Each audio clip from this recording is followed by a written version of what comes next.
Individuals worldwide who meet the criteria have traversed into a realm comprised of various rooms within a matchmaking game. Upon entering the game, 4 doors, each adorned in distinct hues, stand before, to the front, rear, left, and right, with varying circumstances within each chamber. The red door. Matchmaking room players shall bypass all procedures and directly engage in matrimony with beings from myriad realms, consummating their unions. Within the matchmaking chamber, the gender, age, and race of the counterpart remain shrouded in mystery, with neither the option to resist nor to decline. Jiang Nian, at the outset, is greeted with a prompt. Red door. Behind this portal lies a ravenous goblin matriarch. Should you desire her, then step forth. White door. A ferocious, bloodthirsty wolf awaits, with a mortality rate of 100. Golden door. This is a treasure trove, replete with an abundance of glorious chests. You shall be invincible. Red door. A newly transformed humanoid fox demon from Tushan gazes upon humans with great curiosity. Just as the crowd is besieged by lizard men, goblins, minotaurs, and skeletons, Jiang Nian, the cunning sixth, can simultaneously enhance his strength while reveling in delightful nights with beautiful women. Chapter 77. A new skill in movement. Though he has successfully discovered a means to acquire fragments of celestial wings, Jiang Nian's expression remains far from jubilant. It is worth noting that Jiang Nian now possesses a 7-star level of strength. Yet even so, entering this random chamber presents a 50 chance of demise. This implies that the Dragonman wing guards within this random room must, at the very least, also be of 7-star caliber. If even a mere foot soldier boasts 7-star strength, then it stands to reason that the final boss of the hidden dungeon in Sky City 2 will likely possess 8-star prowess. I must say, the difficulty of this dungeon is indeed rather excessive. One must be thoroughly prepared. Jiang Nian refrains from hastily entering this random chamber. Instead, he retrieves a golden treasure chest he previously acquired. As before, upon opening the golden chest, he receives 30 points to allocate at his discretion. However, this time, he does not obtain a design blueprint for B-grade equipment, nor any other items. Only an ancient tome remains. Item, Shadow Step. Type, Skill Book. Quality, B-grade. Effect, upon use, one can comprehend the skill, // Evaluation, unleashes an instantaneous burst of speed, leaving behind an afterimage at the original location, greatly confounding adversaries. A remarkable skill indeed. By the heavens, this is a B-grade agility skill. Jiang Nian's primary motive for opening the golden chest was indeed the 30 attribute points, which he intended to allocate entirely to strength to bolster his power. Yet, he did not anticipate an unexpected delight. Agility skills are exceedingly rare, and thus far, Jiang Nian has only mastered a C-grade skill, the Carefree Step. Nevertheless, even this C-grade Carefree Step has rendered Jiang Nian remarkably agile, allowing him to deftly evade his opponent's attacks. Now, with the acquisition of a more formidable B-grade agility skill, Shadow Step, how could Jiang Nian not feel exhilarated? Without a moment's hesitation, he extends his hand to touch the Shadow Step skill book before him.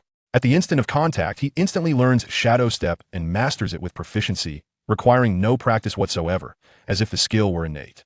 As the narrative progresses towards its climax, the profound might of omniscience and omnipotence becomes increasingly evident. Regardless of the skill's rank or the complexity involved in mastering it, Jiang Nian can effortlessly bypass all obstacles. Without the assistance of his omniscient and omnipotent talent, even if Jiang Nian had acquired the Mirage Step, he would likely struggle to wield it effectively. Chinger, come with me into the fray. I am eager to witness just how formidable this Dragonman winged guardian truly is. As he spoke, Jiang Nian allocated all 30 of his acquired attribute points to bolster his strength. Coupled with his newfound mastery of the Mirage Step, he radiated an air of supreme confidence. It is worth noting that Jiang Nian initially faced a 50% chance of demise against this Dragonman winged guardian, a figure which has now diminished to a mere 20%. Thus, one can easily surmise the immense enhancement the Mirage Step has bestowed upon him. However, it seems the greater one's combat prowess, the more arduous it becomes to elevate one's star rating. Consequently, despite Jiang Nian's significant increase in strength, his combat star rating remains at a mere 7 stars. Yet, he remains undeterred. His power has undeniably surged to remarkable heights. Upon witnessing this, Tu Shanxing and Reina promptly followed Jiang Nian. The trio resolutely stepped into the random room. When Jiang Nian finally reopened his eyes, he found himself transported to a verdant expanse of grassland. In the heart of the prairie lay a robust Dragonman. At first glance, this creature bore a striking resemblance to the Dragonman soldiers Jiang Nian had previously encountered. However, unlike those soldiers, this being possessed a pair of dragon wings sprouting from its back, wielding not a trident but a cerulean longsword. Name, Dragonman Winged Guardian. Race, Dragonkin, half human. Talent. Wind power, B grade. Skills, / wind blade / wind shield, gale / dragon roar, dragon soul fury. Strength, 7 stars. Indeed, it is a 7-star entity. As Jiang Nian marveled at this revelation, the previously reclining Dragonman Winged Guardian became aware of the intruders. Its previously languid gaze transformed into one brimming with murderous intent, and it unleashed a deafening roar that reverberated across the entire prairie. If a fight is to ensue, why must you howl so mindlessly? Jiang Nian, irked by the creature's raucousness, swiftly drew his thunderbow and aimed it at the Dragonman Winged Guardian. The arrow flew at an astonishing speed, akin to a lightning bolt, striking the Guardian in its most vulnerable spot. Although the Guardian's tough hide mitigated the damage, it effectively interrupted its thunderous roar. In the next moment, the Dragonman Winged Guardian unfurled its wings and soared into the air, gazing down upon Jiang Nian and his companions with an air of regal disdain. To it, even though Jiang Nian possessed 7-star strength, he was merely a feeble human. Human, you seek death. The Dragonman Winged Guardian spoke in human tongue, its longsword bursting forth with formidable wind energy. With an unimaginable swiftness, it charged towards Jiang Nian. This attack was the Guardian's most potent skill, known as Gale Slash. Its speed was akin to lightning, a velocity no mere human could evade. Each elemental type possesses its own unique strengths, and the wind element's greatest asset is its remarkable attack frequency. Once it closed in on Jiang Nian, it could utilize the wind energy to temporarily incapacitate him, delivering a flurry of lethal strikes that would undoubtedly claim his life. Nevertheless, even aware of the Dragonman Winged Guardian's potent attack, Jiang Nian exhibited no inclination to evade. To the Guardian, this was a clear indication that Jiang Nian was unable to escape and had chosen to surrender. Ha ha! Perish! With a maniacal laugh, the Guardian swiftly closed the distance, thrusting its sword with ferocious intent, then unleashing a barrage of strikes at a speed almost imperceptible to the eye. Even a 7-star warrior would be hard-pressed to withstand such relentless onslaught. However, an extraordinary occurrence transpired. Each strike from the Dragonman Winged Guardian landed upon Jiang Nian, yet he showed no signs of bleeding. Before it could fully comprehend the situation, the Jiang Nian before it dissipated into wisps of blue smoke. The true Jiang Nian had already positioned himself behind the Guardian, delivering a devastating Fire Dragon Fury strike that slammed into the Dragonman Winged Guardian. With a pained roar, the Guardian was engulfed by a colossal dragon formed of ghostly flames, crashing heavily to the ground, its body charred and battered, nearly devoid of unscathed flesh. Moreover, large areas of its body continued to burn with ghostly fire. With just a single strike, Jiang Nian had severely wounded the 7-star Dragonman Winged Guardian, rendering it incapable of further combat. In that moment, the Guardian was not just overwhelmed by physical agony, but also engulfed by fear. It could not fathom how Jiang Nian had managed to teleport behind it or why its previous attacks had merely struck a phantom. Chapter 78. The Queen's Treatment. Indeed, the assault by the Dragonman Feather Guard was astonishingly swift and possessed immense power. Should it strike, Jiang Nian would not only experience a fleeting daze, but would also be subjected to relentless slashing. Even adorned in the Fire Meteor set, fortified by the Flame Shield, he would find it exceedingly arduous to withstand such an attack. It was precisely due to this formidable skill that Jiang Nian initially faced a mortality rate of 50% when confronting the Dragonman Feather Guard. Alas, this potent ability became utterly ineffectual once Jiang Nian mastered the Shadow Step. The moment the Dragonman Feather Guard charged forward, Jiang Nian immediately executed the Shadow Step, leaving a phantom in his wake. His true form had already circumnavigated to the rear of the Dragonman Feather Guard. Despite sharing the same 7-star level of power, the Dragonman Feather Guard could not possibly sustain such grievous damage from Jiang Nian's Fire Dragon Fury if it had been prepared. Jiang Nian's ability to inflict such a devastating blow was primarily attributed to the success of his ambush. Caught entirely off guard, the Dragonman Feather Guard bore the full brunt of the Fire Dragon Fury and, naturally, could no longer rise. Moreover, the Dragon Flame Ghost Sword in Jiang Nian's possession significantly amplified the might of his Fire Dragon Fury. In the face of the agonizing and wailing Dragonman Feather Guard sprawled upon the ground, Jiang Nian showed no mercy, swiftly severing its head. At that moment, a plume of snow-white feathers appeared before him, precisely the sky wing fragments he so desperately required. Excellent. Only 3 fragments remain. Jiang Nian promptly reached out to collect them, stowing them away in his inventory. At that juncture, Tu Shanqing and Reina approached. They had refrained from intervening earlier, opting instead to silently observe the battle. A mere Dragonman Feather Guard? Surely it could not harm their husband. There was no necessity for them to act. Husband, shall we continue our search for the Dragonman Feather Guard? They gestured towards the white random rooms on either side of the chamber.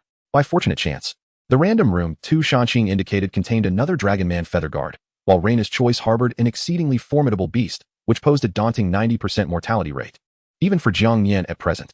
Should one inadvertently enter, the consequences would be dire. This underscores the significance of the omniscient talent.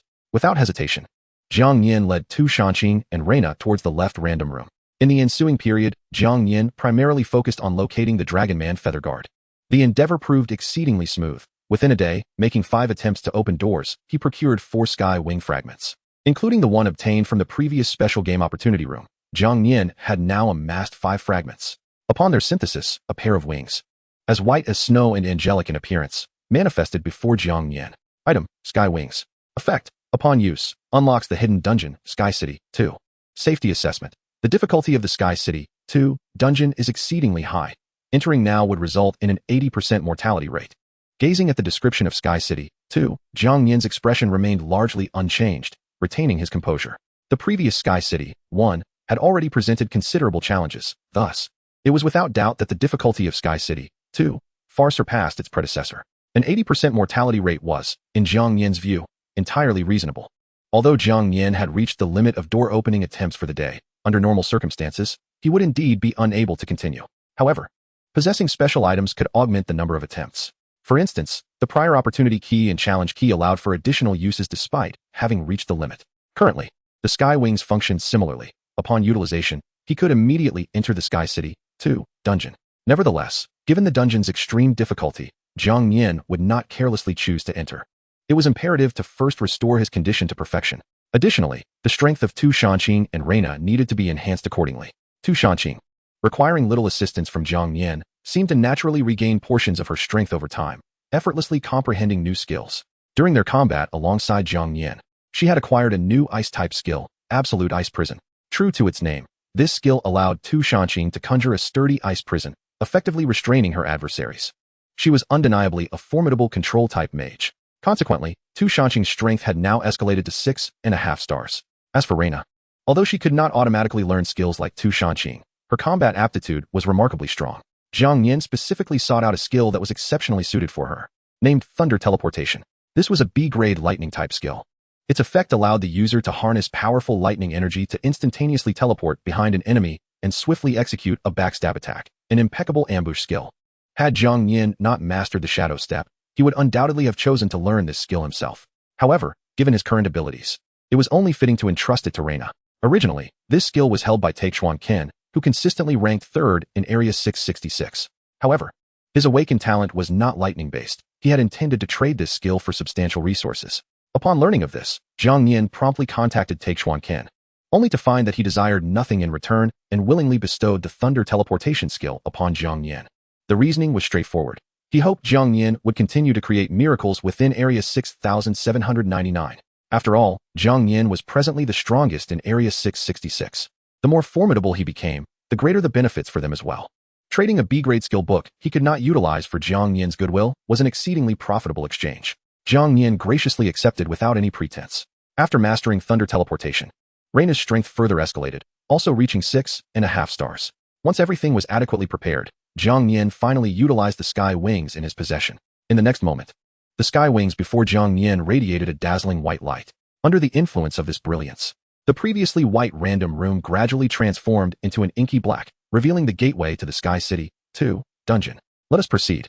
Jiang Nian showed no signs of hesitation as he strode boldly into the portal, accompanied by Tu Shanqing and Reina. Meanwhile, in Area 6799, Anadi Yuer displayed no signs of panic, reclining confidently upon a comfortable sofa. Beside her were 2 muscular men, bare-chested and clad in tight-fitting shorts. One expertly peeled grapes for her, while the other knelt to massage her feet. She resembled a queen, reveling in their servitude. As for Jiang Nian, although he astonished her, she remained entirely confident in her victory. After all, Anadi Yuer's strength had now reached 7.5 stars. She was acutely aware of the vast chasm that separated the 7-star from the 7.5-star ranks. It was not merely a matter of acquiring a few pieces of equipment or enhancing a few attributes. Ah, Jiang Nian, your time is dwindling to just one final night. You stand absolutely no chance of triumphing over me. To usurp my position? That is utterly impossible. Chapter 79. The Dragonman Stone Sculptor. While Anadi Yuer indulged in the service of her male companions, Jiang Nian had already ventured into the hidden dungeon of Sky City 2. In essence, this realm bore an almost identical resemblance to the initial Sky City 1 he had entered.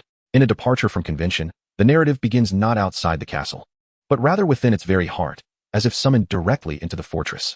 At present, Jiang Nian finds himself in the final confrontation chamber of the Sky City 1 dungeon, where he vividly recalls the formidable draconic general he encountered upon his initial entry. Had it not been for Jiang Nian's ability to discern its vulnerabilities and effortlessly diminish its resilience, he would have undoubtedly faced insurmountable challenges in vanquishing it. Evidently, this iteration of the Sky City 2 dungeon seamlessly connects with its predecessor, Sky City 1.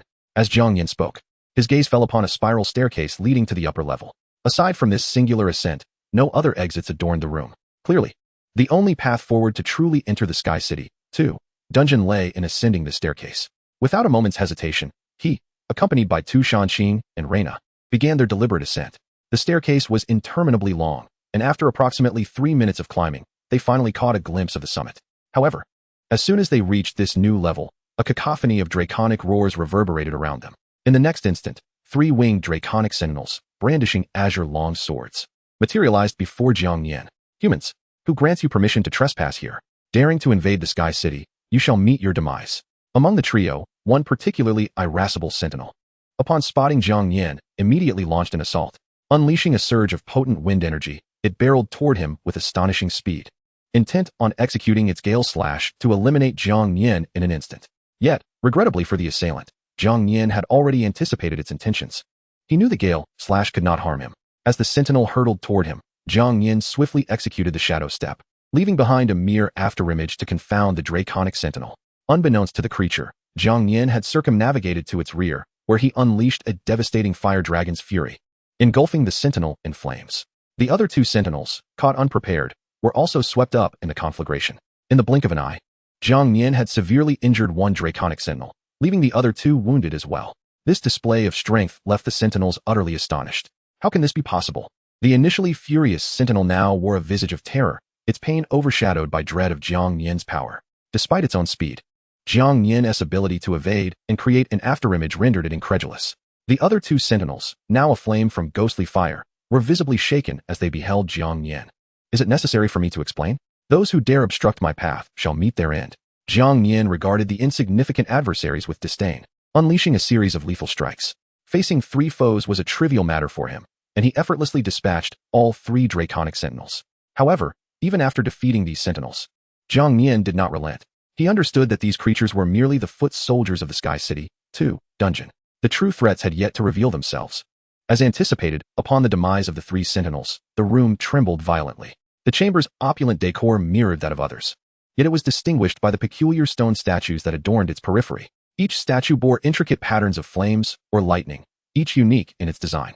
Initially, Jiang Nian had overlooked these statues, perceiving them as mere ornamental embellishments. But as the room quaked, one by one, the statues levitated, emanating a radiant glow corresponding to their elemental motifs, brilliant and mesmerizing. Notably, these statues exuded no life force, appearing as though manipulated by an unseen hand. Qing, Reina, exercise caution. If my suspicions are correct, these must be the Xianming statues, Jiang Nian declared, his expression grave as he gripped his dragon flame demon sword. By his side, Tu Shanqing and Reina had already readied themselves for battle. At that moment, a slender draconic figure, cloaked in black robes and wielding a short staff, emerged from the shadows. It was evident that this draconian was not particularly robust, even appearing frilier than the average draconian soldier. Yet its aura was overwhelmingly potent, pulsating with a power of 7.5 stars. Name, Draconic Statue Master Race. Draconic, half-human. Talent, Statue Manipulation, A grade. Skills, Draconic Roar, Dragon Soul Fury, Dragon Breath Wave. Statue Creation, Statue Manipulation, Power Level, 7.5 stars. As the information materialized, Jiang Nian furrowed his brow. Just as he had surmised, these statues were indeed under human control, manipulated by the Draconic Statue Master before him. This talent was remarkably unique, aside from its innate draconic abilities. It could not learn any other skills, relying solely on those it possessed by birthright. Nevertheless, the Draconic Statue Master was formidable, though its corporeal form might be weaker. The hovering Xianming statues around them exuded an intimidating presence, and there were many. Surrounding Jiang Nian, Tu Shanqing, and Reina were a total of 8 Xianming statues suspended in midair. Confronting these statues felt akin to facing multiple adversaries of the same formidable caliber, inducing considerable pressure. I never anticipated that the 3 of you would make it this far. In certain respects, you are indeed impressive. Alas, no matter how formidable you are, you shall not advance another step. My Xianming statues are overwhelmingly powerful. Today, this shall be your grave. The Draconic Statue Master maintained a calm demeanor, raising its staff ever so slightly. In that instant, the Xianming statues etched with fire and lightning patterns on Jiang Nian's flanks erupted with brilliant elemental light. The left statue exhaled a torrent of raging flames, while the right unleashed a barrage of dazzling golden lightning. Both were aimed squarely at Jiang Nian, intent on delivering a fierce onslaught. Chapter 80. The ability to transfer damage. Jiang Nian's reflexes were remarkably swift. Upon sensing the imminent attack from the two Xianming statues, he immediately activated his shadow step, evading the assault while leaving behind an afterimage to mislead the statue's strike.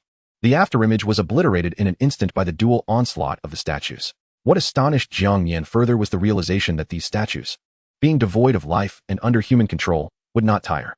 As long as the draconic statue master possessed sufficient stamina, the statues could launch relentless attacks. Even if Jiang Nian successfully evaded the initial wave, he would still face subsequent assaults from the Xianming statues. Moreover, under the draconic statue master's command, the remaining statues relentlessly targeted not only Jiang Nian, but also Tu Shanxing and Reina. In that moment, the trio found themselves compelled to adopt a defensive stance, unable to divert their focus to attack the core threat, the draconic statue master. The most challenging aspect they faced was the extraordinary hardness of the Xianming stone statues, rendering them virtually indestructible. Even if a fragment were to be shattered, it would not impede the offensive capabilities of these statues. Haha, accept your fate of death with grace. Today, without a doubt, you shall not escape demise. No one can survive the onslaught of the Xianming stone statues. The Dragonman stone statue master laughed maniacally, as if he had already foreseen the demise of Jiang Nian and his companions. Our relentless assaults on these stone statues are utterly futile. We must devise a strategy to confront the Dragonman stone statue master. Once he falls, the Xianming stone statues will collapse without a fight. As Jiang Nian evaded the attacks of the Xianming statues, he glanced at his companions, Reina and Na-Er, urging them to utilize their thunder teleportation skill to mount a surprise attack on the Dragonman stone statue master. If they could inflict even a slight injury, it would undoubtedly disrupt his control over the statues. While Jiang Nian's shadow step allowed him to approach the Dragonman stone statue master swiftly, the continuous use of this skill was excessively taxing on his stamina, and he needed to conserve his energy. As long as Reina could get close, Jiang Nian could utilize the shadow step to deliver a final blow to the Dragonman stone statue master. All right, I'll give it a try. Reina responded immediately, unfurling her wings and soaring into the air, unleashing a formidable surge of lightning energy. In an instant, she darted forward like a golden bolt of lightning, weaving through one after another of the Xianming stone statues. The Dragonman stone statue master was left with no chance to react as Reina materialized behind him. Without hesitation, she plunged her sword into his body. The entire sequence unfolded seamlessly, revealing the Dragonman stone statue master's surprisingly weak defenses. Was this it? Jiang Nian frowned at the situation. Such an outcome was clearly implausible. After all, this foe possessed the strength of 7.5 stars. The crux of the matter was that if the Dragonman stone statue master were injured, the Xianming statues should logically become uncontrollable. Yet, the statues continued their relentless attacks without any sign of disruption.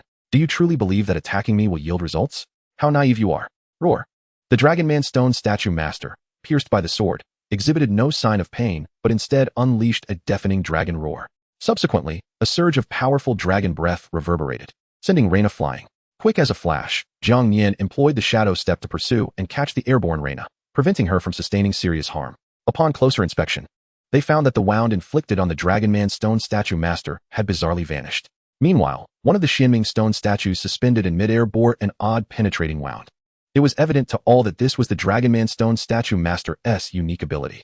He could transfer any damage he incurred to the statues he controlled. It must be said, this adversary was indeed the most formidable Jiang Nian had encountered thus far. My dear, what shall we do now?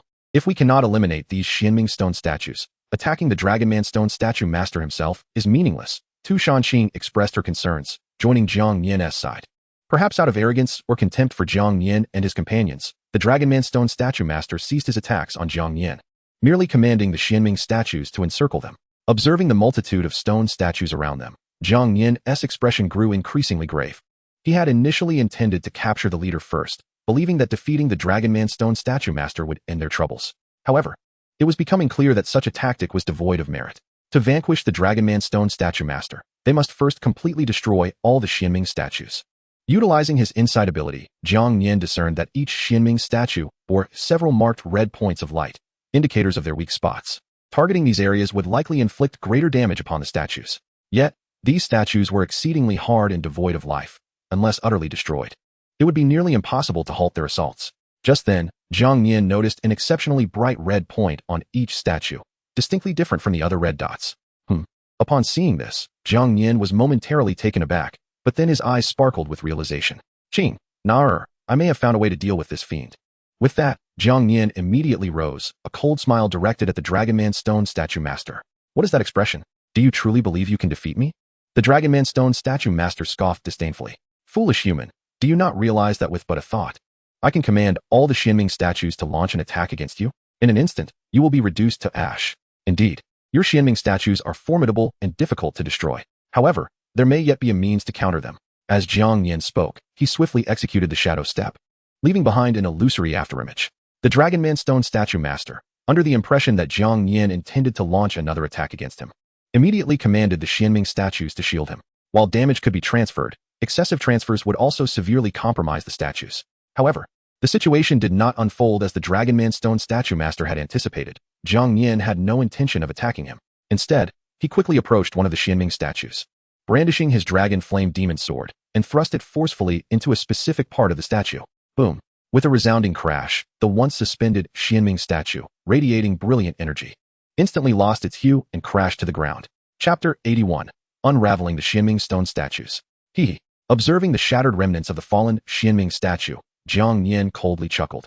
So this is what you call invincibility? How utterly feeble. I merely needed to take it seriously to shatter it. Initially, Jiang Nian believed that the most conspicuous red point indicated the statue's weakest point. However, it was now clear that this red point was, in fact, revealing to Jiang Nian how to dismantle the Xianming stone statues. The sight left the Dragonman Stone Statue Master in utter disbelief, his eyes wide with shock. How is this possible?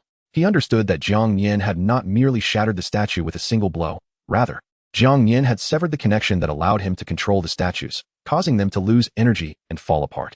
This connection referred to a special device embedded within the statues during their creation, designed to receive energy emitted by the Statue Master, thus linking the Xianming statues to the Dragonman Stone Statue Master for control. Given the importance of this energy device, it had to be hidden in the most inconspicuous of locations. It was no exaggeration to say that apart from the Statue Master himself, no one else could detect where this energy device lay. Yet, who would have thought that Jiang Nian could locate it so effortlessly? While the Dragonman Stone Statue Master remained in shock, Jiang Nian had already employed the same method to shatter 4 additional Xianming statues. From the original 8, only 3 remained. For a Dragonman Stone Statue Master, these statues were his primary means of combat. If all were destroyed, he would naturally lose his combat effectiveness. Relying solely on his few dragon-type skills, he stood no chance against Jiang Nian. In that moment, the confidence that had once adorned the Dragonman Stone Statue Master's face was utterly obliterated, replaced instead by unending dread. Such a splendid opportunity. How could Jiang Nian possibly let it slip away? Utilizing the elusive phantom steps, he swiftly approached the remaining Xianming statues. With the Dragon Flame Demon Sword in hand, he launched relentless assaults on the most conspicuous crimson light spot upon the statues. Boom. With resounding crashes, the last 3 Xianming statues collapsed to the ground. In that instant, the room was devoid of any Xianming statues, leaving only the Dragonman Statue Master as a solitary figure. Without the controllable Xianming statues, this entity appeared nothing more than a mere wretch in Jiang Nian's eyes. The Dragonman Statue Master, paralyzed by fear, sat crumpled on the floor, muttering in disbelief. Before he could gather his wits, Reina reappeared behind him, plunging her sword through his chest. With no Xianming statues to absorb the damage, the Dragonman Statue Master truly bore the brunt of the blow. Blood gushed from the gaping wound. Despite possessing the strength of 7.5 stars, his power was entirely reliant on the statues he had conjured. With the statues now gone, he was rendered exceedingly weak. Witnessing this turn of events, Jiang Nian dashed forward and severed his head with a single stroke. Thus, the Dragonman Statue Master, once a formidable foe with 7.5 stars of power, met his demise. The tension that had gripped Jiang Nian finally eased, and he sank to the ground, gasping for breath. Although he had succeeded in vanquishing the Dragonman Statue Master, the ordeal had been incredibly arduous. Recalling the multitude of Xianming statues, a chill ran down his spine. Were it not for his omniscient awareness in detecting the vulnerabilities of the Xianming statues, he feared he would have been utterly exhausted and perished at their hands. Fortunately, following the elimination of the Dragonman Statue Master, no further monsters emerged, indicating that he was indeed the final adversary in this chamber. Just as Jiang Nian had surmised. After the Dragonman Statue Master's death, a staircase appeared at the far end of the corridor, leading to the next level. This staircase evidently led to the ultimate boss room. However, Jiang Nian was in no rush to ascend. With no other monsters remaining, it was the perfect opportunity to recuperate. Based on his experience, a respite was likely in order. During this interval, Jiang Nian's gaze fell upon the shattered Xianming statues nearby. As anticipated, they displayed the option to collect. Without hesitation, he began to gather resources. Each broken Xianming statue yielded 10 pieces of Xianming stone. With 8 statues present, he collected a total of 80 pieces. Since only 50 pieces were required to forge the Xianming shield, he had more than enough. Now, the final challenge lay in defeating the ultimate boss of Sky City, too. Without a doubt, this foe would be immensely powerful. Qing'er, Na-er, you must be on your guard, he instructed, handing the Soul Escape Talisman to Tu Shanqing. The Dragonman statue master had proven to be a considerable challenge, and the final boss would undoubtedly be even more formidable. By entrusting this escape talisman to Tu Shanqing, he ensured that should he be captured by the boss, they could flee at once, as the talisman allowed for the escape of all. Tu Shanqing accepted the talisman without protest, nodding obediently. For a time, Jiang Nian and his companions focused on restoring their stamina. It was only when the staircase leading to the boss room became ethereal that they rose to their feet. Just like in the previous Sky City 1 dungeon. This served as a reminder that they must enter the boss room, lest they be deemed to forfeit the challenge. Though they could leave now, having already collected the Xianming stones, it would be a waste to squander the opportunity to venture deeper into Sky City 2. Regardless, Jiang Nian was determined to attempt the challenge. Let us proceed and discover what this final boss truly is, he proclaimed, leading Tu Shanqing and Reina confidently toward the staircase. This staircase, spiraling upward, felt interminable, and after approximately 3 minutes, they finally reached the summit. Just before stepping into the boss room, they heard a voice of immense authority emanating from within. I expected you to flee in fear, yet here you are, daring to approach. I must admit, you have surprised me. However, it is a pity that such surprise is all you will achieve, with your current strengths. Defeating me is impossible. If you wish to survive, you should flee now rather than advance any further. Chapter 82, A Unique Challenge Mechanism. Jiang Nian naturally heard that commanding voice, but how could mere words intimidate him? He resolutely stepped into the boss chamber, with Tu Shanqing and Reina closely following. It was immediately apparent that the layout of this room differed vastly from previous encounters.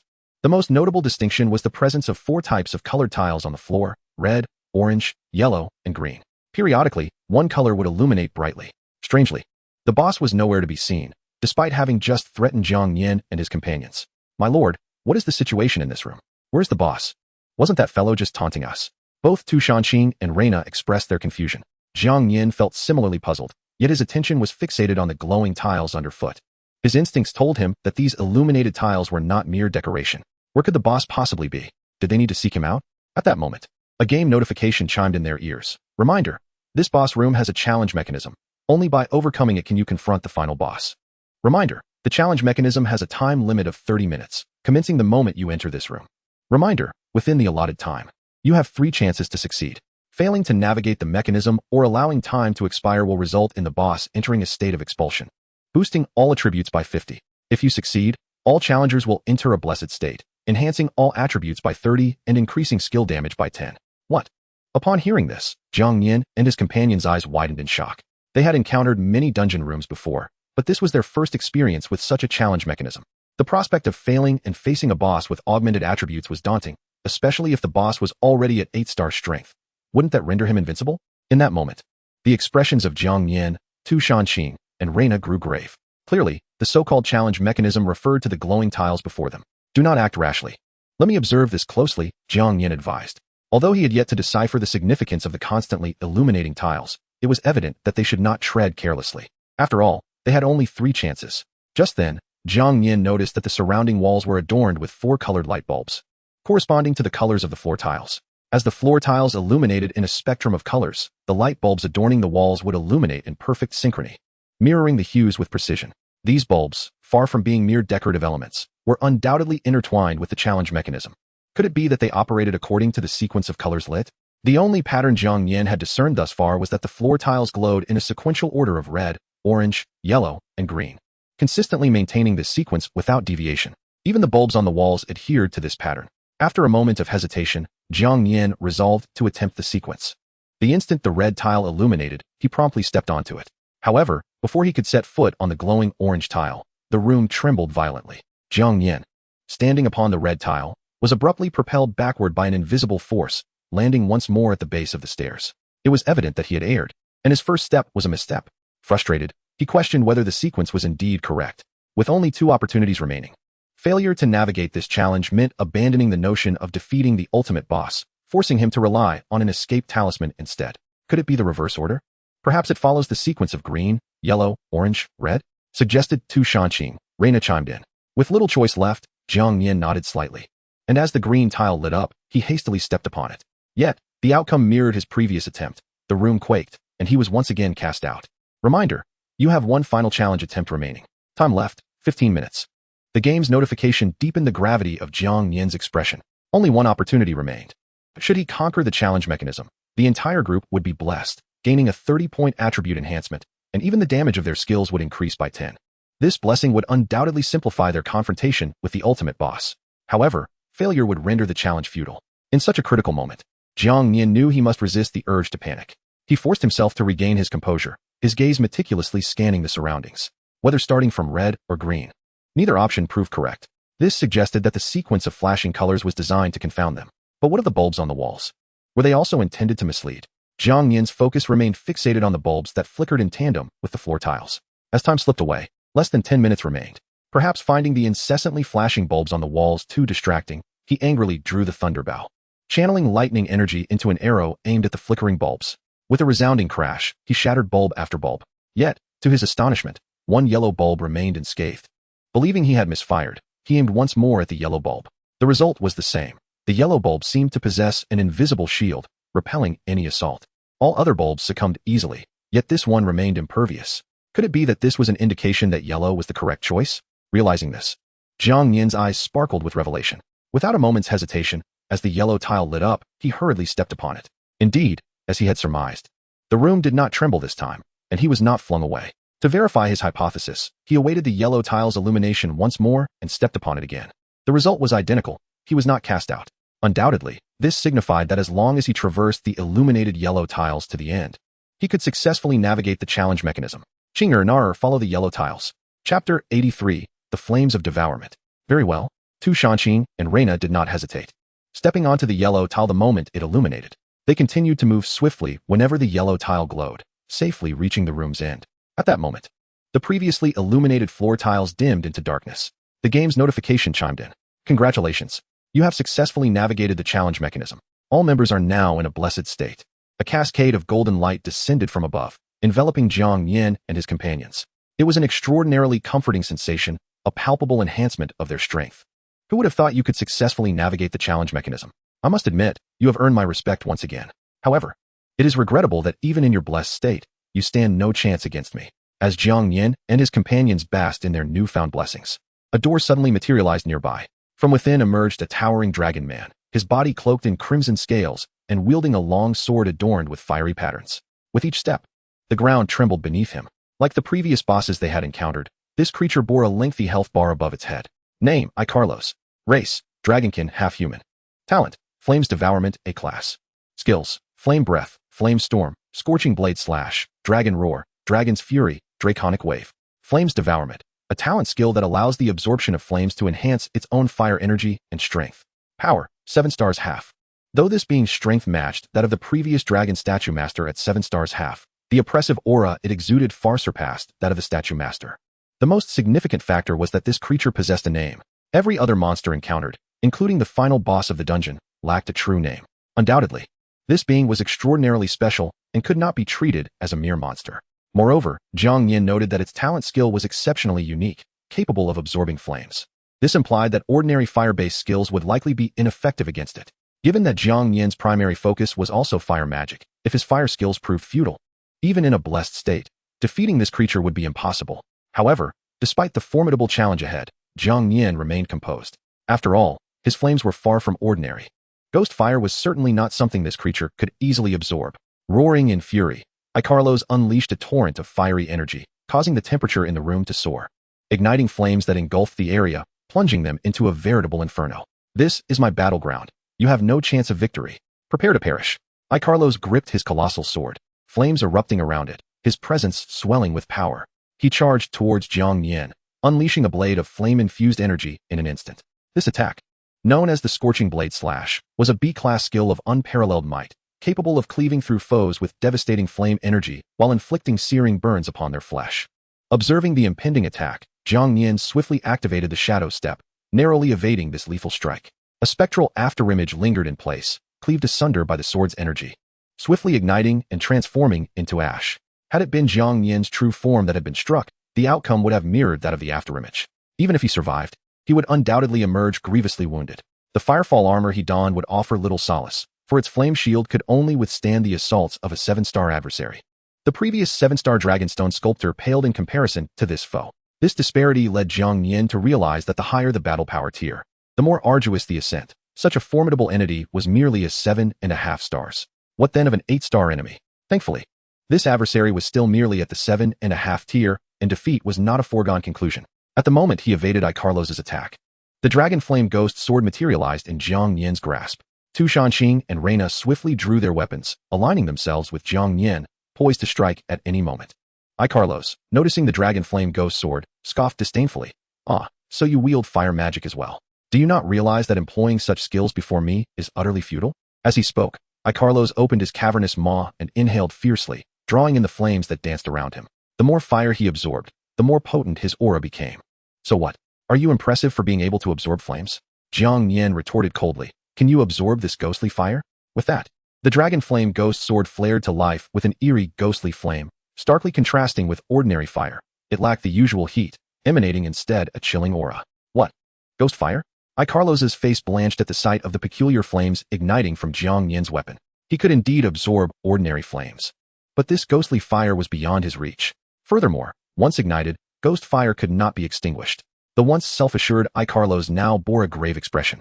As Icarlos stood bewildered, Jiang Nian swiftly swung the dragon flame ghost sword, conjuring a colossal dragon of ghost fire that roared toward Icarlos. Despite Icarlos's full effort to defend, he was engulfed by the wrath of the fire dragon, emitting a wretched roar of agony. When the wrath of the fire dragon dissipated, Icarlos knelt painfully upon the ground. His form extensively scorched by the ghost fire, his aura visibly weakened. Yet this creature was indeed tough-skinned and resilient. Even after enduring Jiang Nian's furious assault, he retained a measure of combat capability. The ghost fire's effects were not as debilitating as one might expect, with his health bar hovering above his forehead, having only diminished by approximately 15 points. Goodness, is he truly that formidable? Jiang Nian's eyes widened in astonishment. Typically, when unleashing the wrath of the fire dragon, a successful hit would leave an enemy either dead or critically injured. Yet this creature had merely lost 15 health points, showcasing not only formidable strength, but also astounding resilience.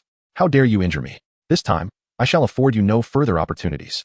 Icarlos bellowed, suppressing his pain, as his weakened aura inexplicably intensified. A unique golden energy bar, exclusive to boss entities, materialized above his head, the resilience bar. In that moment, he entered a state of invulnerability. I concede that I underestimated you earlier, but now, you stand no chance. In this state, I am invincible. Ha! While Icarlos reveled in his newfound strength, bolstered defenses, and the relentless assault of ghost fire, he remained largely unaffected, laughing maniacally. However, amidst his mirth, the ominous rumble of thunder echoed from afar. In the next instant, a volley of arrows, swift as lightning, hurtled towards him. Icarlos had no opportunity to react before being struck by these electric arrows, each finding purchase in his most vulnerable points, eliciting anguished cries from him. More critically, the freshly manifested resilience bar was rapidly depleted by more than half. What is happening? Why has my resilience bar diminished so drastically? Icarlos's eyes widened in disbelief. He understood that if the resilience bar were completely drained, he would enter a state of vulnerability, incapable of action and rendered exceedingly weak. This debilitation would linger for a full 20 seconds. Was this not tantamount to his death at Jiang Nian's hands? The realization sent shockwaves of terror through Icarlos, compelling him to evade Jiang Nian's onslaught of electric arrows with utmost desperation. If only there existed a remedy for regret, he would never have chosen to activate the resilience bar. It was a grave error. Huh, is this what you call invincibility? How utterly absurd. Initially, Jiang Nian had felt a surge of panic upon witnessing Icarlos endure his wrath of the fire dragon, suffering merely a 15-point health loss. After all, this was the most powerful skill he could wield, undeniably potent, yet draining his energy considerably. He could not rely on its repeated use. His original strategy had been to employ Shadow Step in conjunction with a tri-slice maneuver to quickly accumulate layers of the Dragon Flame Ghost Sword, thereby summoning the Dragon Flame Ghost Dragon. With the dragon's assistance, the wrath of the fire dragon would be exponentially more devastating. Yet he had not anticipated that Icarlos would voluntarily activate his resilience bar. To an ordinary combatant, Icarlos in his invulnerable state appeared immensely formidable. But to Jiang Nian, it was of no consequence. The moment Icarlos activated that resilience bar, he had sealed his own fate, rendering victory unattainable. Ching, Reina, keep this creature occupied. If we can induce a state of vulnerability, victory will be ours. Jiang Nian shouted with exhilaration, repeatedly unleashing electric arrows at Icarlos. Following Jiang Nian's command, Tu Shanxing and Reina sprang into action. Reina, utilizing her lightning-fast speed, swiftly approached Carlos. Although her attacks bore little effect on him, they served to distract. To Carlos, Reina was akin to a bothersome fly, annoying, yet elusive. Tu Shanqing, however, adopted a more direct approach. As a powerful ice mage, she unleashed a barrage of ice spells to impede Carlos's movements, cycling through ice wall, extreme cold chains, and extreme cold prison. While Carlos managed to break free swiftly, he was nonetheless severely hampered. In the midst of this distraction, Jiang Nian fired arrow after arrow of lightning, and Carlos, unable to evade them all, was struck repeatedly. No. Accompanied by Carlos's terrified cry, Jiang Nian's final electric arrow hit its mark, successfully depleting the resilience bar hovering above Carlos's head. In that instant, he plummeted into a state of vulnerability, utterly weakened and collapsing to the ground. The opportunity has arrived. Attack. Without hesitation, Jiang Nian switched from the thunderbolt bow to the dragon flame ghost sword, launching a ferocious assault on Carlos, with Tu Shanqing and Reina following suit. Even if this fellow boasts formidable strength and impenetrable defenses, being in a state of vulnerability renders it utterly meaningless. Moreover, the three of them are currently under the effect of a blessing, which amplifies their power even further. The 20 seconds of vulnerability is more than sufficient for Jiang Nian and his companions to vanquish it. Thus, under the relentless assault over the course of 20 dreadful seconds, Carlos despairingly closed his eyes, succumbing to lifelessness. His body bore no intact flesh, meeting a tragically grim end. Congratulations to player Jiang Nian for slaying the boss, completing the dungeon, and receiving the completion gift package. All attributes increased by 30 points. Skill book Flame Blade Slash, Carlos's Dragon Scale Armor, B grade, Elite Half-Dragon Hard X1. With the sound of the game notification ringing in his ears, an overwhelming surge of power coursed through Jiang Nian's body. While the enhancement of all attributes was indeed significant, it was the other rewards that intrigued him even more. The skill book Flame Blade Slash was none other than the very technique Carlos had just employed, showcasing astonishing power. Being a B-grade skill akin to Fury of the Fire Dragon, it was imperative to learn it immediately. Additionally, the Elite Half-Dragon Heart was a material whose utility Jiang Nian was yet to discern, so he promptly stored it in his warehouse. Now, what remained was the most crucial item, Carlos's Dragon Scale Armor. Jiang Nian had never anticipated that this B-grade equipment would simply drop from the battle. He had assumed that such high-tier gear would invariably require a blueprint for forging. Item, Carlos's Dragon Scale Armor. Type, Armor. Quality, B-grade. Effect, increases personal defense by 30. Upon entering combat, a layer of flame mark is accrued every 2 seconds. Upon reaching 10 layers, it can absorb damage from any B-grade or below fire-based skill. If not absorbed, it enters a flame amplification state, enhancing the damage of one's own fire attribute skills. Note, special flames cannot be absorbed. Evaluation. This armor contains the core power of the dragon Carlos, boasting formidable defense. Upon reviewing the attributes of Carlos's Dragon Scale Armor, Jiang Nian was filled with exhilaration. Accumulating a layer of flame mark every 2 seconds, it would take 20 seconds to reach 10 layers. This meant that every 20 seconds, Jiang Nian could nullify a B-grade fire-based skills damage. The effect was nothing short of extraordinary. Although it was ineffective against special flames, how many could truly wield such flames? Moreover, this Dragon Scale Armor, merely a piece of gear, could elevate his defense by 30 points. Truly astonishing. It would not be an exaggeration to say that this single piece of B-grade armor equaled an entire set of Firefall gear. What was there to hesitate about? Jiang Nian donned Carlos's Dragon Scale Armor without a second thought. Let South leave this place and return to forge equipment, Jiang Nian declared, wrapping his arms around Tu Shanqing and Reina as they exited the dungeon.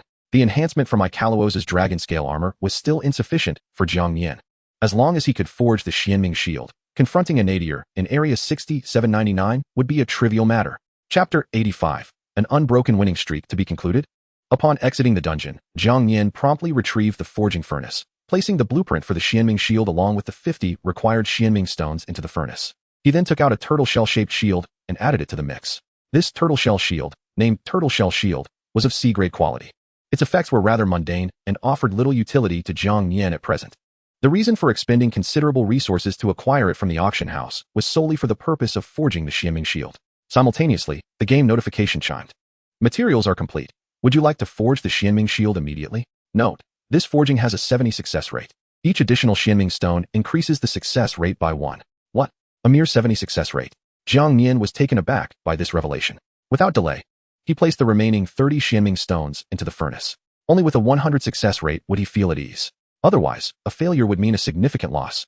However, Jiang Nian found it perplexing why, when he forged the Dragon Flame Ghost Sword earlier, he had a 100 success rate, yet now, when forging the Xianming Shield, it was reduced to 70. Both were B-grade equipment. Why such a disparity in success rates? Perhaps the only logical explanation was that the forging furnace had a limited number of uses, its efficiency waning with each subsequent use. After all, the furnace Jiang Nian had acquired appeared quite antiquated and likely very worn. Never mind, he thought, as he had already placed 30 shimming stones within, achieving a 100 success rate. Time to forge. As Jiang Nian's words echoed, flames ignited within the forging furnace, shaking violently as it began to emit a dazzling golden light. Moments later, the furnace gradually regained its tranquility, successfully forged the Xianming shield. At that moment, a shield emanating a faint black aura materialized before Jiang Nian. The shield was oval in shape, approximately half a meter in diameter, not overly large, making it perfectly suited for handheld or arm-mounted use. The entire surface of the shield was composed of special Xianming stones, exhibiting remarkable hardness. Item: Xianming shield. Type: shield. Quality: B grade. Effect: increases defense by 30 upon entering combat. Automatically forms a Xianming halo for protection. While the halo exists, all attribute damage is reduced by 30. Evaluation: Xianming stones can withstand any attribute's power and possess strong resistance against all attributes. A shield forged from Xianming stones can significantly diminish attribute damage. What an artifact! Jiang Nian thought. Without a moment's hesitation, he reached for the Xianming shield before him. The shield was not heavy, fitting comfortably on his left arm, and did not hinder his ability to wield the Dragon Flame Ghost Sword in combat. Player: Jiang Nian. Nationality: Flame Nation. Lifespan: 23, 142. Constitution: 248. Strength: 398. Agility: 247. Mentality: 248. Charm: 260. Talent: Omniscience, SSS grade, unique. Skills: Triple Slash, Carefree Step, Flame Blade Slash, Fire Vortex, Thunder Arrow Rain, Fury of the Fire Dragon, Thunderbolt Might. Shadow Step, Flame Blade Slash. Combat Power Star Rating: 7.5 stars. Gazing at his current attributes, a slight smile crept across Jiang Nian's lips. With the Xianming shield equipped, his combat power star rating finally reached 7.5 stars. The impending battle with Anadier was all but assured victory. Jiang Nian was acutely aware that as the star rating increased, further enhancements became increasingly challenging. Anadier was likely at the same star rating of 7.5 at most. Achieving 8 stars at this stage seemed nearly impossible. With that in mind, what was there for Jiang Nian to worry about? After a long day of toil, he resolved to take the evening to unwind. As he activated his home, he gently embraced Tushan Qing and Reina, stepping inside. Time flew by swiftly, and before long, it was the next day. Announcement: the resource competition has now commenced. The portal is now open. Players wishing to register for the competition may enter the portal. Reminder: each area can only dispatch 3 players. If no one participates, the top 3 players in the ranking will enter by default. Upon entering the portal, participants will be transported to the competition venue. Reminder: the battles between contestants will be broadcast live during the competition. As the announcement echoed, portals appeared one after another between Area 666 and Area 6799. Simultaneously, in the chat channel of Area 666, the crowd was engulfed in anxiety. What should we do? Are we truly destined to lose this time? Will the remarkable winning streak of the esteemed Jiang Nian come to an end today? Though reluctant to admit it, the prowess of Anadier from Area 6799 seems genuinely formidable. I've heard whispers that Anadier has already reached a battle strength of 7.5 stars. What? 7.5 stars? That seems rather exaggerated. To be frank, I cannot fathom how these individuals have managed to enhance their abilities so swiftly, considering we all traversed into this world at the same time. This question has lingered in my mind as well. I've managed to scrape together a battle strength of merely 6 stars by riding on Jiang Nian's coattails. Yet here we are with someone already at 7.5 stars. Regardless of this dilemma, our foremost concern is whether Jiang Nian can secure victory. I'm beginning to feel doubtful, as Jiang Nian is currently only at 7 stars. Although the difference is merely half a level, it is still a significant gap. The leaderboard automatically closes every time the resource competition commences. The inhabitants of Area 666 remain oblivious to Jiang Nian's current achievement of 7.5 stars, intensifying their anxiety. Just as the discussions in the chat channel reached a crescendo, Jiang Nian had already stepped into the portal, accompanied by Aliho and Takeshita Ken. These two have long held the positions of 2nd and 3rd place, with no hope of surpassing Jiang Nian. However, they seem unconcerned about their ranks, feeling fortunate to be 2nd and 3rd. This way, they can enter the portal and witness firsthand the battles between Jiang Nian and the contestants from other areas. While they can also view the matches in the live stream, it pales in comparison to being present at the scene. Only by being there can one truly appreciate the magnitude of Jiang Nian's strength. Big brother, what should we do? I've heard that this opponent has reached 7.5 stars. Aliho and Takeshita rushed over to Jiang Nian. As soon as they spoke, they sensed the aura emanating from Jiang Nian, their eyes widening in astonishment. Wow, big brother, you've advanced so quickly. Aliho and Takeshita exclaimed in disbelief. At that moment, A statuesque blonde woman clad in a tight black leather outfit, flanked by two burly men with bare torsos, approached Jiang Nian and his companions with an air of confidence. Surrender now. You stand no chance. Chapter 86. Become my male pet. Without even having fought. How can one demand surrender? Do you truly believe yourself invincible? What a ridiculous notion. Before Jiang Nian could respond, Aliho and Takeshita hastily countered, sorry, but I'm indeed invincible against you weaklings. With a battle strength of 7.5 stars, who among you can match that? Anadier's expression was one of utter disdain, disregarding Jiang Nian and his companions entirely. Although Jiang Nian's previous performances had astonished her, it was merely a momentary surprise. Having chosen to engage, she was determined to eliminate Jiang Nian, a threat to her status, once and for all. How absurd. Am I not at 7.5 stars? Jiang Nian coldly chuckled at Anadier. The aura from his 7.5 stars radiated without reservation. What is this aura? Anadier's expression shifted dramatically as she sensed Jiang Nian's presence. How could you possibly have reached 7.5 stars? How did you achieve this? She knew full well that as battle strength levels increased, the difficulty of advancement escalated. The apparent half-star difference between 7 and 7.5 belied an immense chasm. In her view, Jiang Nian could at most be at 7 stars, yet here he was, astonishingly achieving 7.5. Just a day had passed since she issued the challenge. How could Jiang Nian have accomplished this? This left her utterly perplexed. At that moment, not only was Anadier stunned, but the entire livestream erupted in excitement. Yes, I can't believe Big Brother Jiang Nian has also reached 7.5 stars. Truly, he is our miracle worker. You inhabitants of Area 6799, just wait to lose. Do you really think we are easy prey? When you lose, don't come crying to us, huh? Who gave you the courage to believe you can win? How utterly laughable. The strength of Anadier is beyond your wildest imagination. While I'm uncertain how your Jiang Nian has also reached 7.5 stars, he certainly cannot surpass our Anadier. The hastily gained battle strength pales in comparison to our Anadier's true power. The people of Area 666 continued to taunt, and the residents of Area 6799 were hardly passive, retorting fiercely. Meanwhile, in the competition arena, Jiang Nian observed Anadier's solemn demeanor and smirked slightly. Do you really need to know how I achieved this? Don't get too arrogant. Anadier shouted in fury. Even if you have reached 7.5 stars, what of it? You may have impressed me with your rapid ascent, but do you truly believe this will enable you to defeat me? Let me inform you. The gap between us is not merely one of battle strength levels. This was not a case of Anadier being overly confident. She was among the strongest 7, enjoying benefits that Jiang Nian could scarcely imagine. Moreover, she had access to exclusive rewards reserved for the top 7. To her, Jiang Nian's barely achieved 7.5 stars could not possibly compare. Enough talk, let us get started. Jiang Nian, uninterested in further banter, stepped into the combat arena with Tu Shanqing and Reina. During this process, Anadier's attributes materialized before him. Player, Anadier. Nationality, Empire of the Setting Sun. Lifespan, 28, 136. Physique, 220. Strength, 210. Agility, 320. Mental power, 451. Charm, 200. Talent, puppetry, S rank. Skills, carefree step, soaring leap, mental thread, mental conversion, puppet manipulation. Puppet creation, exclusive skills for the puppetry talent. Battle strength level, 7.5 stars.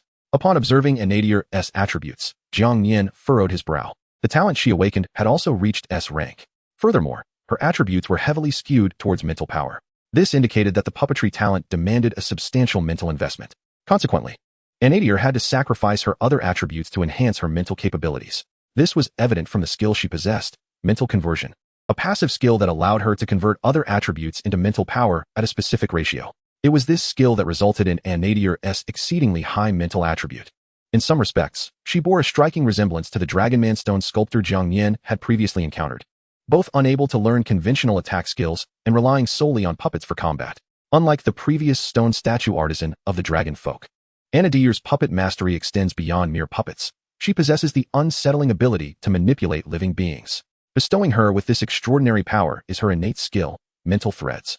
It is evident that Anadier's capabilities are exceedingly formidable, undoubtedly the most powerful adversary Jiang Nian has encountered. I must admit, I have a peculiar admiration for your unwarranted confidence. Initially, Anadier was indeed taken aback by Jiang Nian's 7.5-star combat prowess, but she quickly regained her self-assurance. As she stated earlier, a hastily acquired strength is no match for her. Moreover, both of Anadier's partners have reached 7-star status.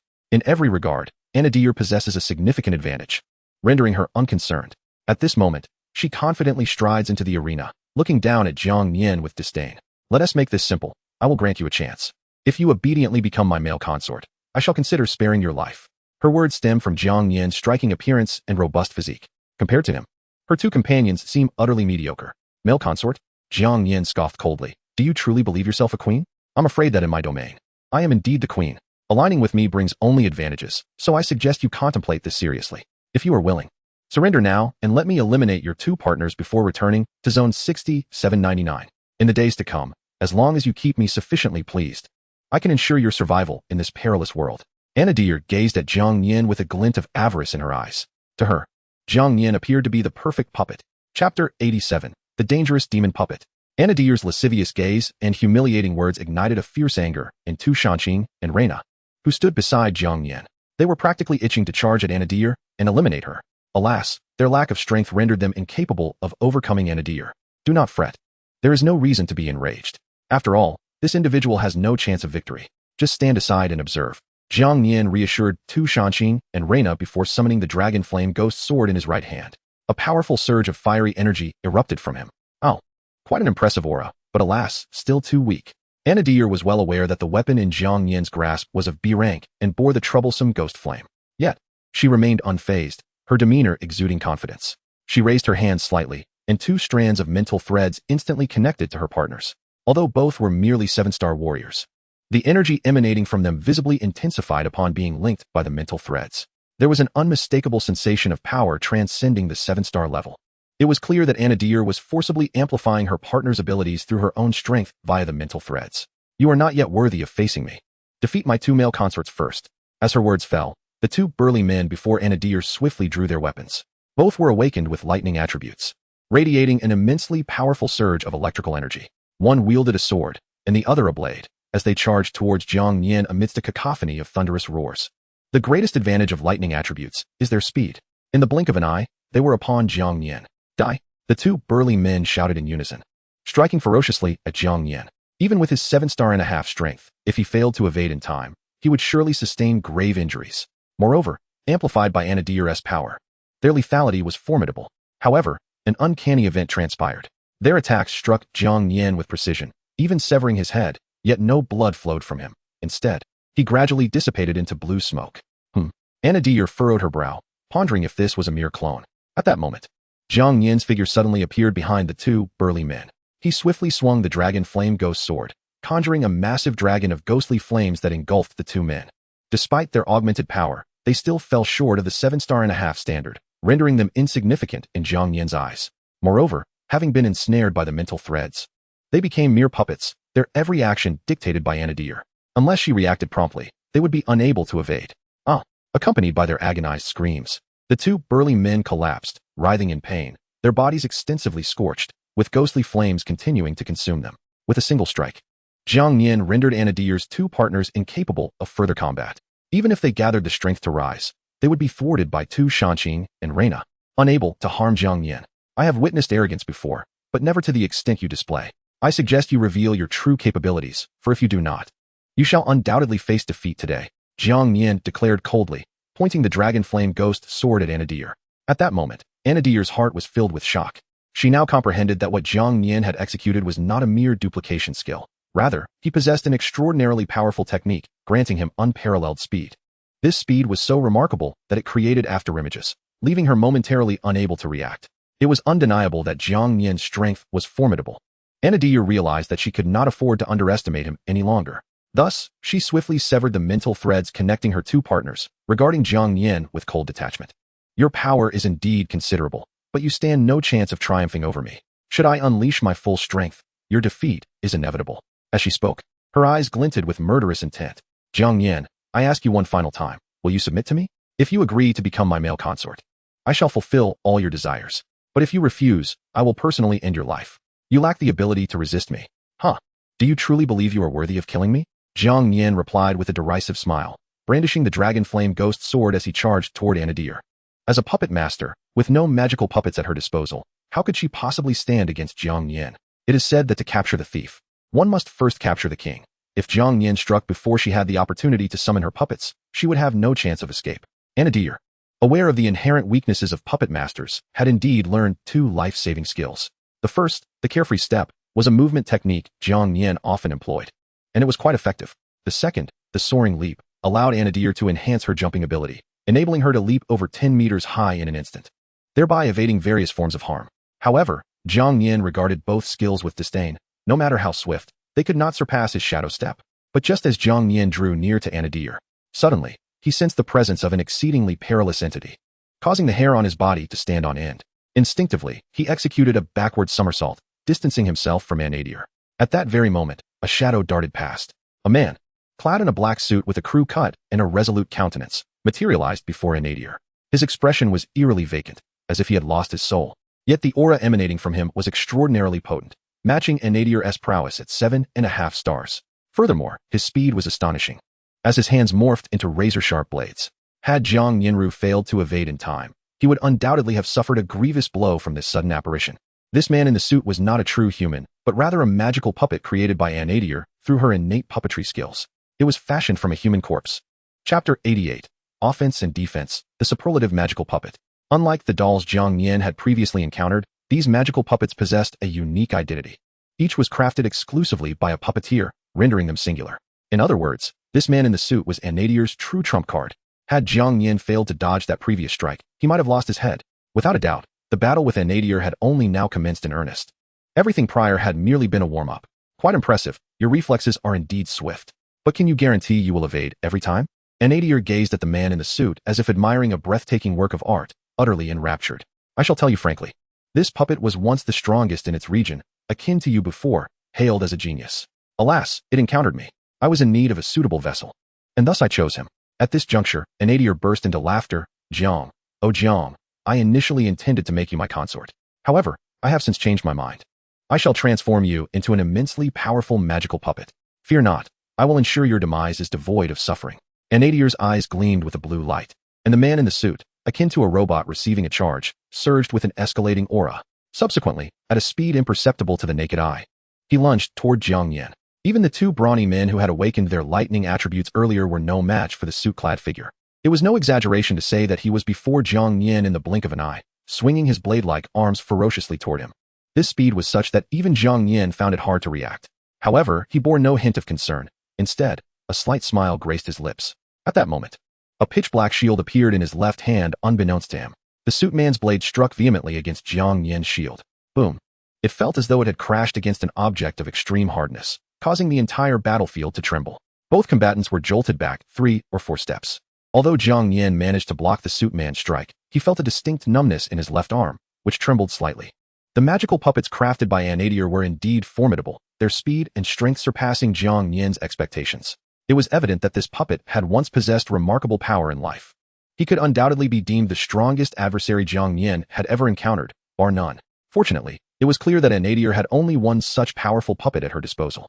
And given her current capabilities, she could likely only control one of this caliber. Otherwise, she would have summoned more puppets, leaving Jiang Nian with no opportunity to counter. What? You possess a B-grade shield as well? Anadir had initially believed that the puppet's strike would either incapacitate Jiang Nian or at least severely wound him.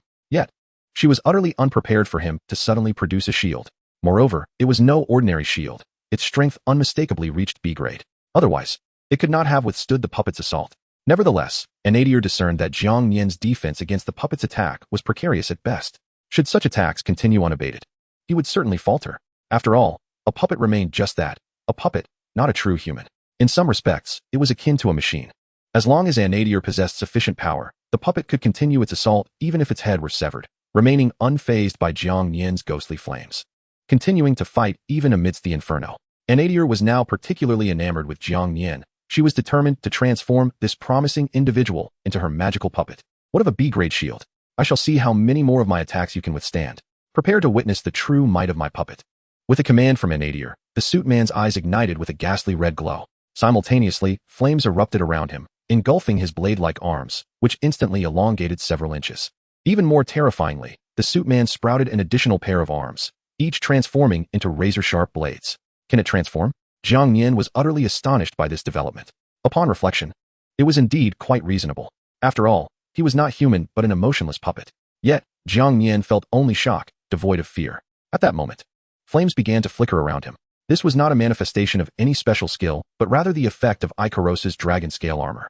Upon entering combat, every 2 seconds, he could accumulate a layer of flame marks, and upon reaching 10 layers, he could either nullify an enemy's fire attribute attack or enter a state of flame amplification.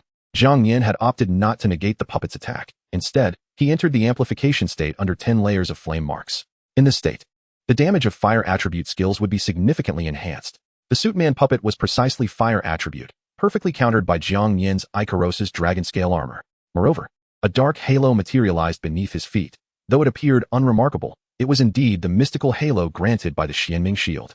Its effect was straightforward yet brutal, directly reducing damage from any attribute by 30. However, Jiang Nian knew that to completely vanquish the Suitman puppet, these measures alone would be insufficient. He needed the assistance of the Dragon Flame Ghost Dragon, which meant accumulating layers of the Dragon Flame Ghost Sword. Without hesitation, before the Suitman puppet could initiate an attack, Jiang Nian surged forward, utilizing the Shadow Step. How naive. Do you think that attacking first will suffice? My puppet boasts both offense and defense, and its speed is unmatched. What do you possess to contend with me? Eliminate him. Anadier exerted her full capabilities in controlling the puppet. The two combatants clashed fiercely, the battle reaching a fever pitch. Jiang Nian utilized the Xianming shield to fend off the Suitman puppet strikes, while seizing the opportunity to counter with the Dragon Flame Ghost Sword. Each encounter sent tremors throughout the battlefield. This confrontation was undoubtedly the most thrilling match observed by the inhabitants of Area 666, showcasing the formidable strength of his opponent. Otherwise, he would have been effortlessly dispatched by Jiang Nian long ago. After several rounds of intense clashes, Jiang Nian suddenly distanced himself from the suited male puppet. At that very moment, a deafening roar of a dragon reverberated through the surroundings. A vividly lifelike, ghostly dragon spiraled in the air. Chapter 89, Self-Destruction? Initially, Anadier assumed that this was yet another manifestation of Jiang Nian's fire dragon fury. Instinctively, she commanded the suited male puppet to shield her. She held immense confidence in her creation, believing it could withstand such an assault. However, upon closer inspection, she realized that this was not fire dragon fury at all, but a genuine ghostly fire dragon. Could it be a puppet? No, puppets do not behave this way. This must be the effect of his B-grade weapon. Anadier reacted swiftly. Comprehending the gravity of the situation, her expression turning grave. The Dragon Flame Ghost Sword in Jiang Nian's grasp was even more formidable than she had imagined. Nevertheless, Anadier felt no fear. Her confidence in her puppet was unwavering. Did she think such a display could intimidate her? It was utterly futile. Anadier was resolute in her determination to eliminate Jiang Nian today, leaving him no opportunity for survival.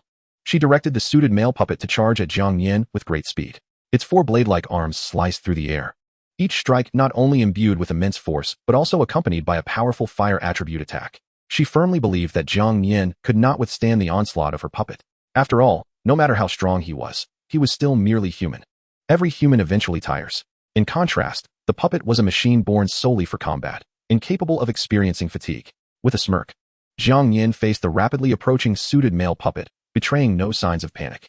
It was no exaggeration to say that he was now fully unleashing his power. The Dragon Flame Ghost Sword in his hand ignited with terrifying ghostly fire. The aura emanating from him was utterly fearsome. He was not invoking Fire Dragon Fury, but rather another technique, the Blazing Sword Slash. Although this move lacked the expansive range of Fire Dragon Fury, its power was by no means inferior. In some scenarios, its single-target explosion could even surpass that of Fire Dragon Fury. Moreover, with the added strength of ghostly fire, and Jiang Nian currently in a tenfold flame enhancement state, the potency of the Blazing Sword Slash was set to escalate dramatically. Additionally, the Dragon Flame Ghost Dragon swirling above could assist in the assault. Even against the formidable battle puppet, Jiang Nian was confident he could deliver a devastating blow. If he could incapacitate this puppet, then Anadier would pose no further threat. Anadier sensed the immense power behind Jiang Nian's technique, yet her confidence in her puppet remained unshaken. She showed no inclination to evade. She intended for her puppet to withstand Jiang Nian's attack and retaliate. If the puppet were to be damaged, it was of no consequence. It could be repaired later. What mattered was that Jiang Nian had to die, even if it meant the complete destruction of the suited male puppet. Anadier would not feel regret. At that point, she could utilize Jiang Nian's corpse to forge an even more powerful puppet. Die! With Anadier's furious cry, the suited male puppet showed no signs of retreat. It wildly swung its four flaming blade arms towards Jiang Nian. However, everything unfolded precisely as Jiang Nian had anticipated. He was equally confident in the might of his technique. Without hesitation, he unleashed his full strength against the suited male puppet. Boom! With a resounding crash, Jiang Nian's blazing sword slash struck the suited male puppet with tremendous force. According to Anadier's calculations, this move would severely injure the puppet, but not render it incapable of action. The puppet, while sustaining heavy damage, would immediately retaliate and sever Jiang Nian's head. Yet the current situation was far from that. The puppet, renowned for its robust defenses, was astonishingly cleaved in two by the blazing sword. Moreover, at the moment Jiang Nian launched his attack, the Dragon Flame Ghost Dragon hovering in the air unleashed a torrent of ghostly fire.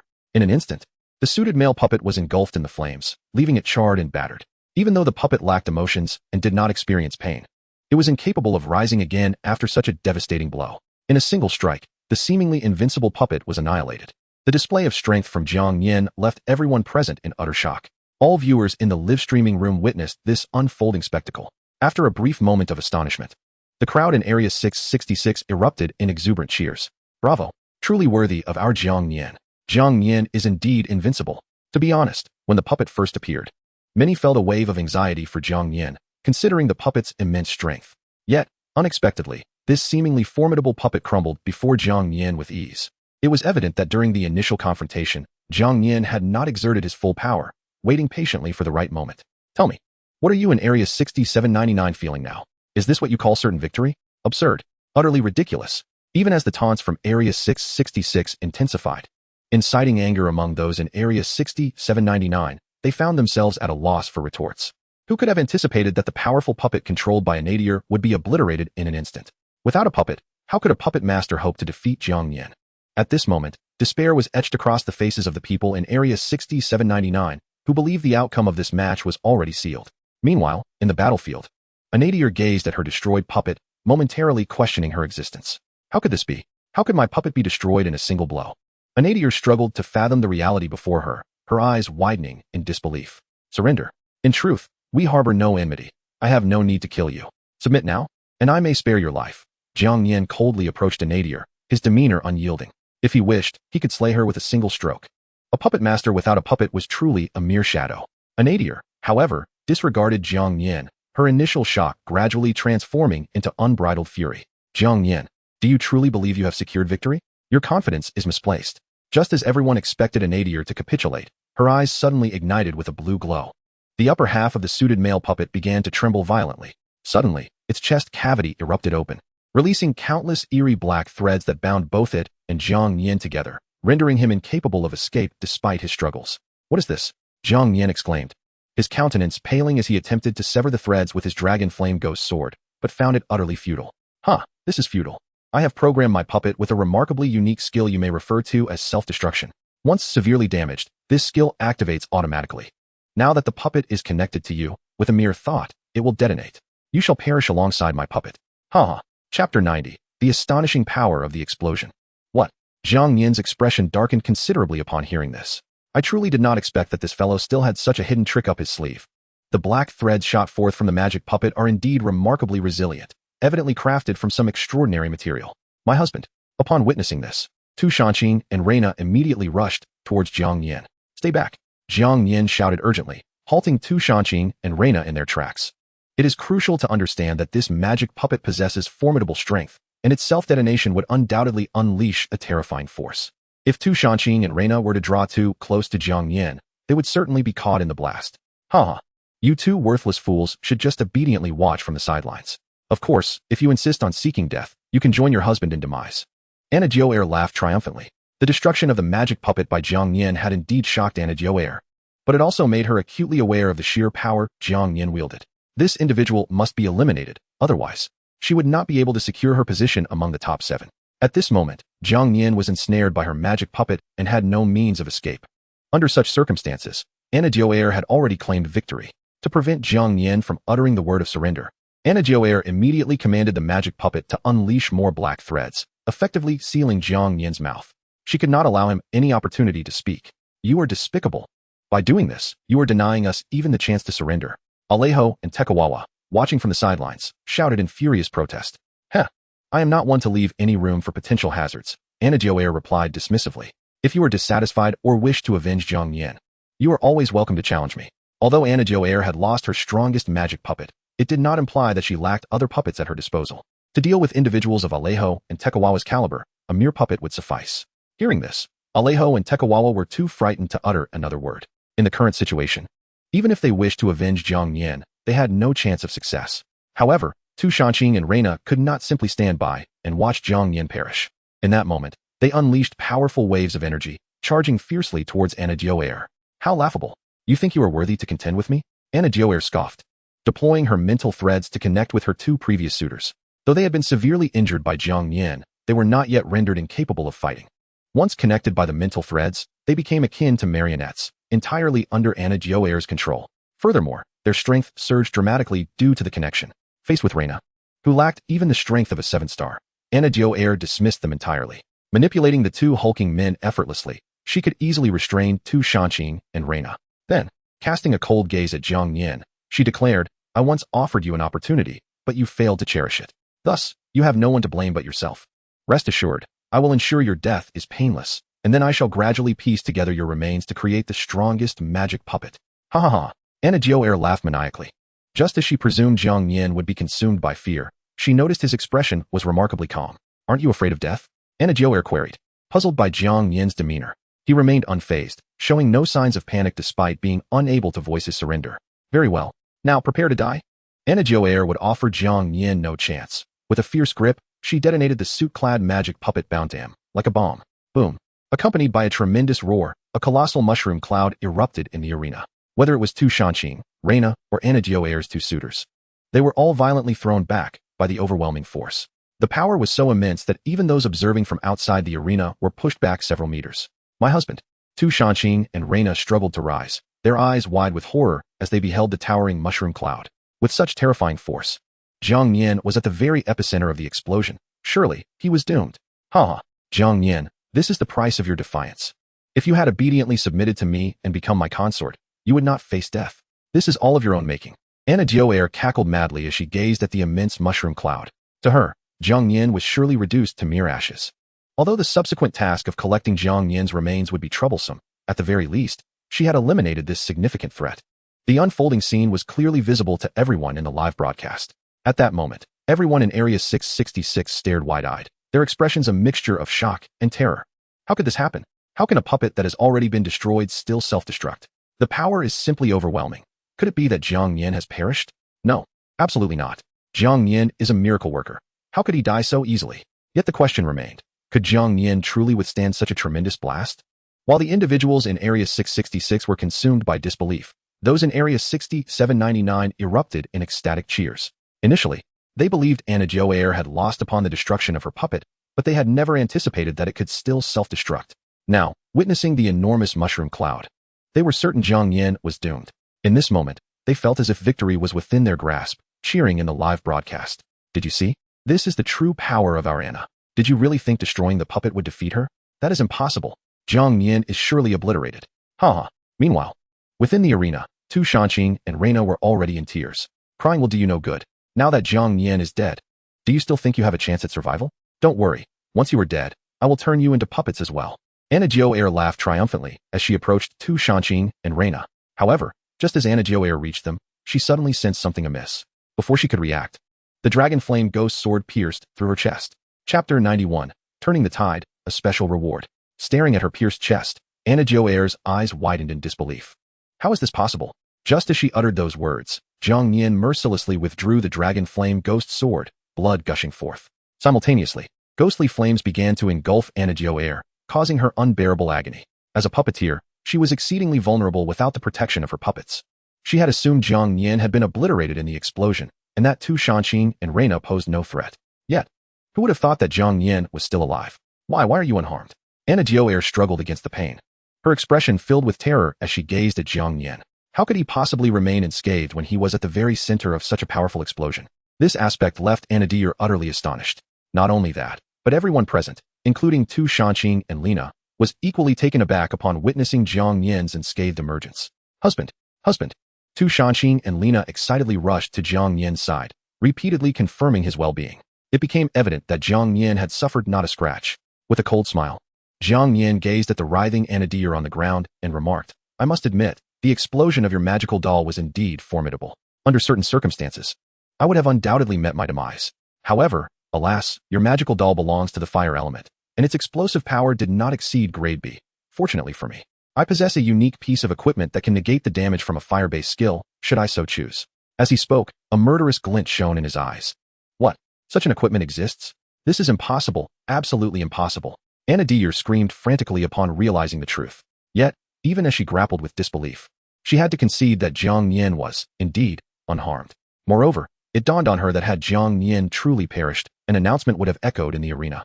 signifying that the explosion from the magical doll had not inflicted any harm upon him. There is nothing impossible about this. The fact remains that you have lost. At that moment, Jiang Nian struck down Anadir without a moment's hesitation.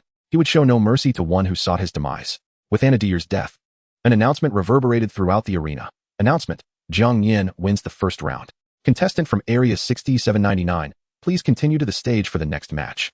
In that instant, silence enveloped the arena. The other two contestants from Area 6799 gazed at Anadir's lifeless body, their expressions grim.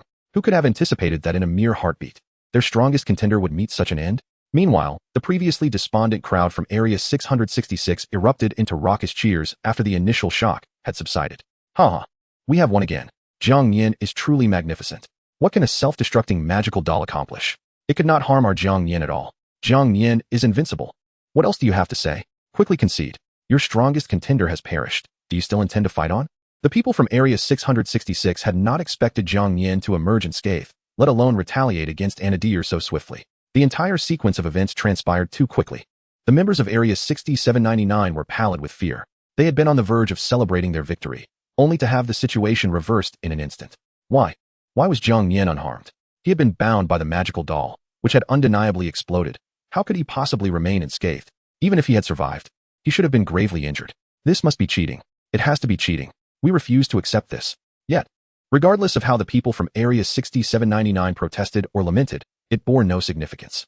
Anadir's corpse lay within the battlefield. Their strongest contender was dead. Without Anadir, how could the remaining two contestants from Area 6799 dare to confront Jiang Nian? Even with their 7-star strength, they were too intimidated to provoke him, fearing their fate might mirror that of Anadir's. Without hesitation, they both shouted, "We surrender. We concede." Announcement: the resource competition has been won by Area 666. Announcement: Area 660's resources are doubled, and all members receive a 20-point increase in all attributes. Area 6799's resources are halved, and all members suffer a 20-point decrease in all attributes. Announcement: Jiang Nian has completed a 1 vs 3 challenge, earning an additional reward, 1 silver treasure chest and 1 challenge key. As the two surrendered, the announcement rang out immediately. Subsequently, golden beams of light descended upon all members of Area 666. Once again, Jiang Nian led them to victory. What an exhilarating match! Jiang Nian remarked as he opened the silver treasure chest before him. At this stage, the rewards from the silver treasure chest held little significance for Jiang Nian, apart from a fixed 15 attribute points that could enhance his abilities. His primary objective was to complete the task of becoming the regional ruler. Tu Shanqing and Lina nestled in Jiang Nian's embrace, holding him tightly. Although he had emerged unscathed, the earlier ordeal had genuinely frightened them. If anything were to happen to Jiang Nian, they would not wish to live on. Just as Jiang Nian held Tu Shanqing and Lina while departing the competition arena, an announcement suddenly blared. Announcement: Anadir ranks 7th in strength within the entire District 7. Jiang Nian has defeated her, assuming the title of the 7th strongest and receiving the exclusive rewards for the regional champion. Announcement: Area 6799 was among the first to activate the district chat channel as one of the 7 strongest regions. Area 666 has supplanted Area 6799, becoming one of the 7 strongest regions, and all members receive the strongest region rewards. What? Anadir was one of the strongest 7? Now I have replaced her? Upon hearing the announcement, Jiang Nian's eyes widened in disbelief. Chapter 92, the badge of the 7th place. In that moment, not just Jiang Nian, but all individuals from Area 666 were utterly astounded. The regional chat channel erupted with excitement. What is happening? Area 6799 was among the 7 strongest regions? Wow. We have replaced their area, which signifies that we too have become one of the 7 strongest regions. I wonder which 6 regions remain. Suddenly, I'm quite curious. No. I have no interest in the other 6 regions. I am solely eager to discover what that special reward will be. Indeed, the anticipation is palpable. As discussions swirled among the crowd, the announcement resounded once more. Strongest region reward. All members receive a 50-point increase in all attributes and 1 silver treasure chest, along with an increase in regional resources. Immediately, dazzling golden beams of light enveloped every member of Area 666. A 50-point increase in all attributes. Incredible. Moreover, they had secured a silver treasure chest without any cost. What a delight. All of this was thanks to Jiang Nian. Jiang Nian is magnificent. I declare that from this moment forth, Jiang Nian is my absolute idol, without exception. To belong to the same region as Jiang Nian is truly a stroke of luck. I adore Jiang Nian. If you wish, dear Jiang Nian, I would be at your disposal for anything. In the chat channel, nearly everyone from Area 666 was exuberantly celebrating. Jiang Nian naturally received the rewards for the strongest region, including a 50-point increase in all attributes and a silver treasure chest.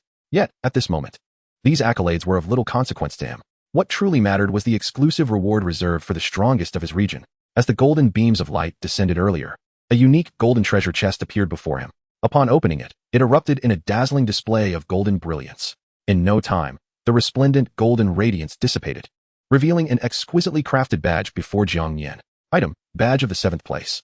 Effect: wearing this badge grants an exclusive aura, within which one can unlock doors twice daily, significantly enhancing the probability of encountering golden resource rooms. Reminder 1. Should the bearer of this badge lose to someone who does not possess it in any match, the badge will automatically transfer to the victor. Reminder 2. After acquiring this badge, one may challenge those ranked higher to a duel. If victorious, their rankings will be exchanged. In addition to this remarkable badge, there was a brand new primary forging furnace.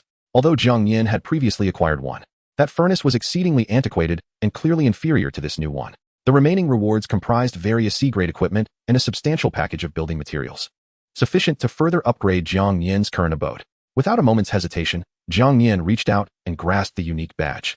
With a mere thought, the badge transformed into a beam of golden light, merging seamlessly with Jiang Nian's being.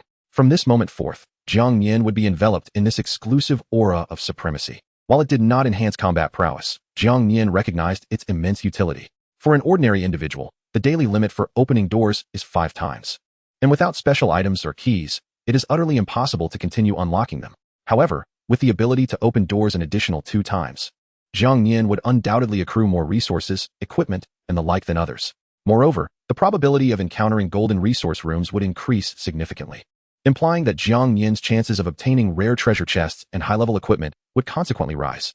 No wonder that individual had exuded such confidence earlier. She was indeed one of the most formidable among the 7th District's elite. Yet, to think she was merely ranked 7th? The 6 individuals preceding her must be even more powerful. As these thoughts crossed Jiang Nian's mind, her expression suddenly turned grave. Although she bore no grudge against those 6, nor had she ever encountered them, an inexplicable foreboding washed over her. "Husband, what troubles you?" Tu Shanqing and Reina inquired, noticing Jiang Nian's unease. Logically, receiving such a splendid reward would elicit joy. The recently vanquished Anadier had undoubtedly been her most formidable opponent thus far. Had she not donned the Icarus dragon scale armor, which mitigated fire attribute damage, she might have perished in that explosive encounter with the magical automaton. Do you realize that Anadier was merely ranked 7th? Above her, 6 even more powerful individuals exist. I'm concerned that if these 7 share connections and have become allies, my defeat of Anadier may provoke even stronger adversaries. Upon hearing Jiang Nian's words, Tu Shanqing and Reina exchanged looks of disbelief. The awakened S-rank puppet mastery talent, wielding formidable magical automatons, and yet merely ranked 7th? How powerful must the 6 who surpassed her be? If they were to challenge Jiang Nian, could she possibly prevail? It's nothing, merely my conjecture, Jiang Nian reassured them. Our foremost task now is to grow stronger. Only then can we face their challenges without fear. With that, her gaze fell upon the golden resource room ahead. Let us proceed and explore that chamber. For Jiang Nian, while the prowess of those 6 was undeniably formidable, defeating them would ensure her rise in ranking. If the 7th place badge was already so impressive, one could only imagine the strength of the higher tier badges. Tu Shanqing and Reina nodded slightly, hastily following Jiang Nian. Meanwhile, in the special group chat of the strongest 7, tension hung thick in the air. Is it not time for you all to take action? Anadier is dead. She was slain by Jiang Nian. This means Jiang Nian has taken Anadier's place as one of the strongest 7, just like us. While I held no deep sentiments for Anadier, we have known each other for quite some time. Do you wish to stand idly by as Jiang Nian defeats us one by one? The voice in the group chat was that of To-Do Show, ranked 6th among the strongest 7. Though he, like the late Anadier, possessed a strength of 7.5 stars, the higher 1-star rank, the more challenging it became to elevate. Now that Anadier was dead, Jiang Nian would inevitably seek to challenge him next to ascend the ranks. I admit I underestimated Jiang Nian earlier. It seems we must act now, or we risk being defeated one by one. At that moment, Amir, the strongest from the 997th district and ranked 5th among the 7, spoke up. His strength had reached the pinnacle of 7.5 stars, on the verge of attaining 8 stars. This was precisely why he had previously dismissed Jiang Nian. Yet, the rapid defeat of Anadier and Jiang Nian's ascendancy into the strongest 7 proved him gravely mistaken. If this trend continued, Jiang Nian would soon surpass him. Amir could not afford to lose the hard-earned status he had achieved. Just then, Byron Angus, a formidable competitor from Lighthouse Nation, interjected. Ranked 4th and hailing from Area 5566. He initially dismissed Jiang Nian as inconsequential, even believing others had overly elevated her status. However, No one had anticipated Jiang Nian's swift victory over a nadir, propelling her into the ranks of the strongest 7. Her growth rate was truly astonishing. To do so, Amir, what is the current status of Jiang Nian? Is anyone familiar with her? What are her talents? After Byron Angus posed his questions, To Do Show quickly replied, the information we possess indicates that Jiang Nian has awakened a dual attribute talent, allowing her to wield both fire and lightning skills, each potent and at least A-grade in caliber. Furthermore, her Dragon Flame Ghost Sword possesses a ghost fire effect, making her quite formidable. Beyond that, we have no further intelligence. Byron Angus pondered for a moment before responding. This talent is not particularly extraordinary. It merely enables her to utilize 2 elemental skills. As for the Dragon Flame Ghost Sword, it can be countered by ice-type skills. If I recall correctly, To Do Show, you are an S-rank ice talent. You should handle Jiang Nian and eliminate this threat swiftly. Byron spoke with the authority of a leader. Byron, even without your prompting, I intended to take action. I am eager to discover the means by which Jiang Nian managed to defeat a nadir. I will not allow her to jeopardize my position. To Do Show declared with resolute determination.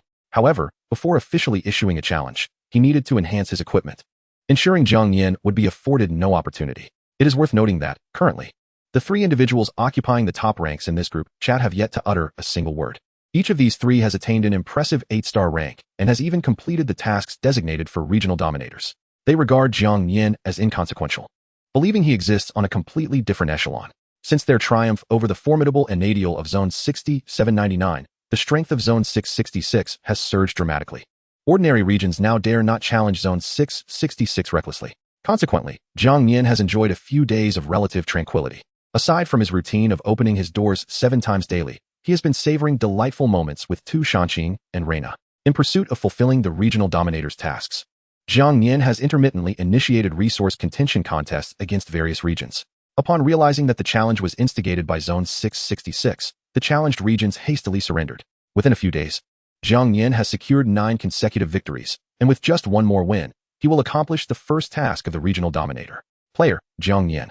Nationality, Yan Nation. Lifespan, 23, 165. Physique, 378. Strength, 608. Agility, 377. Mentality, 378. Charm, 390. Talent, Omniscient and Omnipotent, SSS rank, Unique. Skills, Triple Slash, Carefree Step, Fiery Blade Slash, Flame Vortex. Thunder Arrow Rain, Fury of the Fire Dragon, Thunderous Might, Shadow Step, Blazing Sword Slash. Combat Star Rating, 7.5 stars. Gazing at his current attributes, Jiang Nian couldn't help but smile with pride. Over the past few days, he has encountered numerous golden resource rooms. Entering these rooms, he not only amassed a substantial amount of survival supplies, but also acquired 2 silver treasure chests. The attribute values obtained from these were entirely allocated to his strength. Unbeknownst to him, his strength attribute has surprisingly surpassed 600. This is undeniably an astonishing figure. An ordinary person would be unable to withstand even a single strike from Jiang Nian. Thanks to the unique movement style of Shadow Step, his slightly lower agility has not posed a significant hindrance. For Jiang Nian, strength is the true path. After all, the greater the strength, the higher the attack power. Beside him, Tu Shanqing and Reina, with Jiang Nian's assistance, have both attained a 7-star level of prowess. Should they encounter the previous Enadial now, Jiang Nian would undoubtedly prevail with ease. On this day, as usual, Jiang Nian stepped out of his home with Tu Shanqing and Reina. Ever since his victory over Enadial, he has acquired a wealth of building materials. His home has transformed from a mere mud hut into an impressively ornate 3-story villa. Originally, Jiang Nian intended to continue challenging another region to fulfill the first task of the regional dominator. However, at that moment, he noticed an exceptionally unique black dungeon room materializing before him. Name, Dungeon Room. Room condition, this is the realm of the forest trolls, inhabited by immensely powerful forest trolls. Safety assessment, at your current level, entering this room carries a 50 mortality rate. Forest trolls. Previously, during his time in the matchmaking room, he had encountered forest trolls. They are undoubtedly a formidable race. It is no wonder that, given his current strength, he faces a 50 death rate upon entry. Yet, the higher the dungeon's difficulty, the more bountiful the rewards, making it worthwhile to venture forth. Without hesitation, Jiang Nian led Tu Shanqing and Reina towards the dungeon room. Before he could step inside, an announcement suddenly rang out. Urgent announcement. Zone 88 has utilized a challenge key, opening the challenge gate, automatically connecting to Zone 666 for a resource contention match, commencing now. Resource contention. The losing region will have all resources halved, and all players will see their attributes decrease by 20 points. The winning region will have all resources doubled, and all players will experience a 20-point enhancement to their attributes. Friendly reminder. Zone 88 has achieved victory in the resource contention match for 10 consecutive times. Upon hearing the announcement, Jiang Nian's expression immediately turned grave.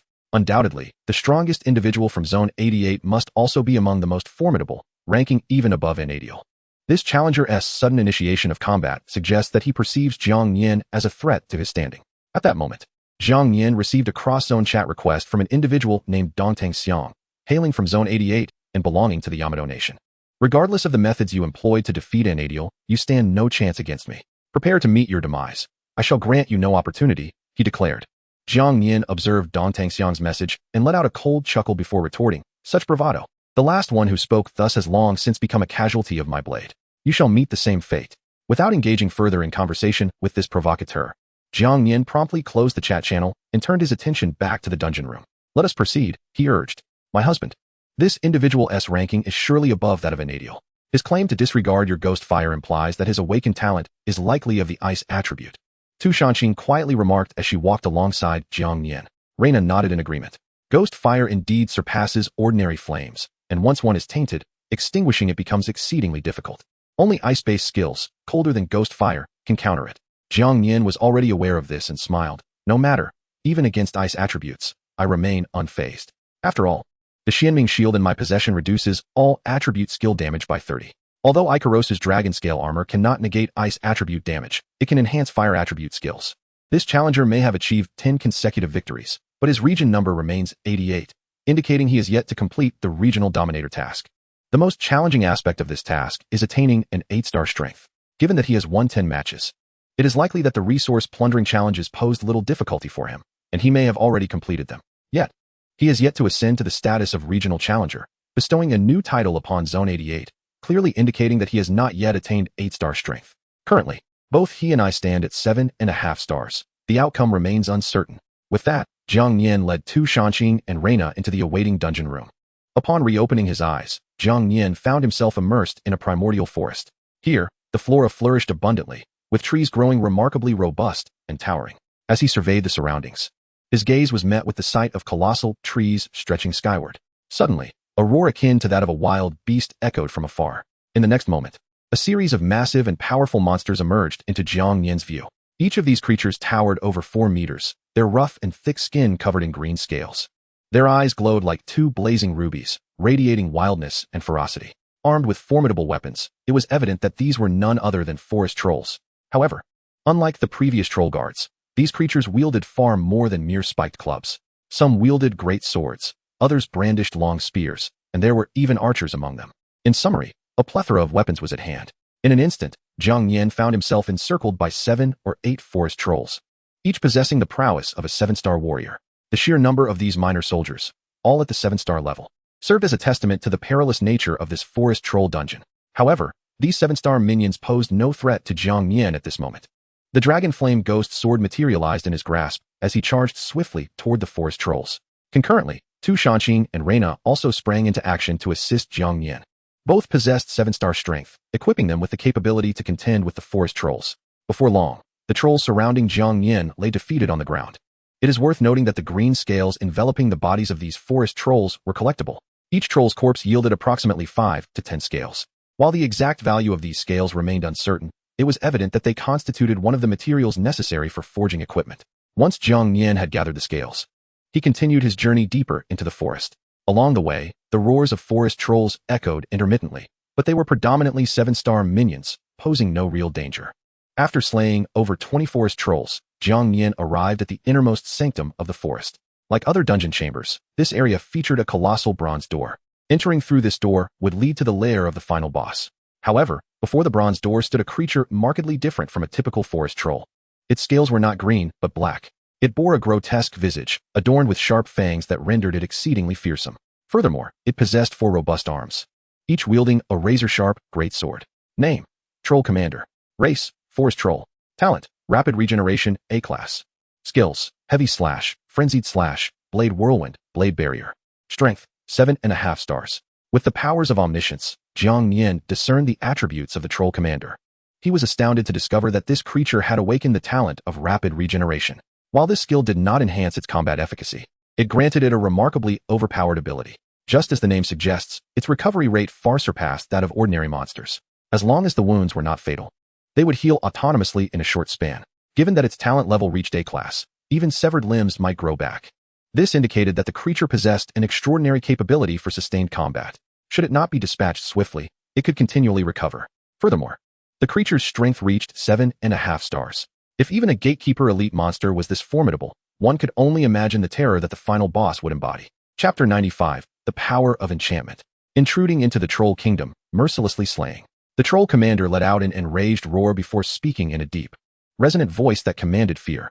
Jiang Nian was disinclined to engage in idle chatter with this creature. He leaped forward, brandishing the Dragon Flame Ghost Sword and fiercely slashing at the Troll Commander. Perhaps underestimating Jiang Nian, or perhaps overly confident in its own abilities, the Troll Commander made no attempt to evade the attack, allowing the Dragon Flame Ghost Sword to strike its form. A deep wound, exposing bone, appeared on the Troll Commander's chest, flames of ghostly fire continuing to burn fiercely. Logically, such a grievous injury would elicit excruciating pain. However, an eerie phenomenon transpired. The Troll Commander exhibited no signs of anguish, and the wound on its chest began to heal rapidly. Although the ghostly flames persisted, they appeared to have little effect on the Troll Commander. This was the power bestowed by rapid regeneration. As long as it was not instantaneously vanquished, it could swiftly recover. Thus, it showed no inclination to evade Jiang Nian, confident that this human lacked the power to obliterate it in a single strike. Seeing the Troll Commander's wound heal rapidly did not surprise Jiang Nian. That previous strike was merely a probe. The evidence was clear. This creature indeed possessed an extraordinarily formidable recovery ability. Engaging in a protracted battle was out of the question.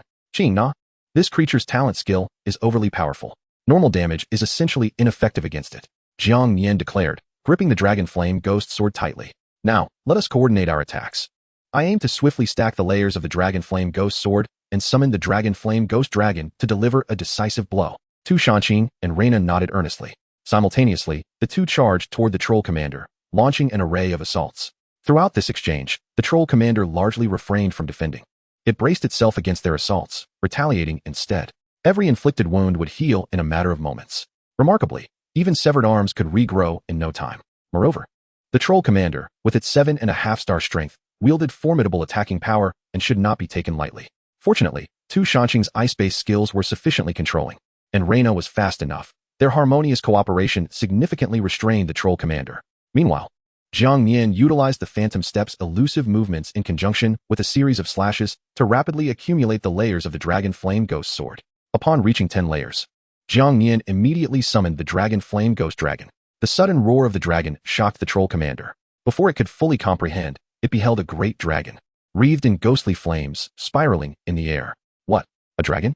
The moment the Troll Commander laid eyes on the Dragon Flame Ghost Dragon, its eyes widened in disbelief. How could a dragon possibly exist within the territory of the forest trolls? It was evident that this human before it had summoned the creature through some extraordinary means. The Troll Commander let out an enraged roar and began to spin rapidly around its axis, swinging its weapons to unleash a whirlwind-like attack. This move was the Troll Commander's Blade Whirlwind, possessing staggering destructive power. Tu Shanqing and Reina recognized the peril and swiftly distanced themselves from the Troll Commander. However, Jiang Nian showed no inclination to evade. He gazed at the rapidly approaching Troll Commander with a calm smile. I have no time to continue this skirmish with you. It is time for you to witness my true strength. At that moment, Jiang Nian's grip tightened around the Dragon Flame Ghost Sword, which ignited with an eerie, ghostly fire. He unleashed the fury of the Fire Dragon. A colossal dragon of flames composed of ghostly fire hurtled toward the Troll Commander. Simultaneously, the Dragon Flame Ghost Dragon, circling in the air, unleashed its own assault, spewing forth a torrent of ghostly flames, amplifying the power of the fury of the Fire Dragon. The Troll Commander, brimming with confidence in its regenerative abilities, still did not attempt to evade, believing it could withstand the attack and slay Jiang Nian. However, reality proved its overconfidence misplaced. The moment it was engulfed by the fury of the Fire Dragon, a harrowing wail erupted from it. The might of the dragon's fury was so formidable that he could not recover in time. In order to deliver a decisive blow, Jiang Nian immediately unleashed the Scorching Flame Sword Slash. As a ghostly fire sword aura flashed by, the body of the Troll Commander was cleaved in two. This time, he was utterly incapable of regeneration, incinerated to cinders by the ghost fire, meeting a tragic demise. Soon after, the bronze door before him slowly creaked open. Jiang Nian anticipated a furious roar from the formidable boss within, akin to the Goblin King's wrath, eager to emerge and slay him, especially since Jiang Nian had slain the Troll Princess. Strangely, however, no sound emerged as the bronze door opened. It was eerily silent, reminiscent of the calm before a storm. Sending shivers down his spine, Jiang Nian did not rush to enter with Tu Shanqing and Lina, but took a moment to rest. recovering his stamina before stepping into the lair of the final boss. Upon entering, the surroundings remained eerily quiet, as if danger were absent. Nevertheless, Jiang Nian and his companions dared not let their guard down, their expressions grave as they scrutinized their surroundings. Moments later, a figure gradually approached from the front. This being was not particularly large, smaller than the average forest troll, standing at roughly 2 meters tall, clad in resplendent golden armor and wielding a sharp golden greatsword. Jiang Nian soon realized that this creature possessed only a single eye. It was an exact match to the image he had seen in the troll princess's palace. Undoubtedly, this being was the king among forest trolls. Name: Andrew, king of trolls. Race: forest troll. Talent: enchantment S-class. Skills: mighty slash, triple strike, light speed cut, flying sword technique. Enchantment: inherent skill. Strength: 7.5 stars. At the moment of seeing this being, Andrew's attributes materialized before Jiang Nian's eyes. Although Andrew shared the same 7.5 star power level as the previous troll commander, the aura he emanated far surpassed that of the commander, instilling a profound sense of oppression within Jiang Nian, reminiscent of his previous encounter with the draconian Carlos. Moreover, Andrew's unique talent skill was particularly extraordinary. The enchantment talent allowed the wielder to infuse their energy into any object, bestowing it with special powers or attributes. For instance, through this enchantment, the long sword in the King of Trolls' grasp could become even more potent. Additionally, enchantment could grant living beings enhanced abilities, such as increased speed and strength. Without a doubt, Andrew's power was exceedingly formidable. Chapter 96. Are you not afraid of death? Human, you have slain my kin and my daughter, and yet you dare to tread here. Are you not afraid of death? The King of Trolls, Andrew, glared fiercely, his voice cold as he questioned Jiang Nian. Jiang Nian responded with a calm smile. In a world where the weak are devoured by the strong, if I do not strike, it will be I who perishes. As for your daughter's fate, I can only say she brought it upon herself. Despite Andrew's formidable strength and unique abilities, Jiang Nian remained composed, facing the King of Trolls with tranquility. Very well. Andrew nodded in acknowledgement, then coldly declared, in that case, you shall not leave here alive today. As you have said, this is a world governed by the law of the jungle. Having entered my domain, your death is inevitable. As Andrew's words fell, a cacophony of beastly roars echoed around them. One after another, massive forest trolls emerged. Though these forest trolls possessed 7-star strength, they were inconsequential in Jiang Nian's eyes. Yet, Andrew's unique talent could amplify these forest trolls, rendering them even more formidable. At that moment, he activated his enchantment talent, his single eye glimmering with an eerie purple light. Simultaneously, the eyes of the surrounding forest trolls also ignited with a purple glow, their auras surging as if they had transcended their prior 7-star status. Kill! Andrew waved his hand, and the surrounding forest trolls unleashed deafening roars, charging at Jiang Nian. Upon witnessing this, Jiang Nian immediately brandished the Dragon Flame Ghost Sword, engaging in fierce combat with the trolls. Tushan and Lena followed closely behind, assisting Jiang Nian in battling the forest trolls. Even with Andrew's enchantment boost, the trolls could not inflict any harm upon Jiang Nian, and soon they were all slain, their corpses littering the ground. Surrounded by the fallen trolls, Jiang Nian brimmed with fighting spirit, unperturbed by the looming presence of the King of Trolls. I must admit, your strength is indeed remarkable for a human. No wonder my daughter was drawn to you. Here is what I propose. I can grant you a chance. If you willingly submit to my forest troll clan and acknowledge me as your adoptive father, I will spare your life. Otherwise, I will show you no mercy. Andrew did not expect the forest trolls, even enhanced by enchantment, to defeat Jiang Nian. If it were that easy, Jiang Nian would never have made it this far. He would have perished at the hands of the troll commander outside the door. Ridiculous. How could I, a mere human, ever submit to your forest trolls? As for acknowledging you as my adoptive father, that is utterly impossible. I am here solely to slay you. Jiang Nian was disinclined to engage in further banter, brandishing the Dragon Flame Ghost Sword and charging at Andrew. Regardless of Andrew's strength and unique abilities, he was, for now, merely at the same 7.5-star level as Jiang Nian. As long as he had not reached 8 stars, Jiang Nian held absolute confidence in his ability to triumph. Heh, you are utterly foolish. Andrew sneered, raising his golden longsword high. In that instant, he radiated a blinding golden light, as if he possessed the speed of lightning. Just as Jiang Nian prepared to strike, Andrew had already closed the distance, striking down without hesitation. Although Jiang Nian managed to block the strike with the Xianming shield, he was still sent flying, crashing heavily to the ground. My lord, Tu Shanqing and Lena gasped in horror and rushed to Jiang Nian's side, helping him up. I'm fine, no serious harm done. This being possesses extraordinary strength and speed. You must be cautious, do not let him injure you. Jiang Nian regarded the King of Trolls with a solemn expression. He understood that had he not blocked that strike with the Xianming shield, the consequences would have been dire. One hit could have seriously wounded him. Impressive. You can still stand. Andrew smirked coldly, his eyes glinting with murderous intent. I shall see how you withstand my next assault. With that, Andrew once again unleashed a speed akin to lightning, charging at Jiang Nian. In truth, his speed was not inherently this fast. The burst of speed was a result of his application of the enchantment skill. Not only had his speed been amplified, but so too had his strength. Even the golden long sword he wielded and the golden armor he donned had received this enhancement. In certain respects, he was now infinitely close to 8-star power. Get back! Jiang Nian shouted to Tu Shanqing and Lina as he saw Andrew charging once more. Subsequently, he immediately executed the shadow step, employing his ghostly agility to evade Andrew's attacks. Although he had yet to find an opportunity to counterattack, Jiang Nian was not overly concerned about sustaining severe injuries, thanks to the shadow step. At this moment, his task was to bide his time. The enchantment skill indeed had the capacity to amplify his own strength or that of his equipment, rendering them considerably more formidable. However, enchantments also demanded a drain on mental energy, making their unlimited use impossible. What Jiang Nian aimed for was to wait until this fellow's enchantment power waned. And during the process of his recovery, he would strike decisively. Watching his assaults repeatedly elude Jiang Nian, Andrew was genuinely taken aback. He never anticipated that Jiang Nian possessed such exceptional agility, causing him to furrow his brow in frustration. Meanwhile, Tu Shanqing and Reina did not remain idle. They collaborated with Jiang Nian to launch attacks against the Troll King.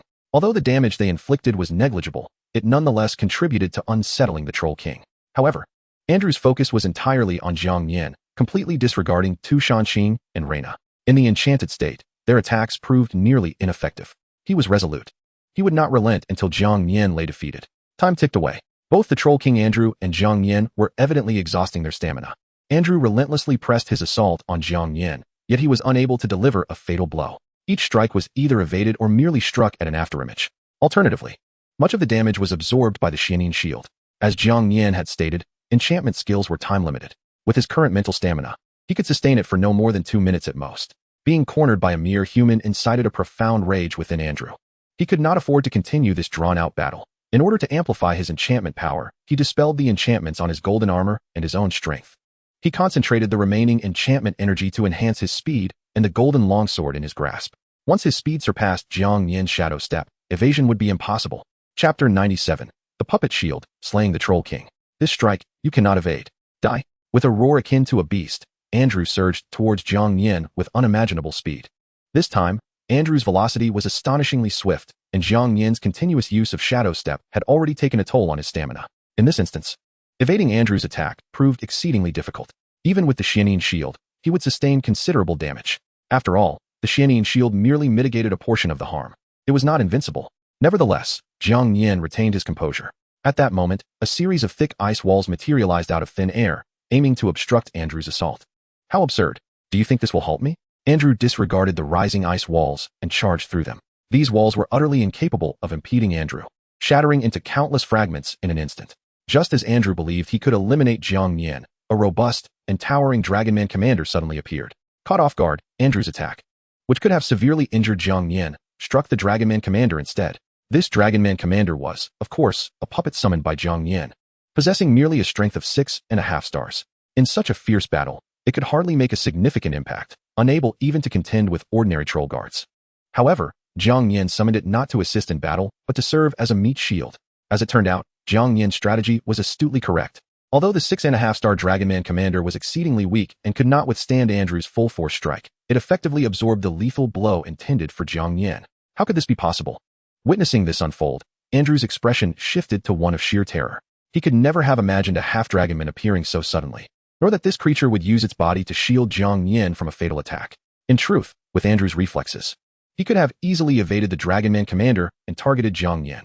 However, the earlier ice walls cast by Tu Shanqing had severely misled him into believing Jiang Nian was out of options, leading him to lower his guard. Damnable, infuriating. Roar. Andrew unleashed a furious roar, causing the entire boss chamber to tremble slightly. Yet, regardless of his regrets, it was of no consequence now. That previous strike had exhausted his enchantment energy, rendering him incapable of continuing to employ enchantment skills until his mental energy was restored. It was evident that Andrew's aura was considerably weaker than before. However, despite the temporary loss of enchantment power, Andrew felt no despair. Rather, his eyes blazed with fury as he glared at Jiang Nian. In his view, even without the enhancement of enchantment power, his innate strength surpassed that of Jiang Nian. Just as Andrew prepared to launch another attack, a thunderous dragon's roar resonated through the air. A colossal dragon, engulfed in ghostly flames, appeared overhead. What? Andrew's eyes widened in disbelief. The earlier appearance of the half-dragonman had already left him astonished, but who could have anticipated that Jiang Nian could summon a true dragon? The dragon, swirling majestically in the air, was the dragon flame ghost dragon summoned by Jiang Nian during his earlier struggle with Andrew. The layers of the dragon flame ghost sword had already accumulated. However, at that time, Andrew's augmented strength was overwhelming, even with the dragon flame ghost dragon summoned. Jiang Nian had no opportunity to strike. Thus, he chose to exercise patience. Now, with Andrew's enchantment power dissipated, he was akin to a slightly more formidable forest troll, presenting Jiang Nian with the perfect moment to strike. Utilizing the ghostly agility of the shadow step, Jiang Nian instantaneously appeared before Andrew. Although the sudden emergence of the dragon flame ghost dragon shocked him, Andrew's reflexes remained sharp as he swung his longsword towards Jiang Nian. Unfortunately, without the boost of enchantment power, Andrew's speed had diminished significantly. He did manage to strike at Jiang Nian, but the figure before him was merely an afterimage. Jiang Nian's true form had already positioned itself behind him, wielding the dragon flame ghost sword to execute the scorching flame sword slash. With the assistance of the dragon flame ghost dragon, the power of the scorching flame sword slash was exponentially augmented. As Andrew's attack struck the afterimage, Jiang Nian simultaneously delivered a decisive blow to him. The scorching flame sword slash possessed immense explosive power, especially with the support of the dragon flame ghost dragon, delivering a crushing blow to Andrew that sent him flying. Roar! As Andrew's anguished roar echoed, the golden armor he wore shattered, revealing a deep wound that exposed bone, while ghostly flames rapidly spread across his body, inflicting unbearable agony. Yet, Jiang Nian's assault was far from over. The moment the scorching flame sword slash landed, he unleashed all his strength, invoking the fury of the fire dragon. Combined with the dragon flame ghost dragon, it engulfed the troll king Andrew in a torrent of flames. I am not willing to accept this. Andrew's desperate scream faded into silence as he fell lifelessly to the ground. Congratulations to player Jiang Nian for slaying the boss, completing the dungeon, and receiving the completion gift pack. All attributes increased by 30 points. Skill book, flying sword technique. Design blueprint for the arm guards of the troll king, 30 force troll scales. As the announcement echoed, an immensely powerful force surged into Jiang Nian's body. The enhancement of all attributes was no longer a novelty for him. His attention was entirely captured by the skill book and design blueprint he had acquired. First and foremost, the flying sword technique, classified as a B-grade skill, does not possess any inherent attribute attacks and is considered a universal skill. Simply put, regardless of the awakened attribute talents, one can learn this technique, which can also be imbued with attribute attacks.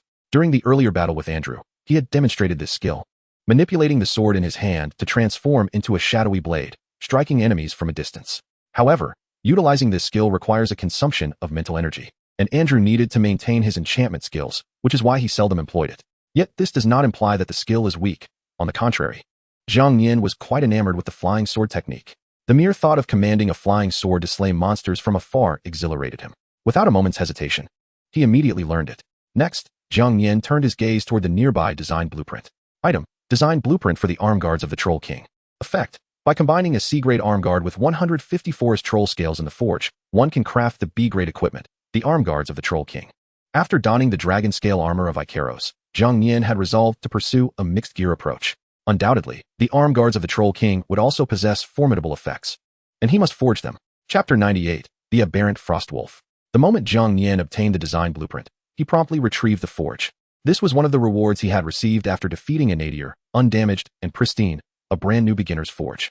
Without delay, Jiang Nian placed the blueprint for the arm guards of the Troll King into the forge. As for the required C-grade arm guard, it was exceedingly simple. He casually removed the Firefall arm guard he had been wearing. Currently, the Firefall set held little value for him, and he was determined to follow a mixed gear path. Keeping the Firefall set was futile. It was better utilized to forge more powerful equipment. What remained was the crucial component, the forest troll scales, totaling a hefty 150 pieces.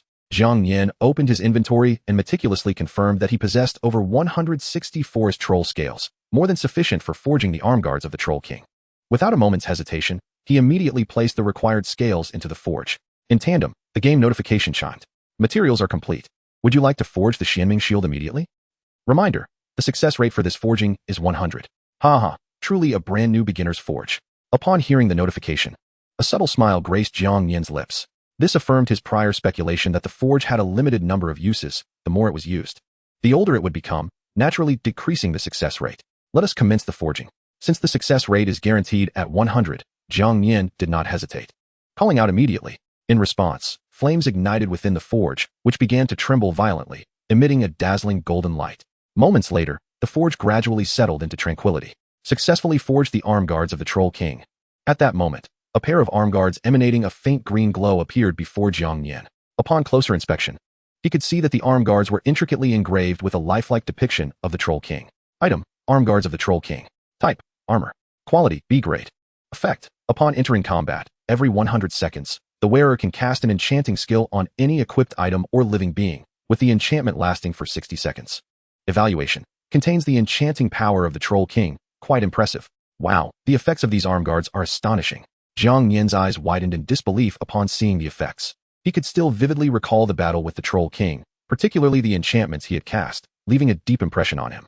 Had the Troll King been able to maintain his enchanting state, Jiang Nian would have had no chance of victory and would have been forced to flee.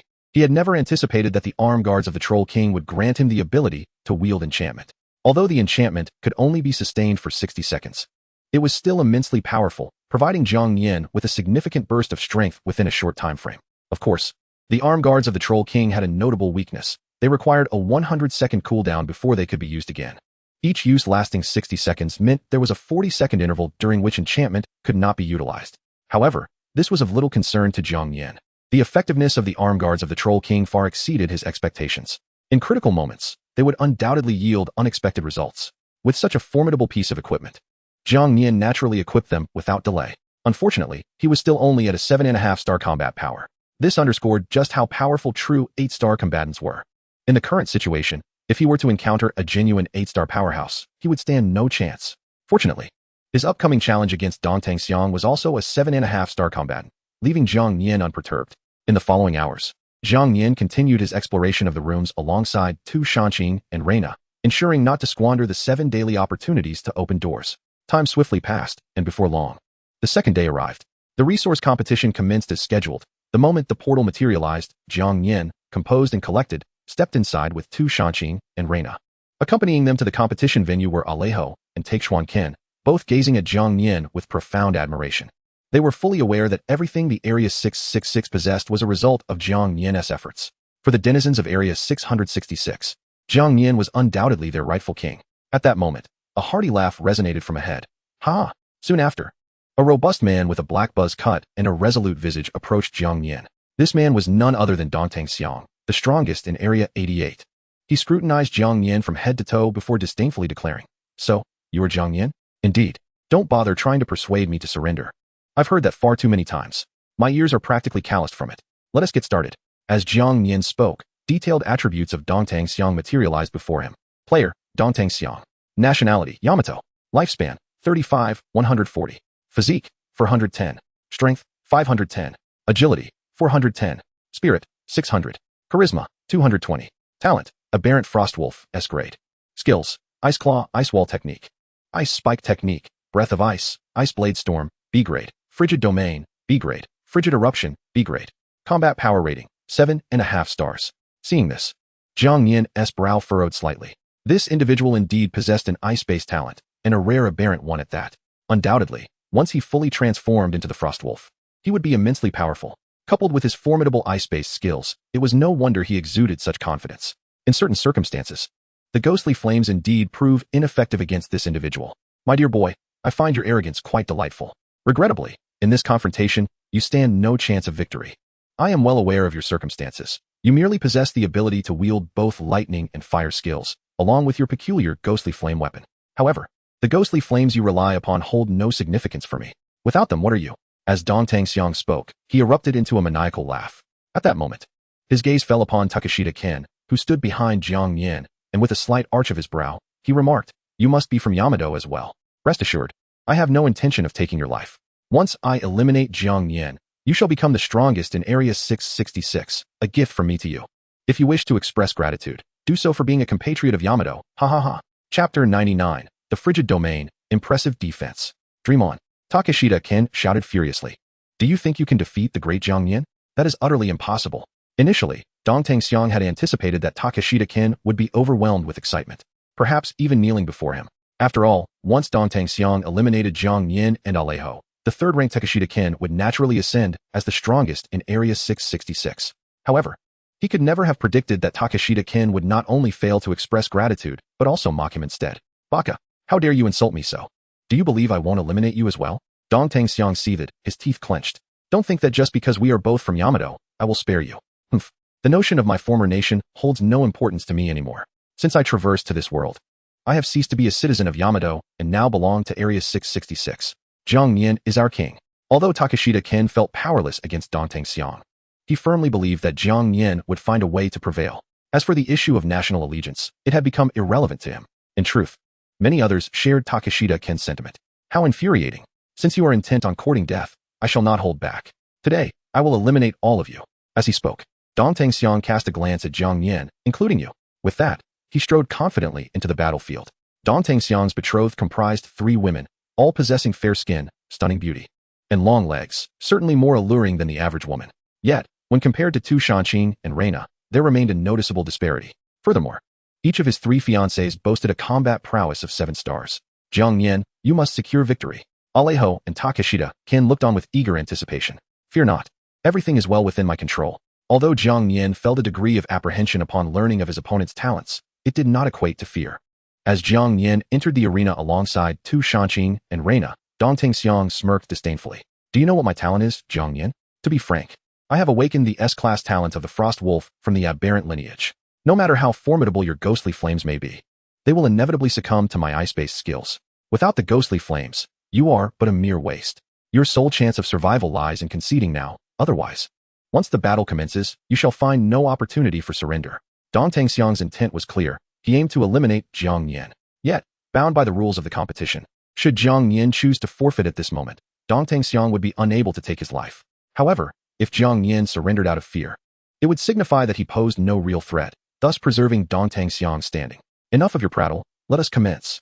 Jiang Nian had no intention of yielding as he stepped into the arena, his dragon flame ghost sword materializing in his grasp. Very well. It seems none of you fear death. Dong Tangxiang observed Jiang Nian's weapon, acknowledging the formidable aura of this B-class weapon. Yet, he remained unconcerned, knowing that the ghostly flames would be countered by his ice abilities. As he spoke, Dong Tangxiang's body began to undergo a transformation. His already robust physique grew even more imposing, his upper garments bursting apart. Concurrently, ice blue fur sprouted from his form, his hands morphing into wolf claws, and his head transforming into that of a frost wolf, a truly terrifying sight. Most notably, a powerful surge of ice energy emanated from him, enveloping the surroundings in a layer of frost, causing the temperature to plummet. The dragon flame ghost sword, which once blazed with ghostly flames, now appeared to cower before this overwhelming icy energy, its flames significantly diminished. Awoo! In his half-man, half-wolf form, Dong Tangxiang let out a primal roar, causing the entire battlefield to tremor. The ice energy intensified, and a unique barrier rapidly unfurled from him, engulfing the arena. Soon, a blizzard began to descend, accompanied by a biting, icy wind. This technique was Dong Tangxiang's signature skill, the frigid domain. Once activated, enemies within this domain would continuously suffer ice damage and experience a drastic reduction in speed. In essence, this technique was an enhanced version of the storm used by Tu Shanqing. Jiang Nian could clearly sense a frigid aura infiltrating his being. Reina, standing behind him, felt it too. As for Tu Shanqing, her own talent was also ice-based, reaching S-class, which should render her impervious to Dong Tangxiang's ice energy. Yet, perhaps due to Dong Tangxiang's overwhelming power, Tu Shanqing, with her 7-star strength, struggled to withstand this icy energy, revealing signs of discomfort. Within my frigid domain, your chances of victory have dwindled to nothing. Jiang Nian, prepare to meet your demise. Accompanied by Dong Tangxiang's maniacal laughter, he charged towards Jiang Nian, his wolf claws extending sharply. Jiang Nian showed no inclination to evade. Dong Tangxiang assumed that Jiang Nian, affected by the frigid domain, was rendered incapable of dodging. However, just as he believed he had the upper hand, Jiang Nian suddenly vanished into a wisp of smoke, reappearing behind him to unleash a blazing sword slash with his dragon flame ghost sword. Although he had yet to summon the dragon flame ghost dragon, the blazing sword slash remained his most potent single-target technique. Yet, the strike merely left a shallow wound on Dong Tangxiang's back. The ghostly flames failed to affect him, extinguished in an instant. This was not due to the weakness of the blazing sword slash, but rather Dong Tangxiang's formidable resistance to ghostly flames. Moreover, beings of the aberrant lineage shared a common trait. Upon transformation, their defenses and endurance exceeded that of ordinary individuals. To make matters worse, Dong Tangxiang's talent was the S-class Frost Wolf. In simpler terms, this fellow was exceptionally resilient. Oh, I hadn't anticipated your speed to surpass my expectations by such a margin. Even the frigid domain hardly impeded you. However, your skill's damage is rather lacking, don't you think? Are you merely scratching an itch? Chapter 100, A Critical Situation. Just moments ago, Jiang Nian deftly evaded the attack from Dantang Xiang, leaving behind an afterimage that bewildered him, which truly astonished Dantang Xiang. However, this astonishment was fleeting. Even after being struck by Jiang Nian's blade, he suffered minimal damage. The B-grade fire skill was hardly impressive. He continued to regard Jiang Nian with disdain, as if he were merely an insect. Observing this, Jiang Nian furrowed his brow. In his current state, the blazing sword strike was the most formidable single-target burst skill he could unleash. Yet, the outcome did not inflict any significant harm, compelling him to acknowledge the formidable strength of his opponent. An awakened aberration talent indeed proved remarkably resilient. Moreover, Jiang Nian's spectral flames were severely countered by this foe. Additionally, trapped in an extremely frigid domain, he was constantly assailed by icy energy. Over time, even he would struggle to endure. Haha, so you are afraid? Dantang Xiang, noticing Jiang Nian's expression, could not help but burst into laughter. Jiang Nian disregarded Dantang Xiang's mockery and continued to wield the dragon flame ghost sword, launching his assault. Alas, Dantang Xiang, with his toughened physique, remained impervious in his half-man, half-wolf state, rendering Jiang Nian's efforts futile. Nevertheless, Jiang Nian did not lose heart. His relentless attacks were merely to stack the power of the dragon flame ghost sword. To onlookers, however, it seemed as though Jiang Nian was growing increasingly flustered. Haha, did you see that? This is the prowess of our esteemed Dantang. The spectators from Zone 88 wore expressions of smug satisfaction. Undeniably, Jiang Nian from their region was formidable, but no matter how strong he was, he could not possibly triumph over Dantang. With a talent inferior to Dantang's and his spectral flames severely countered, what chances did he have? In their view, Jiang Nian's continuous assaults were utterly meaningless. The outcome of this match was already decided. Those from Zone 666 in the live broadcast remained silent in the face of derision, fully aware that Jiang Nian was biding his time. After all, the crucial dragon flame ghost dragon had yet to be summoned, indicating that Jiang Nian had not yet unleashed his full strength. At that moment, in the battleground, Dantang Xiang gathered potent ice attribute energy in his mouth and unleashed it upon Jiang Nian. Even though Jiang Nian hastily employed the Xianming shield to defend against this attack, he was still sent flying, suffering only moderate damage. This chilling eruption was indeed formidable. Coupled with the effects of the frigid domain, Jiang Nian sustained considerable injury, his body now cloaked in frost, further intensifying his discomfort. Since entering this world, Jiang Nian had been embroiled in constant battles. Yet this was the first time he found himself so thoroughly beleaguered in a resource competition. This illustrated just how formidable Dantang Xiang truly was. Even with Jiang Nian's omniscient talent, which allowed him to discern his opponent's weaknesses and launch an attack, he could still inflict only minimal damage. Within the frigid domain, Jiang Nian's combat capabilities were severely hampered, while Dantang Xiang not only remained unaffected but appeared to grow stronger. Jiang Nian realized that unless he could suppress Dantang Xiang's ice attribute energy, summoning the dragon flame ghost dragon would likely yield little success against him. To subdue Dantang Xiang's ice energy, one would need to unleash an even more potent ice attribute energy. Jiang Nian's omniscient ability permitted him to learn any skill. If he possessed a particularly powerful ice attribute skill, perhaps, with the might of his SSS grade talent, he could achieve such suppression. Yet the crux of the matter was that Jiang Nian specialized in fire and lightning skills, having yet to learn any other elemental abilities. Thus, only one opportunity remained, that being Tu Shanqing. Despite her incomplete talent, Tu Shanqing's ability had still reached an S grade, signifying that her innate potential was vastly superior to Dantang Xiang's. If she were to be fully restored, her talent would undoubtedly reach at least SS grade. Under normal circumstances, even with her current incomplete talent, she should be able to withstand Dantang Xiang's ice energy. However, at this moment, she exhibited an expression of extreme agony, devoid of the capability to engage in battle. Beside her, Reina, although also affected by the frigid domain, did not appear to suffer as greatly as Tu Shanqing. She could still occasionally coordinate attacks with Jiang Nian. Clearly, something must have transpired with Tu Shanqing, otherwise, she would not be in such a state. Husband, what is happening with Sister Qing? Reina pondered, her heart filled with confusion. Her own lightning talent allowed her to retain combat capabilities, while Tu Shanqing, with her formidable ice talent, was rendered unable to fight. Why was it so? Jiang Nian cast a glance at Tu Shanqing before speaking gravely. Nar, you protect Qing. She is likely not merely affected by the frigid domain. As for what is happening, I am uncertain. Right now, the priority is to defeat Dantang Xiang. After giving her a few brief instructions, Jiang Nian summoned the power of the dragon flame ghost sword, calling forth the dragon flame ghost dragon. With a resounding roar echoing through the air, a colossal dragon engulfed in ghostly flames spiraled above. Could this be a puppet? As the most powerful individual in Zone 88 and ranked 6th in the entire 7th district, Dantang Xiang had indeed acquired puppets. However, he quickly sensed something awry.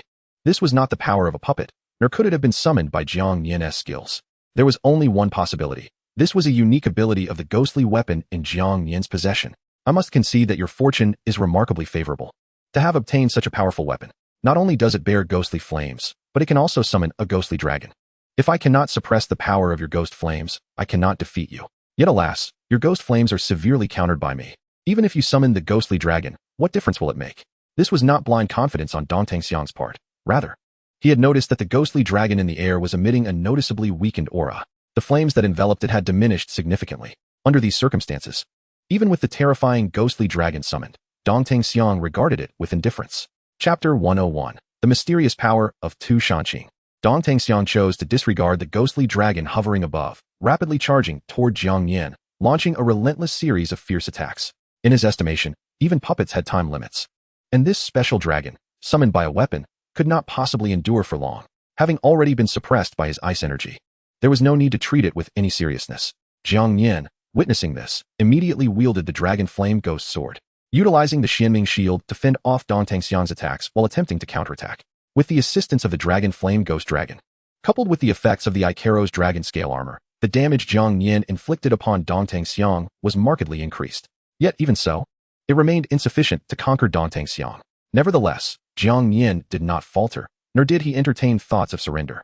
He was acutely aware that maintaining a state of alienation demanded a considerable expenditure of mental energy. As long as he could endure, the moment Tedusho was unable to sustain his alienated state, victory would be inevitable. Of course, during this interval, Jiang Nian must not exhibit any signs of complacency. Should he suffer a significant blow from Tedusho, the consequences would be dire. As Jiang Nian's adversary, Tedusho was well aware that his time in this enhanced state was limited. However, he was unconcerned and would not allow Jiang Nian to prolong the battle any further. Everyone attack, surround, and eliminate him. With Tedusho's command, his three fiancés sprang into action. Although they were not awakened with ice attributes, under Tedusho's protective power, they could disregard the frigid domain and launch their assault on Jiang Nian. This meant that Jiang Nian now faced not only Tedusho, but also his three fiancés, requiring him to combat four opponents simultaneously. Observing from the sidelines, Aliho and Tekawawa Ken clenched their fists in anxiety, fearing that Jiang Nian might indeed fall to Tedusho. In truth, having triumphed in numerous battles within the 666 region, they were already content. Even if Jiang Nian were to lose this match, their gratitude towards him would remain unwavering. Yet, they fervently wished for Jiang Nian's survival. It is no exaggeration to say that should Jiang Nian perish in this confrontation, the 666 region would be doomed. At that moment, whether due to exhaustion or some other reason, Jiang Nian failed to execute the mirage step in time to evade the attack, and was sent flying by Tedusho's punch, crashing violently against a nearby rock pillar. Blood gushing from his mouth, coupled with the influence of the frigid domain, Jiang Nian's complexion turned extremely pale, and his body began to tremble slightly. It was evident to all that Jiang Nian was gravely injured. While Tedusho was also significantly drained, his condition was still markedly better than Jiang Nian's husband. Upon witnessing Jiang Nian's severe injury, Reina could no longer contain herself and dashed towards Tedusho. Normally, as an awakened wielder of lightning attributes, Reina possessed a speed akin to lightning itself. However, due to the chilling domain's effects, her speed had notably diminished. Tedusho regarded a mere 7-star combatant with utter disdain. With a swift motion, he unleashed a powerful surge of ice energy, sending Reina hurtling away. As she crashed to the ground, her body quickly became encased in ice, rendering her unable to escape. Immediately after, Tedusho flashed before Jiang Nian, employing the same tactic to freeze Jiang Nian's body, leaving only his head exposed. Jiang Nian, I must admit, I am somewhat envious of you. Such exquisite companions, and they have become your fiancés. How about this? If you relinquish these two women to me now, I might consider sparing your life. Otherwise, I shall grant you no opportunity to surrender. Tedusho possessed the capability to completely encase Jiang Nian in ice, leaving him no chance to speak. His decision not to do so stemmed solely from a desire to humiliate Jiang Nian. In his view, his strength utterly overshadowed Jiang Nian's, rendering him inconsequential. In your dreams, Jiang Nian glared fiercely at Tedusho, shouting in anger. To sacrifice the women he cherished for his own survival was something Jiang Nian could never do. Very well, very well. You truly are the epitome of a noble man. Alas, you are about to meet your demise. Once you are dead, I shall still acquire your two fiancés. As his words fell, Jiang Nian's body was instantly encased in ice, and Tedusho concentrated his energy into his right claw, preparing to deliver a final blow. Witnessing this unfold, both Aliho and Tekawawa Ken, as well as the spectators in the 666 region's live broadcast, wore expressions of utter despair.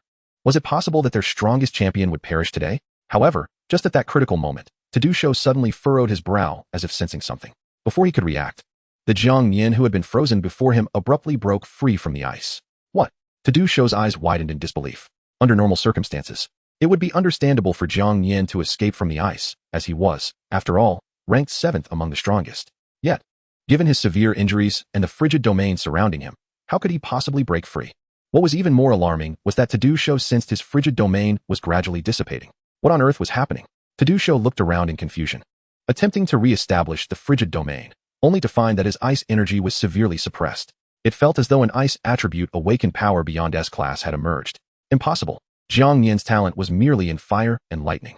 His two fiancées could not possibly possess such formidable abilities. Just as Show was grappling with his bewilderment, he suddenly caught sight of a woman clad in an ice-blue robe, her hair as white as snow. This woman was none other than Tu Shanqing, who had previously been suppressed by the ice energy.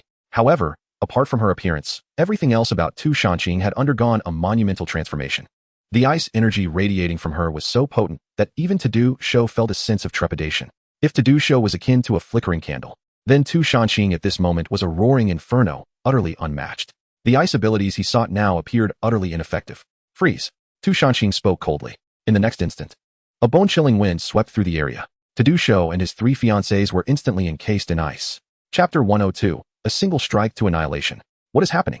Jiang Nian could scarcely believe his own eyes at this unfolding spectacle. When he had been frozen by Show's power, he had nearly surrendered to despair. Who could have anticipated that Tu Shanqing would unleash such terrifying power? At that moment, Jiang Nian gazed at Tu Shanqing, feeling an unfamiliar sensation wash over him.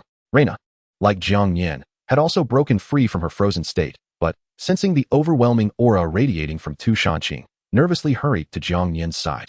Though they did not understand why Tu Shanqing had transformed so dramatically, Jiang Nian could sense that in her current state, Tu Shanqing possessed an extraordinarily formidable strength. Even Show appeared as nothing more than an insect before her. This is impossible. How could you have changed like this? Show, frozen by Tu Shanqing's formidable ice energy, found himself utterly unable to escape. It was important to note that his awakened talent was the S-class alienation frost wolf, endowed with immensely powerful ice energy. Logically, it should have been impossible for him to be frozen. To be encased in ice so swiftly could only mean that the opposing talent far surpassed his own. Being S-class implied that the woman before him possessed at least SS-class talent. He could not fathom that Jiang Nian's fiancée could possess such a level of talent. If that were indeed the case, why had it not been revealed earlier? Why had she only unleashed such overwhelming power at Jiang Nian's most perilous moment? A multitude of questions swirled in his mind, leaving Show increasingly horrified. This scene was also witnessed in its entirety by everyone in the live broadcast. The previously jubilant individuals from the 88th region were left in stunned silence, as if struck by lightning, their expressions vacant. What on earth had just transpired? In an instant, the formidable Dongtang was rendered immobile. Who could enlighten me as to the identity of the suddenly appearing silver-haired woman? That silver-haired lady is indeed Jiang Nian's betrothed. Yet, what could have caused such a dramatic transformation? This is extraordinary. It must be some sort of cheat. Otherwise, how could she have become so remarkably powerful in such a short span of time? While the spectators in Area 88 engaged in fervent discussions, those in Area 666 erupted in jubilant celebration. They too had not anticipated that Jiang Nian's wife could possess such formidable strength. At that moment, within the battleground, Tu Shanqing maintained an air of chilling indifference, devoid of any emotion. Even as she passed by Jiang Nian, her demeanor remained unchanged. A stark contrast to her previous reliance on him. She strode decisively to Dongtang Xiang, her voice icy as she inquired, "How do you wish to perish?" Dongtang Xiang, frozen in place, could not utter a word. Terror was evident in his eyes. I nearly forgot. You are currently incapable of speech. In that case, I need not say anything further. As Tu Shanqing's words fell, she struck with a casual yet lethal palm, obliterating Dongtang Xiang in an instant. The entire process was executed so swiftly that Dongtang Xiang had no opportunity to react, meeting a tragic end. His three betrothed companions suffered an identical fate, disintegrating into icy remnants alongside him. At that moment, an announcement reverberated through the air. Announcement: in the first round of the competition, Jiang Nian emerges victorious. Contestants from Area 88, please proceed to the stage for the next match. As Tu Shanqing, Jiang Nian's betrothed, vanquished Dongtang Xiang, it was indeed counted as a triumph for Jiang Nian. Witnessing the grim demise of Dongtang Xiang and his companions, all present displayed expressions of sheer horror, including Jiang Nian himself. It is noteworthy that Dongtang Xiang possessed a formidable strength of 7.5 stars. Yet he was effortlessly dispatched by Tu Shanqing in the blink of an eye. This serves as a testament that, in her current state, Tu Shanqing's actual combat prowess likely exceeds 8 stars, perhaps even higher. It is inconceivable that she could have eliminated Dongtang Xiang with a single strike otherwise. Following the obliteration of Dongtang Xiang, Tu Shanqing's expression remained serious, as if she harbored no feelings toward Jiang Nian, just as she was about to speak. A cacophony of panicked cries erupted from outside the battleground. "We surrender! We surrender!" The remaining two contestants from Area 88 fell to their knees in terror. If even Dongtang Xiang could be so easily slain, what chance did they have? They feared that upon entering the combat arena, they too would meet an immediate demise. To preserve their lives, they unhesitatingly chose to concede. Announcement: the resource competition is won by Area 666. Announcement: resources in Area 666 are doubled, with all attributes increased by 20 points. Resources in Area 88 are halved, with all attributes decreased by 20 points. Announcement: Jiang Nian has completed a 1 vs 3 challenge, earning an additional reward, 1 silver treasure chest and 1 challenge key. A cascade of golden beams subsequently enveloped the members of Area 666, accompanied by a special announcement resounding in their ears. Announcement: Dongtang Xiang ranks 6th in the entire Zone 7. Jiang Nian has defeated him, claiming his 6th place status and receiving the exclusive title of strongest in the region. Announcement: Dongtang Xiang, having been defeated by Jiang Nian, is now ranked 7th. However, due to his demise, the 7th place badge is awarded to the 2nd strongest in the area. Did you hear that? Our esteemed Jiang Nian has ascended to the rank of 6th strongest in Zone 7. Haha, who would have thought this match would be won so effortlessly? One must acknowledge that Jiang Nian's betrothed is truly formidable. You all witnessed it, did you not? The fox demoness dispatched Dongtang Xiang with a single blow. Her power is astonishing. While the members of Area 666 reveled in jubilation and excitement, Jiang Nian's expression grew particularly grave. This was due to the fact that Tu Shanqing was now gazing at him with a murderous intent. Aliho and Tekawawa Ken, sensing a conflict brewing between the couple, prudently chose to exit the competition venue. At that moment, only Jiang Nian, Reina, and Tu Shanqing remained in the arena. Under these circumstances, Jiang Nian was far too preoccupied to consider the 6th place reward. He focused intently on Tu Shanqing before him. Given her ability to eliminate Dongtang Xiang with a single strike, it signified she possessed the absolute power to annihilate Jiang Nian as well. Just as Jiang Nian prepared to speak, Tu Shanqing suddenly seemed to lose her strength, collapsing into unconsciousness. Upon regaining consciousness, she reverted to her previous self.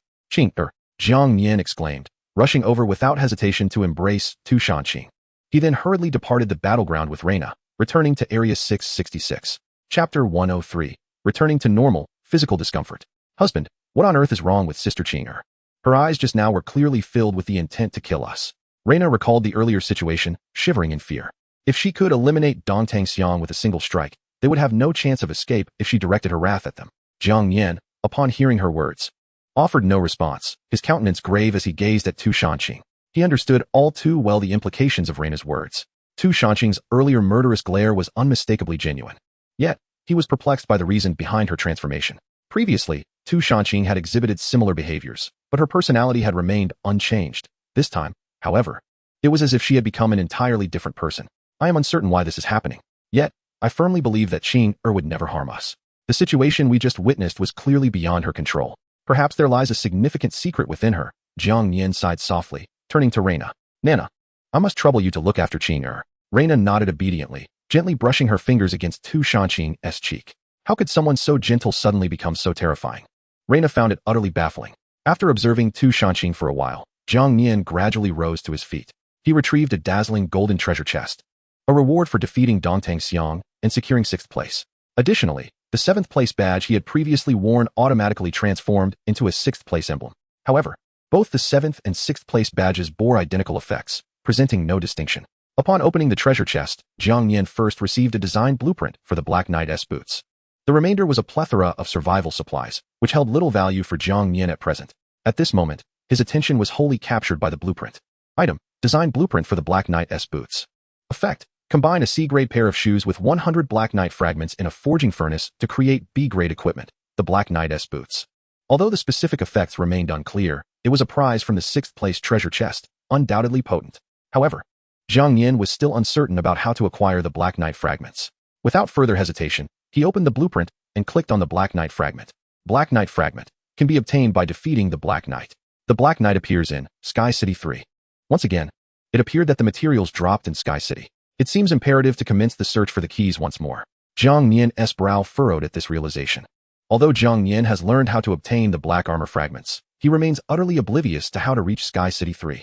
In the previous Sky Cities 1 and 2, he had obtained a key fragment in advance, which served as a crucial clue for his continued search. However, this time, he possesses no such information. Fortunately, Jiang Nian is endowed with omniscience, allowing him to discern all circumstances at the entrance.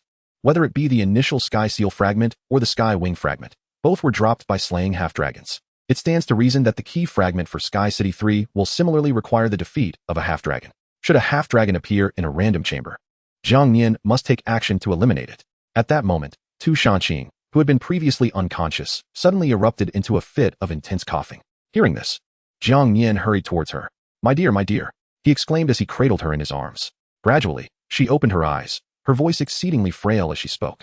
It's wonderful, Qinger, you're finally awake. Upon witnessing this, both Jiang Nian and Reina displayed expressions of uncontainable excitement. Once Tu Shanqing regained consciousness, she gazed around in bewilderment. Strange, husband, weren't you battling Dantang Xiang? Where is he? Oddly enough, this isn't even the competition arena. Could it be that you've triumphed? Tu Shanqing looked around, utterly unaware of the events that had transpired. Her memories were still trapped in the torment of Dantang Xiang's frigid domain, leaving her with no recollection of what had occurred. Seeing Tu Shanqing in such a state of confusion, Jiang Nian furrowed his brow. He could ascertain that she had indeed returned to her original self, signifying that Tu Shanqing was not deceiving him. She was genuinely oblivious to everything that had just transpired. Consequently, Jiang Nian succinctly recounted the recent events.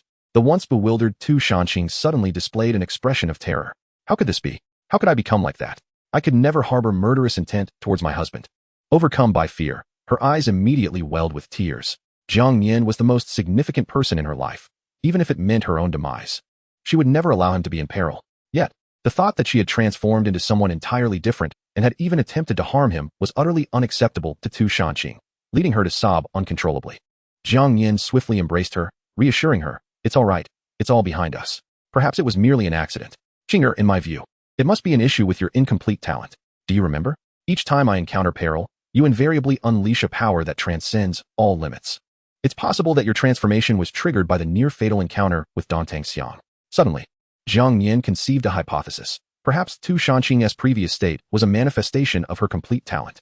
There must be a monumental secret hidden within her, one that even Tu Shanqing herself was unaware of. Only by gradually mending her fractured abilities could this secret be unveiled. However, Tu Shanqing, with her head bowed in sorrow, was about to speak when Reina approached her. Sister Qinger, you needn't be too hard on yourself. While your earlier form was quite frightening, you ultimately saved our husband. Had you not intervened in time, we would all be in grave danger now. Jiang Nian, upon hearing this, nodded enthusiastically. After all, Tu Shanqing was his wife. No matter what she transformed into, he would never abandon her. With the comfort provided by both of them, Tu Shanqing gradually began to calm her emotions. Yet, a lingering unease remained within her. If she were to transform again and inadvertently harm her husband, what then? Thus, she resolved to control her emotions as best as she could, striving to avoid falling into a state of extreme rage. Just as Tu Shanqing stood up, she suddenly felt a wave of intense nausea wash over her, prompting her to dry heave. Chapter 104, Pregnancy. Qinger, are you all right? Jiang Nian inquired with evident concern upon seeing her distress. She had awakened, yet why did she still appear so unwell? Reina, standing nearby, also looked at Tu Shanqing with great worry. After a bout of violent retching, Tu Shanqing gradually recovered, feeling exceedingly weak as she lay upon Jiang Nian's chest. She was entirely unaware of her own condition. While overexertion typically resulted in weakness, she had never experienced nausea before. Jiang Nian was perplexed by this. Just then, an announcement echoed in their vicinity. Your partner, Tu Shanqing, is now pregnant. The home function has been upgraded, and you have received a pregnancy gift pack. Reminder, after the home upgrade, the pregnant individual can remain in the home for an extended period to nurture the fetus and will not participate in battles. As the announcement resonated, a unique golden treasure chest materialized before Jiang Nian. In that moment, both he and Tu Shanqing, along with Reina, were left utterly dumbfounded. After a brief pause, Jiang Nian's face illuminated with uncontainable joy. He embraced Tu Shanqing tightly, exclaiming, Qinger, you're pregnant. This is wonderful. I'm going to be a father. As realization set in, his excitement only intensified. The news of Tu Shanqing's pregnancy was indeed a monumental surprise for him. However, a wave of nervousness swept over Jiang Nian, as it was his first time becoming a father. How could he not feel anxious? Upon learning of her condition, Tu Shanqing initially appeared bewildered, then gently caressed her belly, whispering, So, I'm carrying my husband's child. She too felt an overwhelming sense of joy at the prospect of motherhood. Reina, upon hearing this news, was equally elated. This is the child of our husband. Qinger, I've made a decision. From now on, you must not accompany me into battle. You need to stay at home and rest properly. As soon as Jiang Nian finished speaking, he activated their home, revealing a 3-story villa before them. The upgraded home would allow Tu Shanqing to remain there comfortably, nurturing her pregnancy without the need to follow Jiang Nian at all times. Should he wish to see her, he could easily access their home from any room. But I want to fight alongside you, Tu Shanqing protested.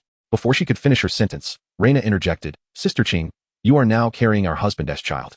This is the first child of the Jiang family and is of utmost importance. You cannot afford any accidents. Jiang Nian nodded in agreement, taking Tu Shanqing's hand. Qinger, my battles ahead will become increasingly perilous. Given your current condition, it is not suitable for you to continue fighting. This was not a mere scare tactic. It reflected Jiang Nian's genuine concerns. After defeating the 7th-ranked nadir, he was soon challenged by the 6th-ranked Dantang Xiang. This clearly indicated that these adversaries had allied themselves. Perhaps they sensed that Jiang Nian posed a threat to their standings, prompting them to take action. Regardless of the reason, Jiang Nian's current situation was undeniably precarious. It was conceivable that the 5th-ranked contender might also challenge him. Having faced Dantang Xiang, Jiang Nian had come to a stark realization of just how formidable these opponents were. In the past, he would have faced them without fear, unencumbered by hesitation. Yet, the circumstances had shifted. For the sake of Tu Shanqing, Reina, and the child growing within Tu Shanqing, he could not afford to take any risks. Once Jiang Nian perishes, Tu Shanqing, Reina, and even the unborn child shall meet the same fate. To avert such a calamity, Jiang Nian must cultivate greater strength. Observing Jiang Nian's resolute expression at this moment, Tu Shanqing obediently nodded. My husband, please exercise utmost caution. Rest assured, I shall remain unharmed, Jiang Nian reassured her. After calming Tu Shanqing, he turned his gaze toward the golden treasure chest ahead. Upon opening it, he acquired an array of items pertinent to pregnant women and infants, a veritable cornucopia. Moreover, Jiang Nian himself was awarded a remarkable boost of 50 points across all attributes, a delightful surprise indeed. Subsequently, Jiang Nian and Reina escorted Tu Shanqing back to their abode. He first prepared a lavish feast for Tu Shanqing, and after she was well fed, he also arranged a plethora of fruits.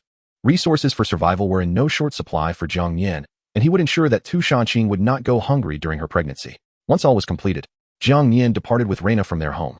Notably, even after upgrading their residence, Tu Shanqing could remain safely within its confines, even if Jiang Nian temporarily withdrew it. It functioned akin to a special sanctuary, impervious to external disturbances. Jiang Nian could enter at any time to accompany Tu Shanqing. Let us embark on a quest to seek the fragments of the Sky City 3 key. I sense that formidable adversaries shall soon challenge me, Jiang Nian stated gravely. Reina, standing beside him, mirrored his solemn demeanor. If Dantang Xiang was already so powerful, the 5th-ranked warrior must be even more terrifying. Jiang Nian's gaze then fell upon the white random room ahead. Regrettably, within this random room, there was no trace of half-dragons, merely a fire-maned lion. Possessing roughly 6.5 stars of strength, hardly a match for Jiang Nian at this juncture. Aside from that, there were no other random rooms within this chamber, and Jiang Nian found no motivation to slay the fire-maned lion. He promptly led Reina toward the golden resource room on the opposite side. After all, Jiang Nian could open doors 7 times a day. He was determined to uncover the fragments of the Sky City 3 key. During Jiang Nian's quest for the key fragments, the special group chat of the 7 great warriors erupted once more. It was utterly astonishing. Dantang Xiang had been defeated, leaving everyone to ponder Jiang Nian's true capabilities. Dantang Xiang had awakened as an S-class aberrant frost wolf, with formidable ice elemental energy that countered ghostly flames. How had Jiang Nian triumphed? At this moment, Amir, ranked 5th, spoke up, having initially believed that Dantang Xiang would easily vanquish Jiang Nian through elemental suppression. Yet, who could have foreseen that Dantang Xiang had also perished? Upon learning of this, Amir found it hard to accept. I have a basic understanding of the events. It was not Jiang Nian himself who defeated Dantang Xiang, but rather his betrothed. It is said that she unleashed an unfathomable power, obliterating Dantang Xiang in a single strike. Shortly after Amir's revelation, Byron Angus, ranked 4th, chimed in, further shocking Amir. Byron, is your information accurate? Dantang Xiang is, after all, the 6th-ranked warrior in our Zone 7. How could he be dispatched so effortlessly? If Dantang Xiang can be eliminated so easily, what chances do we have? Could it be that his betrothed has achieved 8 stars? Upon learning this, Amir's astonishment swiftly morphed into trepidation. Although he ranked 5th, significantly stronger than Dantang Xiang, he could not fathom achieving a one-hit kill.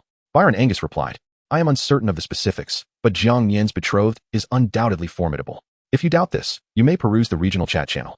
The discourse revolves around this very issue. Upon hearing this, Amir promptly entered the regional chat channel. As anticipated, the chatter within was rife with discussions regarding Jiang Nian's betrothed. Dantang Xiang had seemingly vanquished Jiang Nian and was poised to deliver the final blow. Yet, at that critical moment, Jiang Nian's betrothed suddenly unleashed a terrifying surge of power, dispatching Dongtang Xiang in an instant, leaving him no opportunity for resistance. Realizing all this, Amir's expression grew increasingly fearful.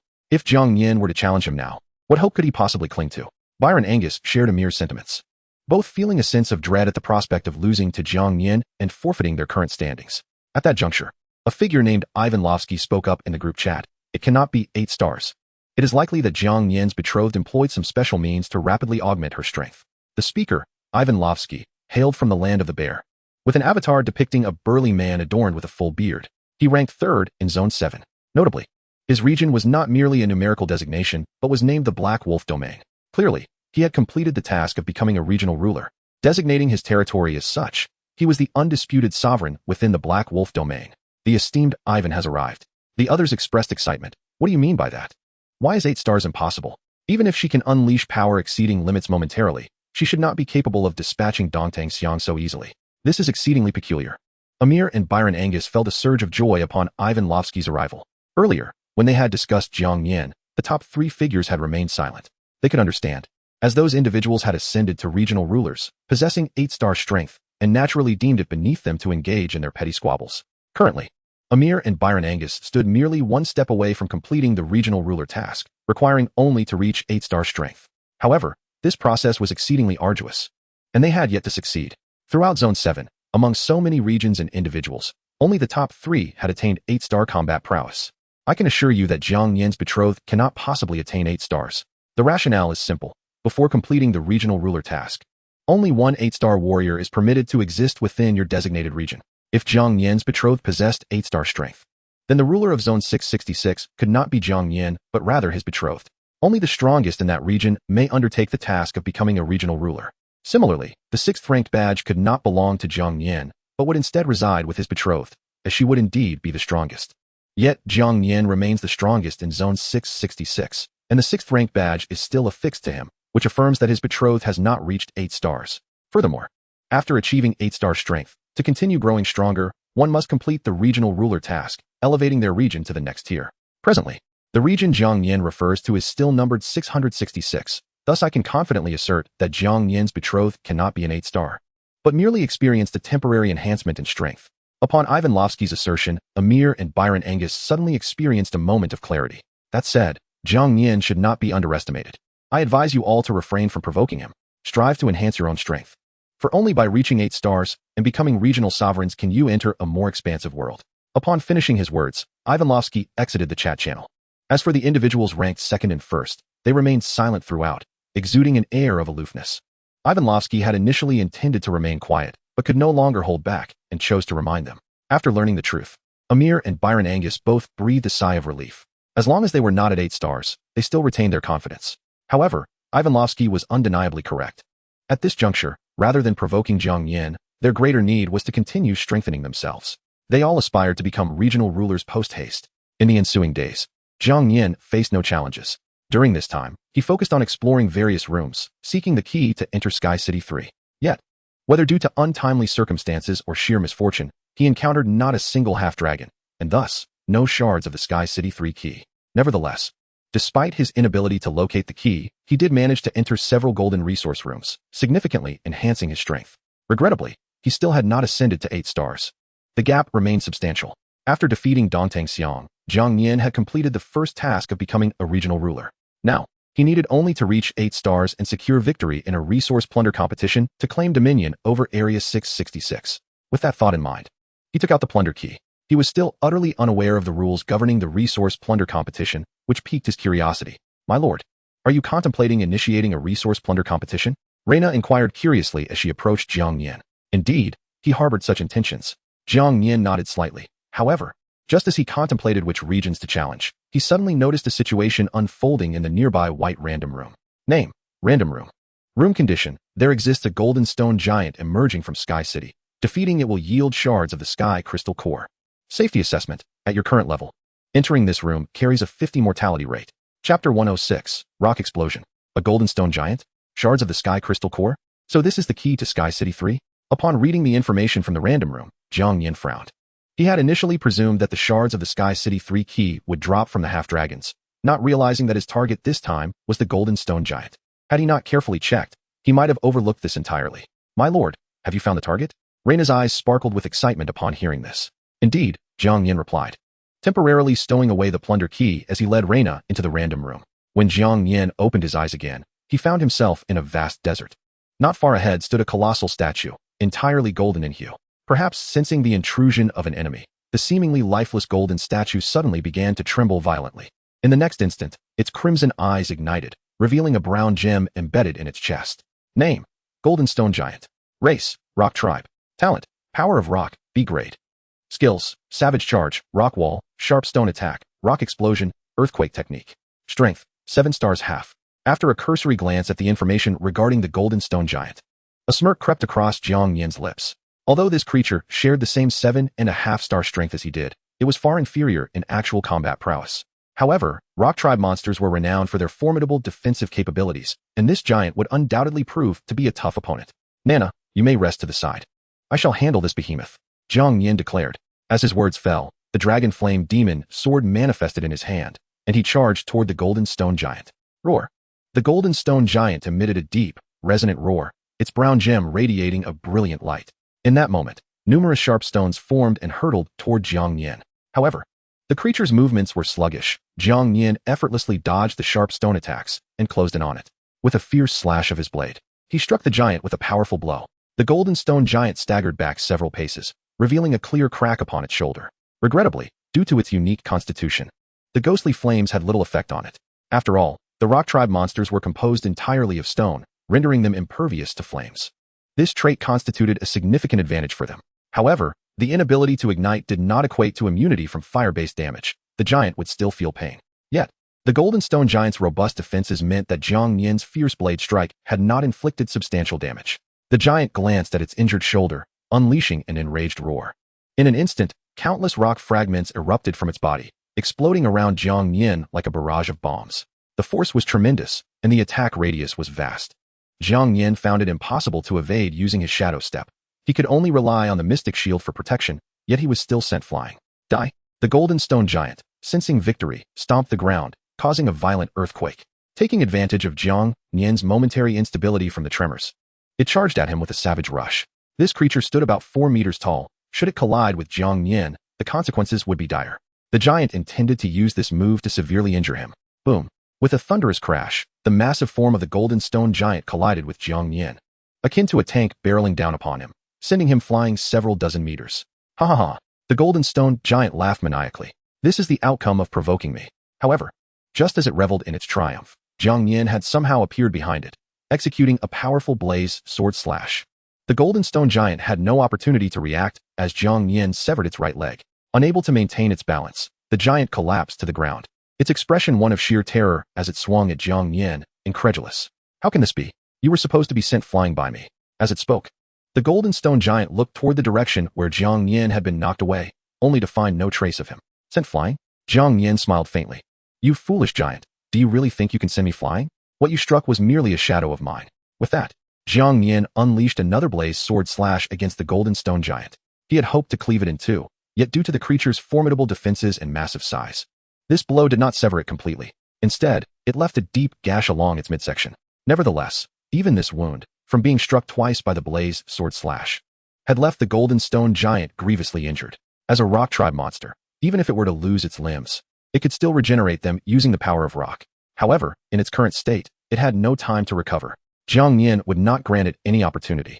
The dragon scale armor of Ikalawossi had already accumulated to 10 layers. With the amplification of flames, the damage from Jiang Nian's fire-based skills was already formidable. Confronted by a severely wounded Golden Stone Giant, he spared no mercy and immediately unleashed the wrath of the fire dragon, engulfing the colossal creature in flames. Following a series of heart-wrenching cries, the Golden Stone Giant utterly succumbed to its fate, its brown gemstone shattering upon impact. In the aftermath, a fragment of a golden crystal core fell to the ground. Item: Fragment of the Sky Crystal Core. Effect: Collecting 3 fragments of the Sky Crystal Core unlocks the hidden dungeon, Sky City 3. To his surprise, only 3 were required for synthesis. He had anticipated the necessity of 5 fragments, as before. After retrieving the fragment from the ground, Jiang Nian promptly stored it in his inventory. Despite the mere 3 fragments needed to forge the key to Sky City 3, the Golden Stone Giant's prowess was evidently superior to that of the previous half-dragon foes. Just moments ago, the giant had employed an earthquake technique combined with a savage charge. Had Jiang Nian not adeptly evaded using Shadow Step, the consequences could have been dire. Moreover, the giant's rock blast skill possessed an expansive attack range, making it exceedingly difficult for Jiang Nian to evade even with Shadow Step. If a single golden stone giant proved this challenging, one could only imagine the multitude of such giants awaiting in the depths of Sky City 3. Undoubtedly, the dungeon would be fraught with peril. Jiang Nian had to prepare meticulously before entering. After resting for a brief moment, he continued his search for the golden stone giant alongside Reina. Chapter 107. The Plunder Challenge, an unfair rule. Perhaps due to Jiang Nian's overwhelming strength. Or perhaps as a consequence of Tu Shanqing's devastating strike that annihilated Dongtang Xiang, the reputation of Region 666 had instilled fear in all of District 7, resulting in a fortnight's peace without a single challenge. During this period, Jiang Nian had successfully gathered 3 fragments of the Sky Crystal Core and synthesized the complete core, ready to venture into Sky City 3. However, he refrained from entering recklessly, at least until he felt entirely confident he would not take the plunge. After all, no one had dared to challenge him during this time, allowing Jiang Nian to enjoy a serene existence. Each time his door-opening attempts were exhausted, he would return to his abode, spending quality time with Tu Shanqing. My dear, why is it so arduous to attain 8-star combat power? I have already reached 7.5 stars, yet you remain unable to achieve 8, Tu Shanqing remarked during her pregnancy. Throughout this time, Reina had accompanied Jiang Nian in battle, and she too had achieved a combat power of 7.5 stars. Moreover, Jiang Nian had continuously grown stronger, even mastering a new B-rank fire skill known as the Flame Energy Shield. This defensive technique allowed him to instantly conjure a fiery barrier that inflicted counter damage upon attackers. When used in conjunction with a shield, the Flame Energy Shield became even more formidable. However, not all shields could be employed, only those of the fire attribute would suffice. The Xianming shield in Jiang Nian's possession was unique, being an all-attribute shield, thus compatible with the Flame Energy Shield. In addition, during this time, Jiang Nian had ventured into numerous golden resource rooms and silver chests, amassing considerable wealth, including a golden chest, significantly enhancing his attributes. Yet, despite these advancements, he still had not attained 8-star status, which left Jiang Nian astonished. This only served to underscore the considerable gap between himself and true 8-star warriors. Fear not, for while I may not yet have reached 8 stars, my strength has certainly grown. It is high time I entered the dungeon of Sky City 3. As Jiang Nian spoke, he retrieved the complete Sky Crystal Core. Just then, an urgent announcement echoed throughout the land. Emergency announcement. Region 88 has initiated a plunder challenge against Regions 666, 60, 799, 112, and 75. The competition will officially commence tomorrow. Plunder challenge. Victory grants the ability to seize 50 resources from the opponent's region, while all participants in the victorious region receive a 50-point boost to all attributes. Should one fail in the plunder challenge, their region's resources will be reduced by 90, and all attributes diminished by 50. What? Someone has initiated a plunder challenge. Jiang Nian exclaimed, his expression one of disbelief. Region 88 was precisely where Dongtang Xiang hailed from. Logically, after losing their strongest member, they would not dare challenge Region 666 for vengeance. Yet, who could have anticipated that Region 88 would not only dare to challenge, but would do so with a plunder challenge? Furthermore, Jiang Nian noticed a disconcerting detail. All the regions being challenged had previously fallen to him. This could not be mere coincidence. It was undoubtedly a premeditated scheme. My dear, it is certain that the individuals from Region 88 are discontented and have allied with other regions to conspire against you. Both Tu Shanqing and Reina exhibited concern upon realizing the gravity of the situation. The plunder challenge was distinct from a resource competition.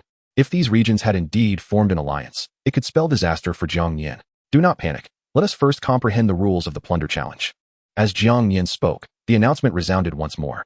Competition rules. Upon the commencement of the plunder challenge, the strongest participant from the leading region may enter the portal leading to the competition grounds, which will be randomly selected from environments such as deserts, snowy mountains, or forests. The competition will last for 3 days. Upon arriving at the competition grounds, each participant will receive a plunder badge. During this period, defeating an opponent from another region allows one to seize their badge. After the competition concludes, the participant possessing all plunder badges will be declared the victor, while all other regions will face defeat.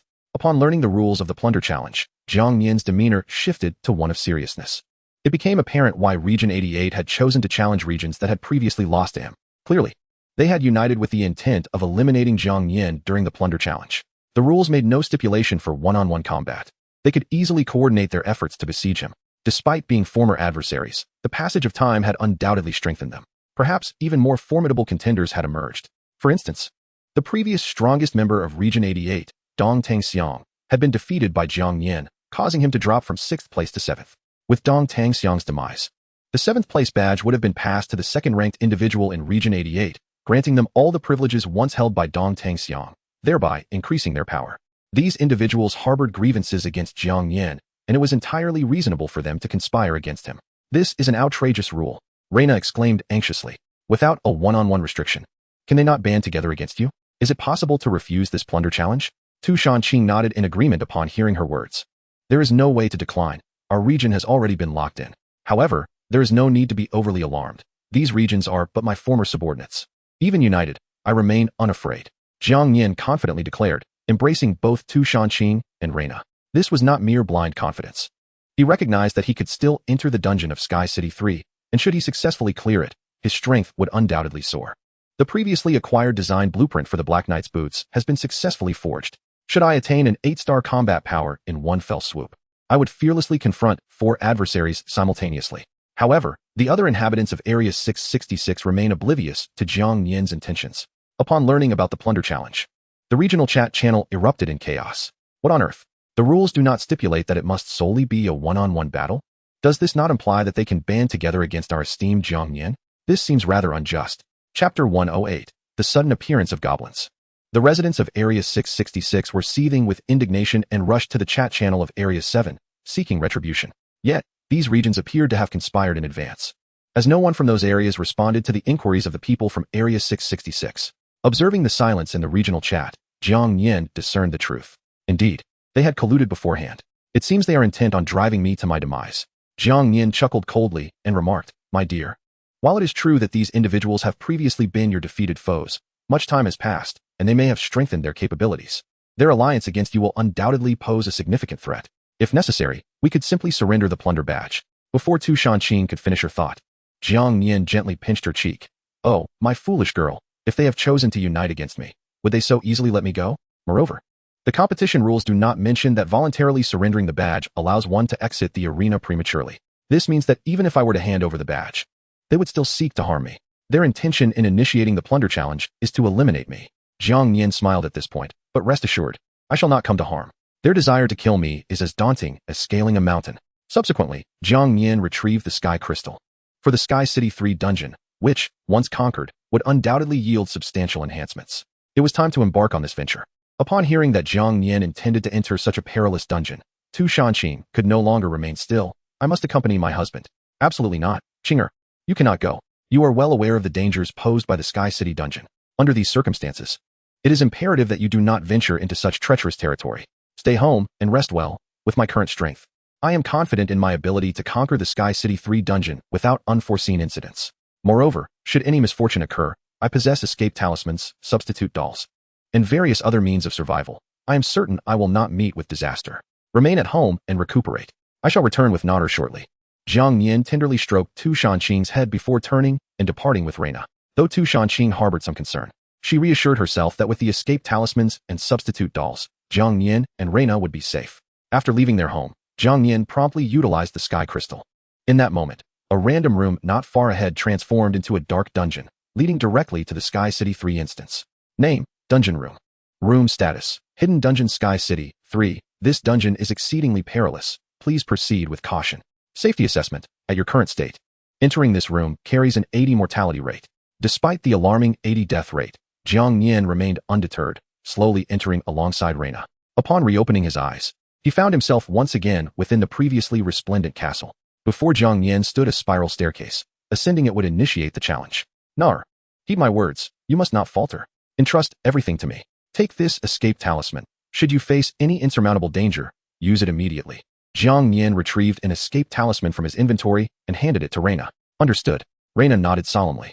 Jiang Nian then guided Reina up the staircase, which, while lengthy, was notably safe, a stark contrast to the previous encounters in Sky City 2, where dragon wing guards would have already emerged. Yet, presently, no monsters appeared. Jiang Nian did not presume that Sky City 3 would be simpler than its predecessor, given the 80 mortality rate. This tranquility surely signified the calm before the storm. Furthermore, during his prior acquisition of the Sky Crystal fragments, he had encountered golden stone giants, each possessing the power to crush Sky wing guards. Should he encounter a multitude of golden stone giants, the danger would remain palpable. Upon exiting the staircase, Jiang Nian entered the true Sky City 3 dungeon. However, to his perplexity, The room was eerily empty, shrouded in dim light, revealing only vague outlines. Moreover, this chamber contained no monsters, deepening Jiang Nian's confusion. My husband, what is this situation? Is it possible that there are no monsters in the Sky City 3 dungeon? Or are there traps lurking in the shadows? Reina, equally bewildered by her surroundings, closely followed Jiang Nian. It remains uncertain. Yet, this dungeon is indeed peculiar. You must not stray from my side. As Jiang Nian spoke, Reina nervously clutched his collar. In such dusky circumstances, anything could transpire. Thus, Jiang Nian cautiously led Reina forward. This vast chamber, coupled with the surrounding gloom, concealed not only monsters, but also the staircase leading to the upper level. Nevertheless, Jiang Nian believed that this room could not be so straightforward. While carefully exploring with Reina, a gray goblin suddenly emerged before them. Stay alert, Jiang Nian exclaimed as he shielded Reina, tightly gripping his dragon flame ghost sword. Though the creature appeared to be merely a goblin, they were within the Sky City 3 dungeon, where even the weakest minion could possess the power of a 7-star entity. Jiang Nian could not afford to be complacent. Perhaps this goblin was formidable. Name, timid goblin. Race, beast, half-human. Skills, charge strike. Power, 1 star. What is this? This creature possesses only 1-star strength? How could this be? In the Sky City 3 dungeon, how could a creature be so feeble? Jiang Nian rubbed his eyes, convinced he must be mistaken. Yet, the reality was undeniable. The goblin before him was indeed remarkably weak. Upon noticing Jiang Nian's sudden appearance, the goblin visibly recoiled, cowering in the corner, trembling. Under normal circumstances, Jiang Nian could have easily slain this goblin in a single strike, but the current situation felt uncanny. He refrained from acting rashly, furrowing his brow as he inquired, "Is it just you here?" The timid goblin did not respond immediately. Instead, it anxiously surveyed its surroundings before stammering, "Human, you should leave quickly. Staying here will only lead to your demise." Chapter 109, A Dead End? This is, after all, a replica of Sky City 3, and thus, it comes as no surprise to Jiang Nian that such a diminutive goblin is capable of articulating human speech. He promptly pressed for clarification, inquiring, "What do you mean by that? There is evidently nothing here. Why is there only a dead end? You had better divulge everything you know, or I shall not hesitate to take your life." As he uttered these words, Jiang Nian transformed the dragon flame ghost sword in his hand into the thunderbolt bow.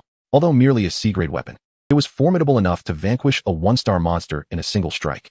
Upon witnessing the emergence of the thunderbolt bow, the timid goblin immediately fell to his knees, trembling in fear. "Please, do not kill me. I only meant to advise you to leave. I assure you, I mean you no harm." As the timid goblin finished speaking, he pressed a switch beside him.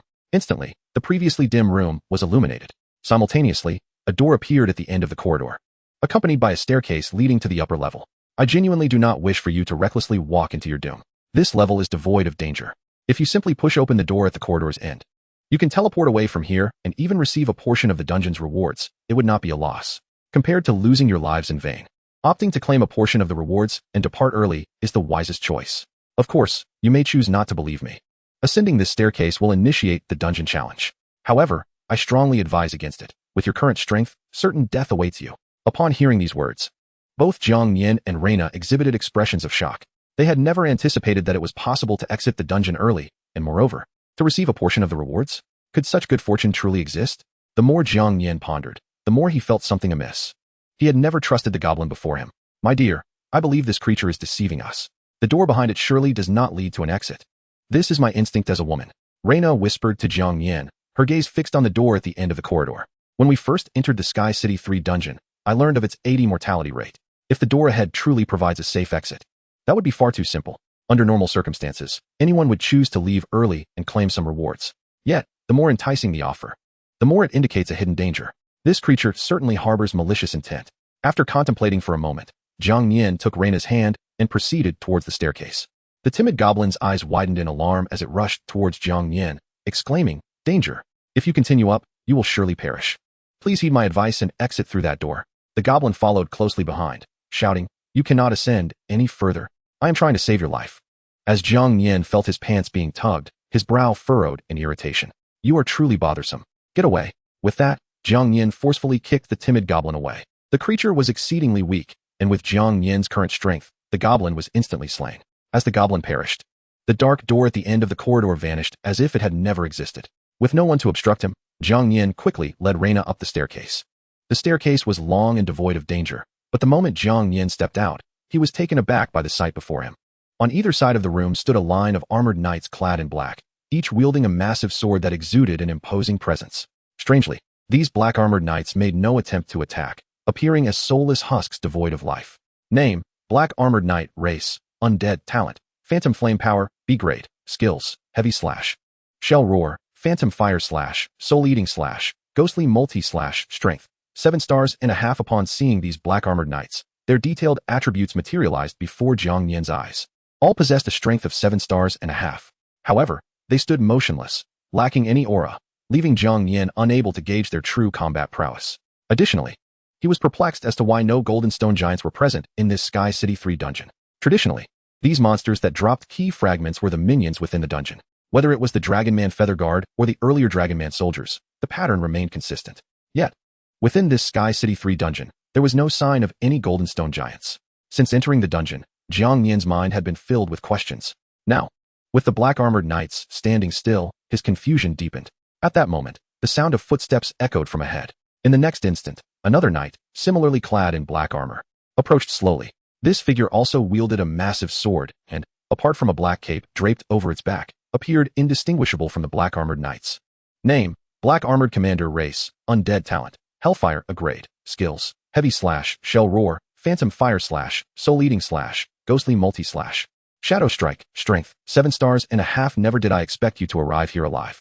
It seems that foolish goblin failed to deceive you. I must admit, your luck is quite remarkable. The Black Armored Commander spoke in a deep, resonant voice as he advanced. Despite sharing the same strength of 7 stars and a half, the aura emanating from him was overwhelmingly powerful. Even Golden Stone Giants could not be compared to him. Undoubtedly, this individual was the elite guardian of the Sky City 3 dungeon. Upon hearing the commander's words, Jiang Nian immediately grasped the situation. The earlier timid goblin had indeed been a trap. What fate awaited me had I entered that room? Jiang Nian's expression turned grave as he regarded the Black Armored Commander. The commander chuckled coldly. Had you entered that room, you would have been besieged by a multitude of Golden Stone Giants. There would have been absolutely no chance of survival. It was a guaranteed death trap. Hearing the commander's words, a wave of relief washed over Jiang Nian. He was thankful he had not been swayed by that creature. Otherwise, upon entering that door, he would have had no choice but to use an escape talisman. With so many Golden Stone Giants, even Jiang Nian at his peak strength would have stood no chance of survival. It truly was a certain death trap. Fortunately, he had managed to evade it, and it could be considered a close call. However, Jiang Nian did not feel the slightest bit of relaxation. He was acutely aware that the Black Armored Commander before him was the true formidable opponent. In truth, without the presence of the surrounding Black Armored Knights, Jiang Nian would not have felt overly concerned about the commander. Given his current strength, defeating him would not pose a significant challenge. However, with numerous Black Armored Knights surrounding him, it was clear they were not mere decorations. They awaited the commander's orders. Once this fellow issues his command, the surrounding Black Knights will undoubtedly launch an assault on Jiang Nian. Confronting such a multitude of monsters, each possessing the formidable strength of a half-7 star, is a daunting challenge for Jiang Nian. Observing the grave expression on Jiang Nian's face, the Black Armored Commander chuckled lightly, relishing the fear that emanated from him. This is not a realm where fragile humans like you can tread. As his words fell, the Black Armored Commander raised his ebony longsword high, radiating a dazzling black light. Enveloped by this ominous glow, the previously motionless Black Knights began to tremble violently. In an instant, their hollow eyes ignited with a chilling crimson light. All the Black Knights turned their gaze towards Jiang Nian. In that moment, an overwhelming sense of dread washed over him, akin to being scrutinized by a legion of malevolent spirits. Beside him, Reina instinctively grasped Jiang Nian's sleeve, her expression fraught with anxiety. Stay calm, I am here for you. At the first sign of danger, activate the escape talisman.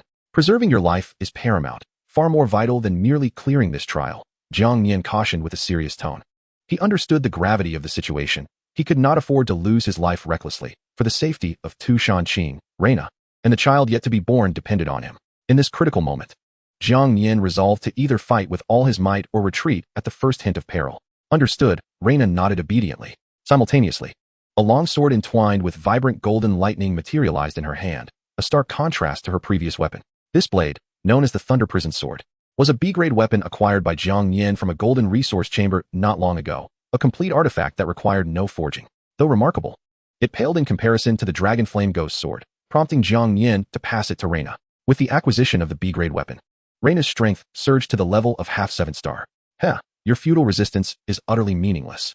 Foolish humans, today marks your demise, the Black Armored Commander declared. Showing no inclination to engage directly, he merely waved his right hand, prompting the multitude of Black Knights to emit a ghastly roar, brandishing their dark swords as they charged towards Jiang Nian. Though they appeared cumbersome, their speed was astonishing. In the blink of an eye, they closed the distance to Jiang Nian, their swords igniting with ghostly flames as they struck fiercely at him and Reina. Utilizing the ability of Shadow Step, Jiang Nian deftly evaded the onslaught of the Black Knights and retaliated swiftly. Reina, naturally swift in her own right, found it effortless to dodge the attacks of the ordinary Black Knights, seamlessly coordinating with Jiang Nian as they maneuvered together, evading and unleashing various skills. Throughout this ordeal, the black armored commander remained a detached observer, resembling a sovereign as he planted his great sword before him, coldly observing their struggle. Reina, at this rate, we cannot hope to succeed. We will be overwhelmed by these Black Knights, Jiang Nian asserted, surveying the remaining foes around them. Aside from those already felled, there were still 7 left. Although Reina had also attained half 7-star prowess, facing so many Black Knights alone would prove exceedingly challenging. Yet, Jiang Nian did not intend for her to confront them single-handedly. Rather, he sought to buy time. This, he believed, was entirely feasible for her at present. After a moment of contemplation, Reina resolutely stated, "My husband, I can hold them off for approximately 10 minutes. During this time, you can focus all your efforts on the black armored commander." Acknowledging her words, Jiang Nian nodded. 10 minutes would suffice. If I have not defeated the black armored commander within that time, activate the escape talisman without hesitation. With that, Jiang Nian fixed his gaze upon the black armored commander, igniting the dragon flame ghost sword with eerie ghostly fire, transforming it into a blinding blue sword shadow that surged towards the commander at breakneck speed. This technique was the flying sword art he had recently mastered, classified as a B-grade skill. Enhanced by the ghostly fire attribute, its potency was significantly amplified. The black armored commander had not anticipated a direct assault from Jiang Nian, believing his minions would dispatch the humans effortlessly. Yet, he found himself unprepared as Jiang Nian's flying sword art struck him at his weakest point. The searing pain elicited a roar from him. "Human, how dare you injure me? You shall perish." Although unable to evade, he underestimated the extent of the damage Jiang Nian had inflicted. In a fit of rage, he disregarded the agony coursing through him and retaliated against Jiang Nian. Unlike the typical Black Knights, the black armored commander wielded a powerful skill, characterized by remarkable speed and lethality. The moment he was struck, he swiftly unsheathed the dark, great sword embedded before him. The sword emanated a sinister black glow, accompanied by a cacophony of chilling howls. Like a bolt of black lightning, he lunged towards Jiang Nian. Jiang Nian was caught off guard by the commander's astonishing speed, unable to execute Shadow Step in time, and was sent flying by a single devastating blow. Fortunately, at the critical moment, he raised the Xianming shield to protect his vital areas, preventing a catastrophic injury. However, he still sustained significant damage, blood trickling from the corner of his mouth. "Jiang Nian," Reina exclaimed in terror upon witnessing his injury, her voice rising in panic. Just as she prepared to activate the escape talisman to flee with him, Jiang Nian halted her. "No, I can still fight. He is not as formidable as I imagined. The 10 minutes have not yet elapsed, and I have not lost." With determination, Jiang Nian brandished the dragon flame ghost sword and charged once more at the black armored commander. This was not mere bravado. He was genuinely confident. Although he had been struck and sent flying, the protection of the Xianming shield had mitigated the severity of his wounds. Crucially, he had not yet unleashed the flame energy shield. Had he done so, the commander's skill would have inflicted no harm upon him. Conversely, the black armored commander, caught off guard, had sustained far more damage from Jiang Nian's hit than he had inflicted. This realization fueled the commander's fury, as he yearned to eliminate Jiang Nian in one fell swoop. Seeing Jiang Nian's unwavering confidence, Reina refrained from further protest and continued to fend off the Black Knights. The Thunder Prison sword in her possession possessed not only the ability to enhance her lightning damage, but also a unique skill known as the 10,000 Zong Thunder Prison. Upon activation, this skill would unleash the power of the Thunder Prison sword, generating an immensely potent electric barrier that would ensnare her foes. However, during its activation, Reina would be unable to perform any other actions, requiring her to channel all her energy into the sword. While the electric prison remained, any creature trapped within would be unable to escape unless it possessed a lightning energy greater than Reina's. Originally, the lightning prison could last for approximately half an hour. But now, as Reina confines the black armored knights within this electrifying cage, the burden on her is immense. The duration can barely extend beyond 10 minutes. Once that time elapses, she will be utterly drained of all her lightning attribute energy, rendering her incapable of further combat. Therefore, if Jiang Nian fails to eliminate the black armored commander within those 10 minutes, she will not hesitate to utilize her escape talisman. Meanwhile, the black armored commander, who believed he could effortlessly annihilate Jiang Nian in a single strike, is taken aback to see Jiang Nian rise effortlessly after his attack. "How is this possible? You withstood my phantom slash and are still standing? This is utterly inconceivable." The commander is certain his previous blow struck Jiang Nian directly.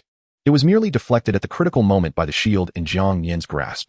However, he does not believe that such a small shield could withstand his most formidable attack. Even if Jiang Nian survived, he would surely be gravely injured. Indeed, Jiang Nian was momentarily sent flying, blood trickling from his mouth. Yet now, he appears completely unscathed. As the black-armored commander stands in shock, Jiang Nian has already closed the distance, and without a moment to ponder, the commander swings his massive black sword, engaging in a fierce melee with Jiang Nian. To defeat this adversary within the allotted 10 minutes, Jiang Nian must quickly summon the Dragon Flame Ghost Sword. Thus, while engaged in close combat with the commander, he conserves his stamina by employing only basic sword techniques, like the 3-section slash, to rapidly accumulate layers for the Dragon Flame Ghost Sword. This process does not take long. After only a brief exchange with the black-armored commander, the layers for the Dragon Flame Ghost Sword are completely filled.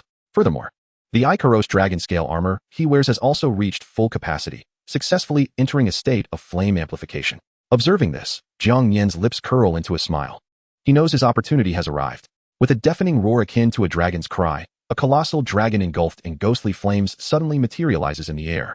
Under the effects of the Icarus dragon scale armor, flames erupt around Jiang Nian. Subsequently, these flames transform into ghostly fire under the influence of the Dragon Flame Ghost Sword. It is no exaggeration to assert that the aura emanating from Jiang Nian at this moment is evidently superior to that of the black-armored commander. The commander, caught off guard by Jiang Nian's sudden surge in power, becomes increasingly flustered. How is this possible? As a mere human, how could you possess ghostly fire more potent than mine? And what is the nature of this ghostly fire dragon? What sort of monstrosity are you? The black-armored commander, now thoroughly alarmed, begins to retreat. Haha. I apologize, but from this moment forth, you shall witness my true power. Jiang Nian seizes the opportunity, employing the shadow step to swiftly close in on the commander, executing the wrath of the fire dragon at point-blank range. With the assistance of the ghostly dragon, the wrath of the fire dragon becomes even more formidable, engulfing the black-armored commander entirely. Although the commander also wields the ability to command ghostly fire, he cannot withstand such overwhelming force. The wrath of the fire dragon culminates in a cacophony of anguished roars. Yet, Jiang Nian's assault does not conclude there. He first unleashes his flying sword technique, piercing through the commander's body. Then, with a flicker of the shadow step, he grips the Dragon Flame Ghost Sword and delivers a searing slash that cleaves the black-armored commander in two, definitively ending his life. Upon his demise, a torrent of black mist escapes from the commander's lifeless body, causing the black armor he wore to shatter instantly. The fragments that fall to the ground are precisely the black armor shards Jiang Nian requires. However, with the commander vanquished, the black-armored knights ensnared within the lightning prison appear momentarily stunned, presenting Jiang Nian with a splendid opportunity. Reina, the black-armored commander, is dead. Release the lightning prison and eliminate these black-armored knights. At Jiang Nian's urgent command, Reina, brimming with excitement, dispels the lightning prison and wields her prison sword in unison with Jiang Nian to assault the black-armored knights. Though each knight possesses a strength of 7 stars and a half, they are notably cumbersome and lack any semblance of intelligence. Moreover, they are bound to obey the black-armored commander's directives. With the commander now deceased, the strength of the knights holds little significance. Under the combined onslaught of Jiang Nian and Reina, the knights fall one by one. A glance around reveals the ground littered with collectible black armor shards, precious forging materials that Jiang Nian cannot afford to overlook. After gathering all the shards, which total over 100, he has enough to forge the black-armored knight boots. Yet, Jiang Nian does not wear a face of elation. He is exceedingly weary. After collecting the shards, he collapses onto the ground, gasping for breath. Were a creature as formidable as the black-armored commander to emerge now, he would have no strength left to defend himself. If one black-armored commander proved this challenging, one can only wonder how powerful the final boss of Sky City 3 must be. The prospect of victory feels increasingly distant. Chapter 112, The Face Tree Demon. With sufficient black armor shards acquired, Jiang Nian meets the conditions to forge the black-armored knight boots. He could leave Sky City 3 at this moment, avoiding further peril. Yet, he feels a twinge of reluctance. The boss is so close, how could he not take a look? Before entering the boss chamber, however, Jiang Nian must prepare thoroughly.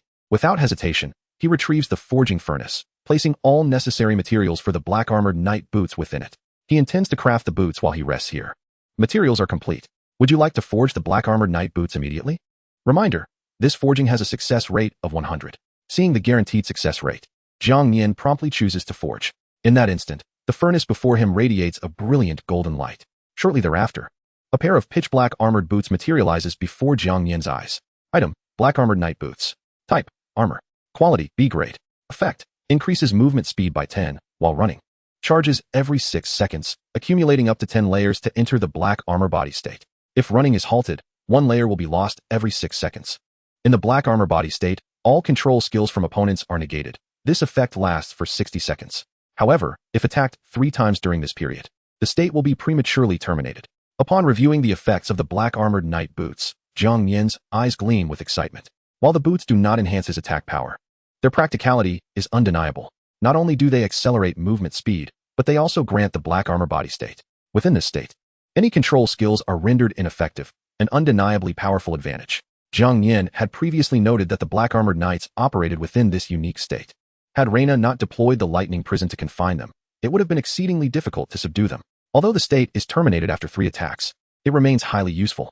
The only drawback is that to enter the black armor body state, continuous running is required. Jiang Nian must run uninterrupted for a minute to activate the state. Ceasing movement will cause a decrease in layers. However, for Jiang Nian, sprinting at full speed for a minute posed no significant challenge. He promptly donned the black armored knight boots. Regrettably, despite equipping the boots, Jiang Nian's combat strength remained at a mere 7.5 stars. Presently, aside from his pants, which were still of C rank, all his other gear had been upgraded to B rank.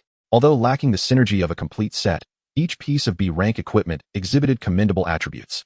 Jiang Nian speculated that perhaps only by fully upgrading his gear to B rank could he attain an 8-star combat prowess.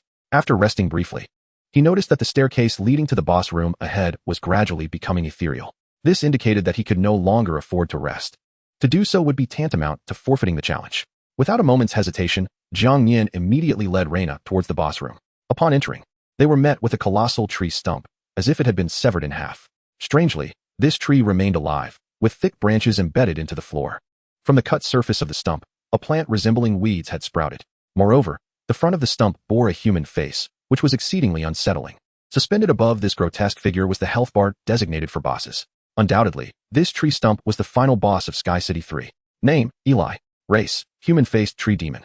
Talent, blood absorption, or rank. Any skill that hits an enemy allows the absorption of their blood, which can restore the user's health and enhance their strength. Skills, whip, tree shield, root spike, root entangle, trance summon, blood soul piercing, a skill inherent to the talent, absorbing a substantial amount of blood upon hitting an enemy.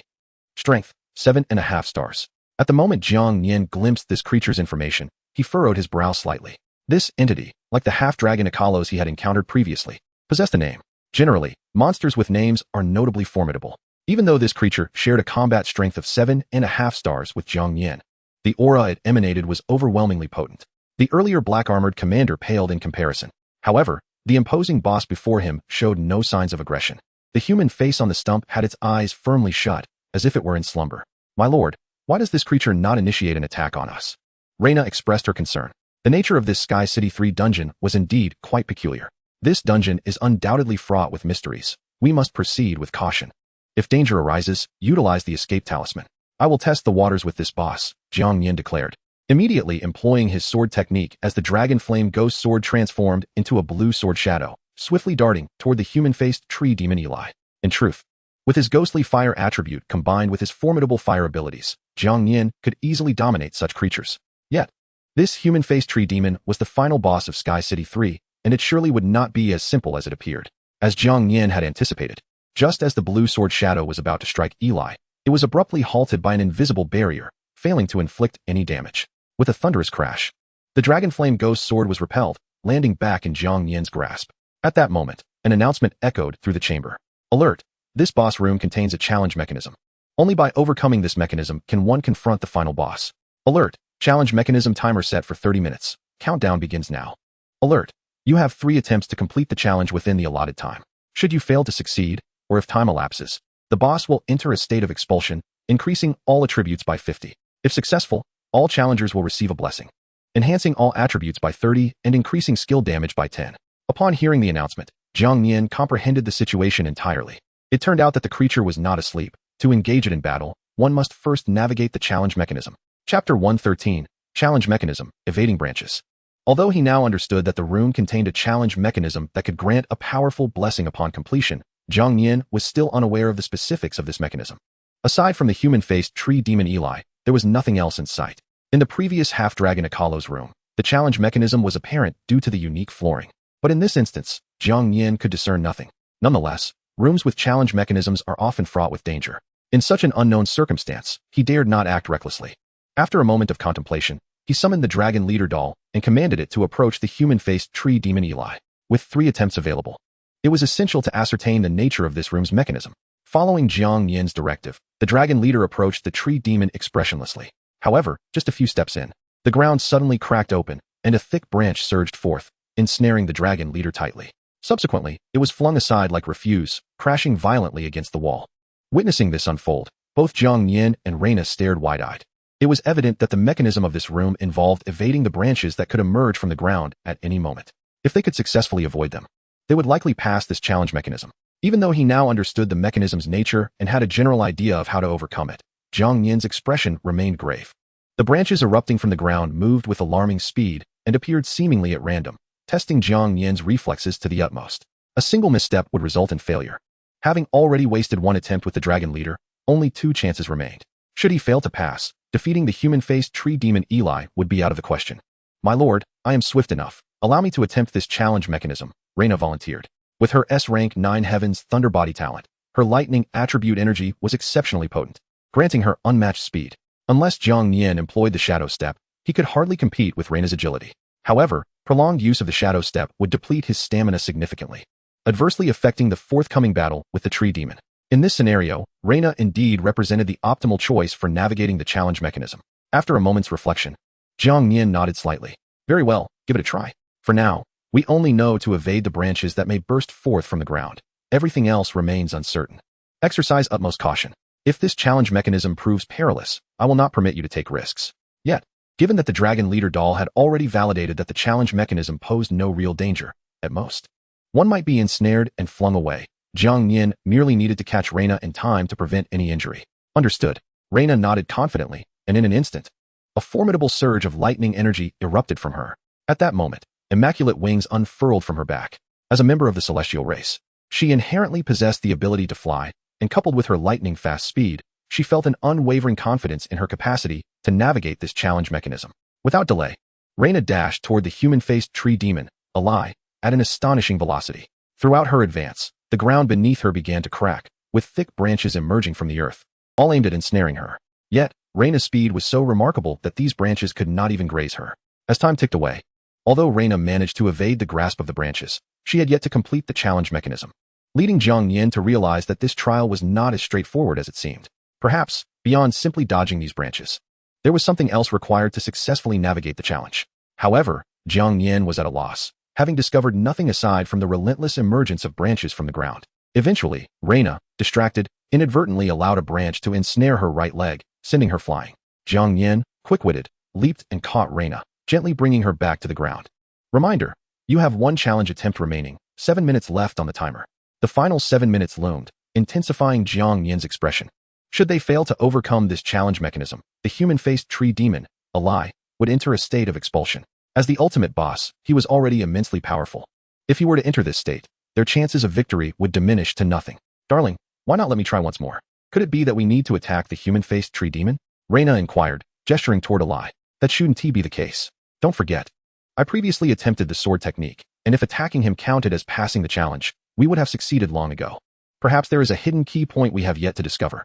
As he spoke, Jiang Nian meticulously surveyed their surroundings. This final opportunity must be seized. At that moment, Jiang Nian's gaze fell upon an incongruous weed growing in the spot where the human-faced tree demon had been severed. It appeared to be a withered tree. While no other weeds flourished in the vicinity, yet this singular weed thrived in that particular location. After pondering for a moment, Jiang Nian's eyes brightened. "Reina, do you see that weed? Rush over and pull it out with utmost speed.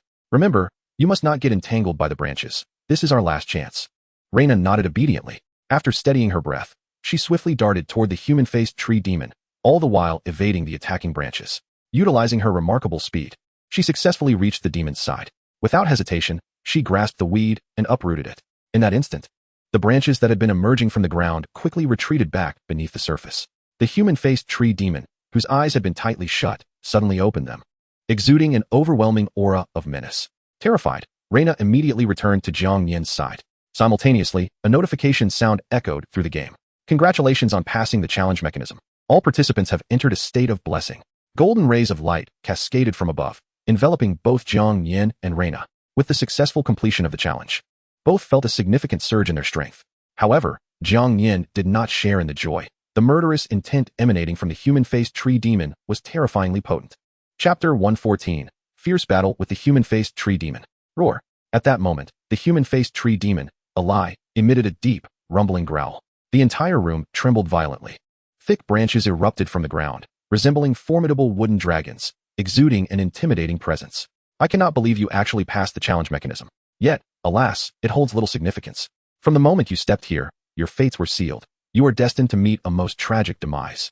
As Ally spoke, the face on the tree stump displayed a sneer of utter disdain. Simultaneously, numerous desiccated corpses were tossed aside. Behold, these are all my prized possessions. Soon, you too shall share the same fate as them. Ha ha ha. Seeing this unfold, Jiang Nian's expression grew increasingly grave. The human-faced tree demon possessed a revolting talent known as blood drain. In simple terms, should his skill hit, a portion of the victim's blood would be siphoned away. Ally could then absorb this blood to restore his own condition or augment his strength. The continuous extraction of one's blood was perilous enough. But this creature could use it to become even more formidable. Without the blessing state, Jiang Nian would have undoubtedly fled. Reina, be exceedingly cautious of this fiend's skills. I will take the lead. Your role is to assist me. After declaring this, Jiang Nian ignited his dragon flame ghost sword with eerie, ghostly fire. He then transformed it into a shadow of a sword and charged at the human-faced tree demon Ally. Previously, Jiang Nian's sword technique could not inflict damage before passing the challenge mechanism. However, the situation had changed, now that the mechanism had been surpassed. The human-faced tree demon was unprotected. Fire, being inherently effective against such creatures, was amplified by the ghostly flames Jiang Nian wielded. Haha, what of your ghostly fire? You truly believe it can harm me? Despite being unable to move freely like ordinary monsters, Ally's might was anything but diminished. In fact, it was absurdly powerful. As the fiery sword technique approached, Ally maintained a demeanor of disdain. With a mere thought, he summoned numerous branches to coalesce into an impenetrable shield, effortlessly deflecting the sword's assault. Ally then nonchalantly severed the branches tainted with ghostly fire and sneered at Jiang Nian. Is this your full strength? Pathetically weak. Ha ha ha. Let me show you my true power. After a few boisterous laughs, Ally willingly severed several branches, which fell to the ground and transformed into peculiar tree-like beings. Unlike Ally, these tree creatures were mobile and possessed remarkable speed. This maneuver was known as tree summoning, a skill Ally commanded. In essence, he could separate a portion of his power to summon these tree beings. Any injury inflicted by them would trigger the blood drain effect as well. This meant that Ally need not lift a finger. He could siphon the blood of his enemies through these summoned entities. As long as Ally's main body remained intact, he could continuously summon these creatures. Though the tree beings were not particularly strong, their sheer numbers posed a significant threat. In an instant, a multitude of tree beings surged toward Jiang Nian and Reina. Be careful. Upon witnessing this, Jiang Nian furrowed his brows, instinctively shielding Reina behind him as he unleashed the fury of the fire dragon. A blaze composed of ghostly flames materialized in an instant, hurtling towards the treants. To Jiang Nian, these treants were exceptionally feeble. A single fury of the fire dragon nearly obliterated them. Their remains were swiftly consumed by the ghostly flames, leaving them unable to rise again. Alas, such formidable power. But how many times can you wield such a skill? My treants, however, are inexhaustible. Ily, observing the swift eradication of his treants, felt a flicker of surprise but remained largely unfazed. With a mere thought, he summoned forth a multitude of treants to charge at Jiang Nian once more. During this onslaught, Ily also commanded thick branches to assault both Jiang Nian and Reina. For Ily, a war of attrition was his forte. As long as the battle dragged on, Jiang Nian's stamina would inevitably wane. At that point, he would be rendered incapable of resistance, succumbing to being drained of his blood, reduced to a desiccated husk. Faced with the renewed onslaught of treants, Jiang Nian's expression grew increasingly grave. He understood all too well that this was the strategy of the face tree demon, Ily, aimed at exhausting his energy. Continuing to engage these treants was futile. They were simply too numerous to eradicate. His only recourse was to eliminate the face tree demon at its source. Utilizing his omniscient abilities, Jiang Nian discerned that the true form of such a creature was not particularly formidable. In fact, it could be said that it lacked any powerful offensive skills. The creature's strength stemmed more from the legion of treants it commanded, as well as the innate talents it possessed. Engaging in a protracted battle with this foe held no prospect of victory. Dearest, you need not worry. These treants are weak. They merely overwhelm through sheer numbers. I am exceedingly swift. As long as I evade in a timely manner, they shall struggle to harm me. You can devote your full strength to confronting the face tree demon while I hold these treants at bay. Upon uttering these words, Reina erupted with formidable lightning attributes, unfurling her wings and brandishing the thunder-prisoned sword, commencing her onslaught against the treants. Exercise utmost caution. These treants are endless. There is no need to squander energy fighting them. Focus solely on evasion. I will dispatch the face tree demon with utmost speed. Jiang Nian replied, his gaze imbued with a fierce intent. He then brandished the dragon flame ghost sword and sprinted towards the face tree demon with great urgency. Throughout this endeavor, He showed no sign of faltering, regardless of the treant's attempts to impede him. Huh, do you truly believe that attacking my true form will prove effective? You greatly underestimate me. I am the absolute sovereign of this realm. Aili, the face tree demon, bellowed in furious defiance. At that moment, a multitude of branches erupted from the ground, writhing like tentacles, poised to ensnare Jiang Nian. Should he become ensnared, the consequences would be dire. Chapter 115. The Power of Blood Drain. Your blood is exquisite. This maneuver was the face tree demon's root entanglement. With such dense branches, Aili was convinced that Jiang Nian could not possibly evade unscathed. As he observed the tentacle-like branches surging towards him, Jiang Nian furrowed his brows, employing the phantom steps to elude the oncoming assault. However, the branches were far too numerous and agile, no matter how swift his reactions or graceful his movements. He could not entirely avoid their grasp. Each time he was struck, blood flowed from his wounds, instantly absorbed by the branches. If he were to be firmly ensnared under such circumstances, he would likely be drained of all his blood. As the branches injured Jiang Nian, they activated the effect of blood drain. Having tasted Jiang Nian's blood, Aili became increasingly exhilarated, delicious, truly delectable. Foolish human, you cannot possibly harm me. Your attacks are utterly futile. Jiang Nian chose to ignore Aili's taunts, remaining focused on evading the branches while steadily closing the distance to the face tree demon. Throughout this ordeal, he continued to run, even if he sustained injuries from the branches, promptly regaining his speed. His aim was to accumulate layers of the Black Knight's boots. Once he reached 10 layers, he would enter the Black Knight's body state. In this state, he would be impervious to control skills. At that point, the root entanglement skill would become ineffective against him. In certain respects, the face tree demon Aili was merely a living target. However, its defensive capabilities were formidable, making it exceedingly difficult to inflict damage. Jiang Nian needed to make the most of the 60 seconds afforded by the Black Knight's body state to deal a significant blow. The more Aili reveled in its confidence, the greater Jiang Nian's opportunity became. Thus, propelled by sheer determination, Jiang Nian swiftly charged, accumulating the Black Knight's boots to 10 layers and entering the Black Knight's body state. At that moment, a layer of black luminescence enveloped him. Aili detected the transformation in Jiang Nian's state, furrowing its brow. Just then, Jiang Nian surged towards it with remarkable speed. Although the branches it commanded could easily ensnare him, a peculiar force now emanated from Jiang Nian. As he barreled forward, the root entanglement skill seemed to lose its effect. Of course, the Black Knight's body state only granted immunity to control, not to damage. The branches still struck Jiang Nian, inflicting harm but failing to ensnare him. Should he be struck more than 3 times, the state would dissipate prematurely. Nonetheless, that was ample time for Jiang Nian. The face tree demon Aili, bewildered by the turn of events, found Jiang Nian suddenly before it. In that instant, a thunderous dragon roar echoed through the air. The dragon flame ghost dragon soared above, exuding an imposing presence as it regarded the face tree demon Aili. The earlier skirmishes with the trance, coupled with the evasion of the root entanglement and branch attacks, had allowed the dragon flame ghost sword to accumulate to 10 layers. Now was the opportune moment, and Jiang Nian summoned it without hesitation. Additionally, the Achelorus dragon scale armor had also reached 10 layers, propelling Jiang Nian into a state of fiery augmentation. To ensure a devastating strike against the face tree demon Aili, Jiang Nian activated the effect of the Titan King's armlet, enhancing the dragon flame ghost sword with formidable power. What? The face tree demon Aili, ultimately the final boss of this domain, immediately recognized Jiang Nian's recent state as one capable of immunity to control. Moreover, the aura radiating from Jiang Nian instilled a sense of dread within it. Under these circumstances, even summoning the tree shield would likely prove insufficient for defense. In light of the situation, Aili had no choice but to unleash its most potent attack, Blood Soul Piercer. It understood that Jiang Nian could not possibly be immune to damage. Otherwise, the branches would not have inflicted harm as he charged forward. Clearly, Jiang Nian was merely capable of evading control. If the Blood Soul Piercer could strike him, it would swiftly drain him of his essence. Die for me. Accompanied by Aili's furious roar, a multitude of branches swiftly converged, forming a spiral akin to a drill, radiating a brilliant crimson light. Just as Jiang Nian was poised to launch his assault, it pierced through Aili's body. Ha ha ha. Even if you evade the root entanglement, what of it? Yet, you shall perish by my hand nonetheless. Pierced through by my blood soul, you stand no chance of survival. The face tree demon, Eli, erupted into maniacal laughter, as though he had already envisioned Jiang Nian transformed into a desiccated corpse. Meanwhile, beside him, Reina, who was desperately evading the assaults of the trance, was initially taken aback by the scene, but her expression quickly morphed into one of profound understanding, revealing a knowing smile devoid of concern for Jiang Nian as she continued to dodge the tree monster's attacks. Undoubtedly, this was merely a remnant of Jiang Nian's essence. Indeed, as the face tree demon Eli cackled madly, The Jiang Nian that had been impaled before him instantaneously transformed into a wisp of azure light. Upon witnessing this, Eli widened his eyes in shock. Before he could fully comprehend the situation, an overwhelming aura of death emerged from behind him.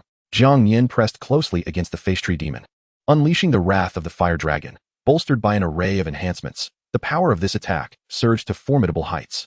Not to mention, the spectral flames of the dragon inferno joined in the assault. The might of the wrath of the fire dragon engulfed the face tree demon Eli in an instant. The entire sequence transpired so swiftly that Eli was left with no opportunity to react. Being a plant-based creature, he inherently feared fire-based abilities. Now, at such a close range, he bore the full brunt of the wrath of the fire dragon, inflicting grievous wounds upon the face tree demon Eli. Roar. His entire form ignited with ghostly flames, emitting agonized roars.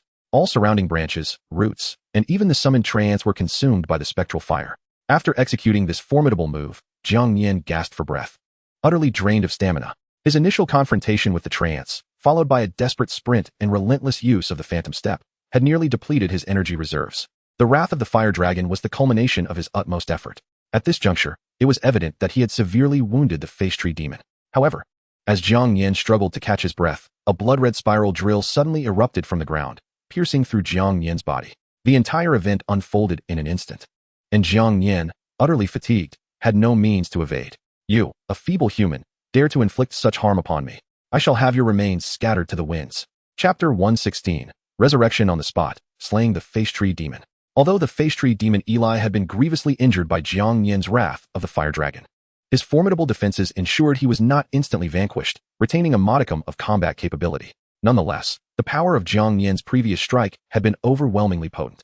At this moment, the face tree demon Eli was engulfed in ghostly flames, his aura significantly weakened. The blood-soul piercing he had just executed was already at his limit. Fortunately, it had successfully struck Jiang Nian, and the force of that blow was sufficient to terminate the human. Yet, in Eli's moment of self-satisfaction, he suddenly realized that Jiang Nian had vanished. It is crucial to note that his blood-soul piercing had accurately pierced Jiang Nian. This was no mere illusion. It had truly penetrated Jiang Nian's being. Under normal circumstances, Jiang Nian's blood would have been swiftly drained, reducing him to a lifeless husk. Yet now, Jiang Nian's body had inexplicably disappeared, leaving Eli in a state of shock. Before he could fathom what had transpired, Jiang Nian appeared before him, entirely unscathed. How is this possible? You should be dead.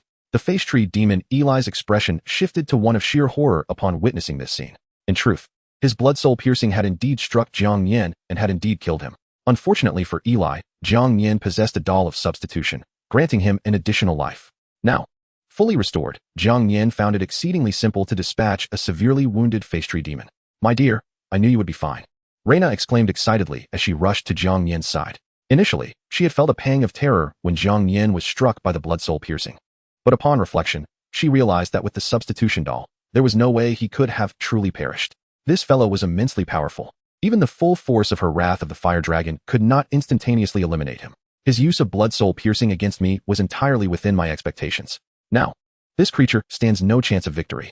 Nah, you can take a break. Allow me to finish this, Jiang Nian stated succinctly, turning his gaze towards the face tree demon, his expression radiating a murderous intent. He would not waste words on the face tree demon. Instead, he brandished the dragon flame ghost sword and charged forward. No, this cannot be.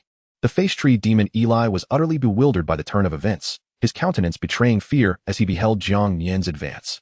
In peak condition, he would have feared no confrontation with Jiang Nian.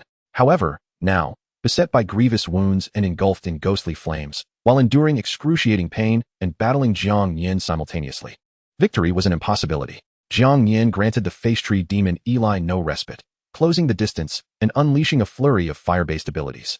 Ultimately, he poured forth his full strength, delivering a decisive strike with the blazing sword, cleaving the creature in twain. Roar. Accompanied by the face tree demon Eli's mournful wails, he was utterly bereft of life, reduced to a decaying husk of wood. Congratulations, player Jiang Nian, for slaying the boss, completing the dungeon, and receiving the completion reward.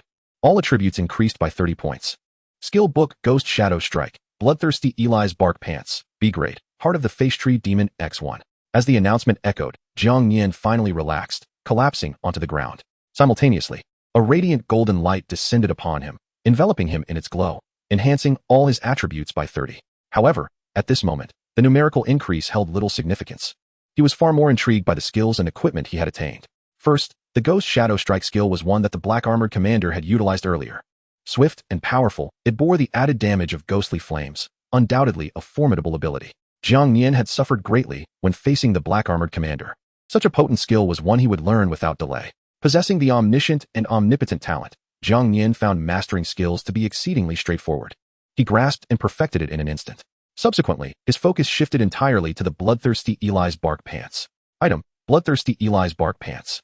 Type: armor. Quality: B grade. Effect: wearing this armor prevents the wearer from entering a bleeding state. With each attack upon an enemy, it absorbs 1 point of their blood. Accumulating over 30 points of absorbed blood enables the wearer to enter a bloodthirsty state, increasing skill damage by 20, consuming 1 point of accumulated blood every second. Evaluation: the face tree demon Eli is a creature of bloodlust. This armor, crafted from its bark, retains some of its sanguinary abilities. By the heavens, what an effect! Jiang Nian's eyes gleamed upon reviewing the detailed information. Although entering the bloodthirsty state required constant absorption of enemy blood, implying a need to continually inflict damage, once he accumulated 30 points, he could achieve this state. In such a state, Jiang Nian's skill damage would increase by 20, when combined with the effects of his other current equipment.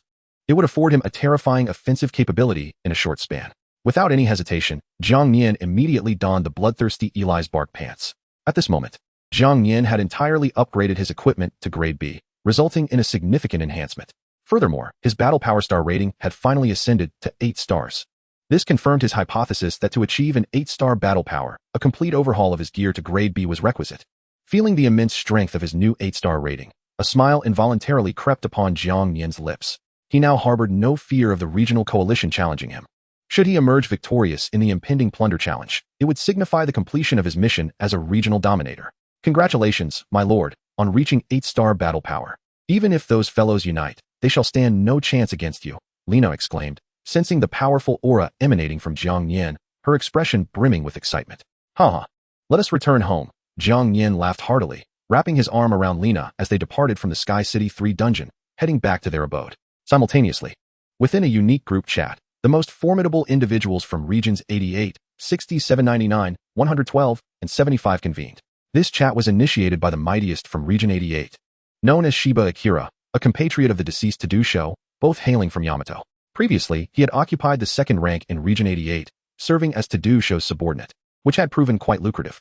However, he never anticipated that his idol would perish so unexpectedly. As his junior and a fellow Yamatoan, he felt compelled to avenge this loss. Chapter 117. Concealed Schemes to Ambush Jiang Nian. Following Tadusho's demise, Shiba Akira inherited his 7th rank badge, thus reaping a plethora of benefits. Consequently, his strength surged, and he fancied himself on par with the former Tadusho. Yet, Jiang Nian's prowess was overwhelmingly formidable, and the strength of his matrimonial partner was equally astonishing. Shiba Akira lacked the confidence to confront Jiang Nian alone, which prompted him to rally individuals from various regions to instigate a plunder challenge against Jiang Nian's domain, region 666. These regions had previously fallen to Jiang Nian's might, with their strongest champions slain by him, leaving them bereft of protection and suffering considerable resource losses. It is no exaggeration to say that they harbored an intense enmity towards Jiang Nian. Thus, they eagerly acquiesced to Shiba Akira's call to unite and eliminate Jiang Nian. Dear comrades, let us not forget our pact. The primary objective of this plunder challenge is to slay Jiang Nian. Once this fiend is vanquished, our mission will be accomplished. Shiba Akira declared within the chat. We are all aware of the task at hand. The moment Jiang Nian steps into the arena, we shall strike to eliminate him. However, what comes next if he falls? After all, should we lose this plunder challenge, our regions will suffer a 90 reduction in resources, alongside a 50-point decrease in all attributes. The strongest from regions 60, 799, 112, and 75 were keenly concerned about this predicament. Rest assured, once Jiang Nian is dead, we shall engage in a fair duel, and the victor shall be determined by merit, Shiba Akira confidently asserted. In his mind, apart from Jiang Nian, he dismissed all other regional champions as inconsequential, believing that Jiang Nian's demise would all but guarantee his victory. However, unbeknownst to Shiba Akira, the strongest from regions 60, 799, 112, and 75 had clandestinely allied against him. They would initially assist Shiba Akira in their assault on Jiang Nian, and once he was eliminated, they would turn their attention to ambushing Shiba Akira. Thus, the remaining 3 could engage in a fair duel, as their strengths were relatively similar. Oblivious to these machinations, Shiba Akira reveled in the anticipation of soon vanquishing Jiang Nian. Time swiftly passed, and the following day arrived.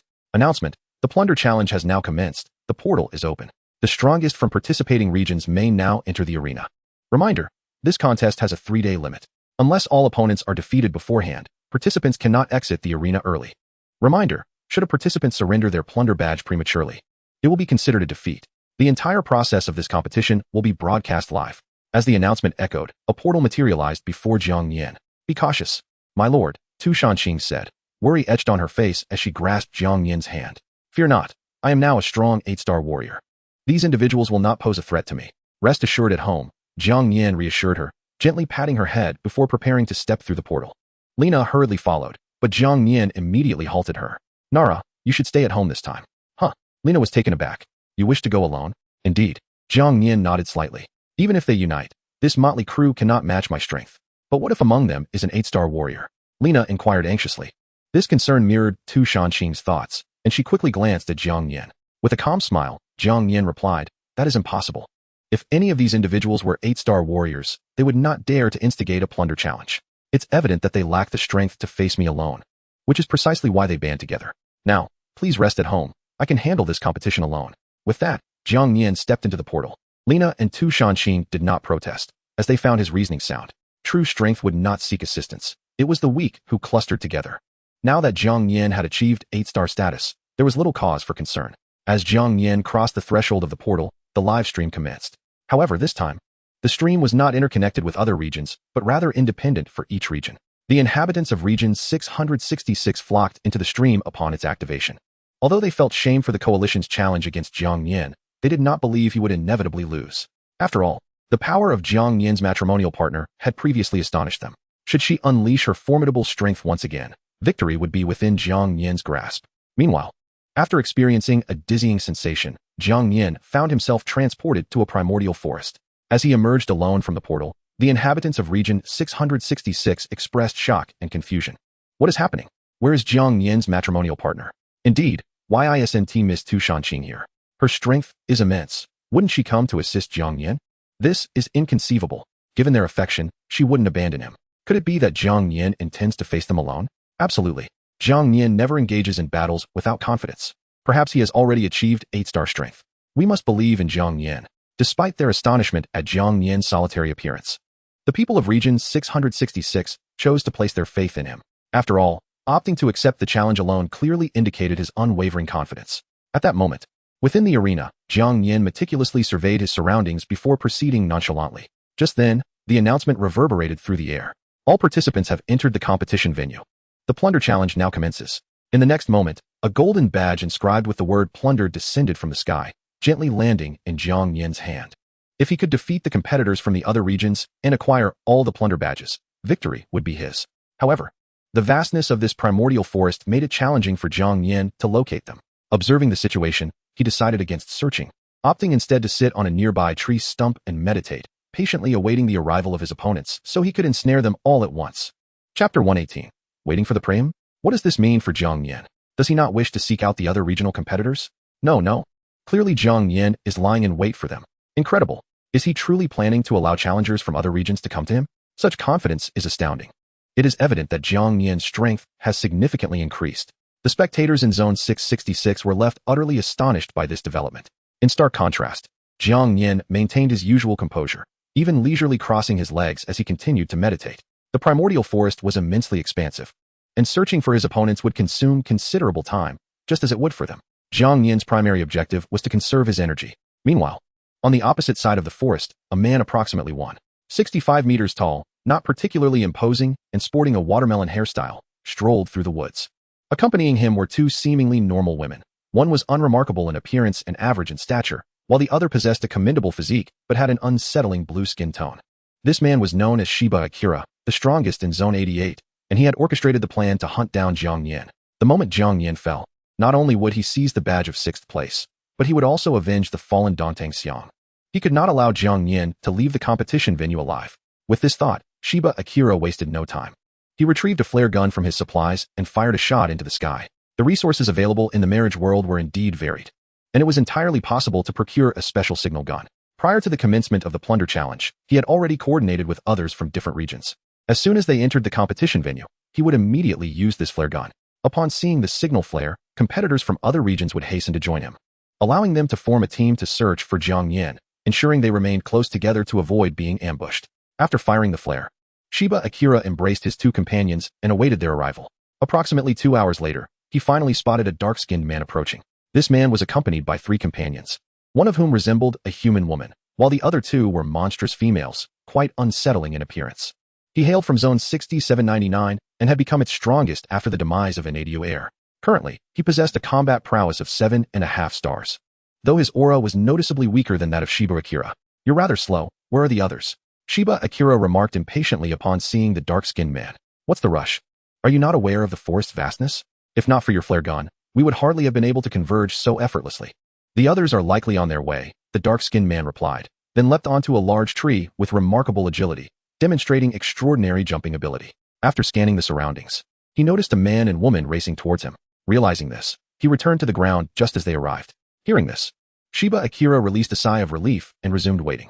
After a brief interval, the 2 strongest from zones 112 and 75, along with their companions, arrived at the meeting point. The original strongest of these 2 regions had been a pair of brothers, both slain by Jiang Nian. Jiang Nian's actions had stripped their region of its protector, leaving them vulnerable to bullying from others. Now, with an opportunity for vengeance against Jiang Nian, they were determined to seize it. One of the women, a brunette with a model-like figure standing at least 1.8 meters tall, was now the strongest in Zone 112. The other man was slight of build, with the only distinguishing feature being that he, like Jiang Nian, hailed from the Flame Nation. Although both possessed combat strength of 7.5 stars, they had only recently attained this level, their auras significantly weaker than Shiba Akira's, even inferior to that of the dark-skinned man. Together, the 4 of them and their companions totaled 16 individuals at this gathering point. "Alright, since we're all here, let us commence. Remember, our singular objective is Jiang Nian. Did any of you spot him on your way here?" Shiba Akira, now assuming the role of leader, inquired of the 4 before him. "None of us saw him. We must have been teleported in different directions. The forest is vast, making it nearly impossible to locate Jiang Nian in a short time. Furthermore, he undoubtedly saw your flare. He must be aware that we have united and may be hiding out of fear," the other 4 spoke gravely. Even if he is hiding, what of it? With the 4 of us banded together, as long as Jiang Nian remains within this forest, we shall find him. Let us not delay. We must set forth immediately," Shiba Akira declared, preparing to lead the group deeper into the forest. "I will take on the scouting duties," the dark-skinned man volunteered, intending to leap into the trees. However, just as he was about to jump, suddenly, a flare appeared in the distant sky. "What is this? Another flare?" the dark-skinned man exclaimed, visibly shocked. In the competition venue, aside from their quartet, only Jiang Nian remained. Therefore, this signal could only have been set off by Jiang Nian himself. He was intentionally luring them in. Upon witnessing this, Shiba Akira furrowed his brow. Yet, this felt somewhat amiss. While Jiang Nian was indeed stronger than them, they were currently united. With their companions combined, they numbered 16. Despite Jiang Nian's formidable strength, he could not possibly confront them all, could he? This had to be a trap. Chapter 119. Enough deliberation, let us advance together. It is indeed plausible that it is a trap. Yet this represents our best opportunity to locate Jiang Nian. He must be aware that we have united, and his deliberate release of the flare aims to entice us. Yet, even if it is a trap, how could Jiang Nian possibly defeat all of us? Such a notion is utterly impossible. Let us proceed and find Jiang Nian. As Shiba Akira spoke, he took the lead, guiding his partner towards the direction of the signal flare. The remaining 3 individuals exchanged glances, contemplating for a brief moment, before ultimately agreeing with Shiba Akira's course of action, following suit with their respective partners. In this scenario, it was undeniably an opportune moment to locate Jiang Nian, far superior to aimlessly wandering through the forest like headless chickens. Simultaneously, in a secluded corner of the forest, Jiang Nian launched a signal flare into the sky, a subtle smile gracing his lips. He had certainly seen the flare previously shot by Shiba Akira, which undoubtedly served as a signal for their gathering. In Jiang Nian's perspective, the contestants across the 4 regions must have allied together, strategizing on how to find him, rather than allowing them to search aimlessly. He deemed it wiser to proactively reveal his position, sparing them undue delays. Recently, he had acquired a signal gun from a resource room, which would prove useful.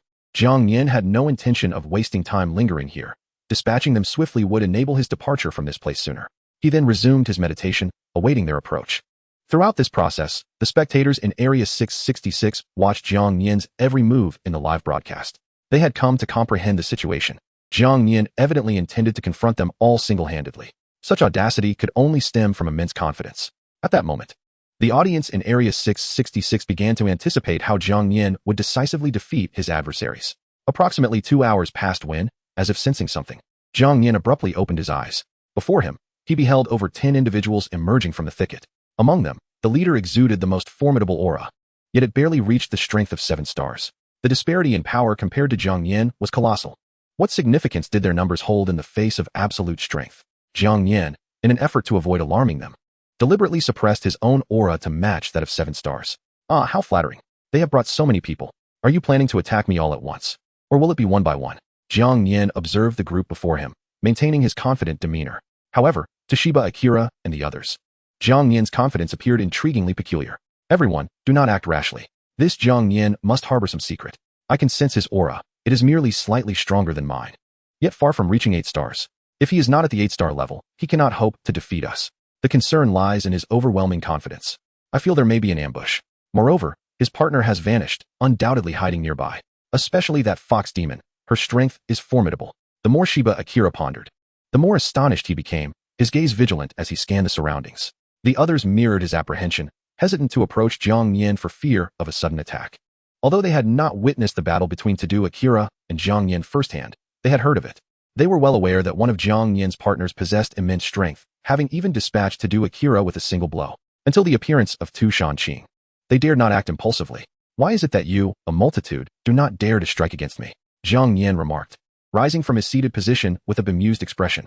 Very well, I shall be candid with you. My wife is pregnant, and I am the sole contestant. What reservations do you have now? Upon hearing this, Shiba Akira and the others were taken aback. What? His partner is pregnant. This presents us with a golden opportunity.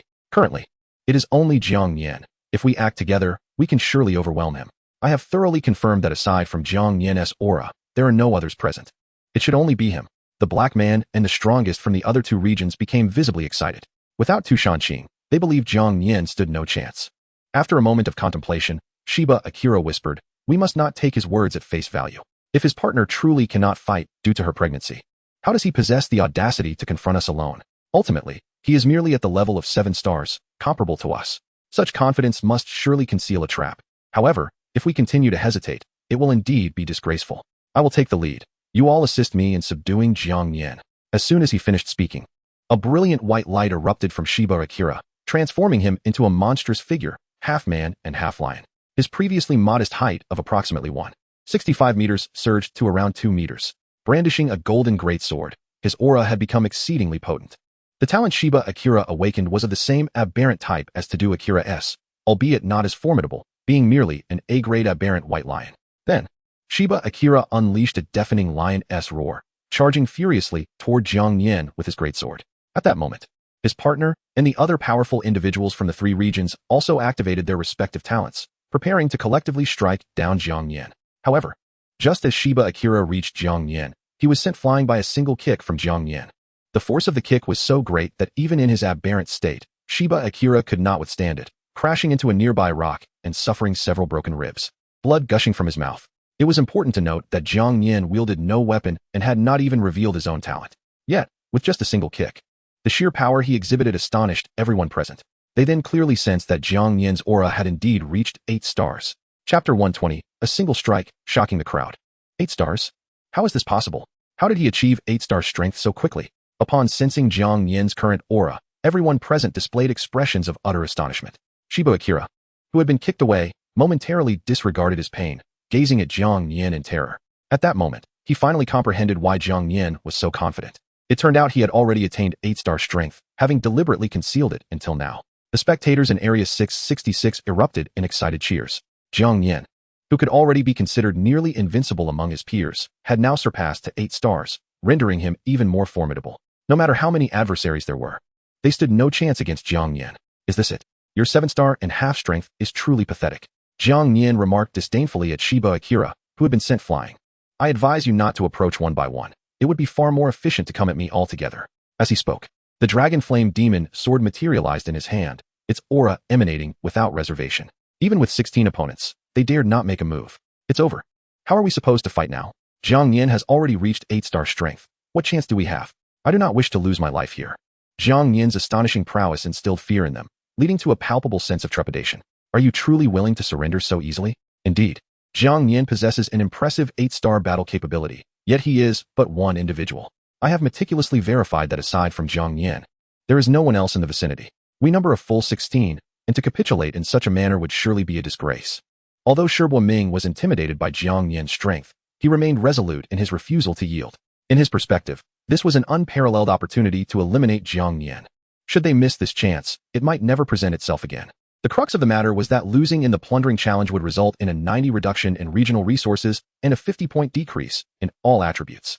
Such a fate was utterly unacceptable to Shi Ming.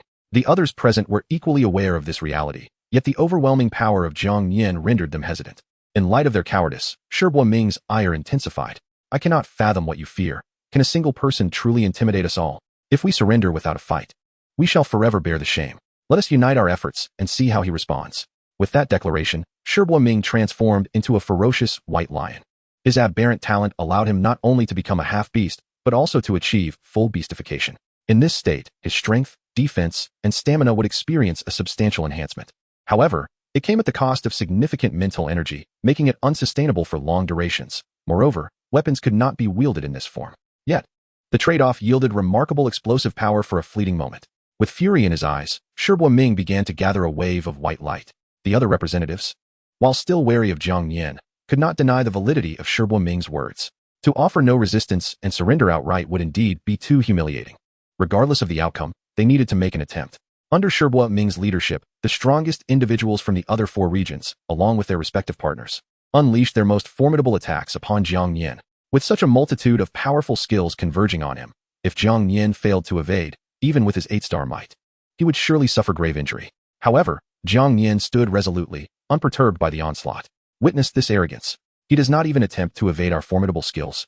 Moreover, his partner has yet to appear. This man is surely doomed. As Shi Ming's triumphant cry echoed, the combined skills of the 16 surged towards Jiang Nian. Boom. With a resounding crash, he was struck by a torrent of skills, triggering a violent energy upheaval. Shi Ming and his companions believed they had successfully hit Jiang Nian, erupting into wild laughter. Ha! Jiang Nian, you brought this upon yourself with your hubris. An 8-star capability may indeed be formidable, but against our overwhelming numbers, your defeat is inevitable. Yet in the midst of their raucous laughter, they abruptly realized Jiang Nian had vanished. What? Where did he go? Could he have disintegrated into nothingness? That seems improbable. The burly black man widened his eyes in shock at the unfolding scene, as did the other strongest individuals present. No matter how powerful, an 8-star warrior could not simply be obliterated without a trace. Moreover, the absence of any announcement indicated that Jiang Nian had not perished. In that moment, a collective vigilance took hold. Everyone, Jiang Nian could not have fully evaded our assault. He must have sustained injuries. Shi Ming's expression turned grave as he surveyed the surroundings. If we act in concert, we can prevent him from launching a surprise attack. Yet, before he could finish, a shadow darted towards him with blinding speed. Despite his quick reflexes, he was unable to evade. The shadow pierced through his body. Shi Ming collapsed in a pool of blood, his aberrant state dissipating as he reverted to his human form. In the wake of this, Jiang Nian emerged from the shadows, his hands stained with blood. The skill he had employed was the newly acquired Shadow Strike, swift and potent.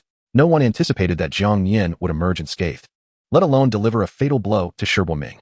This display of power left the others paralyzed with fear, trembling upon the ground.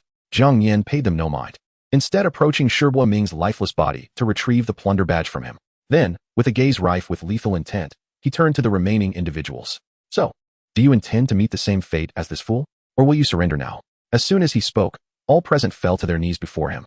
Without a moment's hesitation, they produced their plunder badges, crying out, "We surrender! We surrender!" They understood all too well that failure to capitulate would lead to a fate akin to Shi Ming's, struck down in an instant. Losing the competition was one thing, but at least it would preserve their lives. To perish now would mean the end of everything. They had fought hard to become the strongest in their regions and were loath to die so easily. Chapter 121, Victory and Resource Plunder. It would have been better this way. I am not one inclined towards slaughter. Had you surrendered the plunder badges sooner, there would have been no need for death. Jiang Nian approached them with an air of calm, collecting their plunder badges one by one. In truth, he had no desire to resort to lethal force. However, Shi Ming's incessant provocation had been irksome. Had it not been for his relentless instigation, they would have surrendered long ago. The very reason they had banded together to encircle him was due to Shi Ming's machinations. Furthermore, Jiang Nian harbored no particular fondness for the Japanese. Thus, he targeted this individual specifically. The results spoke for themselves. An example made of one indeed proved effective. As Jiang Nian collected all the plunder badges, the announcement rang out. Announcement: congratulations to contestant Jiang Nian from Region 666 for achieving victory in this plundering challenge. Region 666 successfully plunders resources from Regions 88, 60, 799, 112, and 75. each receiving a boost of 50 resources, resulting in a 50-point increase in all attributes for the inhabitants of Region 666. In that instant, golden light enveloped the individuals of Region 666. While the increase of 50 points in all attributes was noteworthy, their primary concern lay in the vast resources they had acquired. To summarize, Region 666 had plundered 50 resources from Regions 88, 60, 799, 112, and 75, a monumental enhancement. From this moment forth, the inhabitants of Region 666 would no longer need to fret over survival supplies. Conversely, Regions 88, 60, 799, 112, and 75 faced dire straits, suffering a 90 reduction in resources and a 50-point decrease in all attributes. This was, without a doubt, a catastrophic blow for them. Following their victory, a series of portals opened. The strongest individuals from these regions dared not provoke Jiang Nian further, hastily departing with their respective partners. Though the plundering challenge ended in a dismal defeat, their regions had suffered greatly, yet they at least managed to salvage their lives. In the future, as long as one participates in the resource challenge, it is still possible to gradually recover. Jiang Nian, eager to return home to see his two wives, hurried towards the appearance of the teleportation portal. Just at that moment, the two betrothed of Shiba Ming unexpectedly appeared before him. Initially, Jiang Nian thought they had come to seek vengeance for Shiba Ming, but to his astonishment, they knelt down before him. Esteemed Jiang Nian, we implore you to take us in. We shall serve you with unwavering loyalty. They merely sought to escape their current plight. The earlier death of Shiba Ming indeed ignited their fury, yet they recognized the insurmountable strength of Jiang Nian. Revenge was an impossibility. In this perilous world, women of mediocre strength and appearance, like themselves, stood little chance of survival. With Shiba Ming now deceased, they swiftly accepted the harsh reality. Rather than foolishly seeking revenge, it was far more sensible to submit to Jiang Nian. Upon witnessing this, Jiang Nian's brow furrowed slightly. Firstly, the two women were exceedingly ordinary in appearance, and their strength was not formidable. One even possessed blue skin. In previous times, Jiang Nian would have dismissed them without a second thought, teleporting away instantly. However, circumstances had changed. His first wife, Tu Shanqing, was pregnant, and Jiang Nian found it challenging to enhance his own strength while constantly tending to her. He was reluctant to leave her care to Reina. Thus, the need for diligent maids arose. Clearly, these two women were quite suitable for that role. If you are willing to serve as my maids, then follow me, Jiang Nian declared, striding toward the portal. Upon hearing this, the two exchanged glances and hurriedly followed suit. They understood well that Jiang Nian's strength was immense. Being in the presence of such a formidable figure, even as mere maids, was a privilege they eagerly accepted. At least with Jiang Nian, their lives would be safeguarded. Seeing them trailing behind, Jiang Nian smiled faintly. Since you shall be my maids, I must clarify a few stipulations. First, I am not your husband. From now on, you shall address me as master. Second, you must respectfully refer to my two betrothed as mistress, and their words shall be considered commands. Third, without my permission, you are not to leave our home freely. All household duties, such as laundry, cooking, and cleaning, will fall to you. As he spoke these rules, Jiang Nian leisurely walked on, while the two women nodded in agreement. They were more than willing to call him master, and would gladly refer to him as emperor if necessary. During this exchange, Jiang Nian learned their names. The one resembling an ordinary woman was named Sani, and the one with blue skin was called Kei. Both possessing a strength around the level of 7 stars. While not exceedingly powerful, they surpassed the average person. Moments later, Jiang Nian returned to Area 666 and promptly activated his home. The instant he entered with Sani and Kei, he noticed the cold demeanor of Tu Shanqing and Reina. The atmosphere shifted to one of peculiar tension. I didn't expect my husband to return so soon, and with two women in tow, Tu Shanqing and Reina remarked sarcastically. They were not opposed to Jiang Nian seeking additional companions. Given his charisma and strength, it was entirely natural for him to attract attention. However, the two women he had chosen were rather unremarkable in appearance, and one even had blue skin. When had their husband become so indiscriminate in his choices? Realizing their misunderstanding, Jiang Nian hurried over to clarify. Qing, Reina, you have misunderstood. These two women are here specifically to assist you. Our household will grow larger and more vibrant, necessitating the presence of servants. With their former betrothed now gone, they have willingly submitted to me and are eager to serve as my maids. As Jiang Nian spoke, Sani and Kei instinctively knelt, addressing him as master and acknowledging the mistress. Without needing further instruction, Sani and Kei busied themselves with household tasks. They familiarized themselves with the layout of the home, one taking charge of cleaning while the other entered the kitchen to prepare meals. Jiang Nian had amassed a considerable stockpile of survival supplies and ingredients in the home. Observing their diligent efforts, Jiang Nian nodded in satisfaction. My dear, this may not be appropriate. We could handle these tasks ourselves, Tu Shanqing and Reina said somewhat bashfully. Qing, Reina, you are both my most cherished women. I do not wish for you to toil endlessly. Henceforth, let these tasks be entrusted to them. Since they seek my protection, they must contribute in kind. With Jiang Nian's words, Tu Shanxing and Reina could not argue further and nodded obediently. Subsequently, Jiang Nian retrieved the task scroll for area ruler from his storage. The moment he triumphed in the plundering challenge, it signified the completion of his task as area ruler.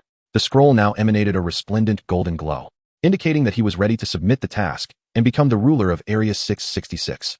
Darling, what name will you bestow upon our Area 666? Tu Shanxing and Reina inquired with curiosity. As Jiang Nian's betrothed, they were well aware of the significance of the area ruler task. With its completion imminent, they felt a surge of excitement. Hee, Jiang Nian grinned, clutching the task scroll. I have already decided. No sooner had he spoken than the scroll in his hand transformed into countless golden specks. Simultaneously, a brilliant golden light descended from above, enveloping Jiang Nian. Congratulations on completing the area ruler task. Please rename Area 666. Reminder, each area name must be unique and cannot duplicate another area, so please consider carefully. As the announcement echoed, a message box appeared, visible only to Jiang Nian, allowing him to input the name he desired for Area 666. If it was not already in use, it would take effect immediately. Without hesitation, Jiang Nian typed in the two characters Yenyu. From the moment he received the area ruler task, he had envisioned this name. However, he worried that Yenyu might be claimed by someone else first. As he entered these characters, the message box radiated a dazzling golden light, undergoing verification to ensure the name was not already taken. Jiang Nian watched anxiously. If someone had already claimed it, it would be a grave disappointment. Just then, the message box before him vanished. Announcement: Player Jiang Nian of Area 666 has completed the area ruler task and bestowed the new name Yenyu upon Area 666. Announcement: All individuals within the Flame Domain experience a surge of 100 points in all attributes as we transition from the Novice District to the Intermediate District. Announcement: Congratulations to Jiang Nian for becoming the ruler of the region, unlocking privileges exclusive to the regional ruler. At this moment, the announcement resounded in the ears of everyone in the Flame Domain. Without a doubt, expressions of profound astonishment adorned every face. The chat channel for the Flame Domain erupted in an instant. What is happening? Our region has been renamed to the Flame Domain? Goodness! Jiang Nian has directly become our regional ruler? Jiang Nian truly deserves this title, and the name Flame Domain is incredibly impressive. As a citizen of the Flame Nation, I feel immense pride. Although I am not from the Flame Nation, I am now a resident of the Flame Domain. Jiang Nian, I adore you. It is clearly inappropriate to directly address Jiang Nian by name now. We should all refer to him as Your Excellency the Ruler. Indeed, long live Your Excellency the Ruler. Everyone, I just checked, and we are no longer part of the 7th District. We have entered an entirely new district. Did you all hear the announcement just now? We have departed from the Novice District and are now officially within the Intermediate District. So we were merely lingering in the Novice Village before? Goodness, how powerful must the inhabitants of the Intermediate District be? As the crowd absorbed this revelation, their astonishment deepened. Furthermore, upon leaving the Novice District and entering the Intermediate District, the chat channel for the Intermediate District was also opened. Regardless of one's strength, each individual is permitted to speak only 20 times per day. A multitude of individuals from the Flame Domain flooded into the Intermediate District's chat channel at that moment. Notably, there are currently fewer than 50 regions in the Intermediate District, each possessing its own unique name. The remaining regions remain in the Novice District. Only those who have completed the task of becoming the regional ruler may enter the Intermediate District. Yet another new region has emerged. The name Flame Domain is quite fitting. It seems the ruler of this domain must be a citizen of the Flame Nation. By my reckoning, this should be the third region ruled by the Flame Nation, and the previous two were quite formidable. Fellow citizens, I am also from the Flame Nation. Let us converse. By the way, does anyone know the situation in the Flame Domain? How formidable is the strength of its ruler? Who knows? They have just entered the Intermediate District. They are surely only around 8 stars in strength. At this moment, Jiang Nian himself paid little mind to these matters. After completing the naming of the region, he officially became the ruler of the Flame Domain. His residence underwent an upgrade at that moment, transforming from a modest 3-story villa into a magnificent palace. He even acquired a chamber exclusively for himself, named the Ruler's Domain. From now on, whenever Jiang Nian wishes to return home, he can immediately open the door leading to the Ruler's Domain. As the ruler of the Flame Domain, the number of times he can open this door each day has increased to 10. The 6th badge he previously wore became invalid the moment Jiang Nian entered the intermediate region. Moreover, Jiang Nian now possesses the privileges of a ruler. Every day, the resources collected by those within the region, excluding equipment, skills, or certain items, will automatically be submitted to him at a rate of 5. This means that Jiang Nian no longer needs to worry about resources. Even if he were to lie idle all day, he would have an inexhaustible supply of resources. However, this is not the most crucial aspect. The most significant revelation for Jiang Nian is that the region can indeed be upgraded. Chapter 123, Marriage Housing, Dragon Tribe Beauty. Currently, The flame domain is merely at level 1. Should the region's level rise, all its inhabitants will receive generous rewards. Not only that, but post-upgrade, resources will be more abundant, and the skills and equipment available will also improve. However, to upgrade the region, it cannot solely rely on Jiang Nian. It requires every individual within the region to collect flame domain badges, which can be exchanged for contribution points. Once a certain threshold of contribution points is reached, the region can be upgraded. To elevate to level 2, 5,000 contribution points are required. One flame domain badge can be exchanged for 1 contribution point. And to acquire a flame domain badge, everyone in the region must continuously explore rooms and collect them. Killing monsters is the easiest way to obtain flame domain badges, especially in high difficulty dungeons. This means that everyone in the flame domain now has a long-term task to collect flame domain badges. I implore everyone to gather flame domain badges diligently. As long as we accumulate enough contribution points, our region will grow stronger. Jiang Nian declared in the chat channel of the flame domain. At this moment, the chat channel erupted with fervor. Your Excellency the ruler, rest assured. We are all fully aware of the contribution points matter. I am currently farming monsters in the dungeon. Indeed, this concerns whether our region can grow stronger. We will certainly give our all. Your Excellency the ruler, I just opened a treasure chest and obtained a flame domain badge, which I have already exchanged for contribution points. I too have collected one. In the eyes of everyone in the flame domain, Jiang Nian is undoubtedly the supreme ruler.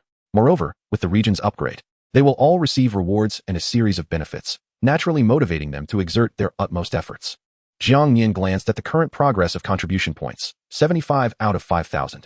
Although he was still far from the 5,000 contribution points required, he felt no urgency. As long as the people of the flame domain united in purpose, upgrading would not be overly difficult. Subsequently, Jiang Nian noticed the chat channel for the intermediate district nearby. Upon seeing this, his brow furrowed. He had not anticipated that the region he previously inhabited was merely a novice district. After enduring countless hardships, they had barely ascended to the intermediate district. This implies that there must be at least a high-level district. Many individuals who are even more powerful than Jiang Nian undoubtedly exist. For instance, he had yet to encounter the top few individuals from the 7th district. Most likely, these individuals have also entered the intermediate district, but Jiang Nian remained unaware of their identities. Never mind, there is no need for overthinking. Steady progress and striving for strength will suffice. Jiang Nian dismissed any further thoughts and slowly approached Tu Shanqing and Reina. Husband, the changes are simply too vast. Tu Shanqing and Reina gazed in astonishment at the dramatically transformed home. Sitting quietly nearby, Sanny and Kay were equally astounded. They could hardly fathom that Jiang Nian, whom they followed, had become the regional ruler. Though they were merely humble maids, this was undoubtedly a meteoric rise. Being near the regional ruler, even as a maid, filled them with immense excitement. Honestly, I did not expect that becoming the regional ruler would bring about such significant changes. Furthermore, from now on, I truly need not worry about survival supplies. Jiang Nian, observing the surroundings, shared in the shock. In the ensuing period, Jiang Nian, along with Tu Shanqing and Reina, explored his palace. It must be said, it was indeed vast. Fortunately, he had previously recruited 2 maids. Otherwise, maintaining such a large palace would be quite the challenge.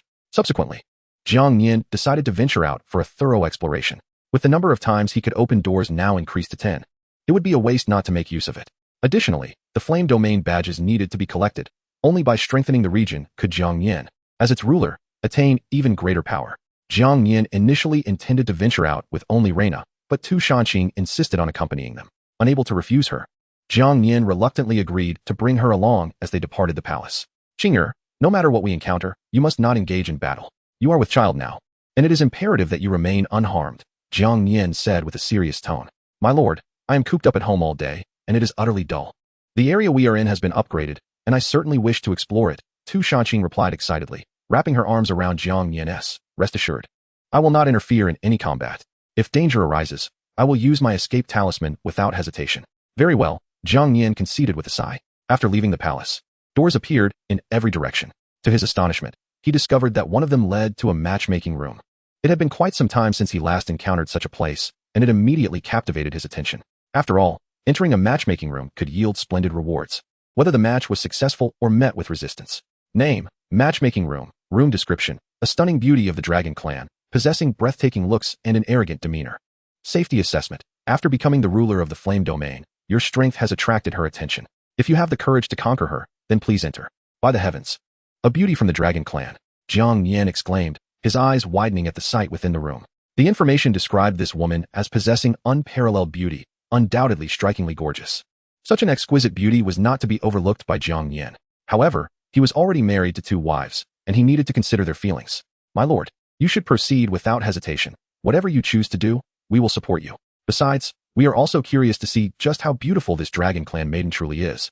Tu Shanqing and Reina had never hindered Jiang Nian from seeking potential matches. As long as he didn't bring home an unappealing partner, they would not be upset. Sometimes, having more sisters made for a livelier atmosphere. All right, let us venture inside, Jiang Nian said, embracing Tu Shanqing and Reina as he strode into the matchmaking room. Moments later, he slowly opened his eyes to find himself in a picturesque valley, replete with an abundance of peach blossoms, filling the air with their intoxicating fragrance. It was then that a thunderous roar echoed from afar, a booming dragon's cry. In the next instant, a colossal dragon, radiant with golden light, appeared in the sky. The resplendent appearance of this golden dragon was truly magnificent. Yet, before Jiang Nian could fully comprehend, the dragon descended, transforming into a breathtaking woman clad in a flowing golden robe. Chapter 124, A Beauty Among Mortals. True to the prior description, this dragon clan beauty indeed possessed a face of unparalleled allure. She resembled a flawless masterpiece, her breathtaking beauty leaving one breathless. Her eyes mirrored the azure sea and sky, deep and luminous. Her long, graceful eyebrows arched like a crescent moon, enhancing her enigmatic charm. Her features were impeccable, and it was no exaggeration to say that even Tu Shanqing and Reina could not compare to her. She was the most beautiful woman Jiang Nian had ever encountered. Most notably, upon assuming her human form, she bore no trace of her dragon lineage. Were it not for the earlier appearance of the golden dragon, Jiang Nian could hardly fathom that the enchanting woman before him was, in truth, a golden dragon. Name, Long Ying race, dragon clan, true dragon, talent, gift of light, SS rank, skills, heavy strike, purification, holy light shield, holy light slash, holy light blessing, sacred healing barrier, judgment barrier, dragon roar, dragon soul fury, dragon breath wave, strength, 8 stars, 8-star combat power. Jiang Nian's countenance darkened upon seeing Long Ying's information. Most concerning was her talent, which had reached an astonishing SS rank. Had she been an unattractive individual, resisting her would have posed a considerable challenge. Fortunately, her beauty was so striking that Jiang Nian felt no need to oppose her. Standing beside Jiang Nian, Tu Shanqing and Reina sensed the overwhelming aura of Long Ying, their expressions revealing trepidation. It was not only her formidable power, but also the true dragon essence she emanated that inspired fear. Although Jiang Nian had previously encountered dragon-like creatures, those beings were merely half-dragons. Among dragon kind, half-dragons and sub-dragons, with their impure bloodlines, held a notably low status. Only true dragons were regarded as noble entities within the dragon clan, and with Long Ying possessing an SS rank talent, her standing was evidently elevated within her kin. Your strength is indeed formidable, but to become my man, you are still unworthy. Defeat me, and I shall allow you to leave. Otherwise, you shall all perish today. Despite this being a matchmaking room, Long Ying, with her noble lineage, had high standards and would not easily entertain marriage. Jiang Nian had certainly piqued her interest with his strength, but verification was necessary. As for Tu Shanqing and Reina, she paid them little mind, even finding it somewhat perplexing. After all, Jiang Nian was an 8-star powerhouse and the ruler of the Flame Domain. In this matchmaking world, such a top-tier expert had only 2 women by his side, demonstrating that he was not the type to fall for every pretty face.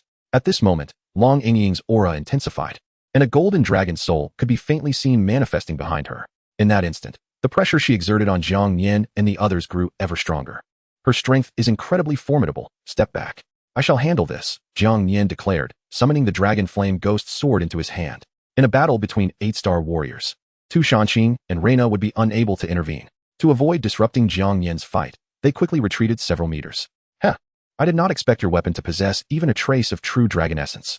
Yet, that alone is far from sufficient, Long Ying remarked, conjuring a massive golden sword in her grasp. Jiang Nian was taken aback by this revelation. He had never anticipated that Long Ying would wield such a hefty sword, a stark contrast to her delicate appearance. However, upon reflection, it seemed fitting.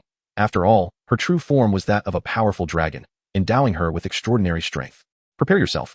Though Long Ying appeared slender, her strength was undeniably immense. She wielded the heavy sword with surprising ease, dashing towards Jiang Nian in an instant. The golden sword erupted with brilliant light, its blade extending several inches. Without hesitation, she swung it down towards Jiang Nian. Unfortunately, Jiang Nian, adept in the shadow step technique, moved with blinding speed.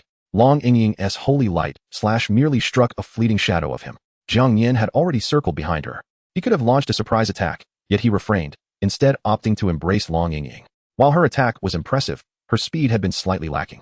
I, too, can discern that you are not particularly adept at combat. Whether it be your inherent talent or your skills, they are decidedly inclined towards support. From the very moment Jiang Nian laid eyes upon Long Yingying, she was fully aware of all her attributes. The gift of light, indeed a formidable SS-level talent, bestows upon Long Yingying a tremendous reservoir of light attribute energy. However, this light energy is predominantly supportive in nature, and the skills she can acquire are largely auxiliary. Despite possessing an 8-star combat prowess, when it comes to engaging with Jiang Nian, her supportive inclination undoubtedly places her at a disadvantage. Long Yingying harbors a fiercely competitive spirit, yet fate has dictated her path towards assistance, leaving her quite dissatisfied. Even if her light attribute is solely supportive, she is determined to prove her own strength. Thus, she chose the heavily weighted great sword as her weapon.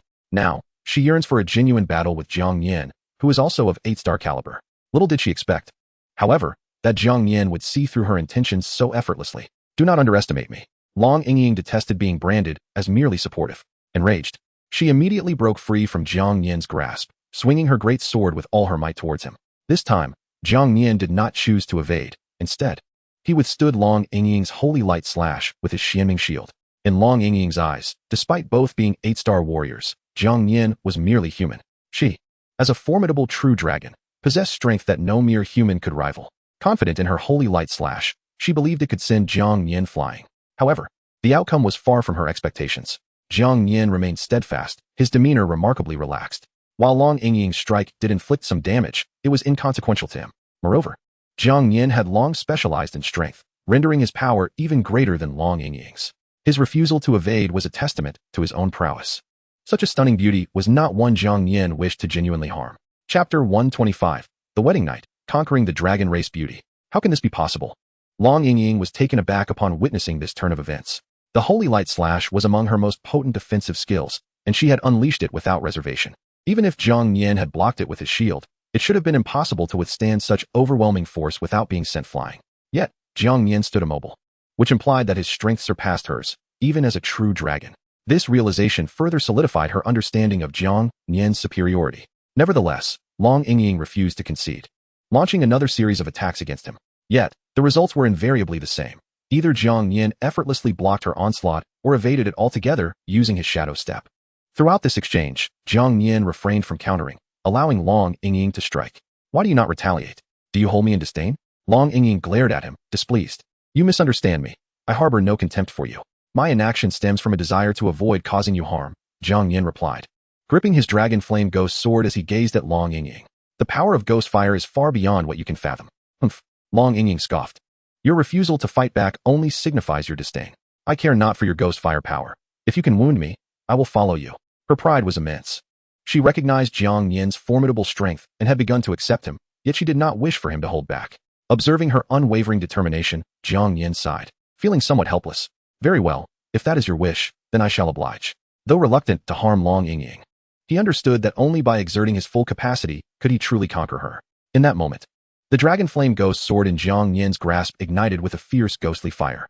Utilizing the effects of the Troll King's arm guards to enchant the sword further amplified its power. Coupled with the capabilities of the Icaros dragon scale armor, he entered a state of flame augmentation. Jiang Nian's ensuing assault would be extraordinarily potent. Long Yingying seemed to sense the shift in Jiang Nian's aura, her brows furrowing as she instinctively took 2 steps back. Just then, Jiang Nian suddenly vanished from her sight. Long Yingying gasped, and before she could process this, Jiang Nian reappeared right before her. With a powerful flaming sword slash, he struck fiercely towards her. In an effort to minimize Long Yingying's injuries, Jiang Nian deliberately avoided targeting her weak points, aiming instead for the areas with the strongest defenses. Nevertheless, even with this restraint, the flaming sword slash remained Jiang Nian's most potent single-target attack. Long Yingying was caught off guard and was sent flying by the blow. Despite Jiang Nian's attempt to hold back, she sustained severe injuries. A deep gash, exposing bone, marred her chest, and blood flowed copiously. Moreover, the ghost fire rapidly ignited upon her, causing her immense suffering. This is bad, Jiang Nian exclaimed, rushing towards Long Yingying. She was his third wife. He could not allow her to come to harm. However, before he could reach her, a radiant golden light enveloped Long Yingying, extinguishing the ghost fire that had been burning her. From her, a vast golden barrier emerged, encompassing the ground around her. Within this barrier, Long Yingying basked in the pure golden glow, her wounds healing rapidly, and her previously pallid complexion regained its rosy hue. This was the holy healing barrier, a skill Long Yingying had mastered. The technique she used to extinguish the ghost fire was known as purification. Though her offensive capabilities paled in comparison to Jiang Nian's, her supportive abilities were formidable. Even the troublesome ghost fire proved nearly ineffective against her. Upon witnessing this, Jiang Nian finally breathed a sigh of relief. Slowly, Long Yingying rose, her aura gradually becoming more contained. The once ferocious golden great sword was sheathed. "So, you have chosen to surrender?" Jiang Nian inquired curiously. "It is evident that I did not misjudge you. Your strength is indeed remarkable. From this day forth, you are the man I acknowledge." Long Yingying, having swiftly recovered, could not deny the overwhelming power of Jiang Nian's strike. Had it not been for her formidable true dragon physique and the protective qualities of her dragon scales, she might have been slain by him in a single blow. Furthermore, she noticed that the dragon flame ghost sword in Jiang Nian's hand, despite possessing the power of a true dragon, had not been unleashed in full. It was clear that he had withheld some of his strength. Such a powerful man. With striking good looks, how could Long Yingying not be enamored? The thought of soon sharing the bridal chamber with Jiang Nian brought a shy smile to her lips. Jiang Nian, taking advantage of the moment, embraced Long Yingying's slender waist. "Then let us be on our way." With a mere thought, a grand doorway leading to the palace materialized before him. This was the privilege of a regional sovereign. Whenever Jiang Nian wished, he could open it at will. Long Yingying offered no resistance, obediently following Jiang Nian into the palace. Tu Shanqing and Reina promptly followed suit. Time spent in passion is priceless. Jiang Nian, drenched in sweat, battled for over 3 hours before finally concluding the confrontation. At this moment, Jiang Nian lay comfortably on a plush bed, cradling Long Yingying to his left and Reina to his right. Tu Shanqing had initially wished to serve Jiang Nian as well, but her current state of pregnancy rendered it inconvenient. Thus, she temporarily withdrew, teaming up with Sanny and Kai to prepare a room for Long Yingying to inhabit. Gazing at Long Yingying, whose skin resembled pristine snow and who exuded an otherworldly beauty, alongside the equally fair-skinned and stunningly leggy Reina, Jiang Nian felt a profound sense of satisfaction. Yet, this only solidified his resolve to grow stronger. Only with sufficient power could he safeguard his beloved wives. Just then, an announcement echoed through the air. "Congratulations on your successful marriage. You and Long Yingying share a deep mutual affection. Your marriage is a success. You are awarded the opportunity to choose 5 rewards from the following options. 1. All attributes increase by 100 points. 2. A-grade skill book, Blazing Spirit Sword Shadow. 3. Substitute doll. Effect. Automatically consumes upon death, allowing for revival at the same location. 4. Opportunity key. Upon use, enter a white random room, potentially leading to another's room or an opportunity. 5. Survival supplies gift pack. 6. Sky Staff Fragment X1. 7. Flame Domain Badge X1000. 8. 2 door opening chances for today. Chapter 126, Regional Upgrade Competition. As the rewards materialized before him, Jiang Nian pondered briefly before decisively declaring, "I choose 1, 2, 3, 4, and 7. The first 4 selections came without hesitation, deemed essential. Particularly the A-grade skill book, Blazing Spirit Sword Shadow. This was the first A-grade skill he had acquired, and it was undoubtedly imbued with formidable power. The most difficult choice lay with the 5th reward. He contemplated whether to select the Sky Staff Fragment, clearly a key to unlocking the hidden dungeon of Sky City 4. However, upon further reflection, he deemed it unnecessary, as defeating the corresponding monsters would also yield fragments of the Sky Staff. With his omniscient abilities, acquiring such key fragments would be a trivial matter. As for the 2 door opening chances, they held little significance for him. As the ruler of the region, he could already open doors 10 times daily. The survival supplies gift pack was even less useful. Ultimately, after careful consideration, Jiang Nian opted for the 7th reward, 1,000 flame domain badges, given their low acquisition rate. Receiving such a quantity would significantly expedite the regional upgrade process. Jiang Nian was eager to witness the transformations that would accompany the upgrade to level 2. Upon completing his selections, an invisible force surged into his being, resulting in an increase of 100 points across all attributes. The A-grade skill, Blazing Spirit Sword Shadow, was instantly learned. In essence, this skill represented an enhanced version of swordsmanship, transforming a single sword shadow into dozens, each imbued with staggering fire attribute energy. It resembled a barrage of explosives striking the enemy, capable of inflicting massive explosive damage. Should all the sword shadows converge upon a single target, the devastation would be truly terrifying. Coupled with the effects of ghost fire, its power would be magnified further.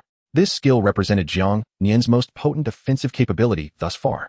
He could hardly contain his excitement and promptly dressed before hastily departing the palace. After all, he had 9 more door opening chances for the day, and he could not afford to waste them. He also intended to investigate how to obtain the fragments of the Sky Staff. Based on his current experiences, it was certain that he would need to defeat specific monsters. Meanwhile, Long Yingying, Reina, and Tu Shanqing remained within the palace, not accompanying Jiang Nian. Given Jiang Nian's current strength, he faced little danger unless he ventured into a high-difficulty hidden dungeon. As for the opportunity key he had acquired, he was not in a hurry to use it. Upon exiting the palace, Jiang Nian utilized his omniscient abilities to survey the conditions of each room. Most selections turned out to be random rooms or dungeon chambers. This approach allowed him to test the potency of Blazing Spirit Sword Shadow while also collecting Flame Domain badges. Regrettably, Jiang Nian encountered no monsters that could drop fragments of the Sky Staff. However, he remained unperturbed. After all, he was now the ruler of the Flame Domain. Having entered a brand new intermediate district, previous challenge keys and plunder keys had become obsolete, ensuring he would not face challenges for a considerable duration. The following day, in the early morning, Jiang Nian awoke gently, nestled between his 3 beautiful wives. At that moment, an announcement rang out. Announcement: 50 regions have swiftly ascended to the intermediate district. From this day forth, the regional upgrade competition officially commences. The first region to reach level 3 will be crowned champion, and all inhabitants of that region will receive a 500-point increase across all attributes, along with 5 golden treasure chests each. The region's ruler will enjoy an 800-point increase across all attributes and receive 2 platinum treasure chests. Regions that rank 2nd to 4th in achieving level 3 will see all their inhabitants gain a 300-point increase across all attributes, 3 golden treasure chests each, and the ruler will receive a 500-point increase and 1 platinum treasure chest. Regions that rank 5th to 10th will grant all their inhabitants a 100-point increase across all attributes, 1 golden treasure chest each, and the ruler will receive a 300-point increase along with 1 platinum treasure chest. Reminder: this regional upgrade competition is limited to the first 50 regions that entered the intermediate district. Subsequent entrants will not be eligible for this competition. Reminder: upon the commencement of this regional upgrade competition, the region's ruler will unlock new privileges. Jiang Nian had intended to savor a few more moments of slumber, relishing the tender caresses of his beautiful wives. Yet, upon hearing the announcement, his eyes widened, and he sat up straight. Should he secure first place in this regional upgrade competition, he would directly gain an 800-point increase across all attributes. The most crucial aspect was the additional 2 platinum treasure chests, a type of high-level treasure he had never encountered before. Perhaps this opportunity would enable him to leap to a battle strength of 8.5 stars. With such bountiful rewards at stake, how could Jiang Nian not feel stirred? He immediately checked the current contribution value of the Flame Domain, 1534 out of 5,000. Notably, the 1,000 contribution points were the reward from his successful marriage to Long Yingying the previous night. This indicated that they had only garnered a little over 500 contribution points throughout the entire day. At this rate, reaching level 2 would require at least 7 to 8 days. Achieving level 3 would undoubtedly demand even more time. When Jiang Nian brought the Flame Domain into the intermediate district, over 40 regions had already been established there. The upgrade progress of these regions was likely swifter than that of the Flame Domain, especially for the earliest entrants. In such circumstances, competing for the championship would be exceedingly challenging. Nevertheless, Jiang Nian refused to concede defeat. Instead, this ignited his competitive spirit. The critical factor was that these earlier regions were initially unaware of the upgrade competition, thus lacking the urgency to advance. Therefore, the contribution values of the 50 regions would likely not differ dramatically, as long as the people of the Flame Domain unite with a singular purpose and diligently collect badges. There exists a possibility of securing the top position. Without hesitation, Jiang Nian promptly entered the chat channel of the Flame Domain to uplift the spirits of the region's inhabitants. Simultaneously, the rulers of other regions, upon learning of this regional upgrade competition, were invigorated just like Jiang Nian, rallying their own people to strive for badge collection in exchange for contribution points.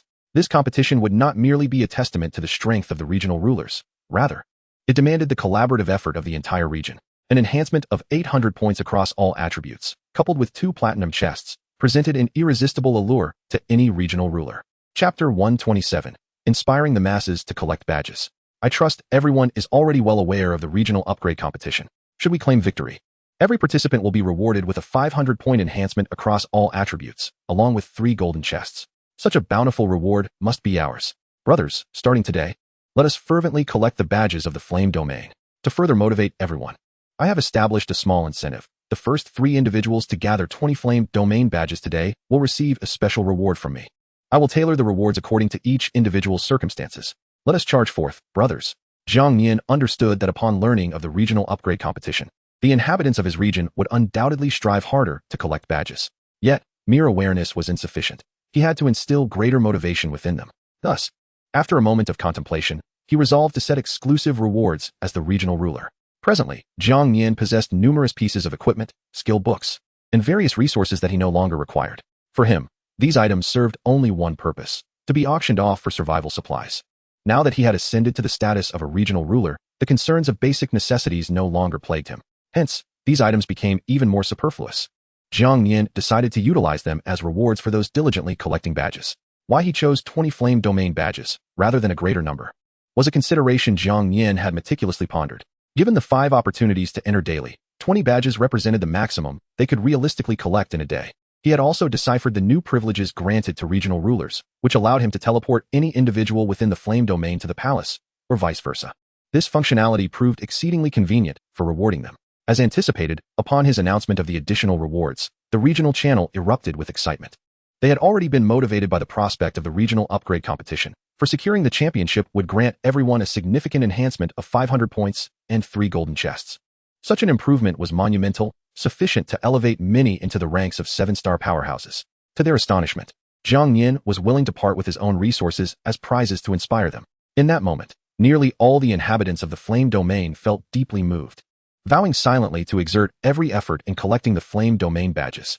Brothers, after entering the intermediate district yesterday, I ventured into a dungeon room and 2 random rooms, successfully collecting 13 flame domain badges. I have resolved that today, should I encounter any dungeon or random rooms, I will enter unconditionally. Those above, I share your sentiments.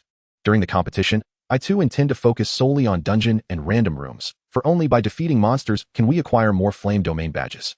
In past resource challenges and plunder challenges, it was always our ruler who led us to victory. This time, we must give our all and not disappoint our ruler. Brothers, let us not linger. Hasten to collect the flame domain badges.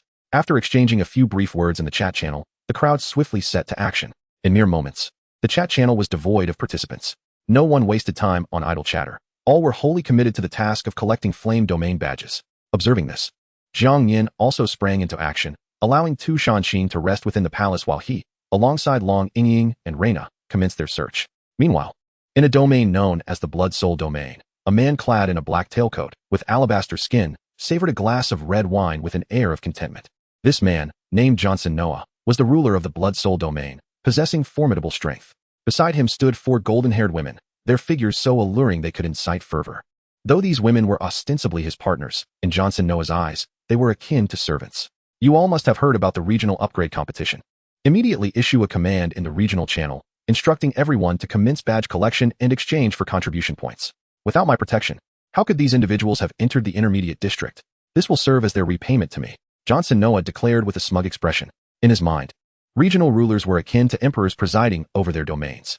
While he would indeed collect badges himself, his priority lay in motivating his subjects to gather them diligently. Furthermore, let it be known that every individual must accurately register the number of badges they collect each day. Those who fail to collect at least 10 badges will face my stern punishment. As he spoke, a glint of malice flickered in his eyes. The new privileges granted to regional rulers allowed him to enter others' rooms at will, or summon individuals to the palace. In Johnson Noah's view, this functionality could be effectively wielded to discipline the indolent. If someone could not even collect 10 badges daily, he saw no reason for them to continue existing. Thus, Johnson Noah was confident that his subjects would go to great lengths to gather the flame domain badges, just as he had anticipated upon learning of this situation. The inhabitants of the Blood Soul Domain were filled with trepidation and immediately set to work. Sitting on the sofa, watching the contribution points soar, Johnson Noah's expression grew increasingly smug. My lord, yesterday a region named the Flame Domain entered the intermediate district, and its ruler is none other than Jiang Nian. A golden-haired woman standing beside Johnson Noah spoke gravely. Upon hearing this, Johnson Noah's pupils constricted. Jiang Nian? That brat is still alive and has swiftly become a regional ruler? Johnson Noah's astonishment stemmed from his past association with the 7th Novice District, where he had been the strongest among its ranks. He had been aware of Jiang Nian for quite some time, but back then, Jiang Nian had been too weak to warrant his attention.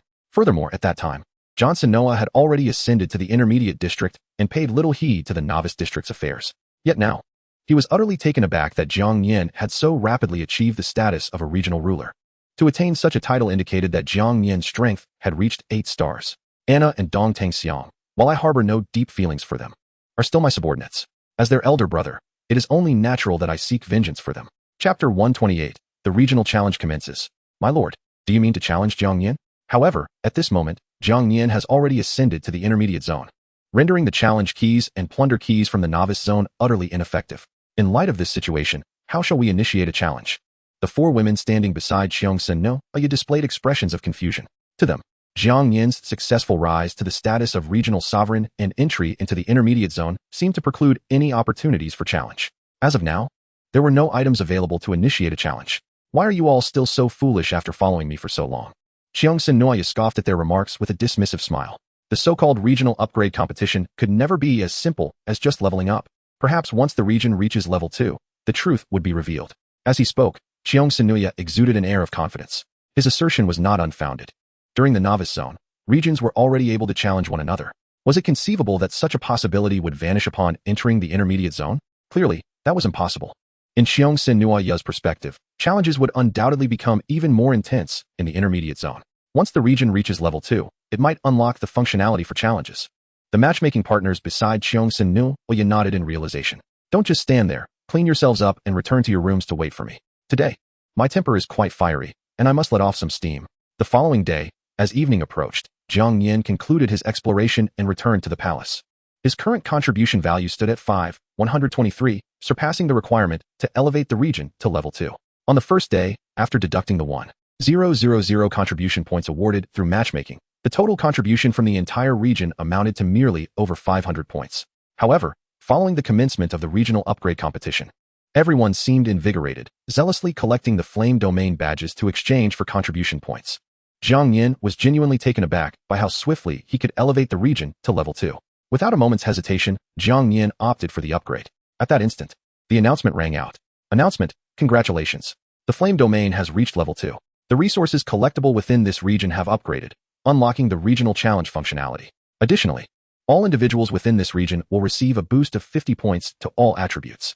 Introduction to regional challenge functionality. The regional sovereign may actively challenge any region that has reached level 2. The victorious party can plunder 30 contribution points from the opposing region, and a regional sovereign may initiate a challenge only once per day. Rules for regional challenges. Once a challenge is formally initiated, a boss will appear in both regions. Individuals from both regions may use a portal to teleport to the boss's lair and jointly defeat it. The region that defeats the boss the fastest will claim victory in this regional challenge. During this process, the sovereigns of both regions may teleport to the duel room. If they can defeat the opposing regional sovereign, they will cause a reduction of 30 in their region's boss's health points. Sovereigns may only bring one matchmaking partner into the duel room. Goodness, there's actually a regional challenge? Jiang Nian mused. He was already aware that the resources collectible would upgrade following the region's elevation, so that did not overly astonish him. What truly took him by surprise was the unlocking of the regional challenge functionality. If victory could be secured, plundering 30 contribution points from the opposing region was indeed a tantalizing prospect. At that moment, Jiang Nian realized that this was the true essence of the regional upgrade competition. It would not be an exaggeration to declare that the moment the region advanced to level 2 marked the genuine beginning of the competition. In their fervor to hasten their ascent to level 3, everyone would undoubtedly engage in frenzied challenges against other regions. After all, reaching level 3 required a staggering 50,000 contribution points. Relying solely on collecting badges to exchange for contributions would be far too slow. Even at the current pace, it would take at least 10 days. A sudden premonition washed over Jiang Nian. Someone would undoubtedly challenge him soon. This challenge would differ from the previous ones. Relying solely on his own strength would be insufficient. The rules explicitly stated that the boss must be defeated through the concerted efforts of all individuals within the region, and the region that accomplished this in the shortest time would emerge victorious. As the sovereign, Jiang Nian could only strive to defeat the opposing region's sovereign. Only then could he reduce the boss's health by 30, which was the crux of securing victory. Of course, if the individuals within the region were complacent, failing to engage earnestly with the boss, or simply refrained from teleporting into the boss's lair, then even if Jiang Nian managed to defeat the opposing sovereign, it would bear little significance. In simple terms, this regional challenge would test the unity and cooperation of the individuals within each region. At that moment, the chat channel of the Flame Domain erupted with excitement. Brothers, the time has come to showcase our strength. Our sovereign has done enough for us. Let us unite and slay the boss. Haha, I've waited far too long for this opportunity. Charge. I can hardly contain my anticipation for battle with the boss. Seeing their fervor, Jiang Nian felt a deep sense of satisfaction. He then spoke in the chat channel. Everyone, please listen. To achieve victory in the regional upgrade competition, initiating regional challenges is unavoidable, and we shall inevitably face challenges from others. But rest assured, I will do everything in my power to vanquish the sovereign of the enemy region. During this process, please exercise utmost caution. A boss capable of uniting an entire region in combat will undoubtedly possess formidable strength. If necessary, do not hesitate to withdraw from the boss's lair to preserve your lives. There is no need to sacrifice your lives for fleeting victory. Only through our unity can the Flame Domain grow stronger. Upon reading Jiang Nian's words, everyone in the Flame Domain felt deeply moved. To follow such a sovereign was indeed a stroke of fortune. Rest assured, sovereign, we will be cautious. You must also prioritize your safety. Even if we fail, It matters not, for we will stand by you. If need be, we will redouble our efforts to slay the boss. Long live the sovereign. As Jiang Nian observed the spirited exchanges in the chat channel, he smiled with appreciation before exiting the conversation. With the regional challenge functionality now operational, as the sovereign of the flame domain, Jiang Nian could also view all regions that had reached level 2. Including his own, there were certainly 12 regions at this level. These regions were now both Jiang Nian's targets and potential threats for sudden challenges. At that moment, the announcement resounded once again. Chapter 129. The useless have no need to live. Emergency announcement. The Blood Soul Domain Sovereign has challenged the Flame Domain. The competition will commence in 1 hour. All individuals from both regions are advised to prepare swiftly. Reminder, once you enter the boss's lair, if you choose to leave midway, you will be unable to re-enter. Reminder, the boss is formidable. Challengers face significant risk to their lives, so please exercise caution. Reminder, if the sovereigns of both regions enter the duel room and find themselves outmatched, they may choose to surrender at any time. If a regional sovereign falls, their region will automatically merge into the opposing region. Goodness, this is happening even faster than I anticipated. As Jiang Nian heard the announcement echo through the air, a look of helplessness washed over his face. Firstly, he had never heard of this Blood Soul Domain before, and naturally, he could not be acquainted with its ruler. Jiang Nian could not bring himself to believe that this individual had randomly selected him. There was certainly a more sinister motive at play. Based on previous experiences, Jiang Nian surmised that this Blood Soul Domain must have emerged from the Novice District number 7. Furthermore, he discovered another terrifying aspect. If he, as the ruler, were to perish, the Flame Domain would cease to exist and would be directly absorbed into the opponent's territory. This implied that many rulers would be fervently inclined to eliminate the rulers of opposing domains to strengthen their own territories. My dear, you must exercise caution, Tu Shanqing said, gently caressing her abdomen as she gazed at Jiang Nian with concern. She was genuinely worried that something unfortunate might befall him. Jiang Nian tenderly embraced Tu Shanqing and reassured her, Qing'er, do not fret. In the current circumstances, I shall not take any reckless risks. Should the ruler of the opposing domain prove to be exceedingly powerful, I will promptly choose to surrender. This was not merely a statement to placate Tu Shanqing. It was indeed Jiang Nian's genuine intention. After all, losing would only result in the forfeiture of 30 contribution points. Preserving his life was of utmost importance. Subsequently, Jiang Nian summoned Reina and Long Yinging to his side, grasping their hands. Nana, you shall remain in the boss room to oversee operations. Qing'er, you can rest assured in the palace. Yinging, you will accompany me to the duel room to confront the ruler of this Blood Soul Domain. The competition rules permitted Jiang Nian to bring only one partner into the duel room, and naturally, the 8-star combatant Long Yinging was the most suitable choice to accompany him. Moreover, Long Yinging possessed formidable supporting talents, ensuring Jiang Nian's safety. Tu Shanqing, Reina, and Long Yinging exchanged no further words, nodding obediently. Thereafter, Jiang Nian entered the chat channel to confer with the individuals of the domain. Meanwhile, within the palace of the Blood Soul Domain, Xiongsun reclined on the sofa, enveloping his beautiful wife in his arms, a look of smug satisfaction adorning his countenance. What do you think? I told you this domain upgrade competition would be anything but simple. As expected, my predictions were spot on. Ha ha ha. Jiang Nian, you and I are from the same Novice District. I could have taken good care of you. Alas, you killed my little brother, and as the elder brother, I must avenge him. Not long ago, the Blood Soul Domain successfully leveled up to level 2, and upon learning that I could challenge other level 2 domains, I was filled with uncontainable excitement. Ever since entering the Intermediate District, I have been unable to initiate resource challenges or plunder challenges as freely as before, which was rather tedious. Now, the opportunity has finally arrived. In truth, his desire to challenge Jiang Nian was not solely due to the latter's slaying of Anna and Dongtang Xiang. More significantly, it stemmed from the overwhelming potential Jiang Nian exhibited. In such a short span, he had caught up and become an 8-star powerhouse, which instilled a profound sense of crisis within Xiongsun. If Jiang Nian survived, would he not eventually become like Anna and Dongtang Xiang? Xiongsun ambition was to dominate the entire world, and thus, Jiang Nian had to perish. The domain challenge was about to commence, and it was imperative to notify everyone in the chat channel immediately. Once the boss appeared, all must engage in combat without hesitation. Anyone who dared to retreat or cower in fear of the boss's strength would be executed without mercy. Such weaklings were of no use to the Blood Soul Domain. As Xiongsun uttered these words, his expression turned cold and indifferent. My lord, such actions may not be wise, spoke a blonde woman seated beside him. Previously, when we forced them to collect badges, it already sparked discontent among them. If we resort to slaughtering our own people out of fear of the boss, it would likely deter anyone from collecting badges in the future. Chuckling derisively, Xiongsun replied, who told you there would be no one left? Once I eliminate Jiang Nian, the Flame Domain will cease to exist, and all within it will automatically enter my Blood Soul Domain.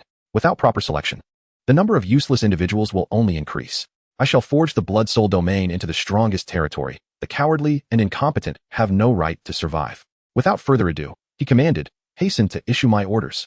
At this, his partner wasted no time and promptly headed to the chat channel. Upon learning of this situation, the inhabitants of the blood soul domain were engulfed by a mix of fear and fury. Yet, they found themselves powerless. After all, Jiang Nian was the ruler of the blood soul domain, and defying his orders meant risking their lives. Several individuals had already been cruelly executed for failing to collect 10 badges within a day.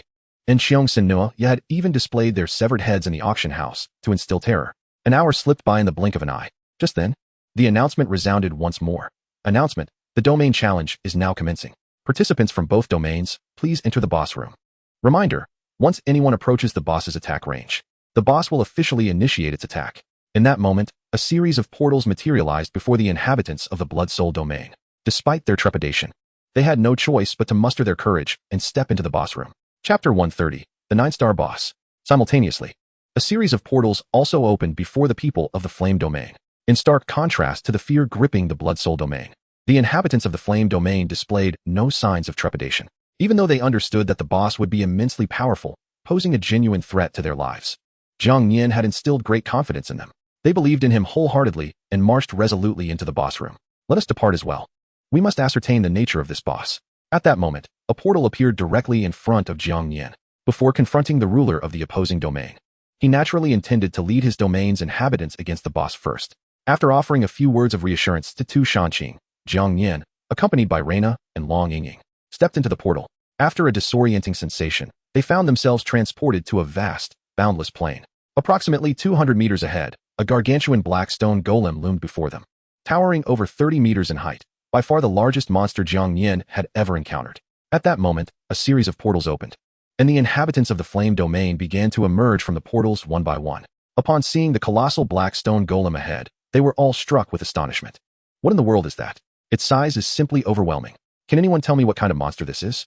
Who cares what kind of monster it is? With a size like that, one swipe of its hand could easily crush a whole bunch of us. Before this fellow, we truly appeared as mere ants.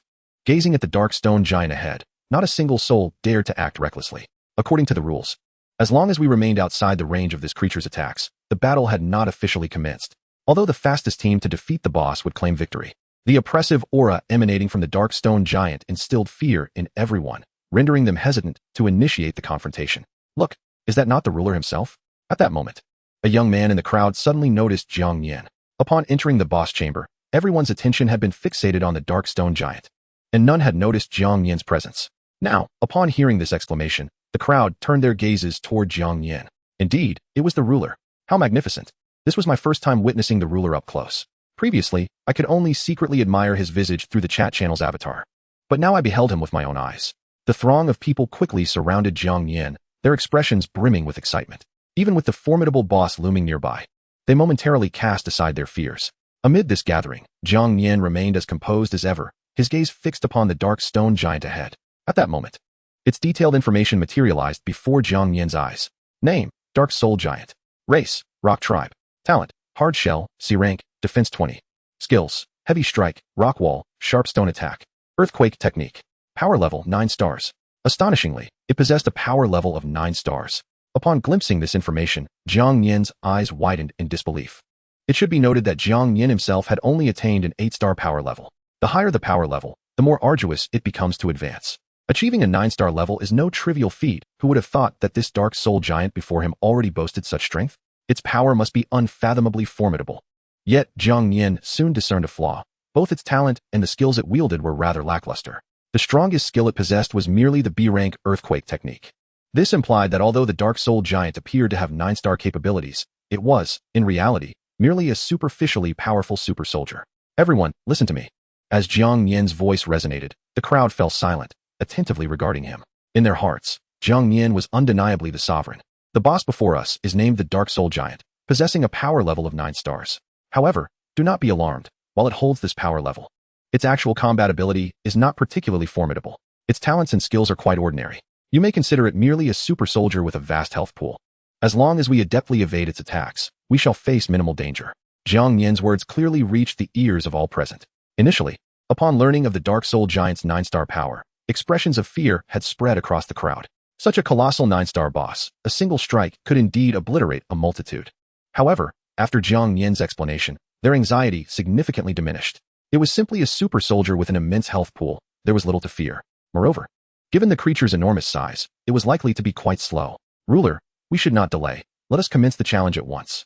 We cannot allow ourselves to be outdone by those from the blood-soul domain. Our goal is to seize victory. Alejo, Tekawawakén, and other 7-star elites were eager to engage. All of you, refrain from acting impulsively for the time being. I will approach to assess the situation, Jiang Nian declared, swiftly advancing toward the dark soul giant. The moment he arrived before the giant, the previously motionless behemoth began to tremble violently. The entire ground quaked. The dark soul giant's eyes ignited with a ghastly red light, filled with murderous intent as it fixated on Jiang Nian. Subsequently, with its colossal palm, it swung down fiercely toward him. If struck, even Jiang Nian, with his 8-star power, would suffer grievous injury. Alas, the creature's speed was woefully slow. With Jiang Nian's mastery of shadow step, it was impossible for him to be harmed, as he effortlessly evaded the attack. Then, fully activated, the dark soul giant began to lumber toward the group from the flame domain. With each step, the ground quaked beneath its weight. Simultaneously, a massive health bar materialized above the giant's head. Jiang Nian attempted to unleash a blazing sword slash, striking fiercely at the dark soul giant. But the health bar barely diminished by 0.5. This was Jiang Nian's most potent skill, yet it scarcely affected the giant, underscoring the creature's formidable defense. No wonder it could withstand the relentless assaults of over 1,000 from the flame domain. You all must have noticed its speed. It is indeed very slow. However, its defense and health are extraordinarily high, necessitating continuous attacks. Jiang Nian continued to explain the giant's skills and how to effectively dodge them. Chapter 131. Who dares to take a step back, face the consequences. Jiang Nian, endowed with omniscient abilities, was acutely aware of all the dark soul giant's information. To prevent excessive casualties among the flame domain, he needed to inform them of the giant's skills and evasive techniques. After all, the duel with the ruler of the blood soul domain had yet to commence, leaving ample time. Upon receiving Jiang Nian's command, the crowd refrained from approaching the dark soul giant, instead observing from a distance. Under Jiang Nian's guidance, they gained a comprehensive understanding of the dark soul giant before them. In essence, the giant predominantly utilized heavy strike and rock wall, one for offense, the other for defense. The remaining skills, sharp stone attack and earthquake technique, would only be unleashed when the giant was enraged, preceded by a deafening roar, serving as a warning for them to vacate the attack range immediately. Once they grasped the giant's mechanisms, Jiang Nian issued the order, and the crowd surged forward, commencing their assault on the dark soul giant. Despite its 9-star power, capable of easily annihilating any of them, not a single individual displayed a hint of trepidation. Meanwhile, within the boss chamber of the blood soul domain, Manhwaedit scrutinized the colossal form of the dark soul giant with furrowed brows. Although he could not perceive the giant's information as Jiang Nian could, his keen senses allowed him to detect the overwhelming aura emanating from the creature, likely indicative of a 9-star power level. This was the first time Manhwaedit encountered such a formidable boss. Nevertheless, he felt no fear. No matter how powerful the boss, it was but one entity. Beside him stood over 1,000 from the blood soul domain. The fate of these individuals was of no concern to him. They could serve as mere fodder to whittle down the boss's health. After all, as long as Jiang Nian was slain, it mattered little whether the boss was defeated. Once the ruler was gone, the flame domain would cease to exist, and thus the blood soul domain would claim victory. What a terrifying creature. Could it truly possess 9-star power? How can its aura be so potent? Is such a formidable monster something we can contend with? With a resounding slap, it is feared that we shall all be struck down on the spot. As the portal opens, one by one, the denizens of the blood soul domain arrive in the boss chamber. Upon beholding the black soul giant, their faces contort with sheer terror, instinctively retreating. Have my words fallen upon deaf ears? Should anyone dare to take even a single step back, I shall not hesitate to end their life. At this moment, Manhwaedit regards the assembly with an icy indifference. It is evident that his pupils gradually morph into a blood-red hue, exuding an unsettling aura. The inhabitants of the blood soul domain are instantly paralyzed, trembling as they fix their gaze upon him. Before you lie but two paths, either charge forth to confront the boss, or embrace death this very instant. How shall you choose?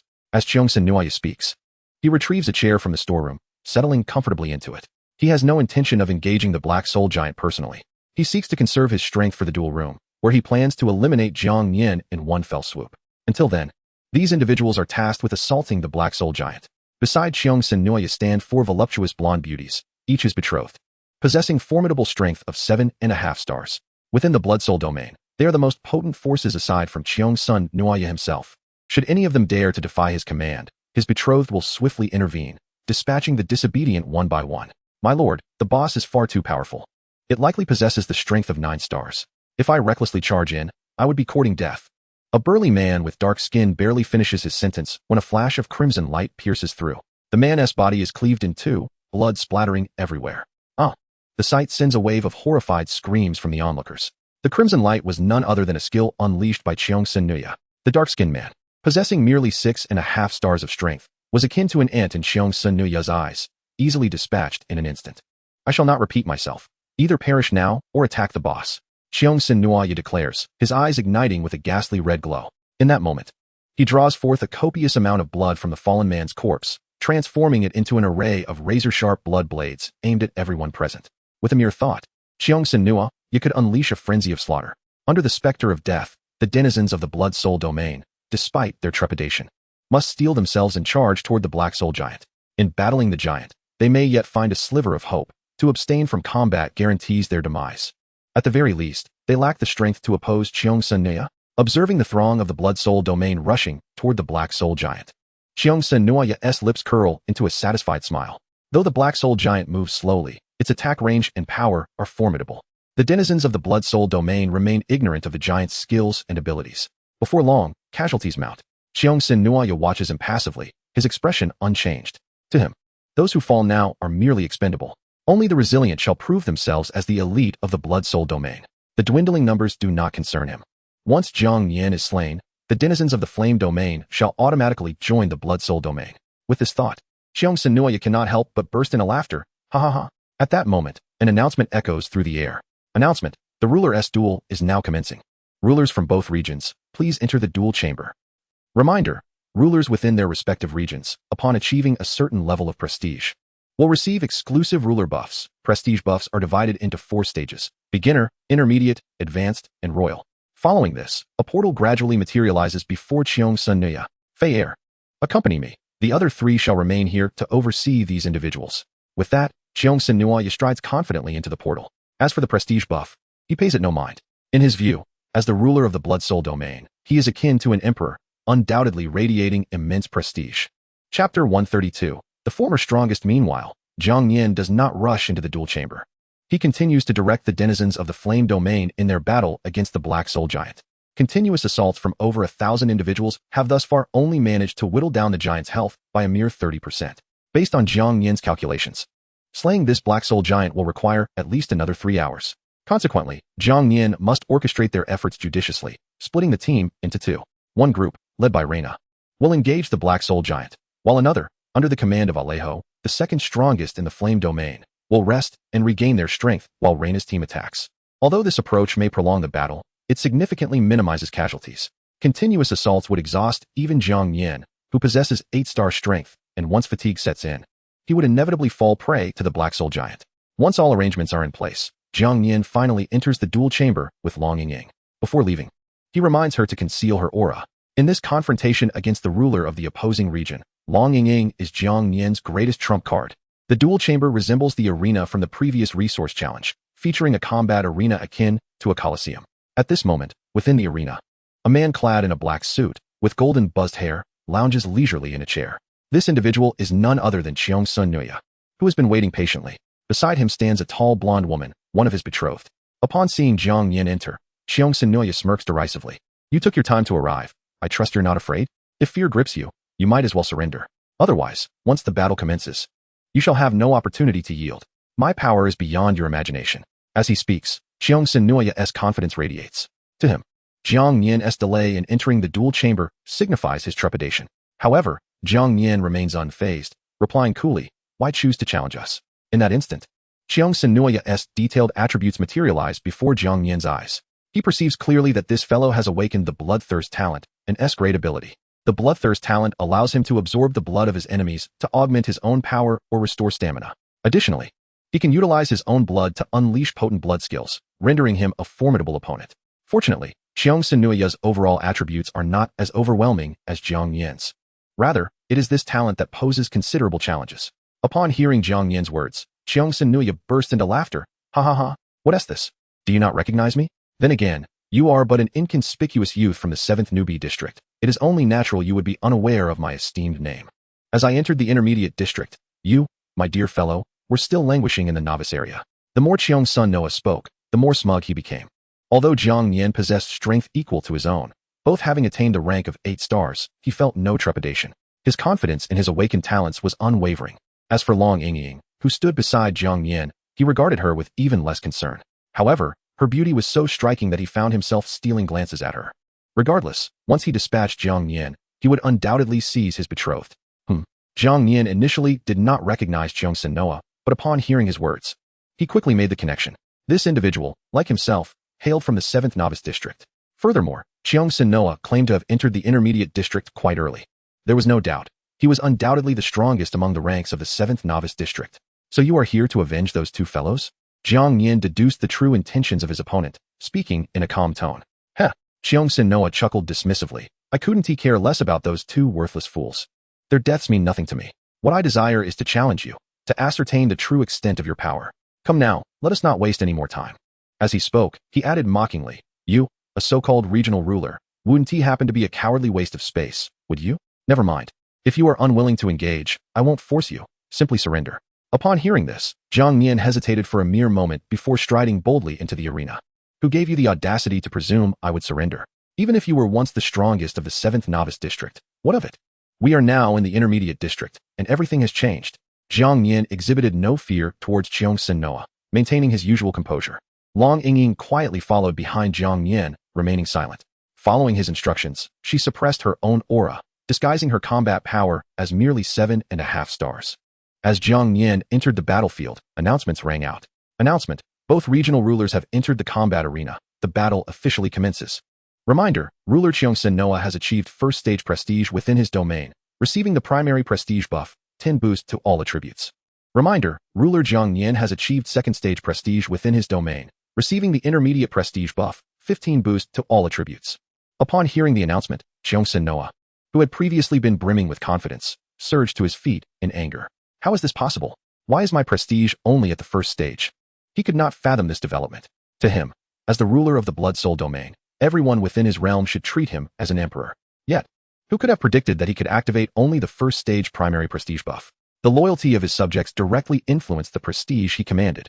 Realizing that the inhabitants of the Blood Soul domain must harbor discontent towards him, Sun Noah seethed inwardly. You worthless lot. I toil to ensure your safety. And yet you dare harbor dissatisfaction? He vowed that once he eliminated Jiang Nian, he would see to the eradication of these ungrateful subjects. As for Jiang Nian's intermediate prestige buff, Sun Noah paid little mind to it, remaining supremely confident.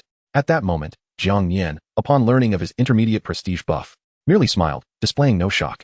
He had never neglected the inhabitants of the Flame domain, hence there was no reason for discontent. Although the difference between the primary and intermediate prestige buffs was not vast, it nonetheless afforded Jiang Nian a greater advantage. The former strongest of the 7th Novice District was, in Jiang Nian's eyes, hardly a concern. Jiang Nian, even though my prestige buff may be slightly weaker than yours, it matters not. You stand no chance against me. From the moment you stepped into the arena, your fate was sealed. With that pronouncement, Sun Noah's eyes transformed into a blood-red hue, radiating a dazzling crimson light.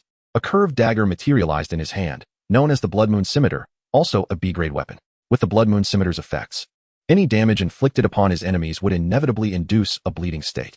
Sun Noah possessed the powerful S-grade talent, bloodthirst, which meant that once Jiang Nian entered a bleeding state, his blood would be relentlessly siphoned away. Hence, Sun Noah's confidence soared.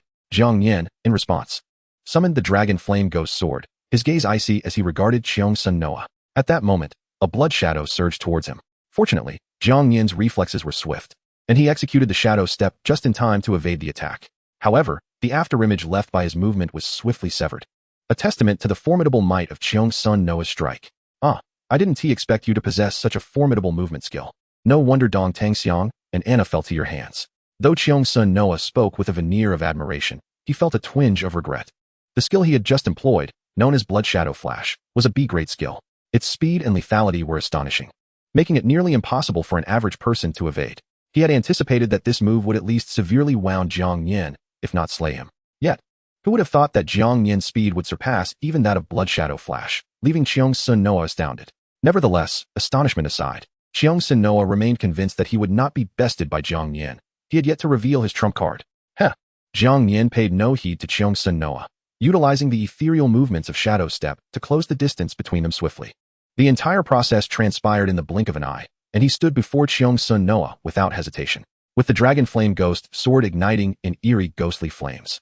Jiang Nian unleashed the blazing flame slash with a fierce downward swing towards Cheong-sun Noah. Yet, just as Jiang Nian was poised to land his strike, Cheong-sun Noah's skin split open, gushing forth a torrent of blood that coalesced into a shield of blood, remarkably resilient. Jiang Nian's blazing flame slash failed to inflict any damage. Before Jiang Nian could process this development, a multitude of blood blades materialized around him, rapidly condensing into razor-sharp edges that rained down upon him like a tempest. The density of the blood blades was such that even with Jiang Nian's immediate deployment of Shadow Step and the protection of the Xianming shield, he could not evade them entirely. Multiple cuts marred his body. Although the wounds were not grievous, they nonetheless inflicted harm upon him. Moreover, with the effect of the Blood Moon Scimitar in play, it meant that Jiang Nian would inevitably enter a bleeding state. Cheong-sun Noah appeared to envision his victory, erupting into maniacal laughter. With your level of strength, you dare to challenge me? The instant my skill grazed you, your fate was sealed. Bloodthirst. As Cheong-sun Noah's eyes ignited with a sinister crimson glow, he activated the innate skill of his bloodthirsty technique. Once this ability was unleashed, he could continuously siphon the blood from Jiang Nian until he was completely drained. However, contrary to Cheong-sun Noah's expectations, his bloodthirsty powers proved utterly ineffective against Jiang Nian. How could this be possible? Cheong-sun Noah's expression morphed into one of profound astonishment. At that moment, Jiang Nian nonchalantly rose to his feet, brushing off the dust from his clothes. Though he bore several wounds, they had all ceased bleeding, showing no signs of hemorrhaging. Simultaneously, a divine golden light cascaded down upon Jiang Nian, rapidly healing the injuries inflicted by the bloodblade. Witnessing this spectacle, even a slow-reacting Cheong-sun Noah immediately grasped the situation. Clearly, it was not Jiang Nian's own regenerative power at play, but rather the ability of his companion beside him. She must have employed a skill capable of healing others' wounds.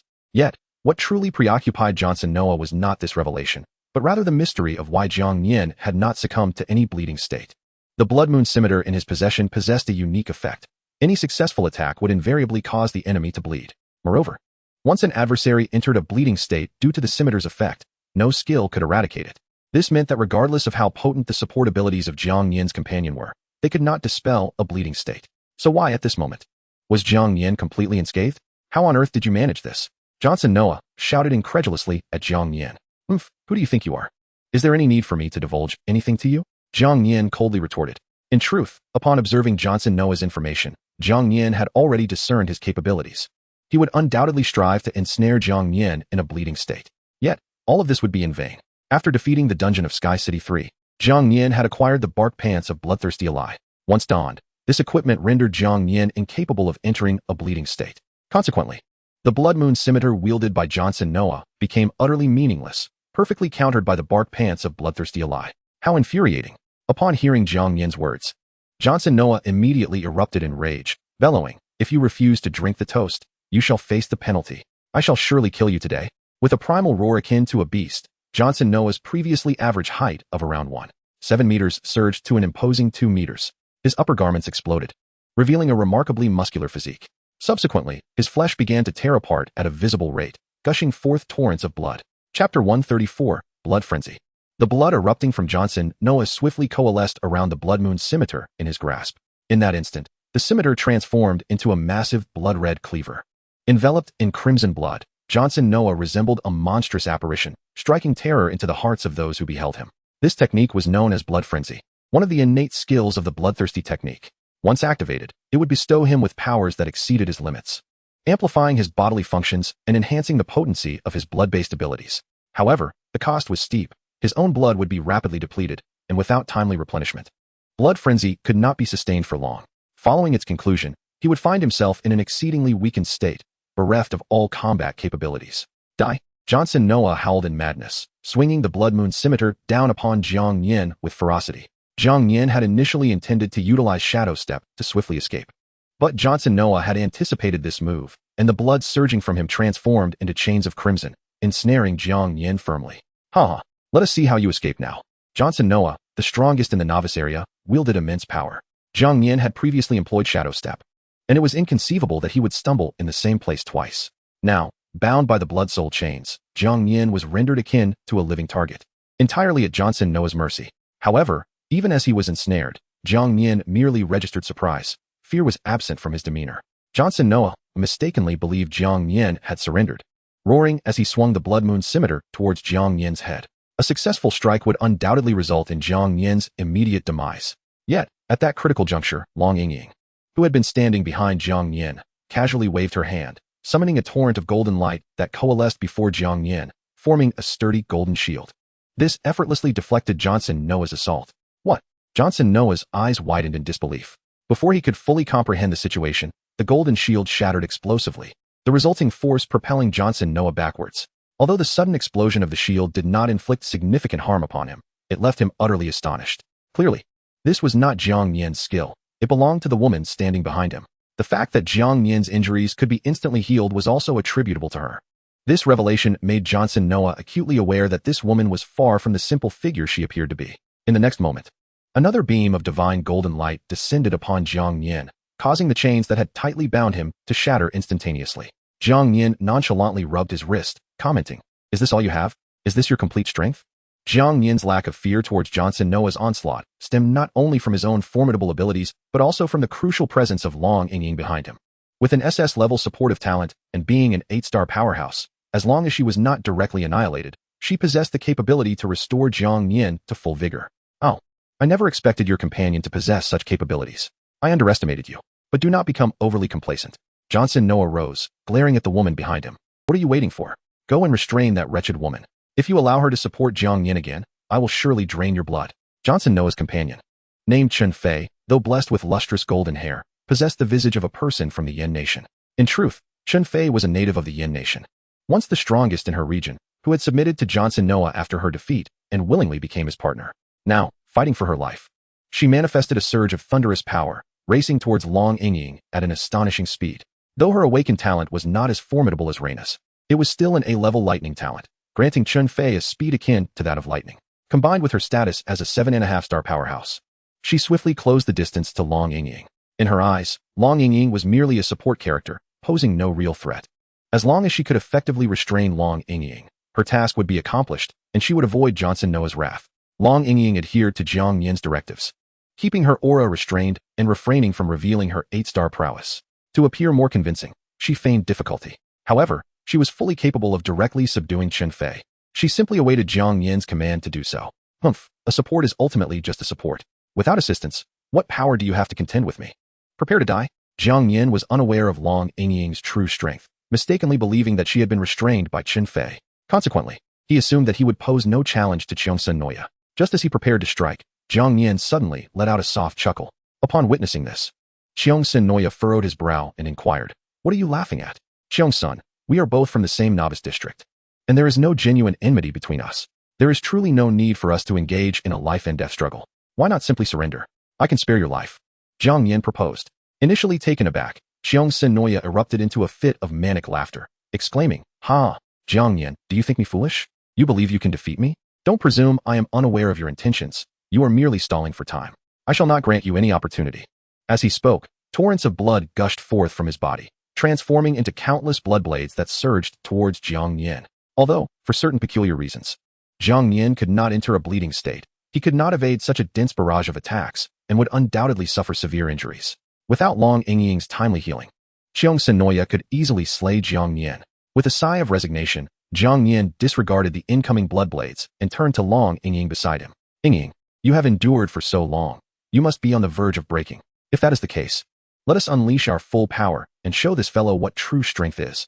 At the sound of Jiang Nian's voice, a smile unexpectedly graced Long Yingying's previously indifferent face. In an instant, an overwhelming surge of power erupted from her, accompanied by a deafening dragon's roar. Long Yingying transformed into a magnificent golden dragon, exuding the terrifying aura of an 8-star powerhouse without reservation.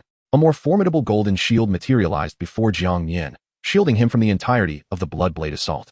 Upon contact, the golden shield shattered spectacularly, releasing a tremendous force that sent both Johnson Noah and Chen Fei hurtling through the air. What on earth? Staring at the golden dragon formed from Long Yingying and sensing her powerful 8-star presence, Johnson Noah's eyes widened in terror. Chen Fei, too, displayed an expression of profound fear. How is this possible? How could a true dragon appear? Johnson Noah rubbed his eyes in disbelief, convinced that this was no mere puppet or special equipment conjured from thin air, but a living, breathing dragon. Who could have anticipated that Jiang Nian's betrothed was, in fact, a true dragon? Before Cheong Sun Noya and Chun Fei could regain their composure, brilliant golden light illuminated the ground beneath them. Subsequently, a series of runes emerged, forming a barrier akin to an array that ensnared the two within its confines. Then, to their astonished gaze, Long Yingying reverted to her human form, now wielding a colossal golden sword. With both hands raised high, she brandished the golden sword, and the barrier ensnaring Cheong Sun Noya and Chun Fei erupted with formidable power. Golden motes coalesced in the air, and in the next moment, these orbs unleashed powerful golden waves of energy, attacking with blinding speed and inflicting severe damage that caught them off guard. This technique was the most potent offensive skill currently at Long Yingying's command. Known as the Judgment Barrier, once an enemy was confined within this barrier, relentless assaults could be unleashed.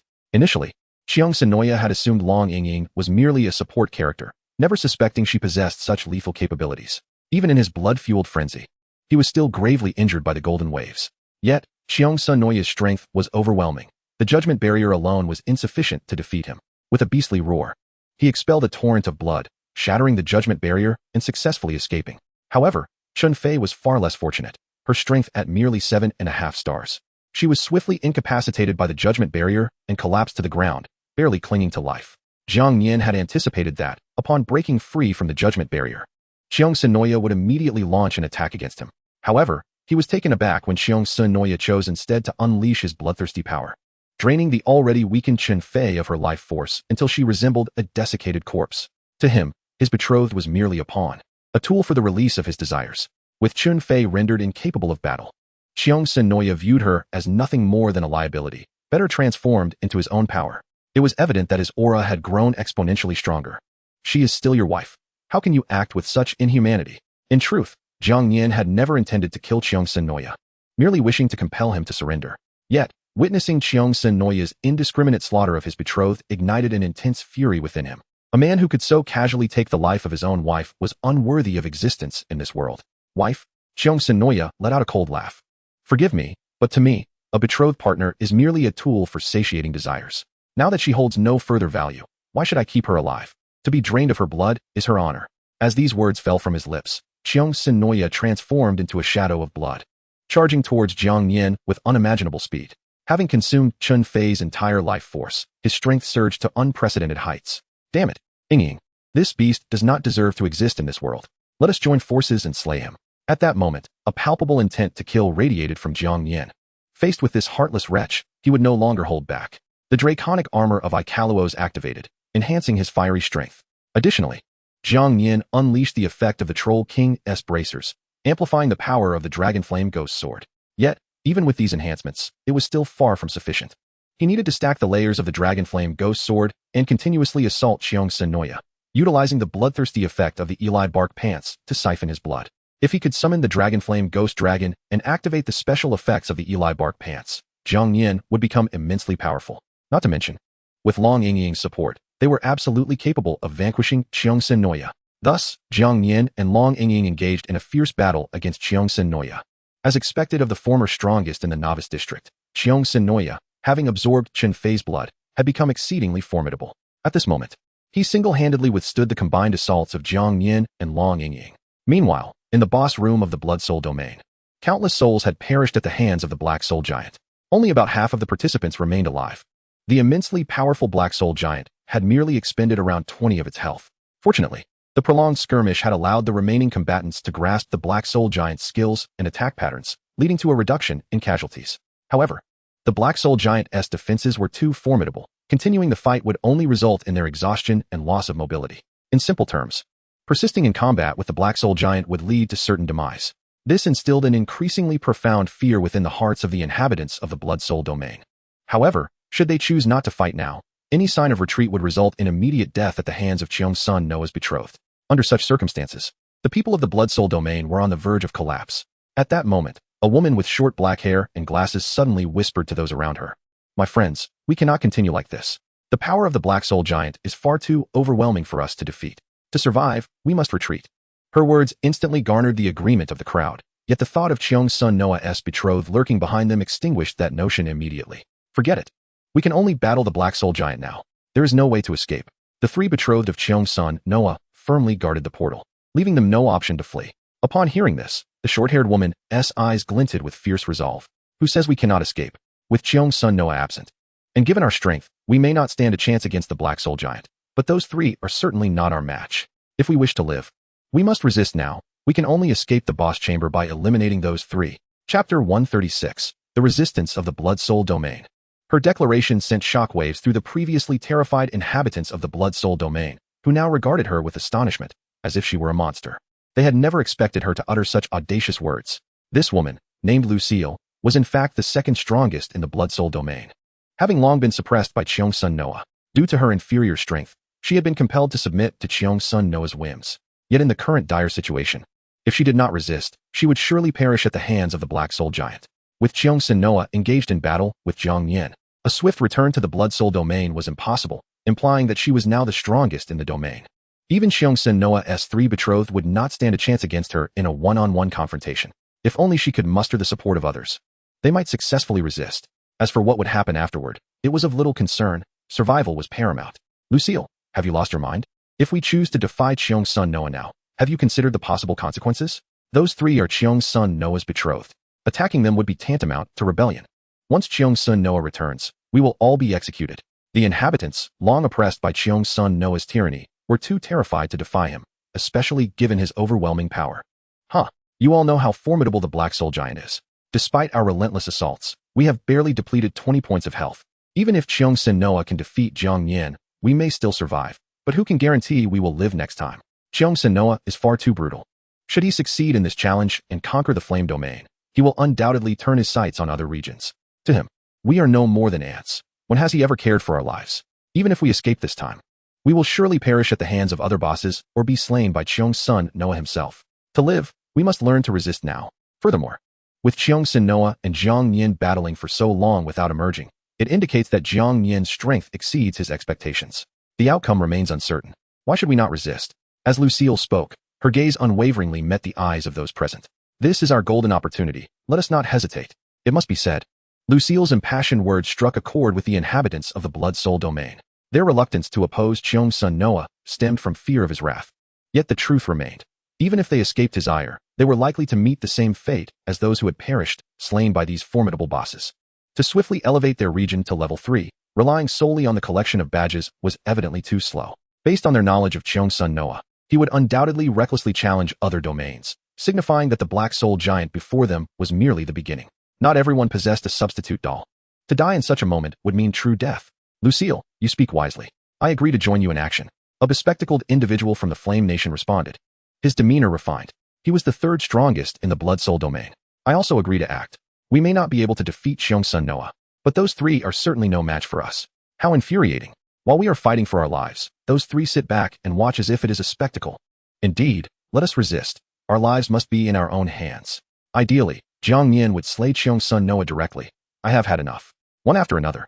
Voices rose in agreement with Lucille's proposal. In an instant, the crowd rallied beside Lucille, retreating from the Black Soul Giant. They had come to grasp that while this foe was undeniably powerful, his intellect was lacking, and he did not wield particularly formidable skills. In simpler terms, he was a super soldier endowed with great strength but limited cunning. Observing the collective retreat rather than an ongoing assault, Cheong-sun Noah's three betrothed expressed their fury. What are you doing? I warn you, if anyone dares to retreat further, we will take action. Their words reached the ears of the Blood Soul Domain's inhabitants. Yet none heeded their warnings. Instead, they proceeded in an orderly fashion toward the portal. Clearly, they intended to flee. Cheong-sun Noah had commanded them not to allow anyone to leave the boss room prematurely, should anyone attempt to escape or refrain from attacking the boss. They were to be immediately executed.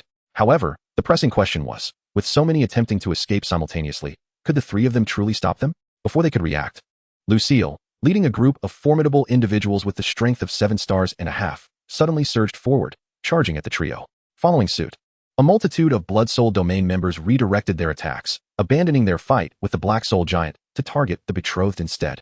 No. If you dare to strike us, the king will not let you go. Though they too possessed the strength of 7 stars and a half. How could they withstand the onslaught of so many? Lacking the capacity to resist, they were swiftly overwhelmed, their anguished cries echoing as they were brutally slain. Let us depart the boss chamber. Lucille temporarily assumed command, leading the inhabitants of the Blood Soul Domain as they streamed into the portal, escaping the boss chamber. Meanwhile, in the duel arena, Cheong-sun Noah, having absorbed all of Chun Fei's blood and enhanced by the blood frenzy, unleashed an astonishing display of power for a brief period. Even while facing both Jiang Nian and Long Ying simultaneously, he managed to maintain an advantage. Yet, this state was unsustainable. If he could not swiftly eliminate Jiang Nian, he would surely be worn down. Thus, Cheongsin resolved to forsake everything in his assault. Even if he were gravely wounded after slaying Jiang Nian, it would be worth the cost. But just as Cheongsin prepared to harness all his strength to unleash his most powerful skill, suddenly, an announcement echoed through the air. Emergency announcement. All individuals from the Blood Soul domain have evacuated the boss room and ceased their challenge against the boss. The ruler of the Blood Soul domain has been penalized and has entered a state of weakness. Weakness state. Deprivation of the primary prestige buff. All personal enhancement buffs have been nullified, and all attributes are reduced by 50. Chapter 137. The Ruler's Demise. Annexation of the Blood Soul domain. At the moment the announcement sounded, a bolt of golden lightning struck down fiercely upon Cheongsin. Although it did not inflict any physical harm, it rendered Cheongsin extraordinarily feeble, forcing him to kneel on the ground. At that instant, the effect of blood frenzy was also immediately dispelled. How could this be happening? Cheongsin felt the flow of his power ebbing away, his expression filled with sheer terror. The denizens of the Blood Soul domain were supposed to be diligently battling in the boss room. How could they all have vanished? Could it be that the boss had vanquished them all? Such a notion seemed implausible. He had observed that boss and knew its attacks were formidable but lacked intelligence.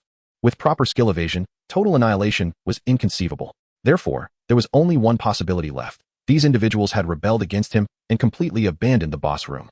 As this realization dawned, Cheongsin initial terror gradually morphed into fury.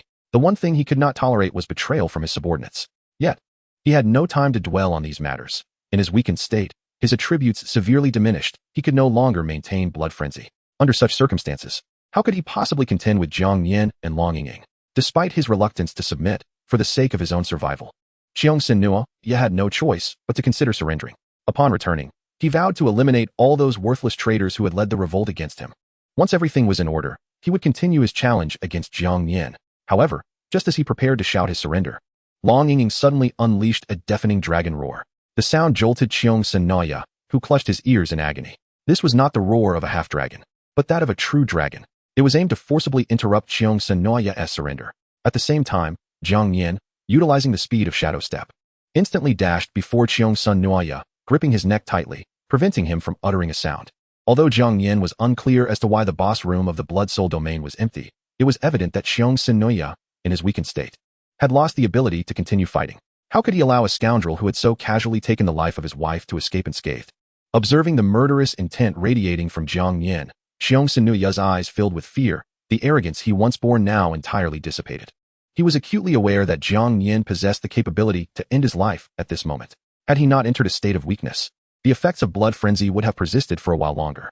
Even if he could not win, he still had the means to flee. But now, he had lost all capacity for resistance. Should Jiang Nian choose to strike, he would meet his demise instantly. My lord, such filth does not deserve to live any longer. Take action and end him. Long Yingying, her expression icy, approached Jiang Nian's side. Having witnessed Cheongsin drain Chen Fei's blood without a shred of compassion, she was filled with a desperate urge to eliminate this scoundrel. Without uttering a word, Jiang Nian released the dragon flame ghost sword from his grasp, transforming it into countless flickering blue sword shadows ablaze with ghostly fire, hovering around Cheongsin. These sword shadows resembled potent bombs, representing the only A-grade skill Jiang Nian had mastered. The moment Jiang Nian issued a command, these sword shadows would simultaneously unleash their assault upon Cheongsin, capable of annihilating him in an instant. As an 8-star powerhouse, Cheongsin could sense the immense power of Jiang Nian's attack, rendering his face pale with fear as he struggled futilely. Alas, Jiang Nian's strength was far too overwhelming. At this moment, Cheongsin could not break free. So, you do no fear, scoundrel? Unfortunately, I have a penchant for eradicating threats entirely. Blame yourself for choosing the wrong opponent. Jiang Nian showed no mercy, delivering a powerful kick that sent Cheongsin flying. Subsequently, the hovering blue sword shadows surged toward Cheongsin in unison. With a wretched cry, Cheongsin was obliterated by the energy of the scorching spirit sword shadows, leaving no trace behind. Announcement: congratulations to the ruler of the flame domain, Jiang Nian, for defeating the ruler of the blood soul domain, Cheongsin, and securing victory in this duel. The boss's health in the respective region has decreased by 30. Announcement: the ruler of the blood soul domain, Cheongsin, has perished, leading to the dissolution of the blood soul domain, which will automatically merge into the flame domain. As the announcement resonated, a portal materialized before Jiang Nian. He hurriedly entered with Long Yingying, returning to the boss room. Meanwhile, the denizens of the flame domain had been collectively battling the black soul giant, although they had yet to slay it. They had suffered no casualties. However, upon Jiang Nian's defeat of Cheongsin, it was announced that the Flame Domain had achieved victory. The formidable Black Soul Giant was instantly reduced to ashes by several bolts of golden lightning. At that moment, Jiang Nian emerged from the portal. Upon seeing him, the crowd erupted into jubilant cheers. Long live our ruler. Splendid. Not only have we vanquished the Blood Soul Domain, but we have also absorbed it. Our Flame Domain grows ever stronger. Ha! Listening to the jubilant cheers, Jiang Nian felt a swell of pride. Meanwhile, in the Blood Soul Domain, upon hearing the announcement, the inhabitants widened their eyes in utter disbelief. Following a brief moment of shock, instead of displaying anger, everyone in the Blood Soul Domain erupted in exuberant cheers. Good. Excellent. That bastard is finally dead. Incredible. I never expected Jiang Nian to be so formidable. I was worried that Cheongsin would cause us trouble upon his emergence. But now, that scoundrel has met his end. Although our Blood Soul Domain is no more, the Flame Domain is clearly superior. Following Jiang Nian is undoubtedly far better than under Cheongsin. Typically, when the ruler of a region perishes, the inhabitants would feel some sorrow. Yet, the people of the Blood Soul Domain were entirely the opposite. They had long harbored hatred for Cheongsin. With Jiang Nian having alleviated a significant threat, it could be said he had done them a great service. At that moment, the announcement resounded in the ears of everyone in the Blood Soul Domain. Announcement: this region will automatically close in 3 minutes. All individuals are urged to enter the portal and proceed to the Flame Domain immediately. In that instant, the entire Blood Soul Domain trembled violently, as if the very earth was splitting apart. One portal after another opened, and the inhabitants of the Blood Soul Domain rushed into the portals without hesitation. Chapter 138, Winning Hearts. At that moment, in the boss room of the Flame Domain, with the demise of the Black Soul Giant, it signified a victory for the Flame Domain in this regional challenge. The inhabitants could freely exit the boss room through the portals. However, just then, one portal after another suddenly opened. The people of the Flame Domain initially assumed monsters were emerging, taking up defensive stances. Yet, they soon discovered that the figures stepping through the portals were not monsters, but rather humans, one after another, all from the Blood Soul Domain. Do not panic, they are not our enemies. Jiang Nian observed the arrival of these individuals without displaying excessive astonishment. After all, the ruler of the Blood Soul Domain had perished, and the domain itself had ceased to exist. Thus, these individuals naturally became denizens of the Flame Domain. Moreover, following the annexation of the Blood Soul Domain, the territory of the Flame Domain had expanded significantly, with all that once belonged to the Blood Soul Domain now incorporated into the Flame Domain. Presently, the leaders of the Blood Soul Domain were none other than Lucille, who had previously led them in their rebellion against Cheongsin. She immediately sensed Jiang Nian's aura emanating from an 8-star level and, without a moment's hesitation, led the multitude of Blood Soul Domain inhabitants to kneel before him. Ultimately, they were still outsiders. Even though they had now joined the Flame Domain, their status could not compare to that of the original Flame Domain inhabitants. Furthermore, they remained uncertain about Jiang Nian's character, making their submission a prudent choice. Additionally, Jiang Nian's capability to vanquish Cheongsin served as ample proof of his formidable strength. As the crowd witnessed this, they began to comprehend the situation and gradually relaxed. However, it soon became evident that a significant issue loomed. Why were there so few individuals from the Blood Soul Domain? Their numbers barely constituted half of the original group, which was indeed peculiar. Jiang Nian discerned this anomaly as well and approached Lucille, inquiring if it was she who had led the Blood Soul Domain inhabitants away from the boss chamber. After all, Cheongsin had been the ruler of their region. It was precisely because they all abandoned the boss that his downfall ensued. Jiang Nian, still unfamiliar with these individuals from the Blood Soul Domain, had no desire to meet a grim fate himself, thus necessitating an understanding of their reasons for betraying Cheongsin. Upon hearing Jiang Nian's words, Lucille's expression darkened with fury. Ruler, you are unaware of the true nature of Cheongsin. He is nothing but a scoundrel. As she spoke, the multitude of Blood Soul Domain inhabitants behind her echoed her anger. This man is a veritable demon. He coerced us into collecting badges, threatening to kill us without hesitation if we failed to gather at least 10 each day using his ruler's authority. Despite being a ruler and already acquiring 5 resources daily, he remained insatiable, compelling us to pay tribute daily, with death as the consequence for noncompliance. During our confrontation with the boss, he cruelly mandated that we engage in combat with the boss at all times. Should we choose to withdraw from the boss room or fail to fight earnestly, we would face his wrath. The boss was far too powerful, yet he refused to engage, relentlessly pushing us to our demise. Consequently, our region suffered tremendous casualties, leaving us with less than half of our original numbers. This beast is unworthy of the title of ruler. Your slaying of him is a monumental act of mercy towards us. You have liberated us from our suffering. Lucille's words, along with those of her fellow Blood Soul Domain inhabitants, resonated clearly in Jiang Nian's ears. At that moment, he grasped the entire situation, his fists clenched in indignation. Jiang Nian was indeed a detestable scoundrel. Not only Jiang Nian, but all the denizens of the flame domain present felt outrage towards Jiang Nian's actions. In stark contrast, Jiang Nian appeared remarkably benevolent. Dear friends, you have truly made the right choice in coming to the flame domain. Our ruler is exceptionally kind to each of us and will never resemble that beast. Now that you have joined the flame domain, we are all one family. As long as you pledge your loyalty to our ruler, we shall thrive peacefully in this world. The inhabitants of the flame domain expressed profound sympathy for the plight of the blood soul domain individuals. Although they had once been adversaries, at this moment, they had indeed become part of the flame domain. I, Jiang Nian, assure you that I shall never force you into actions you do not wish to take. Daily tribute is entirely unnecessary in the flame domain. I have no need for such resources, as they hold no significance for me. As for the badges, I will not compel you to collect them, but the 3 individuals who gather the fastest 20 badges each day will receive my rewards. If we unite in purpose, the flame domain shall grow ever stronger. Now, there is no need for you to remain kneeling. Such customs do not exist in the flame domain. I am merely a manager of this region and not a tyrannical emperor. Jiang Nian understood that the more loyal and trusting the inhabitants were, the greater his prestige would become. He would not let this opportunity to win their hearts slip away. Thank you, ruler. Lucille and the multitude of blood soul domain inhabitants felt their eyes welling with tears, unable to contain their emotions. How could there be such a stark contrast between rulers? At this moment, they were immensely grateful to have entered the flame domain. Let us go home, Jiang Nian proclaimed, leading the group towards the teleportation portal, systematically departing the boss chamber. For these individuals from the blood soul domain, relocating to a different region was of little consequence. All regions in this world were akin, composed of countless unique chambers. For them, returning to the flame domain felt no different than returning to the blood soul domain. The sole distinction lay in the fact that their new ruler was Jiang Nian. Upon returning to the ruler's palace, Jiang Nian initially intended to explore outside and gather flame domain badges to exchange for contribution points, as per his usual routine. However, after a moment of contemplation, he felt a twinge of concern for the individuals from the blood soul domain. Thus, utilizing his ruler's authority, he summoned Lucille, the leader of the blood soul domain, directly to the palace. Ruler. Lucille arrived in the palace and instinctively prepared to kneel before Jiang Nian, only to be immediately halted by him. As I have stated before, kneeling is not customary in the flame domain.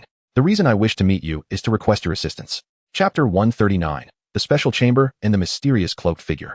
Ruler, please speak. Lucille responded with utmost respect towards Jiang Nian, her admiration for him deepening.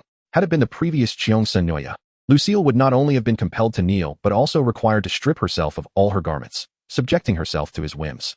Fortunately, Jiang Nian was dead, and she had avenged her grievances.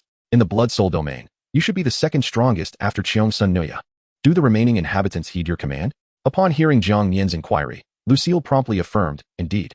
I was the second-ranked powerhouse in the blood soul domain and orchestrated their rebellion against Jiang Nian. Excellent. Jiang Nian nodded in satisfaction. In that case, you shall continue to soothe their spirits.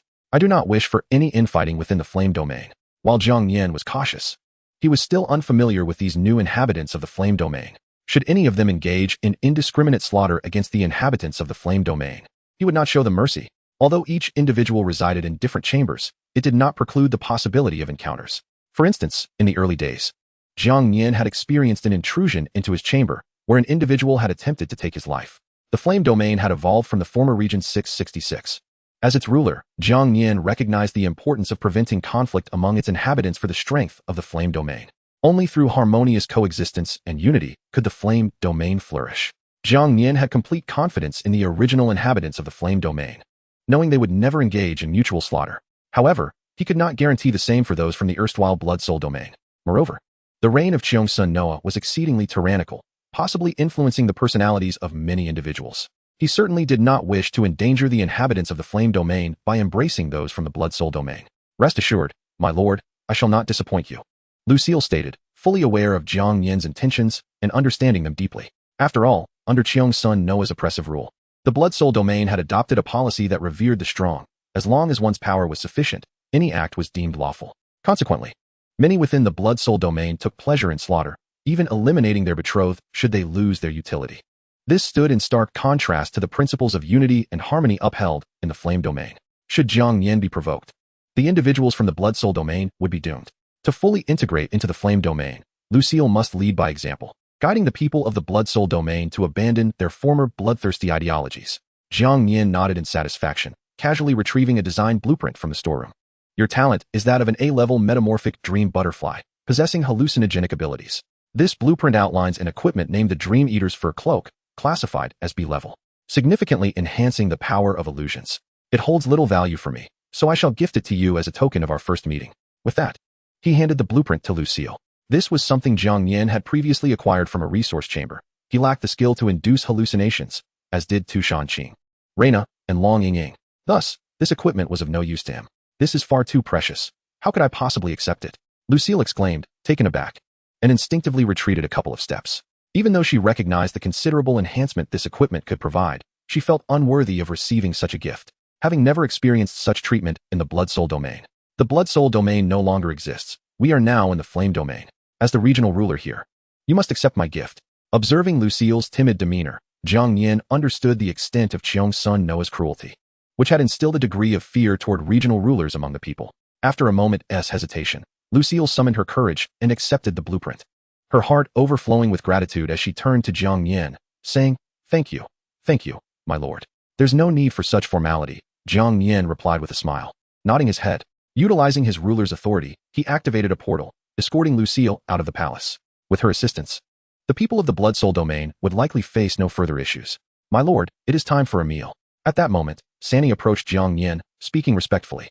Jiang Nian nodded slightly and called for Tu Shanqing, Reina, and Long Ying as they made their way to the dining table. After satisfying their appetites, Jiang Nian took a brief respite in the palace before departing with Reina and Long Ying to explore the chambers. In addition to collecting Flame domain emblems for contribution points, Jiang Nian was eager to find fragments of the Sky Staff leading to Sky City 4. Furthermore, he intended to utilize the opportunity key, hoping to uncover some special chance. Meanwhile, in a highly enigmatic room within the marriage world, a colossal display screen dominated the center, vividly showcasing everything transpiring within the intermediate region. The earlier battle between Jiang Nian and Cheong Sun Noah was clearly projected. At this moment, 7 figures clad in black robes, their faces obscured by dark mist, stood before the large screen. Their attire mirrored the shadowy figures Jiang Nian had encountered in the opportunity room. How intriguing. I did not expect a regional ruler to perish so swiftly, one of them remarked.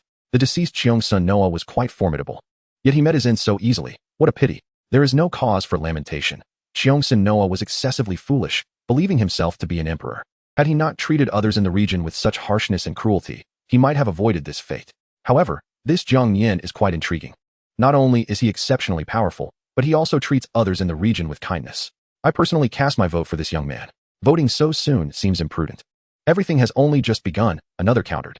Indeed, there are not even 100 regions in the intermediate area yet. It is far too early to judge. Though Jiang Nian is remarkable, he is not yet the strongest. Regardless of your opinions, I remain firmly in favor of Jiang Nian. After all, he successfully completed a challenge I devised in the opportunity room. That challenge of yours could easily be solved by anyone with a modicum of intelligence. If you are so capable, why not create your own opportunity room challenge? Well, to be frank, I have already set up an opportunity room challenge, just awaiting Jiang Nian's use of the opportunity key. As the 7 cloaked figures debated before the screen, each one shrouded in mystery, the moment arrived when Jiang Nian slowly withdrew the opportunity key. Chapter 140, The Sealed Cave. At this moment, in a desert within the Flame domain, Jiang Nian stood before a random room. He did not rush in. Instead, he carefully extracted the opportunity key he had acquired earlier. At that moment, memories of his previous encounter with the deadly game within the opportunity room flooded his mind. Had he failed to decipher that deadly trap, he surely would have perished. Within the opportunity room, anything could transpire, yet the rewards could also be exceptionally bountiful. Presently, Jiang Nian found himself in the intermediate region, where various regional rulers would undoubtedly challenge one another fiercely to secure victory in the competition. Cheong Sun Noah had merely been one among them. Yet he had already demonstrated considerable strength. In the near future, even more powerful regional rulers would likely challenge Jiang Nian. Moreover, should one manage to slay the ruler of another region, they could annex that territory. This meant that many rulers would stop at nothing to eliminate their rivals and fortify their domains. Every duel Jiang Nian would face henceforth required his utmost effort. He could not afford to be defeated. Thus, he must strive to grow even stronger, regardless of how perilous this opportunity room might be. Jiang Nian was determined to venture inside. Beside him, Reina and Long Ying said little but steadfastly regarded him. No matter what decision Jiang Nian made, as his wives, they would resolutely support him. Then let us proceed, Jiang Nian declared, taking a deep breath as he activated the opportunity key. Under the key's power, the random room before them emanated a soft, golden glow. Without hesitation, Jiang Nian led Reina and Long Ying inside. When Jiang Nian and the others reopened their eyes, They found themselves enveloped in darkness within a cave that seemed entirely sealed off, devoid of any light, where not even a finger could be seen. Aside from the sound of their breathing, the surroundings were eerily silent. Observing the situation, Long Ying raised her right hand, releasing a surge of light attribute energy that instantly illuminated the entire cave. She concentrated the energy into a luminous sphere, which she held aloft to serve as a lantern. Surveying their surroundings, Jiang Nian quickly deduced that upon utilizing the opportunity key, they had not entered someone else's room, but rather a mysterious opportunity room once more. Thus, should they successfully navigate this opportunity room, they would receive remarkably generous rewards. What left Jiang Nian perplexed was the utter emptiness of the cave, devoid of even a door. To ascertain whether this cavern was entirely sealed, Jiang Nian casually plucked a hair and tested for any breeze. It turned out that the cave was indeed in a state of complete closure, without a single crack. This indicated that the air contained within this confined space was limited. If Jiang Nian failed to timely evacuate Reina and Long Ying from this place, they would succumb to suffocation. Contemplating this, Jiang Nian's expression grew grave. Reina, Ying, if I am not mistaken, we may have unwittingly entered yet another deadly game, akin to the last one. This entirely sealed cave is evidently our first trial. Should we fail to discover a means of escape, we will be forced to utilize our escape talismans. At present, there were no hints or announcements, suggesting that the death game had not yet officially commenced, and there remained a chance to use the talismans to flee. Reina and Long Ying, their expressions serious, nodded in agreement and followed Jiang Nian deeper into the cave. Contrary to Jiang Nian's expectations, the internal space of the cave was not as confined as he had imagined. It was rather spacious. As they proceeded, Long Ying illuminated the cave with her light attribute energy, yet they encountered nothing of significance. Husband, could it be that we are meant to shatter this cave? Long Ying suggested, her right fist striking the adjacent rock wall with force. With a resounding boom, the cave merely trembled slightly, showing no signs of collapse. In fact, the wall that Long Ying had struck bore no cracks whatsoever. It was worth noting that Long Ying was a true dragon, possessing immense strength. Her previous punch was formidable. Under normal circumstances, a blow of such magnitude would easily fracture the wall, yet it remained unscathed. Clearly, the cave was exceptionally sturdy, and brute force alone would be futile. Let us refrain from rash actions, Jiang Nian advised. The cave exuded an aura of mystery, potentially concealing numerous hidden mechanisms. We should continue along this path to see where it leads. With that, Jiang Nian pressed on, with Reina and Long Ying hastily following in his wake. After approximately 10 minutes, they reached the innermost depths of the cave, only to find themselves confronted by a dead end, with no further passage available.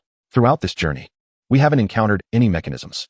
Could it be that this place is truly sealed, offering no chance of escape? Have we squandered the opportunity presented to us? Reina and Long Ying were genuinely puzzled by the situation. Without uttering a word, Jiang Nian extended his hand to feel the rock wall ahead, searching for any hidden mechanisms. In his view, since this was a place of opportunity, it could not be devoid of anything. There had to be a way to exit the cave. The most likely candidate was the wall before him, which appeared to be completely fused with the cave, showing no signs of a seam. The wall was bare, lacking any markings. Even Jiang Nian found himself steeped in deep confusion. At that moment, he suddenly noticed peculiar symbols etched at the very top of the cave. There are indeed characters. Although Jiang Nian could not decipher their meaning, these symbols could not have appeared without reason. They must signify something. Perhaps this was a clue.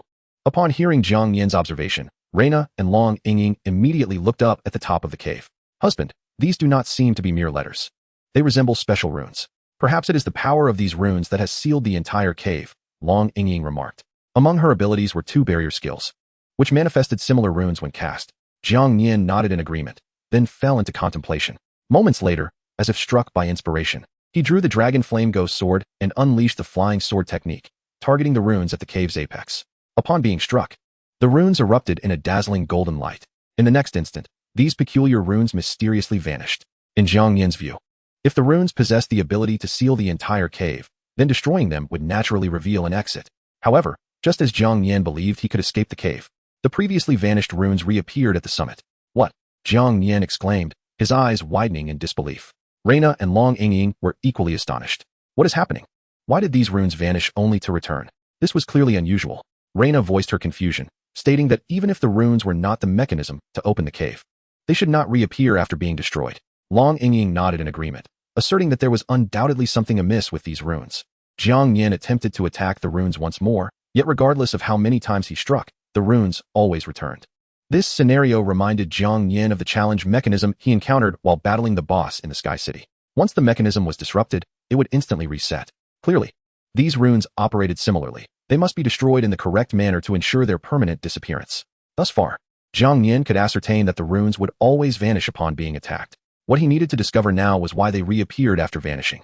Let us leave this place for now and see if there are any similar runes within the cave. When Jiang Nian first entered the cavern, he hadn't paid much attention to whether there were patterns or runes on the rock walls. This time, he would observe diligently. Since entering the cave, nearly 20 minutes had passed. If they failed to find a means of escape soon, the oxygen within would surely be depleted, leaving them no choice but to resort to their escape talismans. Reina and Long Yingying nodded slightly, hastily keeping pace with Jiang Nian. With Long Yingying's power, the once pitch-black cave had become notably illuminated. After about 10 more minutes of searching, Reina seemed to discover something, her eyes brightening. "Husband, could this also be a rune?" she exclaimed, pointing to a small symbol on the left rock wall. Without careful observation, one might mistake it for a natural pattern of the stone. Jiang Nian turned to examine the small rune on the wall, then struck it with his fist. As before, these runes vanished upon impact. Approximately 5 seconds later, they reappeared once more. Indeed, this is also a rune. Yingying, stay here and do not act rashly. Wait for my command before we attack the runes together.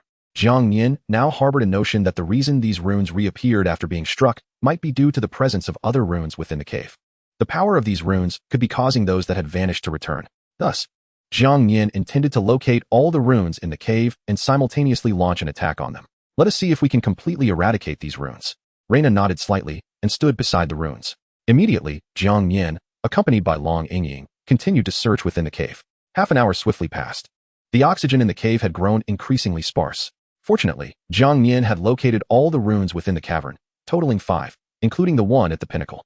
To ensure that he could launch an assault on all the runes simultaneously, he retrieved the Goblin King doll and the Dragon Man Commander doll, positioning them before their respective runes. Once everything was prepared, Jiang Nian hastened back to the deepest part of the cave, standing beneath the uppermost rune, and drew forth the Dragon Flame Ghost Sword. Should he fail to find an exit this time, he would be compelled to utilize the escape talisman. Taking a deep breath, Jiang Nian unleashed the flying sword technique, targeting the highest rune in the cave. He then shouted loudly towards Reina and Long Yingying, "Attack!" As his words fell, Jiang Nian was the first to wield the flying sword technique and launched his assault. The uppermost rune vanished instantaneously upon being struck. Simultaneously, Reina, Long Yingying, and both dolls, upon receiving Jiang Nian's command, also attacked the runes. In that moment, all the runes within the cave dissolved. 5, 4, 3. Jiang Nian gazed at the uppermost rune, silently counting down in his mind. Just as he reached one, the rune did not revert as before, and the entire cave began to tremble violently. Excellent, splendid. Though Jiang Nian was uncertain of what would transpire next, he had at least deciphered the cave's runes. After a series of intense tremors, a crack slowly appeared in the previously impenetrable rock wall. In an instant, the wall before Jiang Nian shattered, revealing an expansive, boundless plain. At that moment, Long Yingying and Reina rushed over, their faces alight with exhilaration upon seeing the vast grassland ahead. However, just as everyone was celebrating, a shadow cloaked in black suddenly materialized before them.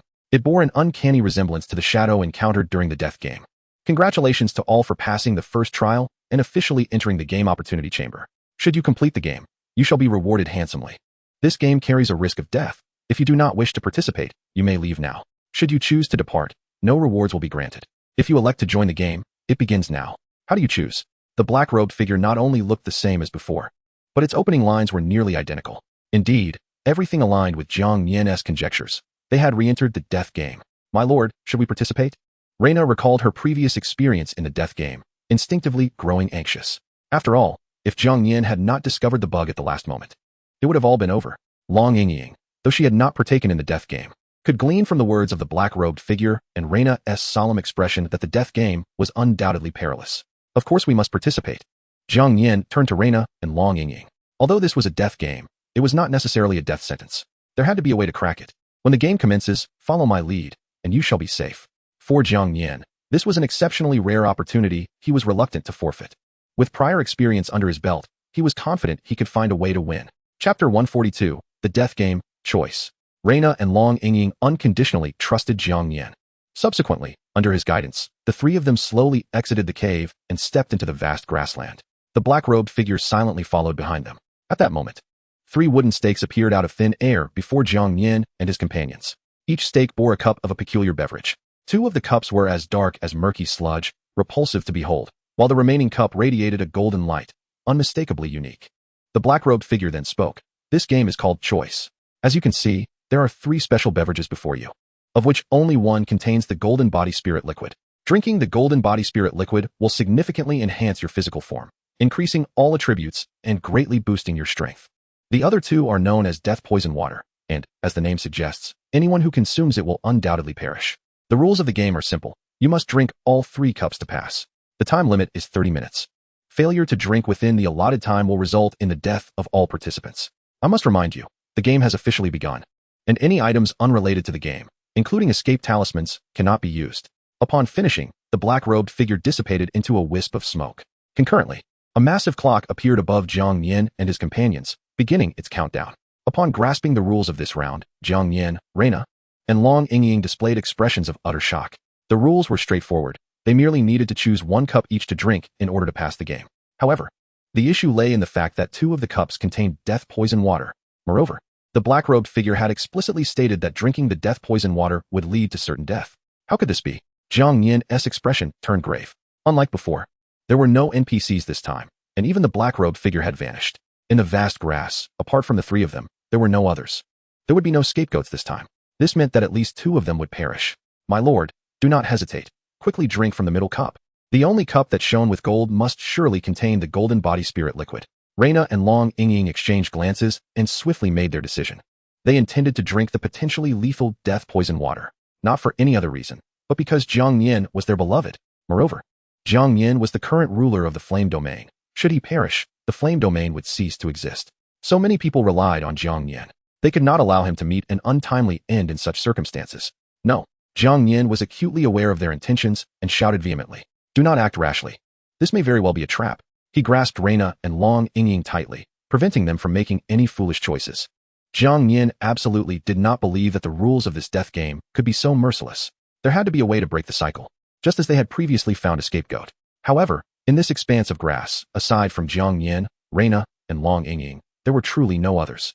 If they failed to drink all 3 cups within the 30-minute time frame, then all 3 would perish. As time ticked away, Jiang Nian's expression grew increasingly grim. Reina and Long Yingying remained silent. They had already resolved to drink the death poison water. Once time was about to elapse, they would immediately break free from Jiang Nian to seize the death poison water. Meanwhile, within a uniquely special room in the matchmaking world, 7 cloaked figures congregated in this place, attentively observing the every move of Jiang Nian and his companions on the large screen before them. Third brother, is it truly your intention to ensure that this deadly game leads to the demise of 2 individuals? Surely, you exhibit a remarkable lack of humanity. They pointedly noted the unmasked color of the liquid, which was evident to any discerning eye. Only the one in the center contained the golden elixir. Are you not compelling them to engage in mutual slaughter? The gathering shifted their gaze towards the figure clad in black on the far left. Upon closer inspection, a distinctive black insignia adorned his left chest, emblazoned with the number 3, indicative of his rank among the 7. This individual was the architect of the deadly game, and his rank signified his authority.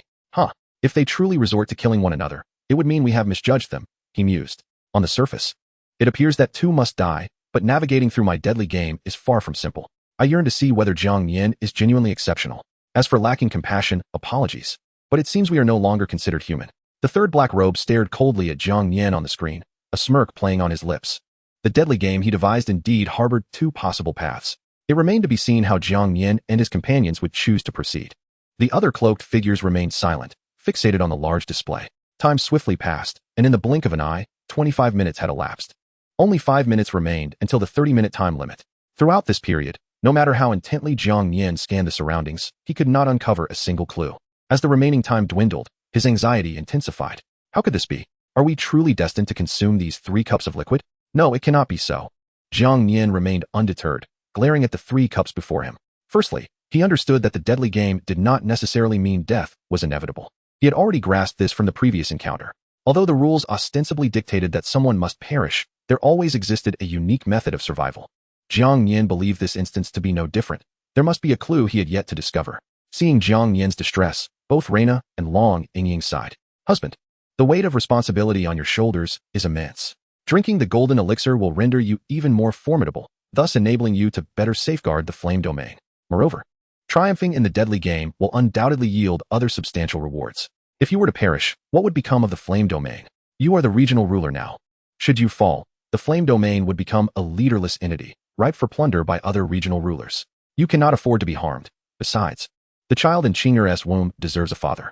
Let us be the ones to drink the deadly poison, Reina and Long Yingying declared. resolutely breaking free from Jiang Nian's grasp as they rushed toward the 2 cups of black liquid ahead. Wait, do not act impulsively. Jiang Nian had anticipated their desperate attempts to consume the deadly liquid. He swiftly intervened, blocking Reina and Long Yingying. Husband, hesitation is no longer an option. We have less than 4 minutes remaining. If we fail to drink within the allotted time, we shall all perish. Long Yingying's eyes reddened as she spoke. Though our time together has been brief, it has been the happiest period of my life.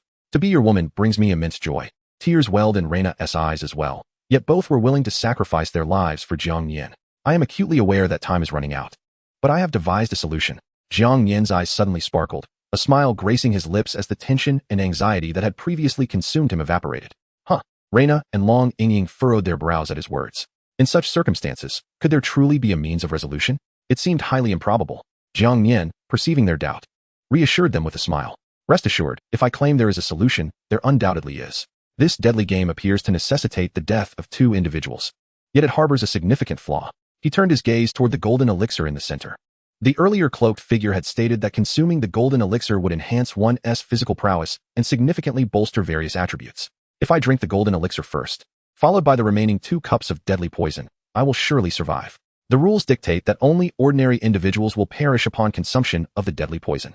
By drinking the golden elixir, I will no longer be considered ordinary. What Jiang Nian articulated was not without foundation. In the previous deadly game, there was also a stipulation for 1 individual to die, yet a means of resolution was ultimately discovered. This time would be no different. If it were truly destined for 2 to die, why complicate matters? They could simply have allowed Jiang Nian and his companions to choose the 2 who would perish, with the final one obtaining the golden elixir. Thus, Jiang Nian perceived the golden elixir as the ultimate breakthrough. However, the rules stipulated that all 3 must drink for success. If one person consumes all the liquid, would that not be a violation? Reina inquired, her expression laden with uncertainty. No. The rules do not state that all 3 must drink simultaneously, Jiang Nian asserted confidently. The rules merely specify that the 3 cups must be consumed within the allotted time. It does not explicitly state that each individual must partake. Upon hearing this, Reina and Long Yingying's eyes gleamed with realization. This was indeed an avenue they had not considered. Yet, the concern remained. If the golden elixir proved ineffective, rendering them vulnerable to the deadly poison, would Jiang Nian not face imminent death? Moreover, consuming 2 cups of deadly poison simultaneously would surely amplify the damage. They were genuinely apprehensive about Jiang Nian taking such a risk. Only 2 minutes remain. You must all heed my words.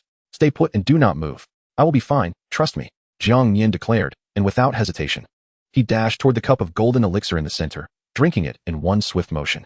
At that moment, a powerful force erupted within him. Jiang Nian's skin radiated a brilliant golden glow, akin to being engulfed in flames, accompanied by intense pain. He paid no mind to the sensation, hastily grasping the deadly liquids from the other 2 stumps. Without granting Reina and Long Yingying a moment to react, he gulped them down in quick succession. As the 2 cups of deadly poison entered his system, the golden radiance that had enveloped him vanished instantaneously, giving way to a suffocating darkness. Jiang Nian's expression contorted in excruciating agony as he collapsed to the ground, his entire being enveloped in the ominous black mist.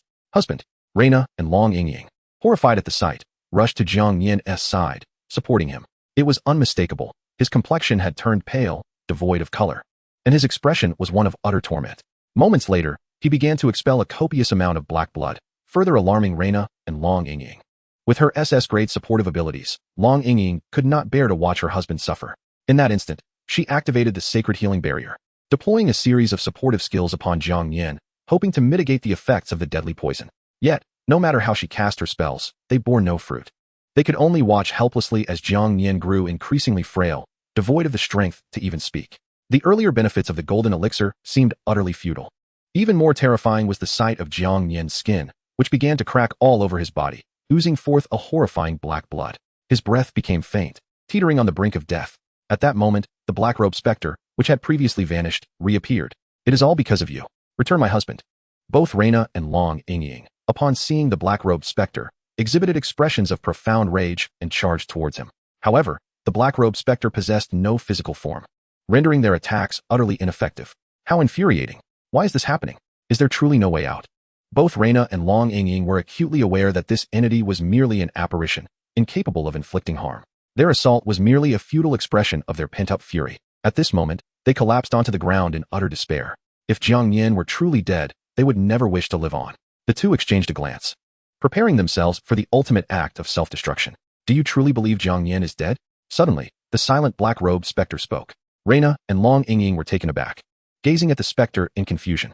Before he could elaborate, they noticed the black mist enveloping Jiang Nian dissipate in an instant, followed by an explosion of blinding golden light. His previously pale visage regained a healthy flush, and his nearly extinguished breath gradually returned to normalcy. Witnessing this miraculous transformation, Reina and Long Ying were overwhelmed with joy, shouting, "Husband, he is truly unharmed." They had never anticipated such a turn of events. In a matter of moments, Jiang Nian's skin healed rapidly, enveloped in a unique golden luminescence. The next instant, he abruptly opened his eyes, gasping for breath. By the heavens, I am alive. Chapter 144, The Correct Method of Completion. Just moments ago, Jiang Nian had been convinced of his impending demise and had completely surrendered. Yet, to his astonishment, his nearly depleted life force had been reignited. He now felt as though he had been reborn, acutely aware that his strength surpassed anything he had previously known.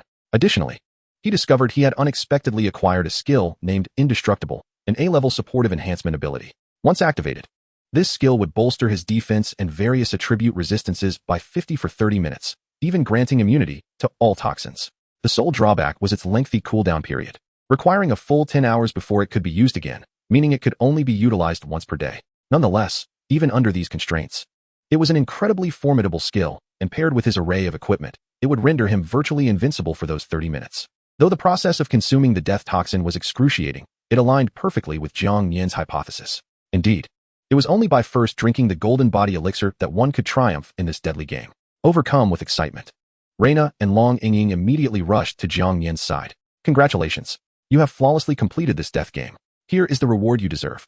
With a casual wave of his hand, the black-robed specter conjured a golden treasure chest before Jiang Nian. This specter was, in fact, a manifestation of the third black-robed figure, and Jiang Nian's success in navigating the death game took him by surprise.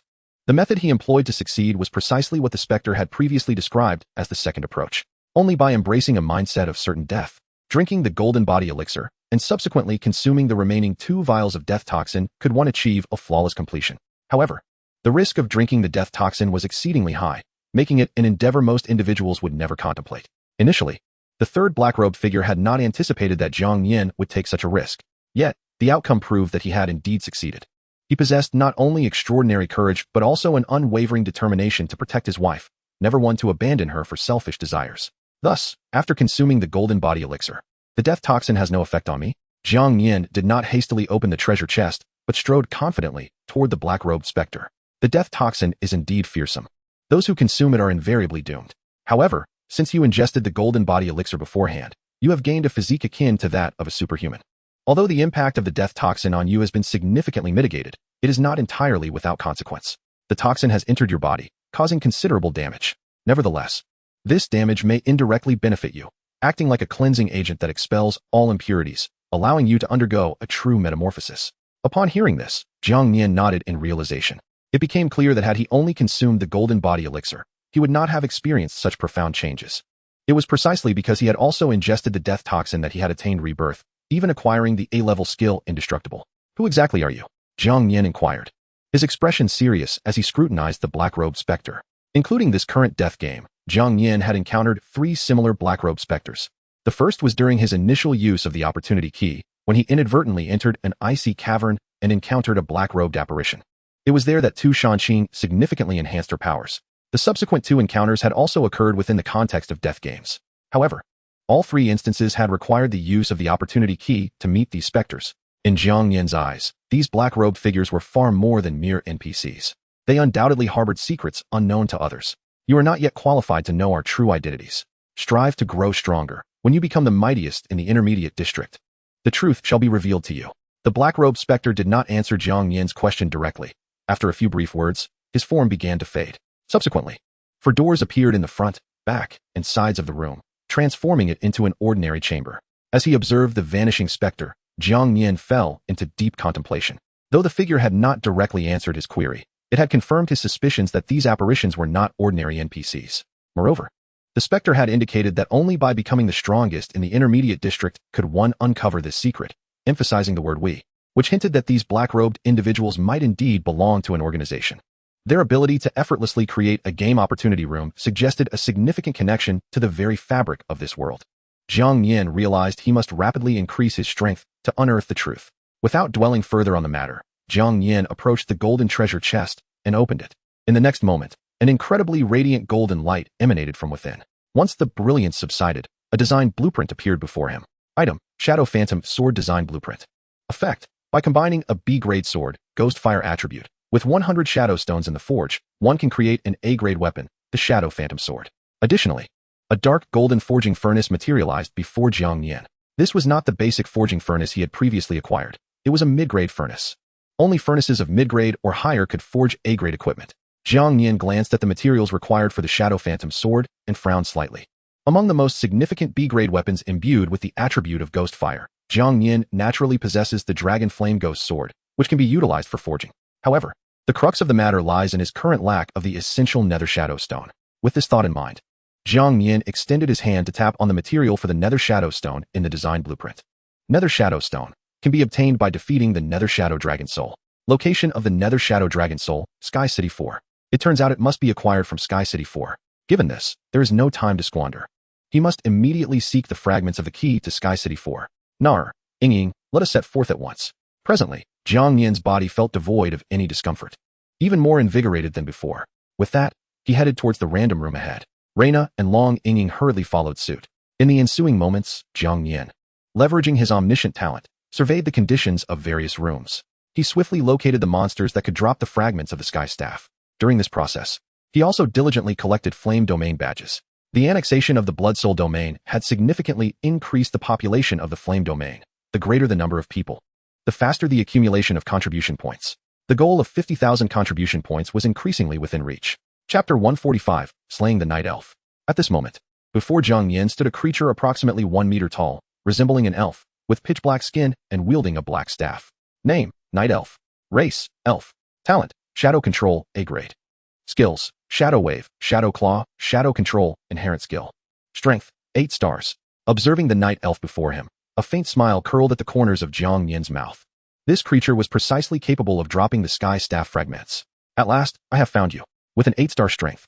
It seems that this dungeon in Sky City 4 will be exceedingly formidable. With this realization, Jiang Nian's expression turned grave. This was undoubtedly the most powerful monster he had encountered thus far. Its mastery of shadow control posed a particularly troublesome challenge. In simple terms, this creature possessed the ability to manipulate its own shadow or that of its enemies. Not only could it control shadows to unleash a variety of potent attacks, but it could also forcibly manipulate shadows, transforming them into puppet-like entities. The shadows it controlled bore the same capabilities as their original hosts, albeit with only half the strength. For instance, if the Night Elf commanded Jiang Nian's shadow, it would effectively summon a Jiang Nian with a combat strength of 50. The most terrifying aspect was that unless the Night Elf was slain, these shadows would respawn even if they were defeated. Hee hee. The Night Elf emitted a spine-chilling laugh upon noticing Jiang Nian's presence. It then slowly raised the staff in its hand, instantly absorbing Jiang Nian's shadow. In the next moment, a shadow creature, entirely black but identical in appearance to Jiang Nian, materialized. Although the shadow creature possessed only half the strength of its original, Jiang Nian's awakened talents and skills were exceedingly formidable. Even with a mere strength of 50, it remained incredibly powerful. Not to mention, both Long Ying and Reina were present. Their shadows also under the Night Elf's control. Shadow creatures identical to Reina and Long Ying appeared beside the Night Elf. Gazing at the 3 shadow creatures before him, Jiang Nian's expression grew increasingly grave. He was further convinced that the monsters within the Sky City 4 dungeon were indeed extraordinarily terrifying. Foolish human, daring to intrude upon my territory, all of you shall perish. With the Night Elf's maniacal laughter, the 3 shadow creatures surged towards Jiang Nian and his companions with great ferocity. These shadow creatures were devoid of emotion, entirely under the Night Elf's control, fearing neither life nor death. After all, even if they were slain, they would merely regenerate. While the shadow creatures were troublesome, they were not invincible. Nar, Ying. You two hold these 3 creatures at bay while I slay the Night Elf. Jiang Nian understood that battling these shadow creatures would be a futile expenditure of energy. He must strike with lightning speed to swiftly eliminate the Night Elf. No problem. Reina and Long Ying nodded slightly and immediately charged towards the 3 shadow creatures. Given that these shadow creatures possessed only half the strength of their originals, with good coordination, Reina and Long Ying could easily manage them. Without a moment's hesitation, Jiang Nian drew the Dragon Flame Ghost Sword and rushed towards the Night Elf. Haha, do you truly believe my strength is weak? The Night Elf, observing Jiang Nian's advance, exhibited no signs of panic, instead donning a confident smile. At the moment Jiang Nian reached it, the Night Elf's shadow transformed into a set of razor-sharp black claws, seizing Jiang Nian in an instant. This move was one of the Night Elf's shadow skills, Shadow Claw. It possessed immense force and formidable binding power, making it exceedingly difficult to escape once ensnared. Perish. The night elf raised its staff high, conjuring a vast amount of dark energy, unleashing a powerful shadow wave that struck Jiang Nian. Boom. With a resounding explosion, Jiang Nian, firmly grasped by the shadow claw, inexplicably vanished into thin air. This human has turned to ash just like that? Trash is ultimately trash. Even with 8-star strength, it remains, but refuse. The night elf, believing its shadow wave had obliterated Jiang Nian, couldn't help but erupt in laughter. However, in the midst of its frenzied mirth, it suddenly felt an ominous presence, its pupils contracting sharply. Simultaneously, numerous flying swords engulfed in ghost fire manifested around it. Before it could react, these swords surged towards its body with devastating force. Rumble. Like a barrage of powerful explosives, they left the night elf battered and bruised, its body engulfed in ghost fire, its aura becoming notably feeble. In mere moments, the night elf suffered severe injuries. Then, Jiang Nian, wielding the dragon flame ghost sword, approached the night elf, unscathed. The previously unleashed Shadow Claw had indeed posed a formidable challenge. Even now, had Jiang Nian been captured, it would have been difficult to escape in a short time. If he had been struck directly by the shadow wave, even activating the indestructible body would not have prevented serious harm.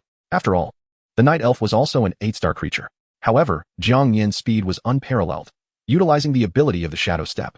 He swiftly evaded the shadow claw and left behind an afterimage. This afterimage led the night elf to mistakenly believe it had captured Jiang Nian, leading to its overconfidence. How is this possible? The night elf gazed at the unharmed Jiang Nian, its expression one of sheer horror. It could not comprehend how Jiang Nian remained completely unscathed. Jiang Nian paid it no mind, disinterested in exchanging further words. Seizing the opportunity while the creature was gravely wounded, he swung the dragon flame ghost sword, executing the blazing flame sword slash. Although merely a B-grade skill, its explosive power remained formidable. Moreover, with the enhancement from the golden body spiritual liquid, Jiang Nian's physical prowess had greatly increased. This blazing flame sword slash bore the destructive potential to rival an A-grade skill. In an instant, it cleaved the night elf in twain. With the demise of the night elf, all the shadows it had controlled reverted to their original states. Subsequently, a fragment of a staff, emanating a faint golden light, emerged from its lifeless body. Item: Fragment of the Sky Staff. Effect: upon collecting 3 fragments of the Sky Staff, a hidden dungeon, Sky City 4, can be unlocked. Furthermore, after vanquishing this night elf, Jiang Nian also acquired 20 flame domain medals. Indeed, the mightier the monster, the greater the number of flame domain medals obtained. If this trend continues, successfully navigating the Sky City 4 dungeon could yield hundreds of flame domain medals. Chapter 146. Regional Leaderboard. While Jiang Nian diligently gathered the fragments of the Sky Staff, in a mysterious chamber within the matchmaking world, 7 figures cloaked in black robes convened, their eyes fixated on a large screen. Every movement of Jiang Nian was meticulously observed by them. "See, I told you Jiang Nian is the most extraordinary among them," spoke the 5th black-robed figure, who had orchestrated the previous ghost capture death game. Ever since Jiang Nian successfully navigated that deadly challenge, he had garnered their attention, leading them to believe that he was the individual they sought. The 3rd black-robed figure, who had previously expressed skepticism towards Jiang Nian, nodded in agreement. Jiang Nian's audacity in downing 2 cups of deadly poison had left an indelible impression on him. While he was indeed somewhat exceptional, it seemed premature to deem him the most formidable. Within the current intermediate region, numerous individuals possessed strengths comparable to Jiang Nian, with some even surpassing him. If Jiang Nian could defeat these opponents, he would then be the one they were searching for. Since that is the case, why not stoke the flames further? The 7 black-robed figures began to murmur among themselves, soon formulating a plan. At that very moment, an emotionless announcement echoed throughout the intermediate region. Announcement: among the 50 regions participating in the regional upgrade competition, more than half have ascended to level 2. The regional leaderboard is now officially activated. Reminder: the leaderboard ranks regions based on level and contribution value. First, Flame Domain, Ruler, Jiang Nian, Region Level 2, Current Contribution Value, 34,511. Second, Flower Domain, Ruler, Robert, Region Level 2, Current Contribution Value, 30,241. Third, Warrior Domain, Ruler, Shiba Kinta, Region Level 2, Current Contribution Value, 28,055. Fourth, Mountain God Domain, Ruler, Lin Chao, Region Level 2, Current Contribution Value, 27,644. Fifth, Soul Domain, Ruler, Elena, Region Level 2, Current Contribution Value, 26,885. As the announcement rang out, all inhabitants of the intermediate region beheld the leaderboard with clarity. In an instant, the chat channel erupted in fervor. What? Our flower domain is not in first place. Where did this flame domain spring from to claim the top spot? Is this leaderboard even authentic? How can the flame domain have such an astonishing contribution value? Indeed, we were the first to ascend to the intermediate region, yet we are not in first place. Could it be that the ruler of the flame domain possesses formidable strength? But that doesn't add up. If they were so powerful, why did they take so long to ascend? And why is the blood soul domain absent from the leaderboard? They were the second to enter the intermediate region. You all remain unaware. The blood soul domain has been consumed by the flame domain. Incredible. Wasn't he the ruler of the blood soul domain reputed to be strong? How could he fall to Jiang Nian? This is utterly unfathomable. It only suggests that Jiang Nian, the ruler of the flame domain, possesses strength far beyond our expectations, enabling him to absorb the blood soul domain. No wonder he sits at the top. While the inhabitants of the intermediate regions chat channel buzzed with speculation. Within the palace of the flower domain, a man clad in a white suit with golden hair furrowed his brow upon seeing the leaderboard. Upon closer inspection, one could discern that his features were exceedingly delicate, to the point that an unknowing observer might mistake him for a woman. This individual was none other than Robert, the ruler of the flower domain. He had a profound fondness for flowers, and the vast palace was adorned with blossoms, as he had cultivated a garden to ensure fresh flowers were available daily. The air was thick with the fragrance of flowers, which is precisely why he named his domain the flower domain. My lord, is Jiang Nian truly so powerful? How could the flame domain surpass our contribution by over 4,000 points? This is astonishingly swift. Could it be that the ruler of the blood soul domain has truly perished at his hands? Beside Robert sat a stunning woman with fair skin and long legs, her violet hair cascading elegantly. She was his matrimonial partner, named Ziru, a member of the demon race, her true form being that of a cat demon. Ziru possessed considerable strength, boasting an 8-star prowess. As the matrimonial partner of the ruler of the flower domain, Robert had more than one partner. He had 3 others, all currently resting in the upper chambers, pregnant with his children. I am acquainted with the ruler of the blood soul domain. That fellow is indeed dead. It appears the flame domain's rapid rise is due to the absorption of the blood soul domain. I never thought the self-proclaimed illustrious ruler of the blood soul domain would meet his end at Jiang Nian's hands. Robert remarked, casting his gaze at Jiang Nian, who stood at the top of the leaderboard. My husband, do you intend to take action against Jiang Nian? I believe your prowess would surely allow you to defeat him. If we can eliminate the ruler of the flame domain and absorb it, the flower domain can easily secure the top position. And we shall also claim the ultimate champion's reward. Ziru murmured softly, nestled in Robert's embrace. To achieve the ultimate championship, it is indeed necessary to deal with Jiang Nian. Yet, there is no rush. After all, there are those who are more anxious than I. Let them test the waters against Jiang Nian first. With that, a smirk graced Robert's lips. Meanwhile, Jiang Nian was engrossed in his search for the night elves, hoping to swiftly locate the remaining 2 fragments of the sky staff. Unexpectedly, the leaderboard made its sudden appearance. Upon seeing his current ranking at the top, he could not help but chuckle bitterly. While being ranked first was undoubtedly impressive and dashing, it also attracted considerable trouble. From this moment onward, numerous rulers from various regions would undoubtedly seek to challenge the flame domain. After all, with the flame domain perched at the pinnacle, any victor could usurp its position. As Jiang Nian pondered this, the announcement voice rang out once more. Urgent announcement. The ruler of the warrior domain has issued a challenge to the flame domain. The match will commence in 1 hour. All denizens of both regions are advised to prepare promptly. Reminder, once inside the boss chamber, leaving midway will prevent re-entry. Reminder, the boss possesses formidable strength. Challengers face significant danger, so proceed with caution. Reminder, should the rulers of both regions enter the duel chamber and find themselves outmatched, they may choose to surrender at any time. If a region's ruler falls, their domain will automatically merge with the victorious region. Chapter 147. The challenge from the warrior domain. The sudden announcement reverberated through the flame domain, and its inhabitants naturally took heed. However, they had all grown accustomed to it. Upon witnessing the Inferno domain ranked first, they had already speculated that a challenge would inevitably be initiated. Sure enough, it was precisely as they had anticipated. The crowd began to flood into the chat channel, engaging in animated discussions. Jiang Nian, however, paid no heed to their chatter. Rather than pondering the prowess of the warrior domain's Shiba Kenta, he preferred to seize the moment and search for the fragments of the sky staff. After all, Jiang Nian possessed unwavering confidence in his ability to vanquish Shiba Kenta. An hour slipped by in the blink of an eye. Announcement, the regional challenge is now commencing. Participants from both regions, please proceed to the boss room in succession. Reminder, once anyone approaches the boss's attack range, the boss will officially initiate its assault. With the announcement echoing, one portal after another materialized before the members of the Inferno domain. Faced with such a 9-star level monster, one would ordinarily be filled with trepidation. For a moment's carelessness could lead to instant demise. Yet now, the members of the Inferno domain harbored immense faith in Jiang Nian. Even when confronted with a 9-star level monster, they exhibited no fear, eagerly charging into the portals. Jiang Nian was no exception, taking Reina and Long Ying along as they stepped into the portal. As before, they found themselves transported to a vast plain. However, this time the monster was entirely different. A colossal slime composed entirely of green slime, an utterly repulsive sight. Name, acid slime. Race, slime. Talent, acidic slime B-level.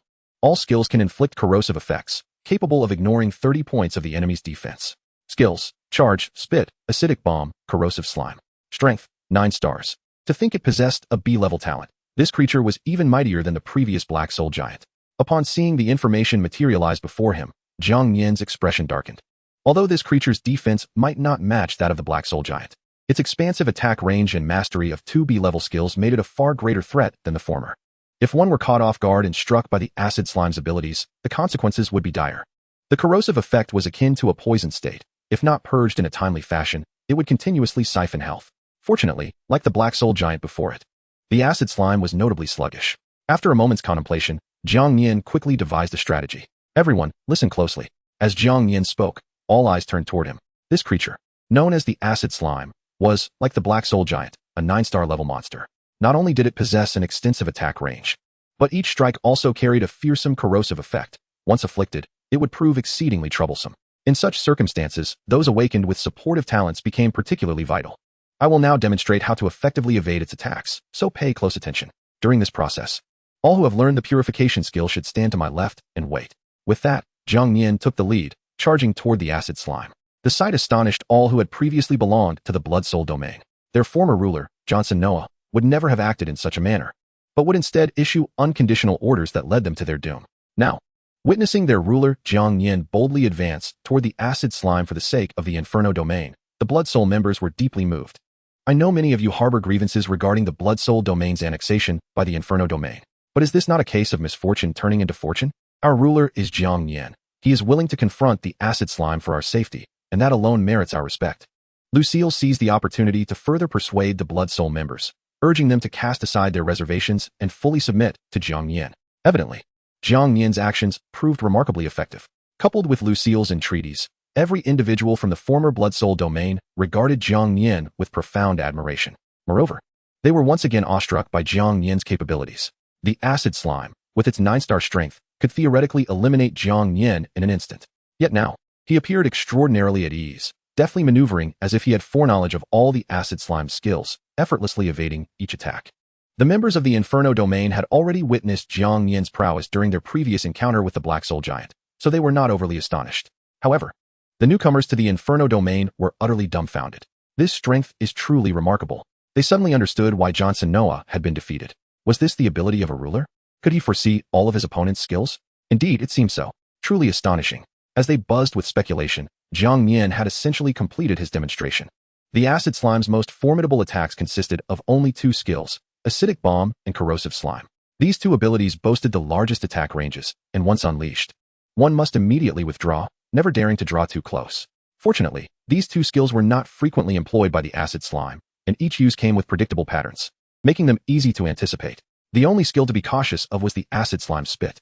Though its attack range did not compare to the acidic bomb or corrosive slime, its speed was rapid and erratic, relying purely on instinct. The saliva it expelled bore a potent corrosive quality, necessitating timely evasion. While Jiang Nian could easily navigate this, it posed a challenge for those of slower speed. For this reason, those equipped with the purification skill would need to promptly cleanse the corrosive status from anyone unable to evade in time. As Jiang Nian demonstrated, he meticulously explained the tactics. All members of the Inferno domain listened intently, and at Jiang Nian's command, they charged toward the acid slime. A fierce battle was imminent. Simultaneously, the members of the warrior domain were also transported into the boss room. The ruler of this region was a man clad in traditional Japanese samurai attire, known as Shiba Kenta. Upon witnessing the acid slime, he exhibited no inclination to engage. Instead, he retrieved a chair and comfortably settled down. It was not that he lacked the desire to act, but rather that he deemed it entirely unnecessary. He even instructed all members of the warrior domain to rest in place, forbidding them from approaching the acid slime. There is no need for any of you to intervene. This boss poses no threat. As long as I eliminate the Inferno domain's ruler, Jiang Nian, victory will naturally be ours. Chapter 148, The Black Flame Demon Blade. Long live our ruler. The champion of this regional upgrade competition will undoubtedly be from our warrior domain. What nonsense is this Inferno domain? Do they truly believe they can maintain their lead? Once our ruler has dispatched this Jiang Nian, we shall engulf them and claim the top position. But what if Jiang Nian is exceptionally strong? I heard he was the one who defeated the ruler of the Blood Soul domain. And so what? Our ruler cannot possibly lose to Jiang Nian. That so-called ruler of the blood soul domain is merely an overconfident frog in a well. Indeed, our ruler is the strongest. Upon hearing Shiba Kenta's words, the members of the warrior domain erupted into enthusiastic cheers. In their eyes, Shiba Kenta was equally a competent ruler. At least he does not disregard the lives of others as some rulers do. Rest assured, I am well aware of who the ruler of the blood soul domain, Jasanoa, truly is. This individual is undeniably powerful, yet he pales in comparison to my strength. The fact that Jiang Nian was able to slay him proves that he is worthy of being my adversary. I eagerly anticipate our confrontation. I wonder how many rounds he can endure beneath my demon blade. As he spoke, Kenta Shiba's gaze flickered with a fierce killing intent. It was evident that a long black blade hung at his waist, emanating a faint black aura in response to his murderous aura. The rules of the boss chamber dictate that as long as one remains outside the boss's attack range, the battle will not commence, and the boss will not engage them. Under Kenta Shiba's leadership, everyone leisurely sat at a distance from the corrosive slime. Time passed slowly. Announcement: the ruler duel is now commencing. Rulers from both regions, please enter the duel chamber. With the sound of the announcement, a portal appeared before Kenta Shiba. Prior to this, Kenta Shiba had already fought against other regional rulers. And with his astonishing strength, he had vanquished the remaining rulers, successfully completing a regional annexation for the samurai domain. Thus, he was well acquainted with the proceedings of ruler duels. And he stepped into the portal, accompanied by a partner. Simultaneously, in the boss chamber of the flame domain, a portal also appeared before Jiang Nian. Lingling, you need not accompany me this time, Jiang Nian said to the dragon, Long Lingling, beside him. Husband, that seems unwise. Kenta Shiba's strength may be formidable. With me by your side, our chances of victory would increase. Long Lingling replied with a worried expression. I am more than capable alone. You should remain here to assist those in the flame domain in dispelling their corrosive states. Jiang Nian gently stroked Long Lingling's head. Do not forget, I possess the indestructible strength. I cannot possibly lose. This was not mere arrogance on Jiang Nian's part. Ever since he passed the death game, he had felt an unprecedented surge in his physical power.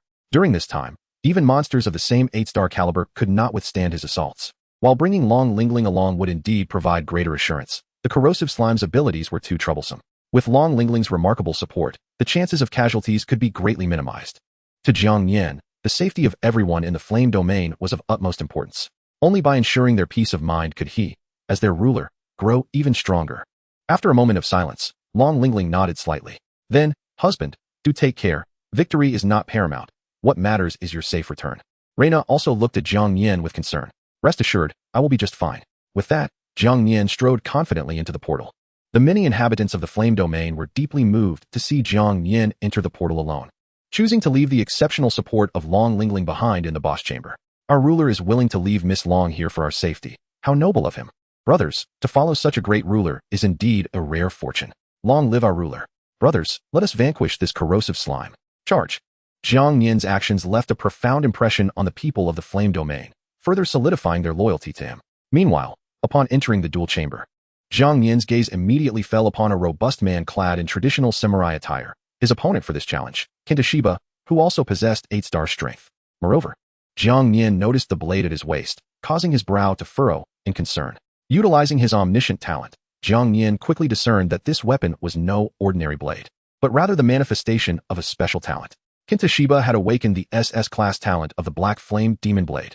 This was an extraordinarily unique ability. While it did not augment his attributes, it granted him a powerful weapon by nature. In simpler terms, Kenta Shiba started the battle with an SS-class weapon. Its might was formidable. Undoubtedly, this individual was the most powerful opponent Jiang Nian had encountered thus far. No wonder he was the first to challenge Jiang Nian once the rankings were revealed. So, you are Jiang Nian? Kenta Shiba scrutinized him, chuckling. You look like quite the pretty boy. By the way, where is your partner? At that moment, Kenta Shiba realized Jiang Nian had entered alone and was taken aback. You cannot possibly think you can defeat me relying solely on your own power?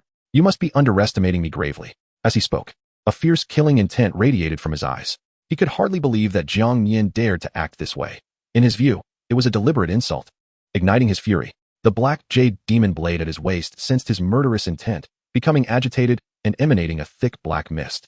The rules did not explicitly state that one must bring a partner into the duel. Enough talk, let us begin.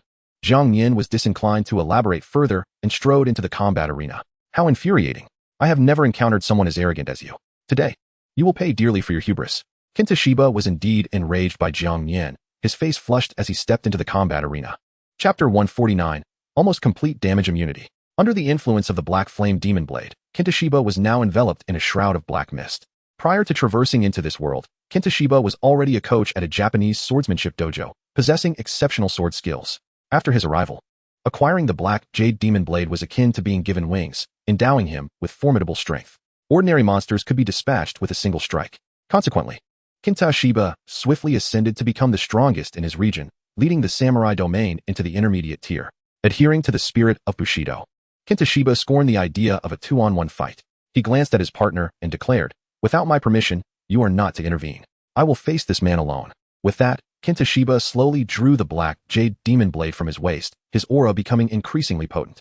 The blade ignited with black flames, not ghostly fire, but a special flame known as black flame, unique to the black flame demon blade. This fire, both in temperature and power, far exceeded that of ordinary flames. Combined with the capabilities of the black flame demon blade, Kintashiba could unleash impressive sword techniques. His partner obediently nodded and retreated to a safe distance. At that moment, the announcement echoed through the chamber. Announcement: both regional rulers have entered the combat arena. The battle officially begins.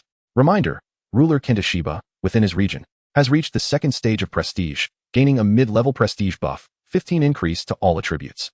Reminder: ruler Jiang Nian, within his region, has reached the third stage of prestige, gaining a high-level prestige buff, 20 increase to all attributes. What? You possess such high prestige? Kintashiba's eyes widened in disbelief upon hearing the announcement. He believed himself to have treated the people in his domain with considerable decency, at the very least refraining from coercion or intimidation. Even when confronted by the formidable acid slime, he did not send them to their doom. Yet, despite this, his prestige remained merely at the second stage.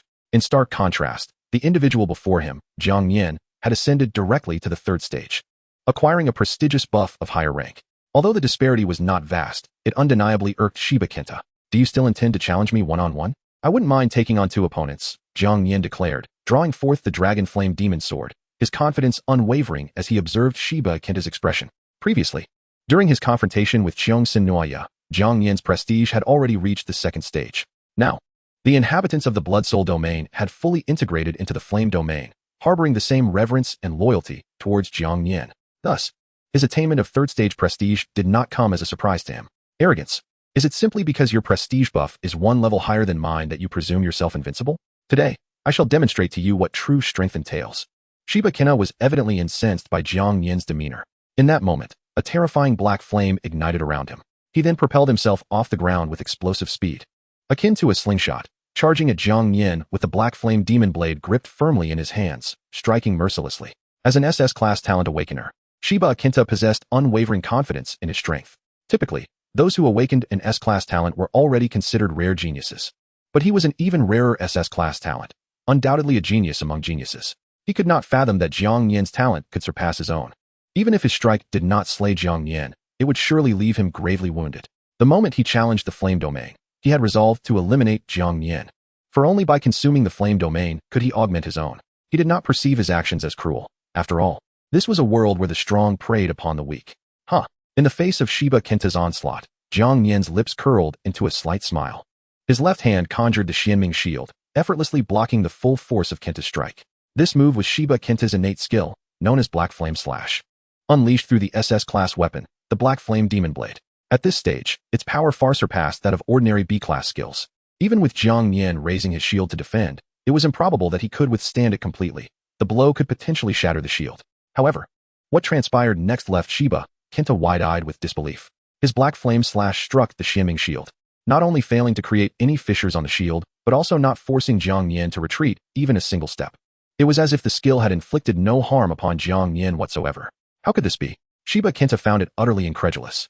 He unleashed another Black Flame Slash, aiming to cleave Jiang Nian once more. Yet the outcome remained unchanged. Jiang Nian stood unfazed before him, maintaining an air of confident serenity. It was at this moment that Shiba Kinta noticed a layer of golden light enveloping Jiang Nian. The instant Kinta initiated his attack, Jiang Nian had activated the skill Indestructible. Upon its activation, Jiang Nian's defensive capabilities and various attribute resistances were enhanced by 50%. Simultaneously, the Xianming Shield's effects were remarkable, providing a 30% boost to defense and reducing damage from all attributes by 30%. Moreover, Jiang Nian had also invoked the enchantment effect of the Troll King Bracers, amplifying the shield's effectiveness. Thus, during the duration of Indestructible, Jiang Nian could almost achieve complete immunity to damage. The mere Black Flame Slash could not hope to injure him, especially since Shiba Kinta's attributes were inferior to Jiang Nian's. Is this it? This is the combat prowess of an SS-class talent awakener? Jiang Nian calmly brushed off the dust from his attire and smiled at Shiba Kenta. I refuse to believe it. I refuse to accept that you can completely resist my attacks. Shiba Kenta's fury ignited upon hearing Jiang Nian's words, his eyes glowing with a sinister red light. In that instant, a shadow resembling a demon materialized behind him. One could distinctly sense the surge of power emanating from Shiba Kenta, far exceeding his previous state. This move was his innate skill, unleashing the Black Flame Demon Blade. The so-called Demon Blade harbored a terrifying demonic power within. Upon activating this skill, he could instantaneously unleash and explode with the blade's horrific might. However, Shiba Kenta would also be affected by the blade, entering a state of near insanity.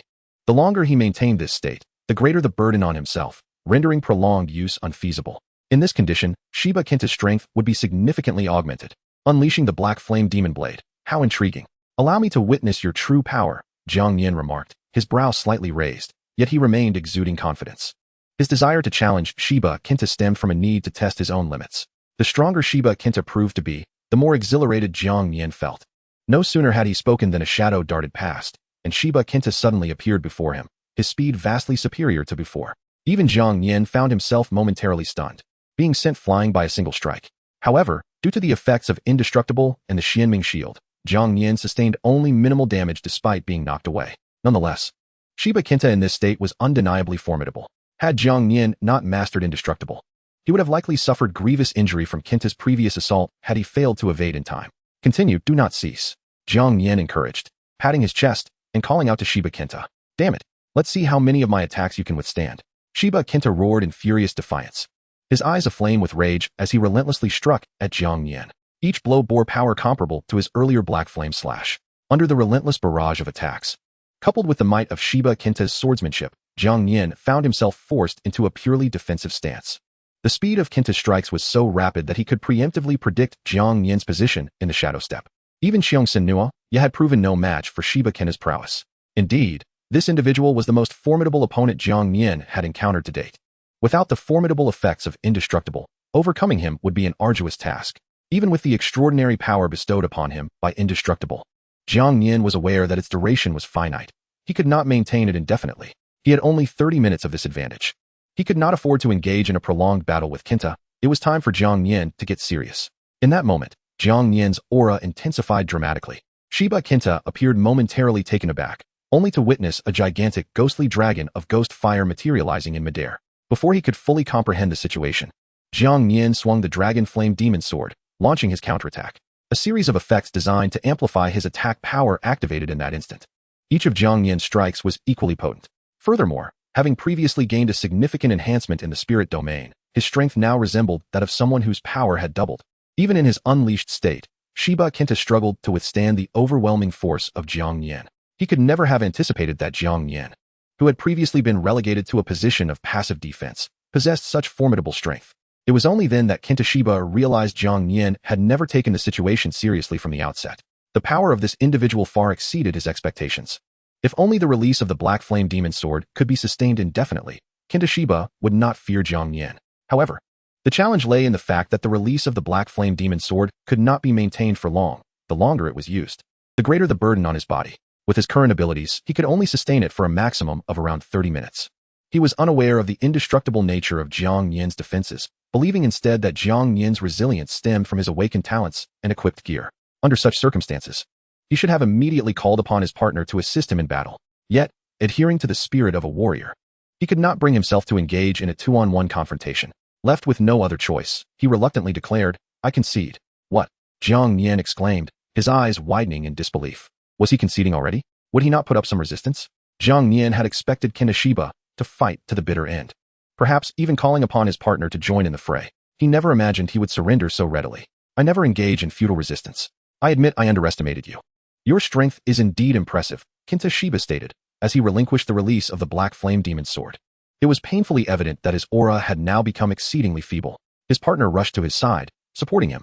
This was the consequence of releasing the Black Flame Demon Sword. It could not be sustained for long. The longer it was maintained, the more it drained his vitality.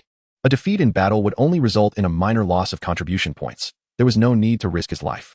After all, he bore no grudge against Jiang Nian. His challenge had merely stemmed from the belief that Jiang Nian's first place was undeserved. Following their encounter, he now comprehended the true magnitude of Jiang Nian's prowess. In his eyes, Jiang Nian's claim to the top position was wholly justified. Moreover, as the ruler of the samurai domain, whether for the sake of his status, his partner, or the inhabitants of the region, he could not afford to perish carelessly. Very well, Jiang Nian replied with a faint smile, retracting his power. He now held a newfound respect for Kinishiba. Announcement: congratulations to the ruler of the flame domain, Jiang Nian, for defeating the ruler of the samurai domain, Kinishiba, and winning this duel. The boss's health in the respective region has decreased by 30. As the announcement echoed, a portal appeared beside both Jiang Nian and Kinishiba. Although I have lost this time, I shall not abandon my challenge against you. I will surely defeat you. Just wait, Kinishiba declared, his competitive spirit ignited by this defeat. Upon returning, he would strive even harder to enhance his strength. He longed for the next confrontation with Jiang Nian, determined to triumph.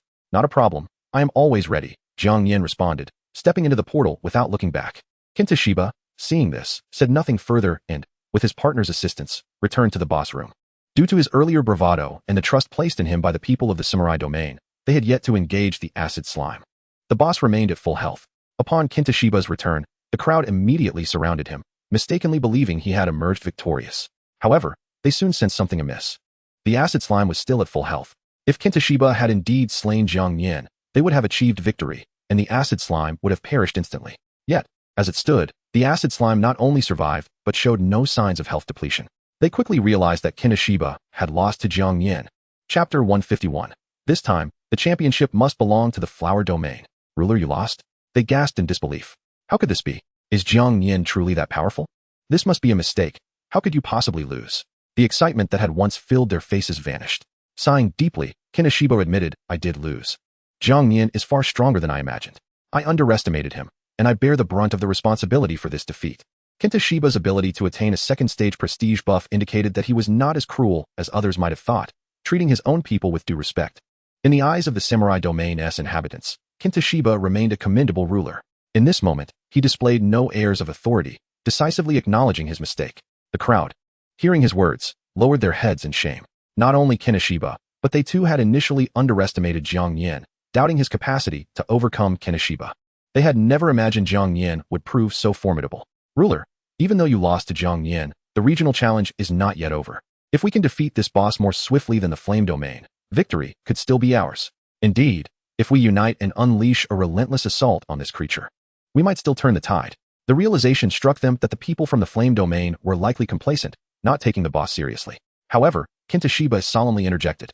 My defeat to Jiang Nian means that their boss's health has decreased by 30. Moreover, I initially did not instruct you to attack the boss, which has allowed it to remain at full health up to this point. Even if we were to launch an assault now, victory over the flame domain is unlikely. The primary concern is that this slime is exceedingly powerful. Even someone of my caliber would face dire consequences if struck. Losing the match is inconsequential. Surviving is paramount. Let us all teleport away from the boss room, Kinishiba concluded, leading his partner away. He was inherently rational. Rather than squander time and risk life and limb against the boss, it was far wiser to withdraw. After all, they had only lost 30 contribution points. The others in the samurai domain understood this as well, yet they were reluctant to concede defeat so easily. Yet the reality before them was undeniable. The boss was overwhelmingly strong. With Kinishiba having departed, there was no longer any justification for their continued presence, and they too teleported away from the boss room. Meanwhile, in the boss room of the flame domain, upon Jiang Nian's return, the boss's health had already dipped below 50. His victory over Kinishiba had directly resulted in a 30-point reduction in the boss's health, greatly alleviating the burden on those from the flame domain. However, just as Jiang Nian prepared to lead his companions in an assault on the acid slime, an announcement rang out.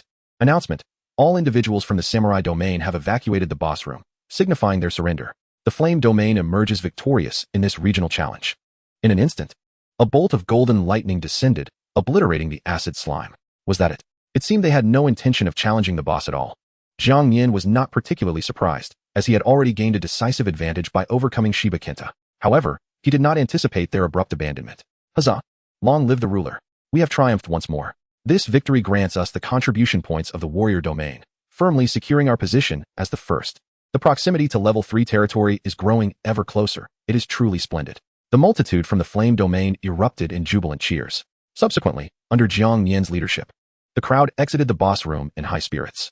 At that moment, the contribution points of the warrior domain swiftly diminished by 30, leaving it with around 20,000 points. Its ranking plummeted from third to the outskirts of the top 10. In contrast, The flame domain surged with an increase of over 8,000 contribution points, now nearing 43,000. Even the second-ranked flower domain could not rival the flame domain. If no one could defeat the flame domain, it would reach 50,000 contribution points in roughly a day, thereby ascending to level 3 territory and proclaiming the flame domain as the champion of this regional upgrade competition. Yet, it is often at this final moment that the competition becomes most intense. At this juncture, within the palace of the flower domain's ruler, Robert was intently monitoring the leaderboard.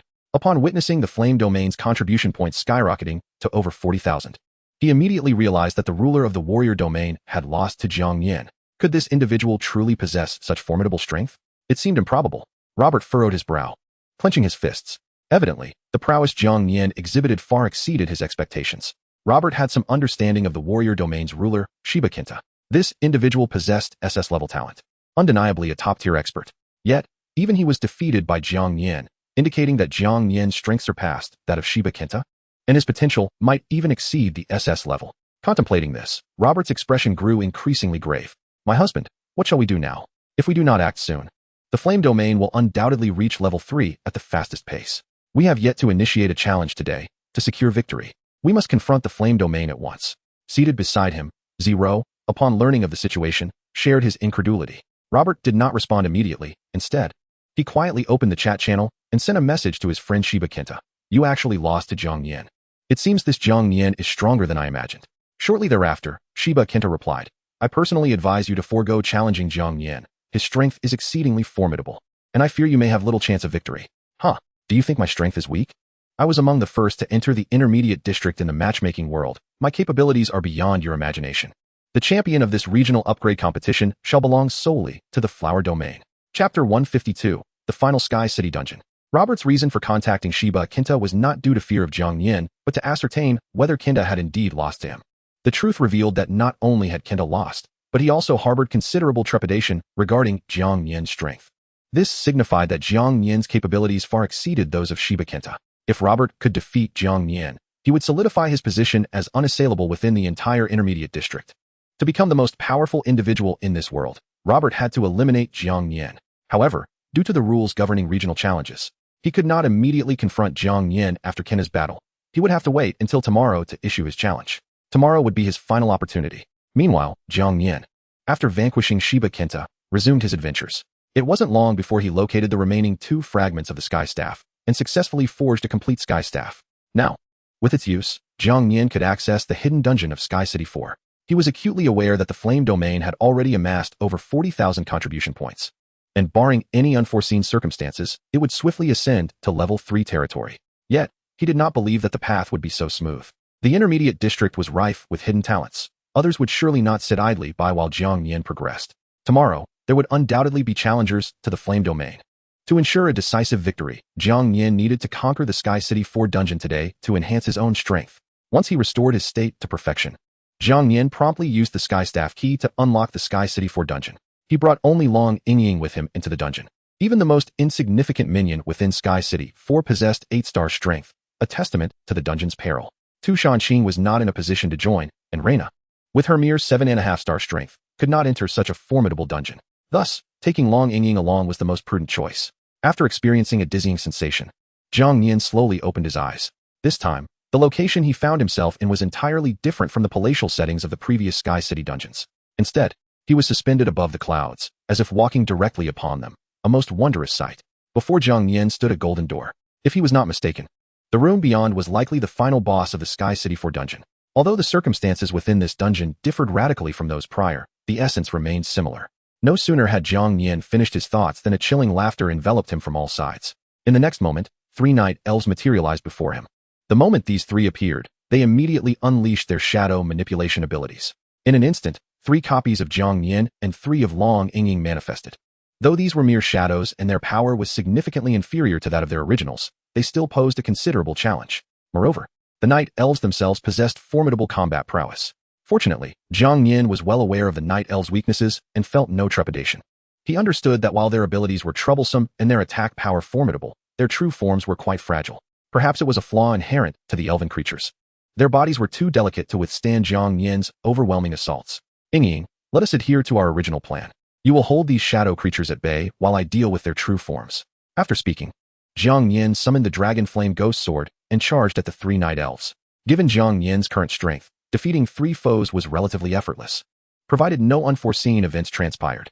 Hearing his instructions, Long Yingying promptly drew her great sword and cast the judgment barrier, ensnaring the shadow creatures that sought to attack Jiang Nian. With the distractions eliminated, Jiang Nian could launch his assault without hesitation. He was already capable of easily dispatching these night elves, especially now that he had been augmented by the golden body spirit liquid, further enhancing his power. Before long, all three night elves lay slain beneath Jiang Nian's blade. Long Yingying immediately cast the Holy Light Blessing skill upon Jiang Nian. This skill served as a single-target healing spell, capable not only of mending Jiang Nian's wounds, but also of partially restoring his stamina. Compared to the Holy Healing Barrier, one functioned as a group recovery while the other catered to individual restoration. The moment the blessing of the Holy Light enveloped Jiang Nian, a night elf suddenly appeared ahead. Under normal circumstances, a mere night elf would not even warrant a glance from Jiang Nian, who could easily dispatch it with little effort. However, the situation was complicated by the resounding roar of a dragon. One after another, enormous draconic creatures, cloaked in darkness, emerged from the surroundings.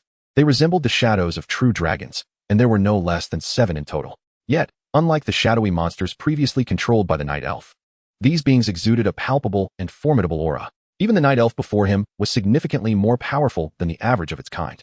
It was evident that this entity was one of the elite guardians of the Sky City. The creatures that appeared to mimic true dragons must be the shadow dragon souls. The shadow stones that Jiang Nian sought could only be obtained from these formidable beings. Human, your presence here and your encounter with me serve as testament to your extraordinary nature. Your strength is remarkable, and the Lord of the Sky City holds you in high regard. Should you choose to surrender and pledge your loyalty to the Lord, you may escape death. Otherwise, your demise is inevitable. The night elf cackled mockingly as it spoke. The creatures by my side are not the familiar shadows you think them to be, and their power is beyond your imagination. To face them is to confront true dragons. As the night elf finished speaking, the circling shadow dragon souls unleashed deafening roars, causing the very walls of the chamber to tremble. Do not worry, my husband. These beings are not true dragons. They are mere impostors. Long Yingying, possessing the essence of a genuine dragon, immediately sensed something amiss upon seeing the shadow dragon souls. While they appeared similar to true dragons, they were merely superficial imitations, as if a fragment of a dragon's power had been forcibly infused into a draconic shell. Long Yingying could distinctly perceive that their strength paled in comparison to hers. Chapter 153, The Lord of the Sky City. Yingying, do you have the means to render these shadow dragon souls powerless? Jiang Nian inquired, curiosity evident in his gaze. Indeed, I am quite confident. I can eliminate them all. Long Yingying affirmed with conviction. Excellent, then I shall leave it to you. I will confront the night elf. Jiang Nian expressed unyielding trust in his intended partner. With that, he brandished the dragon flame ghost sword and charged towards the night elf. Despite the creature's aura being far stronger than any previous night elf, Jiang Nian remained unfazed. Its ability to control the shadow dragon souls in battle was evident. If Long Yingying could incapacitate them, the night elf would be rendered powerless. As Jiang Nian advanced with fierce determination, the night elf sneered coldly. It appears you have no intention of submitting to the Lord. Very well, then prepare to meet your end. The night elf showed no fear, raising its black staff high. The staff was distinct from those of other night elves, adorned with a dragon's head that now emanated an ominous black glow. At that moment, the 7 shadow dragon souls in the air roared in unison, their bodies igniting with black flames, their power intensifying. Let me show you the might of a true dragon.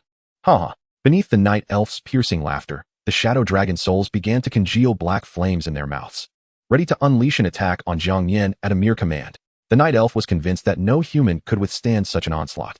However, just as it brimmed with confidence, believing Jiang Nian's demise was assured, a thunderous dragon's roar echoed, causing the night elf to tremble. Suddenly, a magnificent golden dragon materialized in the air, radiating a true dragon aura that struck awe into the hearts of all the shadow dragon souls present.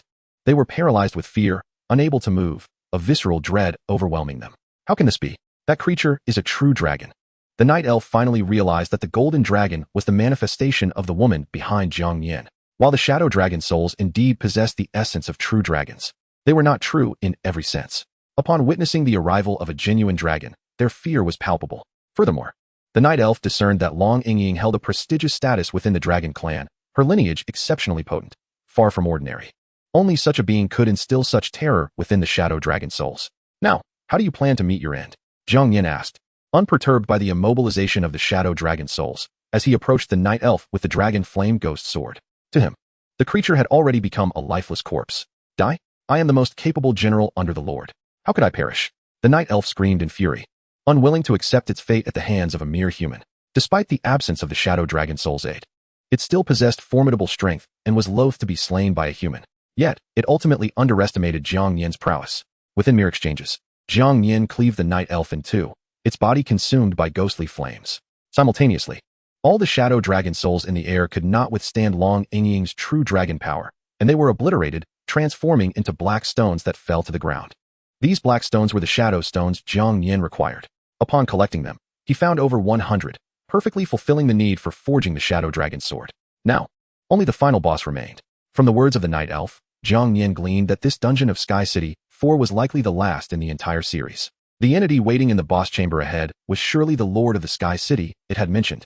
After eliminating the shadow dragon souls, Long Yingying reverted to her human form and stood beside Jiang Nian. She immediately cast the Holy Light Blessing, restoring Jiang Nian's state to perfection. For they were about to face the most formidable and terrifying challenge within the Sky City series dungeon. At that moment, the once closed golden doors swung open automatically. From within came a voice of immense authority. To have arrived here, you are indeed the most powerful human I have encountered. However, with your current strength, defeating me is an insurmountable challenge. If you wish to preserve your life, you must submit to me, and I assure you, your power will grow even greater. As the voice echoed, a being resembling a human, clad in silver-white armor, emerged from the golden doors, hovering in the air with hands clasped behind its back. Though it bore a human-like appearance, upon closer inspection, one would notice its deep blue eyes devoid of whites, pointed ears akin to those of an elf, and skin as pale as alabaster, entirely lacking in color. The terrifying aura it exuded was such that even Jiang Nian felt a profound sense of oppression. Name: Glecius, Lord of the Sky City. Race: Elf. Gift: Heart of the Sea God, SS rank. Increases the damage of all water-based skills by 50. Upon entering an offensive stance, the environment is affected, initiating a continuous downpour that relentlessly enhances water attribute energy. Enemies caught in the torrential rain will experience a significant reduction in speed. Skills: Water Blade, Water Ball Technique, Water Shield, Water Mirror, Water Vapor Evaporation, Sea God's Arrow Rain. Sea God's Roar. Strength: 8.5 stars. The moment Jiang Nian laid eyes on Gracie's information, his expression immediately turned grave. This individual's power had astonishingly reached 8.5 stars. Most crucially, this person possessed an SS rank talent. Such formidable strength rendered even the previously encountered 9-star bosses utterly incapable of contending with him. It was no wonder he reigned as the lord of this Sky City, indeed harboring terrifying prowess. However, despite this, Jiang Nian remained undaunted by his might. Unflinching, he regarded Gracie, questioning whether he truly deserved to command his submission. Did he genuinely believe he could triumph over him? Upon hearing Jiang Nian's words, Gracie erupted into laughter, exclaiming, "Foolish human, pray tell, who bestowed upon you the audacity to speak thus to me? Perhaps among your kind, you may be considered formidable, but to me, you are utterly inconsequential. Even that woman beside you, a member of the dragon race, cannot hope to defeat me." As his words echoed, dark clouds swiftly gathered in the sky, unleashing a torrential downpour. Gracie, bathed in the rain, felt his power intensifying. Chapter 154, Potent Water Skills. I shall offer you one final chance. Either perish, or kneel and submit to me. Gracie slightly raised his right hand, summoning a vast amount of water energy that coalesced into a shimmering blue sword. As the rain poured down, his aura grew increasingly potent. Meanwhile, Jiang Nian and Long Yingying found themselves significantly affected by the deluge. Their movement and reaction speeds drastically diminished. Even Long Yingying's purification skills proved futile. This downpour was a manifestation of Gracie's innate ability, persisting as long as he remained alive. Jiang Nian and Long Yingying would perpetually be ensnared in the rain. No matter how many times they attempted purification, it would be in vain. Long Yingying need not squander her energy on purification. Defeating this foe was the sole means to escape their dire predicament. Jiang Nian fixed his solemn gaze upon Gracie, his dragon flame demon sword igniting with ghostly flames. At that moment, Long Yingying drew her golden greatsword, ever ready for battle. "Heh, it appears you have no intention of submitting. Very well, let us proceed to your demise." With that, Gracie descended to the ground and unleashed a flurry of sword strikes toward Jiang Nian and Long Yingying. The sword energy instantaneously transformed into numerous water blades, hurtling toward them with incredible speed. Despite Long Yingying's timely deployment of the Holy Light Shield, she could not withstand the assault of the water blade, which shattered it in an instant. Fortunately, Jiang Nian reacted swiftly, enveloping Long Yingying in his arms and evading Gracie's onslaught. Normally, Jiang Nian could effortlessly evade using his shadow step, but within the deluge, he distinctly sensed his speed hindered. Had he been a fraction slower, he would have been gravely wounded by Gracie's water blade. This realization underscored Gracie's formidable nature as an 8.5-star entity. Ying. Stand behind me and be ready to assist with your healing abilities. I shall confront this adversary. As Jiang Nian uttered these words, his aura grew increasingly formidable. In that moment, he activated his indestructible form, simultaneously employing the effect of the Troll King's arm guard to amplify the power of his dragon flame demon sword. To ensure his offensive capabilities were sufficiently potent, the effects of his Ikaros dragon scale armor were also triggered. Yes, my lord, do exercise caution. Although Long Ying boasted 8-star combat prowess, her skills leaned predominantly towards support. Her current role was to vigilantly monitor Jiang Nian's condition, safeguarding his well-being. When the moment arose, she would also unleash her offensive abilities to complement him. Ridiculous. Do you honestly believe this will match my strength? You are woefully naive. Gracie, while observing Jiang Nian's escalating power, remained unperturbed. With a light chuckle, he waved his left hand, causing a multitude of raindrops to coalesce into spheres of water. Under his command, these water spheres surged toward Jiang Nian. Water-based skills, seemingly soft and devoid of lethality, were merely deceptive in appearance. While lacking in explosive force, they possessed remarkable sustained attack capability. Moreover, Gracie's talent was equally formidable, allowing him to remain enveloped in the rain unceasingly. At that moment, Jiang Nian appeared to Gracie as nothing more than an insect. Once he had toyed with him sufficiently, he could extinguish his life at will. Just as Gracie anticipated Jiang Nian would evade the water spheres as he had with the water blade. He was astounded to witness Jiang Nian not retreating, but rather raising his shield, braving the impact of the spheres while charging toward him. It was as if the water spheres posed no threat to him whatsoever. Seeing this, Gracie's previously calm demeanor shifted to one of concern. He understood well that his seemingly innocuous water ball technique wielded considerable power, akin to a series of explosives. A mere human, despite wielding a shield, could not possibly emerge unscathed. This indicated that Jiang Nian was far more formidable than he had anticipated. At that moment, Jiang Nian, utilizing his shadow step, swiftly closed the distance to Gracie. What of the Lord of the Sky City? I fear you not, Jiang Nian declared, unleashing a powerful flame blade slash. Whether it was Jiang Nian's overwhelming speed or some other factor, Gracie failed to react in time, and the flame blade slash cleaved him in two. Could it be successful? Long Ying, witnessing this scene from afar, widened her eyes in disbelief. Was the Lord of the Sky City truly this weak? That seemed utterly implausible. The severed body of Gracie dissolved into a puddle of water. Moments later, from a waterlogged pit on the ground, rain coalesced once more, and Gracie's form re-emerged. What Jiang Nian had struck was merely a water clone conjured by Gracie's water mirror skill, which allowed him to instantaneously create an identical water duplicate. His true form could swiftly submerge into water, effortlessly evading any skills aimed at him. The sole limitation was that this ability required a watery environment to manifest. His earlier lack of evasion was not due to sluggishness, but rather an absence of necessity. Jiang Nian, upon witnessing Gracie's reappearance, felt no surprise. Such a being could not possibly be defeated so easily and still hold the title of Sky City's Lord. Indeed, that technique possesses considerable power. However, your speed is simply too slow to inflict harm upon me. Ha ha ha. As Gracie's maniacal laughter echoed, several massive water spheres formed anew, hurtling toward Jiang Nian. With his indestructible form active and the protection of his Xianming shield, Jiang Nian's defensive capabilities and attribute resistance surged to unprecedented heights. These water spheres posed no threat to him, rendering evasion unnecessary. Ignoring Gracie's various attacks as before, Jiang Nian charged towards him. At this moment, Jiang Nian aimed to swiftly stack the layers of the Dragon Flame Ghost Sword to summon the Dragon Flame Ghost Dragon, thereby enhancing his own power. Simultaneously, he sought to strike Gracie's true form whenever possible, which would activate the effect of the bloodthirsty alive bark pants. The skill, Water Mirror, indeed posed a challenge.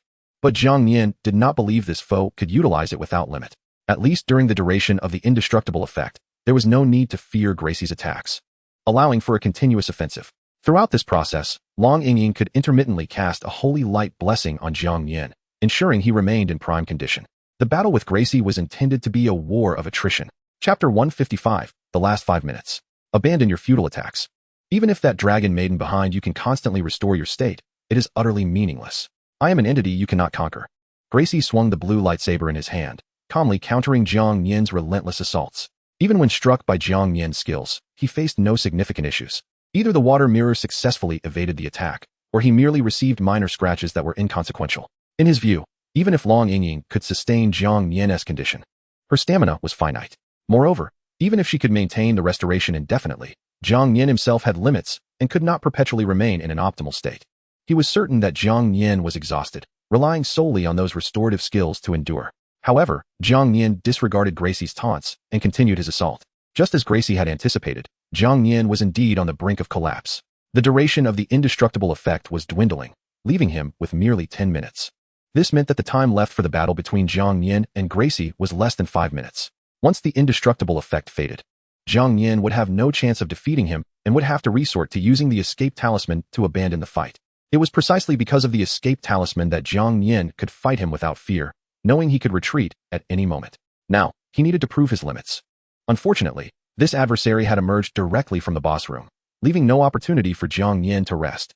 Otherwise, he could have forged the Shadow Ghost sword in advance, gaining the advantage of an A-grade weapon to confront him more confidently. At present, the Dragon Flame Ghost sword in Jiang Nian's hand had already accumulated 10 layers, and even the bloodthirsty ally bark pants had met the requirements to activate the bloodthirsty state. This was Jiang Nian's final opportunity. In that moment, he activated the effect of the Dragon Flame Ghost sword, summoning the Dragon Flame Ghost Dragon. Merely a trivial skill, Gracie scoffed, observing the Dragon Flame Ghost Dragon swirling in the air with disdain. If he was unperturbed by a true dragon like Long Ying, how could he fear a mere illusion? He wasn't even eager to attack, curious to see what Jiang Nian would do next. Ying, you will directly activate the Holy Healing Barrier and join me in the assault. If this fails to defeat him, we will have no choice but to retreat. My indestructible effect is about to expire. Without it, I have no chance of overcoming him. Jiang Nian stood beside Long Ying, gravely instructing her and handing over the crucial escape talisman to ensure he could use it if Gracie severely injured him. Understood. Long Ying nodded slightly, instantly radiating a dazzling golden light. A vast golden magic circle formed around her.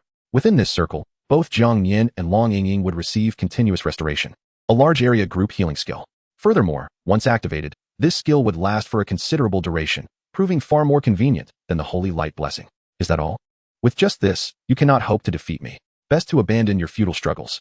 Haha. Gracie laughed confidently, dismissing Jiang Nian and Long Ying entirely. Jiang Nian remained unfazed by Gracie's words, his gaze locked onto him with fierce intensity. In that moment, Jiang Nian's eyes gradually turned crimson, and a faint blood-red aura began to emanate from him. It was palpable that his aura was growing increasingly powerful. Gracie, having assumed he had witnessed Jiang Nian's limits, was astonished to discover that he could still grow stronger. Just as he was taken aback, a flash of crimson light streaked by, and Jiang Nian suddenly appeared before him. The Dragon Flame Ghost sword in his hand ignited with terrifying ghostly flames, and without hesitation, he swung it down towards Gracie. Blazing sword slash. The faint blood-red aura Jiang Nian exuded was due to the effect of the bloodthirsty ally bark pants, which enhanced his skill damage by 20 for a limited time. Coupled with the previous series of amplifications, the original blazing sword slash became exponentially more formidable. Not to mention, with the assistance of the Dragon Flame Ghost Dragon hovering above, even the immensely powerful Lord Gracie of the Sky City could not safely withstand it. Jiang Nian's strike indeed posed a significant threat to Gracie. He immediately activated the water mirror effect, using the water clone to evade this overwhelmingly powerful blow. Yet, just as he prepared to revel in his evasion, Long Ying had already predicted the location where his true form would emerge. Without hesitation, she unleashed a forceful holy light slash, striking Gracie with tremendous impact. Though Long Ying was a support character, she was far from defenseless. As a true dragon, her innate strength was formidable. Additionally, to severely injure Gracie, she activated the Dragon Soul Fury, further enhancing her power. The holy light slash collided with Gracie, sending him hurtling through the air. In an instant, Long Ying transformed into a magnificent golden dragon and unleashed a series of dragon roars and dragon breath attacks upon him. Even Gracie, despite his immense power, could not emerge unscathed. This barrage of assaults inflicted real harm. Before he could land, Jiang Nian had already anticipated his position and unleashed his strongest skill available. An A-grade skill, the Blazing Spirit Sword Shadow. In an instant, numerous sword shadows, ablaze with ghostly flames, materialized around Gracie. Bolstered by the power of the Dragon Flame Ghost Dragon, the ghostly flames grew even more potent. Each shadow resembled a devastating bomb, and with a mere thought, Jiang Nian commanded them to strike Gracie simultaneously. Boom! Accompanied by a cacophony of thunderous explosions, Gracie was sent flying, crashing down violently onto the ground. At that moment, the silver-white armor he had donned was shattered, his body engulfed in ghostly flames, and his aura noticeably weakened. Excellent! That fiend has sustained injuries. Jiang Nian exclaimed in exhilaration upon witnessing this turn of events, immediately charging towards Gracie. In such circumstances, how could he refrain from delivering the finishing blow? However, just as Jiang Nian reached Gracie, intending to land the final strike, the previously wounded Gracie suddenly rose to his feet and seized Jiang Nian by the throat. The entire process unfolded in an instant, leaving Jiang Nian no time to react. Chapter 156, Temporary Retreat. How is this possible? Jiang Nian gazed at Gracie before him, his expression one of sheer astonishment. He had never anticipated that, under such dire circumstances, Gracie would still be able to rise to his feet. From the sheer force displayed, Jiang Nian could deduce that this individual had not sustained any significant injuries. Indeed, with his current strength, it was exceedingly challenging to contend with this adversary. The effects of his indestructible state were waning, making it nearly impossible for Jiang Nian to oppose him. Even if he were to employ the effects of the stand-in doll to resurrect himself, he would still be unable to utilize the indestructible skill again. Though reluctant, the most prudent choice at this moment was to utilize the escape talisman. After all, as long as he continued to collect fragments of the sky staff, he could still engage in combat with this formidable opponent. Kid, I must begrudgingly admit, you are indeed the strongest human I have ever encountered. But alas, your power ultimately remains insufficient. This must be the extent of your abilities. Being capable of shattering my armor is quite commendable. However, soon enough, I shall ensure your swift demise, which will serve as my acknowledgement of your prowess. Gracie's right hand tightened around Jiang Nian's throat. From that moment forth, it signified that Jiang Nian had no possibility of escape. Just then, Gracie's eyes ignited with a brilliant blue light, and an overwhelming surge of water attribute energy radiated from him. Jiang Nian felt an intense agony coursing through his body, as if the moisture within him was rapidly evaporating, causing his flesh to wither. It dawned on him that Gracie had activated the skill known as water vapor evaporation. This skill was exceptionally terrifying, capable of instantly vaporizing the moisture in the surroundings. Even the water within the human body could be evaporated in an instant. However, this was contingent upon Gracie being in close proximity to Jiang Nian. Now that Jiang Nian was firmly in his grasp, it signified that if he did not escape swiftly, death was inevitable. Ha! You shall never escape. Accept your fate.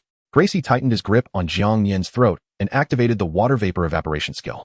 As long as Jiang Nian remained bound by him, all the moisture within his body would be instantly vaporized, leading to a tragic demise akin to that of a desiccated corpse. Gracie, envisioning Jiang Nian as a lifeless husk, could not help but laugh heartily. Yet, at that moment, as Gracie reveled in his glee, Jiang Nian's entire being was suddenly enveloped in a resplendent golden light, and the same brilliance emanated from Long Yingying beside him. Subsequently, both Jiang Nian and Long Yingying's forms transformed into countless golden specks of light, vanishing without a trace before Gracie's eyes. What? Gracie's eyes widened in disbelief at this turn of events. The next moment, he erupted in furious cries toward the heavens. He actually escaped. Why? Why is this happening?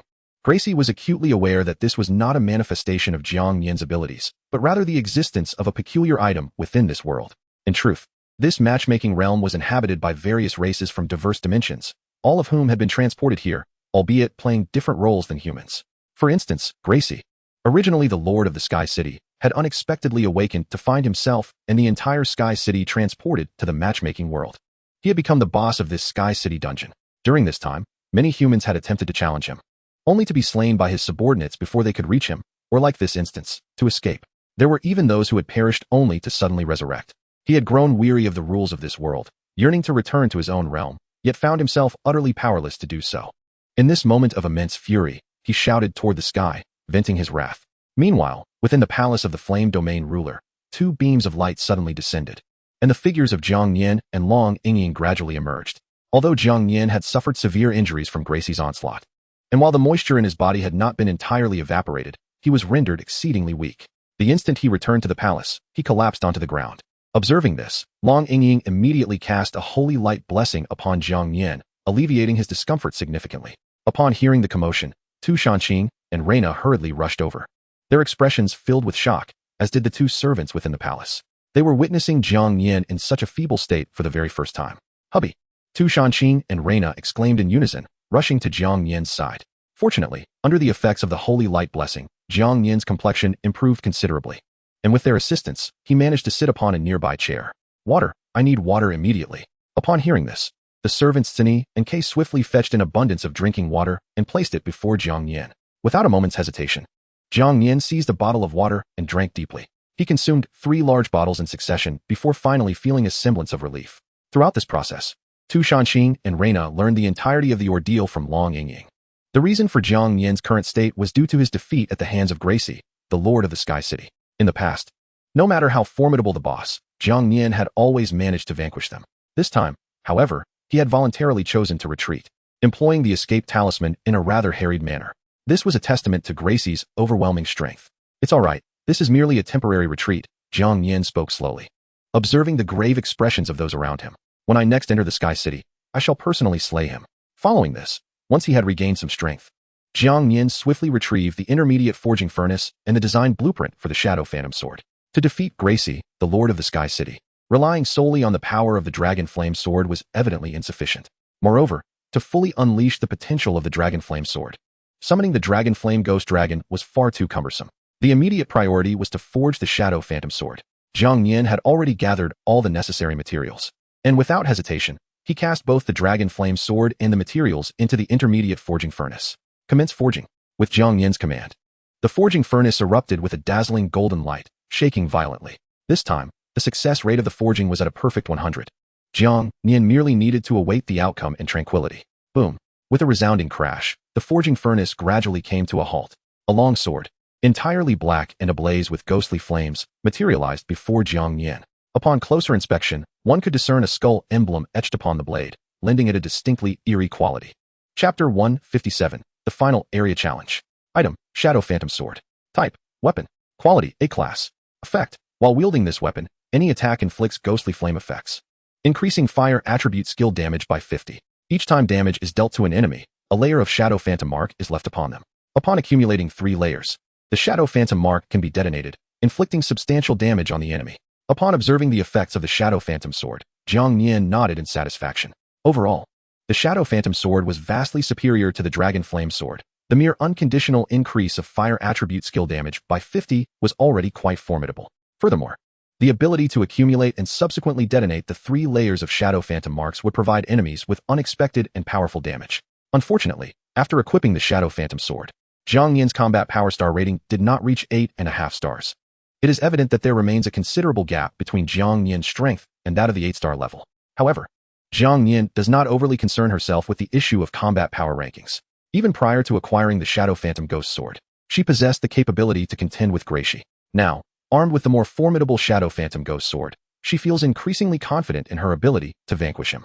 At this moment, Jiang Nian's foremost objective is to once again gather the fragments of the Sky Staff and challenge the hidden dungeon of Sky City for anew. Dearest, barring any unforeseen circumstances, we should reach the 3rd level area by tomorrow.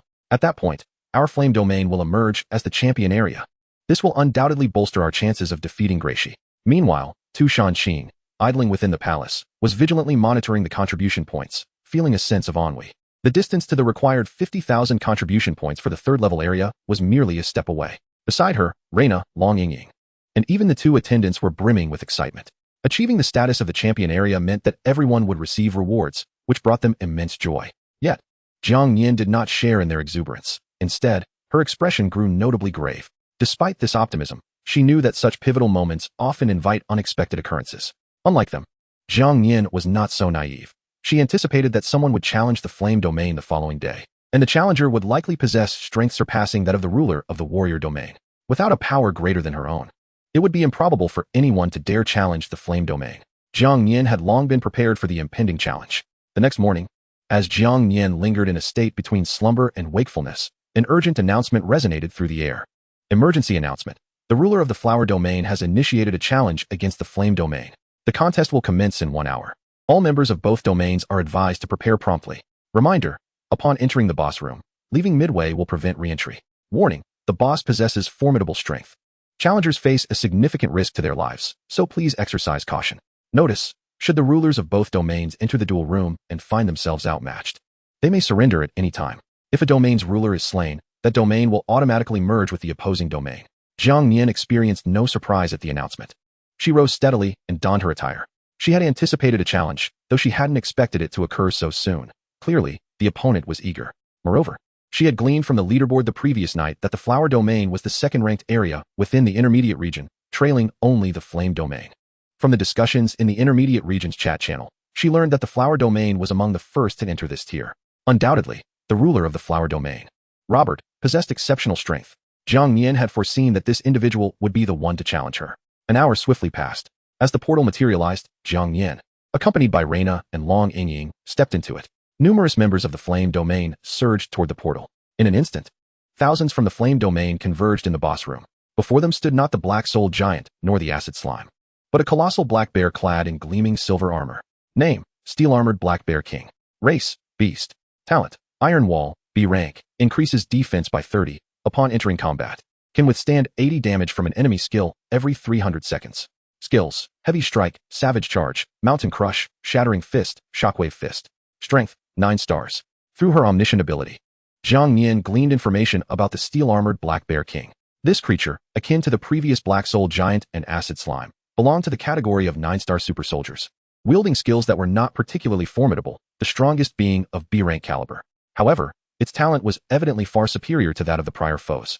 The Iron Wall talent not only granted the steel-armored Black Bear King formidable defensive capabilities, but also allowed it to resist 80 damage from any skill every 300 seconds.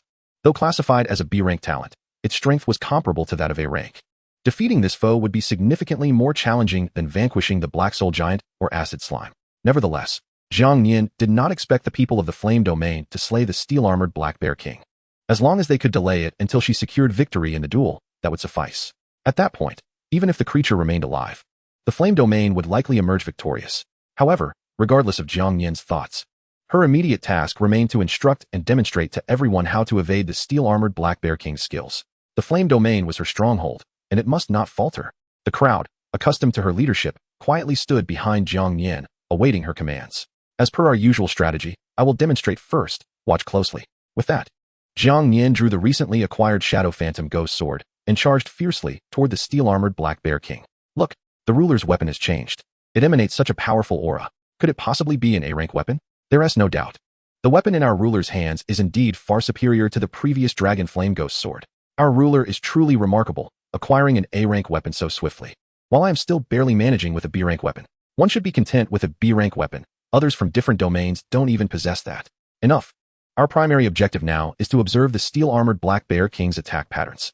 While the members of the Flame Domain scrutinized Jiang Nian's battle with the steel-armored Black Bear King, in the adjacent boss room of the Flower Domain, Robert, clad in a white suit and holding a bouquet of vibrant roses, gazed at the formidable 9-star boss before him. His demeanor remained remarkably composed, despite the boss's immense power. It did not diminish his appreciation for the beauty of the roses. As the ruler of the Flower Domain, Robert's strength was undoubtedly formidable. While he did not know the nature of the 9-star boss before him, he could acutely sense its overwhelming presence, greater than any previous 9-star boss he had encountered. Nonetheless, he harbored no apprehension, remaining utterly calm as he sat in his chair, continuing to admire the roses in his grasp. This creature may be a boss of 9-star strength. Yet there is no need for you to intervene, for in this battle, I shall assuredly eliminate Jiang Nian. Once the ruler of the Flame Domain is slain, the Flame Domain will cease to exist, thus securing our victory. He gestured grandly, summoning an abundance of fresh flowers from the storeroom, which were arranged before the gathered individuals. In an instant, it was as though they had entered a grand garden. Perhaps influenced by Robert's demeanor, or perhaps out of fear of him, the others began to express an affinity for the flowers. Notably, within the Flower Domain, over 70% of the population consisted of women. In their eyes, Robert was not merely the ruler of the region, but also an object of their affection. To win his favor, it was only natural for them to display a greater love for flowers. Thus, while Robert admired his blooms, he awaited the commencement of the duel room, completely disregarding the steel-armored Black Bear King that loomed not far away. As long as no one approaches its attack range, it will refrain from launching an assault. Meanwhile, in an extraordinarily unique chamber within the realm of matchmaking, 7 figures cloaked in black have gathered, observing the fierce battle between Jiang Nian and Robert through a large screen. This confrontation not only determines who shall reign as the strongest in the intermediate district, but also selects the one deemed most suitable in their eyes. Presently, among the 7 shadowy figures, lend their support to Jiang Nian, while 3 stand behind Robert. Both Robert and Jiang Nian share the distinction of being SSS-level awakened individuals. Prior to Jiang Nian's emergence, Robert was considered the most fitting candidate to undertake a significant task on their behalf. However, with Jiang Nian's arrival, Robert appears markedly diminished. Yet, until a victor is declared, all remains uncertain. The 7 cloaked figures maintain a solemn silence, their attention fixed intently on the unfolding events. Time ticks away. Announcement: the Duel of Rulers is now underway. Both parties, please enter the duel chamber. With the sound of the announcement echoing, a portal materializes before Robert. Finally, it has arrived. A faint smile graces Robert's lips as he casually hands a rose to his matchmaking partner.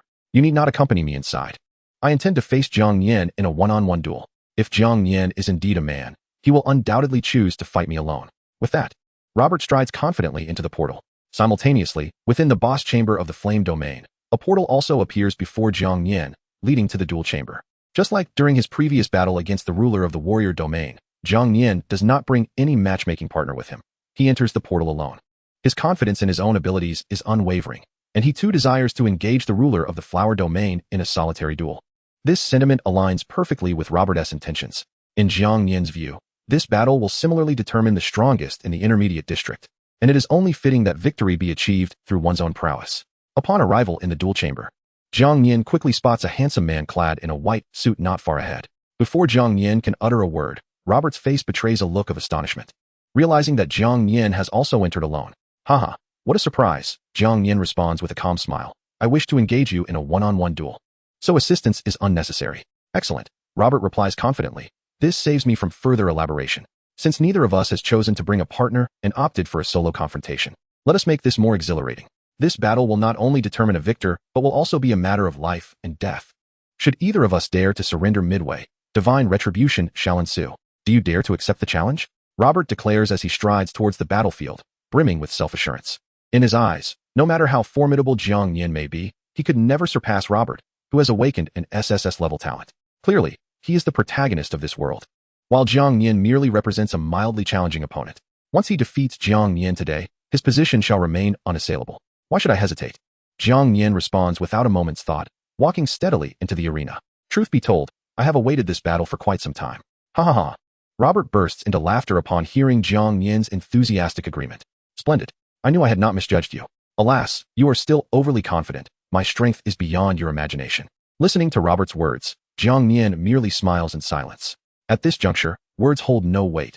Everything shall hinge on their respective strengths. Announcement. Both regional rulers have entered the battleground. The fight officially commences. Reminder. Ruler Robert, your prestige within your domain has reached the 3rd stage, granting you a high-tier prestige buff, 25 enhancement to all attributes. Reminder. Ruler Jiang Nian, your prestige within your domain has reached the 3rd stage, also granting you a high-tier prestige buff, 25 enhancement to all attributes. Reminder. Due to the oath established prior to battle, a new rule has been implemented. Surrender is not permitted in this match. The losing ruler shall forfeit their life. Initially, both Robert and Jiang Nian paid little heed to the announcement. However, upon hearing the final sentence, both furrowed their brows. Yet, they quickly regained their composure. This certainly eases my mind. I need not worry about you conceding prematurely, Robert asserts, his confidence unwavering. Enough of the chatter, let us begin. Jiang Nian asserts, as a formidable spectral sword materializes in his hand, emanating an aura of potent ghostly flames. An A-grade weapon. Upon witnessing this, Robert is momentarily taken aback, yet it does little to shake his resolve. An A-grade weapon is indeed formidable. But does he truly believe he is the only one in this world wielding such a weapon? Chapter 159, A Fierce Battle. As soon as Robert finishes speaking, a silvery longsword appears in his hand, adorned with intricate rose patterns along its blade. This is Robert's A-grade weapon, the Sword of Roses. Item, Sword of Roses. Type, weapon. Quality, A-grade. Effect, increases flower-based skill damage by 30, enhances personal speed by 20, and continuously emits a fragrance of roses in battle. Every 60 seconds, it inflicts a layer of rose mark on the enemy, and upon accumulating 10 layers, the enemy enters a state of binding suppression for 10 seconds, unable to move or use any skills. With his omniscient talent, Jiang Nian quickly comprehends the effects of the Sword of Roses, his brow furrowing in concern. This is the first time he has encountered a weapon capable of enhancing its wielder's speed. Moreover, the sword's effects are indeed formidable, once bound. The enemy becomes akin to a living target for a brief 10 seconds. Not only that, Robert's attributes are exceptionally powerful, having awakened a talent that, like Jiang Nian's, also reaches SSS level. Robert's talent is known as the power of the flower god. In simple terms, any flower in Robert's grasp can transform into a weapon of immense destruction. It is no exaggeration to say that even a single petal he plucks can inflict considerable damage upon his foes. Coupled with his talent, Robert effortlessly masters various flower-based skills without the need for study. As his strength grows, so too does his mastery. With the Sword of Roses in hand, it is no wonder Robert exudes such confidence. What is this? Do you fear me now that I have revealed my A-grade weapon? Robert sneers coldly, observing Jiang Nian's grave demeanor. Let me be frank, the effects of my Sword of Roses far exceed your imagination. Even if your weapon is also A-grade, it pales in comparison to mine. Furthermore, my talent's prowess surpasses what you can fathom. No matter how it unfolds, you cannot hope to defeat me. Robert bursts into triumphant laughter. In his eyes, Jiang Nian is merely a stumbling block on his path to supremacy. Today, once he eliminates Jiang Nian, no one shall stand in his way. He has already devised a plan. After vanquishing Jiang Nian and claiming victory, he will begin a relentless campaign against the rulers of other realms. Eliminate all these rulers and annex their territories into the realm of flowers. Then, he can establish an immensely vast kingdom of blossoms, and he shall be recognized as the true flower god. The mere thought of countless individuals kneeling before him, reverently calling him Lord Flower God, fills Robert with exhilaration. Jiang Nian, however, would not squander time engaging in idle chatter with this individual. The ghostly shadow sword in his hand ignited with formidable ghostly flames, transforming into a swift shadow of a blade that hurtled toward Robert. Despite the fact that this man shared the same SSS-level awakening talent as himself, Jiang Nian felt no trepidation. From the very beginning, he never believed his omniscient and omnipotent talent would be inferior to Robert's divine power of flowers. What does it matter if they both possess SSS-level talents? Jiang Nian was wholly confident in his ability to triumph over this adversary. How ludicrous! Do you truly believe this could harm me? You underestimate me far too greatly. Robert stood his ground, showing no inclination to evade. Just as the ghostly flame blade was about to strike him, a multitude of petals suddenly manifested before him. These petals converged to form a shield crafted entirely of blossoms, effortlessly blocking Jiang Nian's assault. Subsequently, Robert calmly snapped his fingers, and countless petals transformed into sharp blades, hurtling toward Jiang Nian with remarkable speed.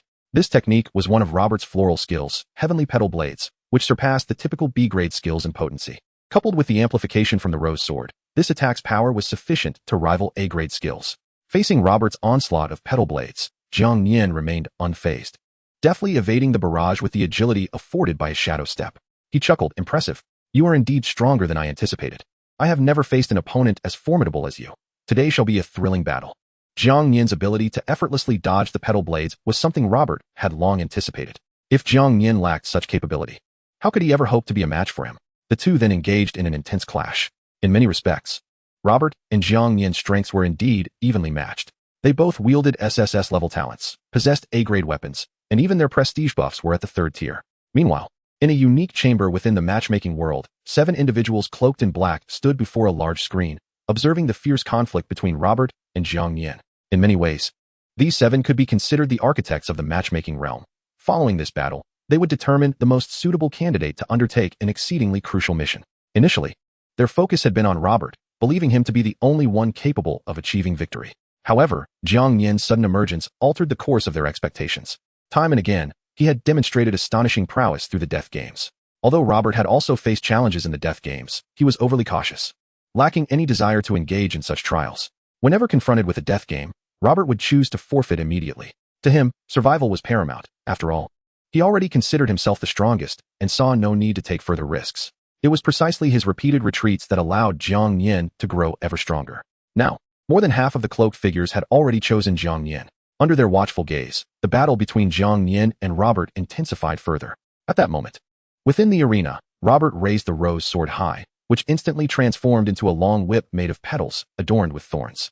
He lashed it wildly in Jiang Nian's direction, each strike leaving deep furrows in the ground, a testament to the immense power behind Robert's attack. Moreover, the speed of the floral skill was astonishing, and the rose sword further enhanced that speed by 20. Under such overwhelming assault, Jiang Nian had no choice but to prioritize evasion.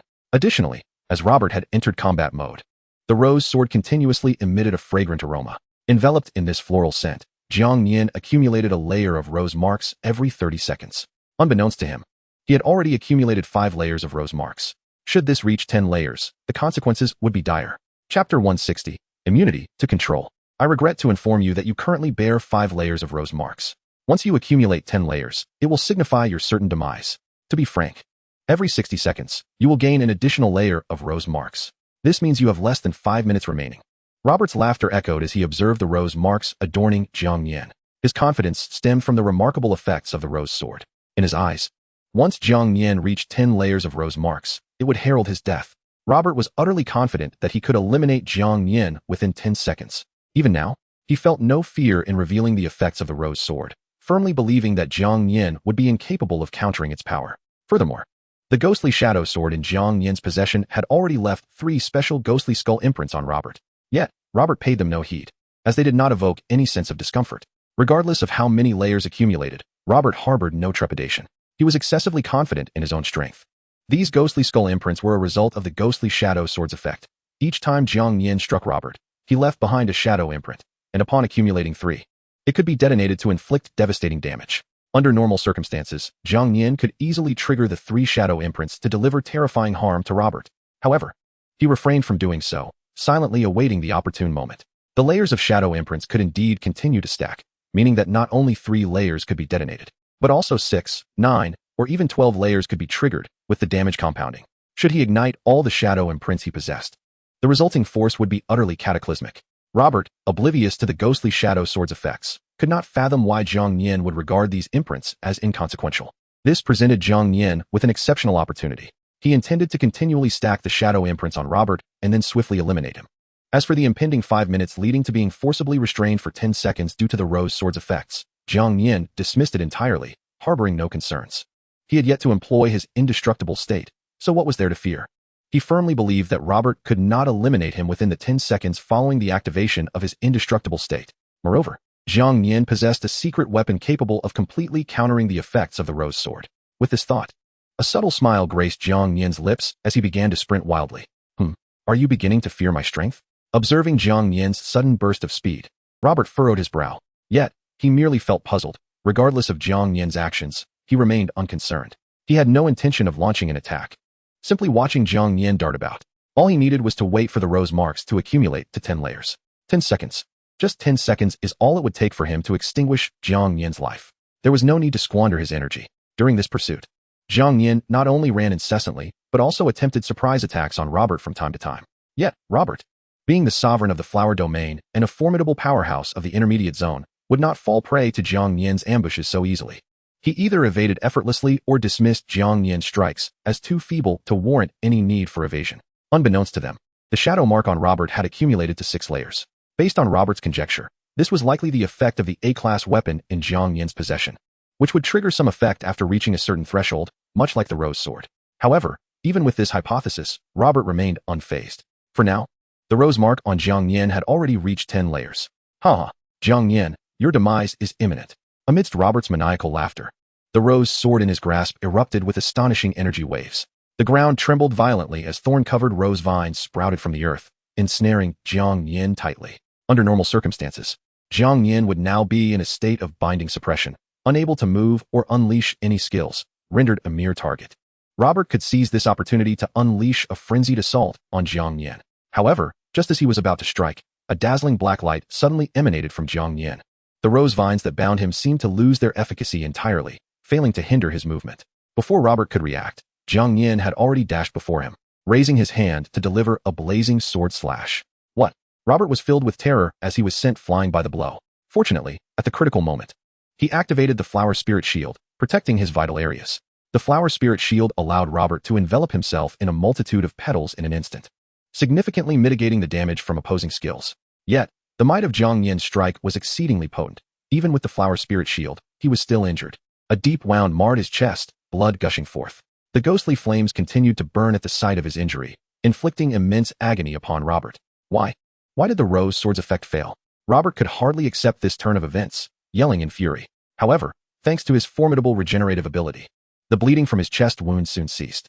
The relentless ghostly flames he extinguished by forcing petals to cover the wound. With his strength, this maneuver would not cause him significant harm. What troubled him now was the reason for the rose sword's ineffectiveness against Jiang Nian. Had it not been for this, Jiang Nian would likely have perished already. Yet, Jiang Nian paid no heed to Robert, continuing to wield the shadow ghost sword as he charged forward. The reason Jiang Nian could disregard the rose sword's effects was due to the armor he wore, clad in the boots of the black armored knight. His previous sprinting was intended to trigger an effect that would elevate him into the black armored state. In this state, Jiang Nian was impervious to all forms of control. Naturally, the binding suppression of the rose sword became nullified. Simultaneously, an incredibly radiant golden light emanated from Jiang Nian. In that moment, he unleashed the indestructible effect of the diamond body, signifying that he was about to get serious. Chapter 161, Shadow Mark. Robert was already astounded by Jiang Nian's ability to disregard the rose sword's effects. Now, he sensed Jiang Nian's aura growing even more formidable. Could it be that Jiang Nian had not been earnest from the very beginning? For reasons unknown, Robert suddenly felt an overwhelming sense of crisis. In an instant, Jiang Nian was upon him, swinging his sword without hesitation. Even though Robert attempted to defend himself in time, he could not withstand Jiang Nian's assault and was hurled away. This immediately made Robert realize that Jiang Nian, in his current state, had become extraordinarily powerful, no longer daring to underestimate him. Robert unleashed all his strength in a frenzied barrage against Jiang Nian. Alas, at this moment, not only had Jiang Nian's power surged, but his defenses were also astonishing. Robert's confident attacks failed to inflict any damage upon Jiang Nian. It was as if Jiang Nian, in this state, was almost immune to all harm. If initially Robert felt merely a sense of crisis, it had now transformed into sheer terror. The rose sword could not control Jiang Nian. and his skills could not harm him. What chance did he have left? Even more terrifying was Jiang Nian's overwhelming offensive capabilities. While he could temporarily withstand with his floral skills, he could not endure the relentless onslaught from Jiang Nian. It was only now that he comprehended why the ruler of the warrior domain had warned him against challenging Jiang Nian, not out of cowardice, but rather due to the sheer might Jiang Nian possessed. At this moment, regret filled Robert's heart. Had he not been overly confident in his abilities? How could he have dared to propose a duel to the death? What frightened him further was that the oath he had taken had come to fruition. Now, he had no means to surrender. He could either kill Jiang Nian or be slaughtered by him. In order to survive, Robert disregarded everything else, launching an all-out assault in hopes of seizing a chance for victory. Perhaps out of panic, or perhaps out of fear, Robert's attacks became increasingly chaotic. Witnessing this, a smirk crept across Jiang Nian's lips. He was acutely aware that this battle was already his to win. Simultaneously, the events transpiring in the battlefield were clearly observed by 7 robed figures. Those who had once supported Robert had now abandoned him, though they were reluctant to accept it. They had to acknowledge that Jiang Nian was indeed the individual they sought. It would not be long before Jiang Nian triumphed over Robert, signifying that he would become the mightiest in the intermediate zone. He was the one they had been searching for. Only Jiang Nian could accomplish what lay ahead for them. Jiang Nian had indeed become the strongest in the intermediate zone, but would he truly be under their control? This individual had always defied expectations. What if he resisted them? Such a scenario seemed nearly impossible. Let us not forget that they were, after all, the architects of this world. If not for unforeseen circumstances, why would they require the likes of these individuals? Rest assured, everything will remain within their grasp, and Jiang Nian would undoubtedly be willing to serve their interests. Through the discussions of the 7 robed figures, Jiang Nian had been chosen as their candidate. Meanwhile, in the battlefield, Robert was struck by multiple powerful ghostly flame swords, sending him flying. He crashed heavily to the ground, his body riddled with numerous grievous wounds, the ghostly flames continuing to burn relentlessly. Had it not been for the timely activation of the flower spirit shield, he would have perished. At that moment, Robert, weary and breathless, rose to his feet. Jiang Nian, I concede that I gravely underestimated your strength. But do you think this will suffice to slay me? Even in his severely wounded state, Robert still retained a measure of combat capability. After all, like Jiang Nian, he was also an awakened with SSS-grade talent. So what? Does that mean you still possess the strength to contend with me? Jiang Nian coldly declared, if it weren't for your arrogance and hubris, you would not have missed the opportunity to surrender. All of this is solely your own fault. Initially, Jiang Nian's goal was simply to defeat this individual, never intending to kill him. There was no animosity between him and Robert, and such an act was unnecessary. However, Robert sought not only to determine the victor but also to stake their lives, and having committed to this course, Jiang Nian had no choice but to eliminate him. Do not revel too much in your triumph. I admit I underestimated you, but with your strength, it is utterly impossible for you to slay me. Even in death, I shall take you down with me. Upon finishing his words, Robert's eyes instantly transformed into a blood-red hue. At that moment, a myriad of petals began to swirl around him. Initially, these petals were a vibrant array of colors, but as his eyes turned crimson, they too morphed into a blood-red shade, resembling petals stained with blood, creating a rather terrifying sight. Furthermore, Robert's previously weakened aura surged with newfound strength. The blood-red petals, under Robert's command, converged into the form of a colossal blood-red dragon. Die, he bellowed, as the sanguine dragon roared and lunged towards Jiang Nian. This move was Robert's most formidable skill, known as the Blood Soul Flower Dragon. In essence, it was an attack that demanded a life for a life. Upon activation, Robert would infuse his own lifeblood into the petals, unleashing an astounding force. The lethality of the Blood Soul Flower Dragon surpassed even that of A-rank skills. No matter how robust Jiang Nian's defenses may be, he could not withstand such an onslaught. It must be said, Robert's technique was indeed exceptionally powerful, to the point that Jiang Nian felt threatened. Even in his indomitable state, he might not be able to completely fend it off. Nevertheless, despite its formidable nature, Jiang Nian found no need to evade. For at that moment, 18 shadow marks were inscribed upon Robert's body. Every 3 shadow marks could trigger an explosion. Thus, 18 marks meant 6 explosive damages would converge into 1 cataclysmic detonation. Moreover, the execution of the Blood Soul Flower Dragon placed an immense burden on Robert. At that moment, Jiang Nian could detonate all the shadow marks, enough to obliterate Robert on the spot. Your skill is indeed formidable. I concede that I might struggle to withstand it. However, do you truly believe it can strike me? As Jiang Nian uttered these words, the shadow marks on Robert's body emitted a chilling black glow. After battling Jiang Nian for so long, these special marks had remained dormant, causing Robert to forget their existence. Now, these skull-like marks radiated a dark light, inciting a sense of panic within Robert. Yet, having already unleashed the Blood Soul Flower Dragon, he resolved that even if he were to perish, he would take Jiang Nian down with him. However, he was ultimately too naive. With a mere thought from Jiang Nian, All 18 shadow marks erupted simultaneously. The explosive damage from just 3 shadow marks was nearly equivalent to that of a standard A-rank skill. Thus, the simultaneous detonation of 18 shadow marks unleashed a power that far exceeded any A-rank skill, rivaling the damage of S-rank abilities. How could Robert withstand such overwhelming force? He was instantly blasted away, his body charred and devoid of any pristine flesh, engulfed in relentless ghostly flames. Even with the flower spirit shield activated, it could not provide adequate protection. Robert was annihilated on the spot. Announcement: congratulations to the Flame Domain ruler Jiang Nian for defeating the Flower Domain ruler Robert. Claiming victory in this duel. The boss's health in the associated region has decreased by 30. Announcement: the Flower Domain ruler Robert has perished, resulting in the dissolution of the Flower Domain, which will automatically merge into the Flame Domain.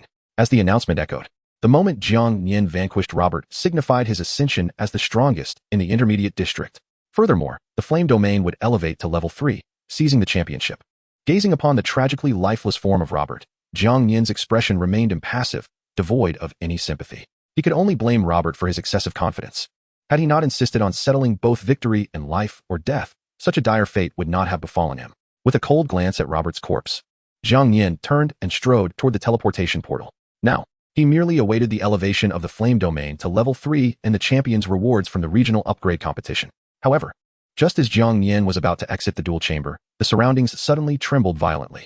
A portal resembling a single eye materialized before him. Following this, a figure cloaked in black emerged from the peculiar portal. Unlike the previous shadowy specters, this individual was undeniably real. Yet, to Jiang Nian's astonishment, despite possessing omniscient abilities, he could not discern anything about this person. All information remained a mystery, their features obscured by a veil of darkness. Who are you? Jiang Nian instinctively tightened his grip on the shadow ghost sword, demanding an answer.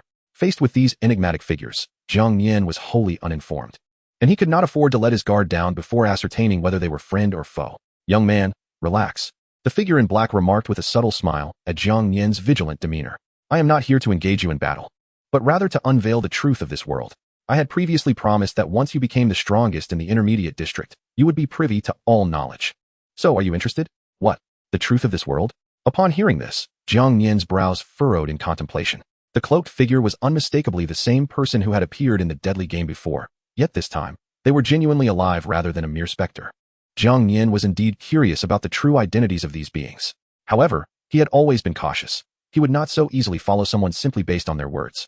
Observing Jiang Nian's indecision, the figure in black smiled slightly. So what do you fear? If you miss this opportunity, you may never uncover the truth. Rest assured, we will not harm you, for you are one of the chosen ones. We not only shall not harm you, but we will also empower you to become the strongest in this world, unmatched by anyone. After speaking, the figure turned towards the portal, beckoning. Come, we await you within. As Jiang Nian watched the figure vanish into the portal, he found himself engulfed in hesitation. Ever since he had been inexplicably drawn into this world, he had been filled with curiosity about everything here. With the appearance of these cloaked figures, his desire to uncover the truth intensified. After a moment of deep contemplation, Jiang Nian ultimately made his decision, resolutely advancing towards the portal. The earlier figure in black possessed unfathomable strength, capable of evading even omniscience. If these cloaked individuals intended to act against Jiang Nian, would he truly have any chance of survival? There was no need for such elaborate deception to entice him into the portal. To unveil the truth of this world, Jiang Nian had to steel himself and enter. After experiencing a dizzying sensation, Jiang Nian slowly opened his eyes. Before him lay a vast conference room, strikingly similar to the one from the ghostly death game, yet far brighter. Moreover, at the grand circular table within the conference room, 7 enigmatic figures draped in black robes sat, all turning their gaze toward Jiang Nian. Welcome to the pinnacle of the world. The position you currently occupy is indeed the most elite place in this realm. It is no exaggeration to assert that, should we 7 choose to do so, a mere whim could sway the entirety of the matchmaking world. Indeed, we are the architects of this existence. As they spoke, the 7 figures gradually rose to their feet. Faced with these black-robed individuals and their declarations, Jiang Nian was momentarily rendered speechless. The omniscient and omnipotent ability he had awakened seemed utterly ineffective in their presence. He could not penetrate the veils of these 7 cloaked figures. What do you mean by this? Are you implying that this matchmaking world was crafted by your hands? Were you the ones who forcibly brought us into this realm? So, every occurrence since our arrival is orchestrated by you? Jiang Nian inquired, his astonishment palpable. He could hardly fathom that the truth of this world would unveil itself in such a manner. Ha ha ha. Indeed, it is precisely as you surmise. If you harbor any skepticism, I can provide you with a demonstration. Upon uttering these words, a large screen materialized before Jiang Nian, revealing a young man exploring a room that initially bore no threats. At that moment, one of the black-robed figures spoke languidly. "Show yourself, Azure Wave Crocodile." Instantly, a formidable beast manifested within the chamber. Precisely as he had named it, the Azure Wave Crocodile. The young man, engrossed in his exploration, was unprepared and was swiftly devoured by the monstrous creature. "Do you see? With but a single thought, we can alter any aspect of this world," proclaimed the black-robed figure, pride evident in his tone. The remaining figures cast their gazes upon Jiang Nian. Yet, upon witnessing the preceding events, Jiang Nian felt not only astonishment but a burgeoning anger. An innocent soul had been ruthlessly slain merely to display power. Did these individuals consider the lives within the matchmaking realm to be expendable? The more he contemplated, the angrier he grew, his voice icy as he demanded, "Why must you act in such a manner? What is your purpose in bringing us into this world? What do you regard human life as?"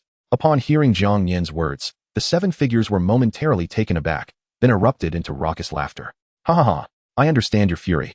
But you must grasp that all we do is for the salvation of the world. If we do not proceed thus, not only your human realm, but every world, great and small, shall face annihilation. To be chosen by us is an unparalleled honor." Jiang Nian, already incensed by their actions, could hardly believe their audacity in proclaiming such deeds as a means to save the world. "Do you think me a fool? Jiang Nian, even if you refuse to believe, you must acknowledge that our actions are indeed aimed at rescuing the world. As for why we have chosen your kind, it is simply because humans are the most suited to undertake this task. Do not hesitate, should you agree to take our place in fulfilling this mission. You may not only lead humanity back to Earth, but also become its sovereign. Will you accept?" The 7 figures fixed their eyes upon Jiang Nian. After a moment's silence, Jiang Nian scoffed derisively, "I refuse. I care not for your true intentions. I recognize that your actions are a senseless massacre of the innocent. There is no possibility of my joining you." He dismissed their words entirely. What utter nonsense about saving the world. If you were truly benevolent, why would you resort to such indiscriminate slaughter? What? The 7 figures were incredulous. They had not anticipated that the individual they had meticulously selected would reject their overtures. "Jiang Nian, do you understand the gravity of your words? If you refuse to cooperate with us, you will never return to Earth. You will be trapped in this realm for eternity, forever a puppet to our designs. Only by aligning with us can you hope to leave this place unscathed." The tone of the 7 figures turned notably frigid, even threatening Jiang Nian. However, Jiang Nian felt no fear. He understood that while these black-robed individuals might possess terrifying power, they would not dare to harm him. If they intended to strike, they would have done so upon his refusal, rather than resorting to threats. "I reiterate, I shall never cooperate with you. If you have the courage, then kill me," he declared with a cold smile. The black-robed figures clenched their fists. Their faces shrouded in shadow, yet their eyes glowed a fierce crimson. "Heh, threatening me is futile. Now that I have uncovered the truth of this world, I shall certainly devise an escape." With that, Jiang Nian swiftly produced an escape talisman. He believed that as long as he remained within the matchmaking world, the talisman would function. As anticipated, under the talisman's influence, Jiang Nian was promptly transported away. As Jiang Nian vanished from their sight, the 7 black-robed figures seethed with rage. "I knew this fellow would elude our control. Had I known, I would not have allowed him to grow to such a degree. Now, we are left with no option. Either eliminate Jiang Nian or compel his submission." It was easier said than done. He had now evolved into the strongest being of the intermediate district. If only our powers were still intact, we could obliterate him in an instant. The predicament lies in our waning strength, soon to dissipate. If Jiang Nian does not yield, all will be lost. Jiang Nian is the most suitable candidate for this task. He absolutely cannot be killed. We must utilize our existing powers to force his compliance. Can we not subdue Jiang Nian with the combined strength of our 7? Do not hesitate. Act now, for the longer we delay, the stronger Jiang Nian will become, to prevent him from growing further in strength. Our first course of action must be to annul the rewards of the regional upgrade competition. After all, this world is our creation, and we dictate the rules. While the 7 black-robed figures engaged in their fervent discussion, Jiang Nian had already returned to the boss chamber. With Robert's demise, the regional challenge had been concluded, declaring the Flame Domain victorious. The once formidable 9-star boss, the steel-armored Black Bear King, had perished. The Flame Domain successfully acquired the contribution points from Flower Domain 30, elevating their regional level to 3. According to the previous rules of the regional upgrade competition, they would be crowned champions and receive a substantial reward. Yet, the issue arose when no announcements were made. What is happening? Did we not win? One questioned. Indeed, we are now a level 3 region, firmly holding the top position. Where are our champion rewards? Another chimed in. My lord, what is the meaning of this? Could there be a bug? Yet, is it possible that there is no reward at all, and we have merely been deceived? The expressions of those present in the Flame Domain were filled with profound bewilderment. They were all experiencing this situation for the first time. At this moment, Jiang Nian, upon returning to this place, uttered not a single word, his demeanor exceedingly grim. He was acutely aware that those 7 individuals were deliberately orchestrating mischief. The entire matchmaking world was their creation, should they wish. They could not only rescind rewards, but could summon a multitude of monsters in the blink of an eye. Jiang Nian's refusal to collaborate with them earlier signified that the forthcoming matchmaking world would become exceedingly perilous. Instantly, everyone evacuated, returning to their respective homes. After a moment of silence, Jiang Nian addressed all present. Chapter 164, Threat. Evacuate. What exactly has transpired? Upon hearing Jiang Nian's words, the crowd exhibited expressions of confusion. Nevertheless, despite their uncertainty, they placed their trust in Jiang Nian and promptly prepared to flee. Simultaneously, a series of portals began to materialize. From these portals, individuals steadily emerged, all hailing from the flower domain. The ruler of the flower domain, Robert, had been slain by Jiang Nian, and thus the flower domain had naturally merged into the flame domain. Upon learning this news, the inhabitants of the flower domain were seized by immense shock. They could scarcely fathom that such a formidable figure as Robert could fall so abruptly. Following the initial astonishment, an overwhelming tide of rage surged forth. After all, Robert had been their sovereign, and now that he had been slain by Jiang Nian, how could they possibly accept it? Unlike the previous ruler of the blood soul domain, Robert had treated the people of the flower domain with considerable kindness. Otherwise, his prestige could not have reached such heights. With their ruler now deceased, the people of the flower domain gazed at Jiang Nian with unbridled fury. Jiang Nian, why must you be so cruel? You have won, so why slay our Lord Robert? He sacrificed so much for us, yet now he lies in a pitiful state. You are utterly inhumane. The flower domain was quite unique, as the vast majority of its populace consisted of women. Robert, with his strength and handsome appearance, was undeniably captivating to them. Now, these individuals were fervently seeking vengeance for Robert, undeterred by Jiang Nian's formidable power. However, at that moment, an unusual scene unfolded. The inhabitants of the flame domain, including Jiang Nian, paid no heed to them and hastily rushed toward the portals, as though a grave danger loomed, and there was no time to lose. What is happening? Are they fleeing upon seeing us? Could it be that they are frightened? The people of the flower domain felt an intensifying sense of confusion at this sight. Jiang Nian, did you not hear my words? Just as Jiang Nian was directing the inhabitants of the flame domain to evacuate the boss room, a crimson shadow flashed before him, revealing a woman engulfed in flames, whose temper was exceedingly volatile. This individual was none other than Catherine, the second strongest in the flower domain. Jiang Nian, why did you slay Lord Robert? Catherine demanded furiously. Now is not the time for explanations. Your flower domain has now merged into the flame domain, which means you are all now part of the flame domain. If you wish to live, you must immediately leave this room and return to your respective homes. Once it is safe, I shall address your questions, Jiang Nian replied with a stern expression. However, Catherine paid no heed to Jiang Nian's explanations. The flames engulfing her body grew ever more intense. Just as she prepared to confront Jiang Nian, a feral roar echoed from behind. A black giant tiger, entwined with crackling lightning, suddenly appeared behind the people of the flower domain. This formidable beast boasted a combat power of 9 stars. The moment it emerged, it unleashed indiscriminate attacks upon all present. The individuals closest to the black tiger, those from the flower domain, suffered grievously. The air was filled with their agonized cries. Why on earth did a monster appear so suddenly? This creature is incredibly powerful. It must possess 9-star strength. Please, do not kill me. Watching the unfolding chaos, Catherine was rendered speechless. She could hardly believe that real danger was upon them. How could this happen? Catherine uttered in despair. Do not stand there foolishly. This creature possesses 9-star strength. It is far too powerful. If you wish to survive, you must promptly lead the people of the flower domain to evacuate the boss room and return to your homes. Jiang Nian, unable to provide further explanations, took Dragon Ying, Reina, and the inhabitants of the flame domain and rushed into the portal. Through his omniscient abilities, Jiang Nian clearly perceived that this black tiger was named Thunderbolt Tiger. It was not only a 9-star beast, but also stronger than any boss he had encountered previously. Even commanding all the inhabitants of the flame domain to fight together would likely not yield victory. The wisest choice was to evacuate immediately. As for why this Thunderbolt Tiger had appeared so abruptly, Jiang Nian was well aware. It was undoubtedly the handiwork of those 7 cloaked figures. Jiang Nian's refusal to comply with their demands had incited their wrath. This further solidified his conviction that those 7 individuals were certainly not benevolent. Jiang Nian would never submit to such beings. Everyone, heed my command. We must evacuate immediately. This creature is beyond our capabilities. With Robert deceased, Catherine, being the second strongest in the flower domain, naturally assumed leadership. Coupled with the overwhelming power of the Thunderbolt Tiger, no one could confront it. The people of the flower domain hesitated not a moment longer and followed Catherine into the portal. Upon returning to the flame domain, they swiftly activated their homes and took refuge. Meanwhile, Jiang Nian had also returned to the palace of the ruler. Husband, what on earth is happening? Why has a Thunderbolt Tiger appeared so suddenly? And what of our champion rewards? Dragon Ying, Reina, and the hastily arrived Tu Shanqing wore expressions of confusion, utterly unaware of the unfolding events. Do you recall the cloaked figures we encountered earlier? After I defeated Robert, I encountered them once more. There are 7 of them, each possessing unfathomable strength, to the extent that my abilities could not penetrate their depths. These 7 individuals are the very creators of the matchmaking world, wielding terrifying power that governs here.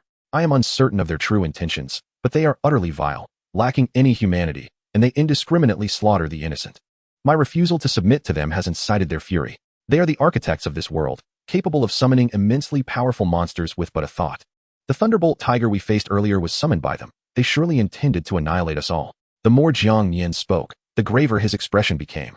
Upon realizing the gravity of the situation, Dragon Yingying, Reina, and Tu Shanqing were left utterly astounded. In that very moment, a dangerously ominous voice pierced the air. Jiang Nian, do you truly believe that your actions can protect everyone? You are still far too naive. The only path before you is to submit to us. Otherwise, I assure you that all of you shall perish. Chapter 165, Submit or Die. As this voice resonated, a cloaked figure suddenly materialized before Jiang Nian. Yet, this cloaked figure lacked a physical form, merely an ethereal shadow, akin to previous encounters. What do you truly desire? Jiang Nian gazed at the figure cloaked in black, and in an instant, the phantom ghost sword materialized in her hand. Although she understood that this entity was merely an apparition, she could not afford to be complacent. Your strength is indeed formidable, yet when compared to us, you are but an insect. This entire realm of matrimonial bonds is of our own creation. We are akin to gods. How could a mere human like you possibly contend with the divine? As the dark figure spoke, an utterly terrifying aura emanated from it. Jiang Nian, I advise you to refrain from resistance. At this juncture, your only recourse for survival lies in submitting to us. Otherwise, I assure you, this realm shall never again be safe. Upon hearing these words, Jiang Nian replied gravely, I am eager to discern what it is you wish for me to undertake.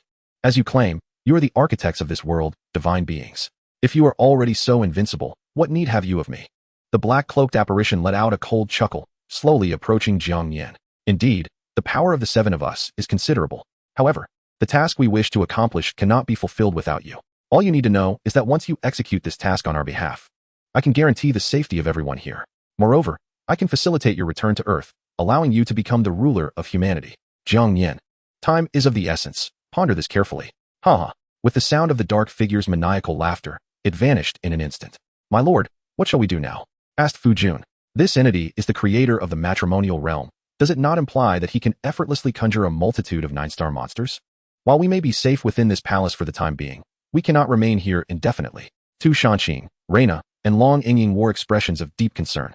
Jiang Nian was acutely aware of these matters, her countenance darkening. It was certain that the sanctuary of this realm was secure. Otherwise, the black-cloaked figures would not need to negotiate with her, but could simply summon numerous 9-star monsters to invade and force her surrender. Within the sanctuary, they were invulnerable and could not be attacked, a stipulation of the matrimonial realm that perhaps even these dark figures could not infringe upon. Yet, being the creators of this realm, they likely possessed means to circumvent such rules. Moreover, Tu Shanqing's condition was becoming more precarious by the day. If this issue remained unresolved, the consequences would be dire. After a moment of silence, Jiang Nian spoke gravely. For now, the only course of action is to continue enhancing my strength. For safety's sake, no one should leave the sanctuary. My lord, under these circumstances, if you venture out, it would be exceedingly perilous. Tu Shanqing interjected anxiously. Rest assured, I do not anticipate any mishaps. Otherwise, how could they permit my safe return?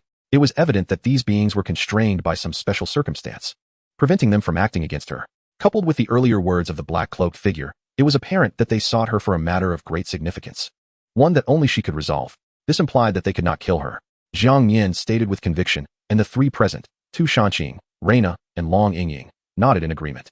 At that moment, an announcement echoed through the air. Emergency announcement. The survival of the fittest task has officially commenced. From now on, every room is filled with powerful 9-star monsters.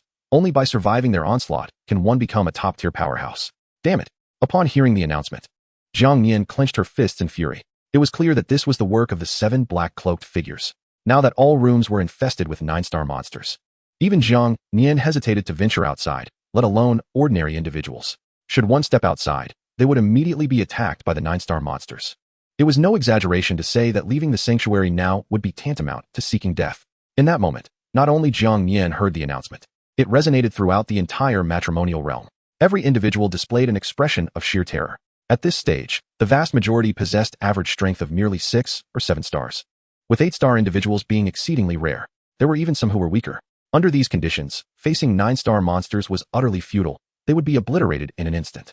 As the announcement rang out, the crowd, in a desperate bid for survival, had no choice but to retreat to the sanctuary. The sanctuary was a separate room, an absolute safe haven. As long as they remained within, they would not suffer the onslaught of the 9-star monsters. However, the challenge lay in the limited resources at their disposal. While they could remain safe for a short period, prolonged confinement without food or water would surely spell death. To remain inside meant facing starvation or dehydration, while to venture outside meant certain death at the hands of 9-star monsters. It was akin to a death sentence being pronounced upon them in advance. Upon hearing the announcement, despair and hopelessness enveloped everyone.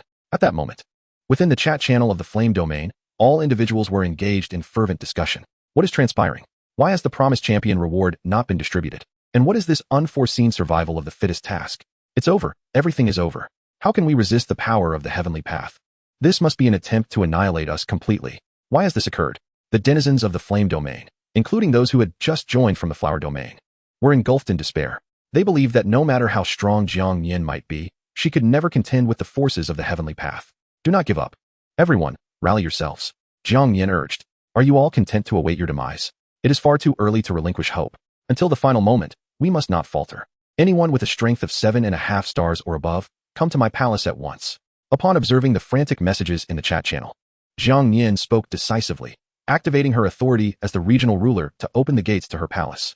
Chapter 166, Despair? After uttering these words, Jiang Nian settled into her seat within the palace, waiting in silence. Moments later, individuals began to emerge from the teleportation portal, arriving at her designated ruler's palace. Although Jiang Nian implored them not to give up, the 9-star monsters were overwhelmingly powerful.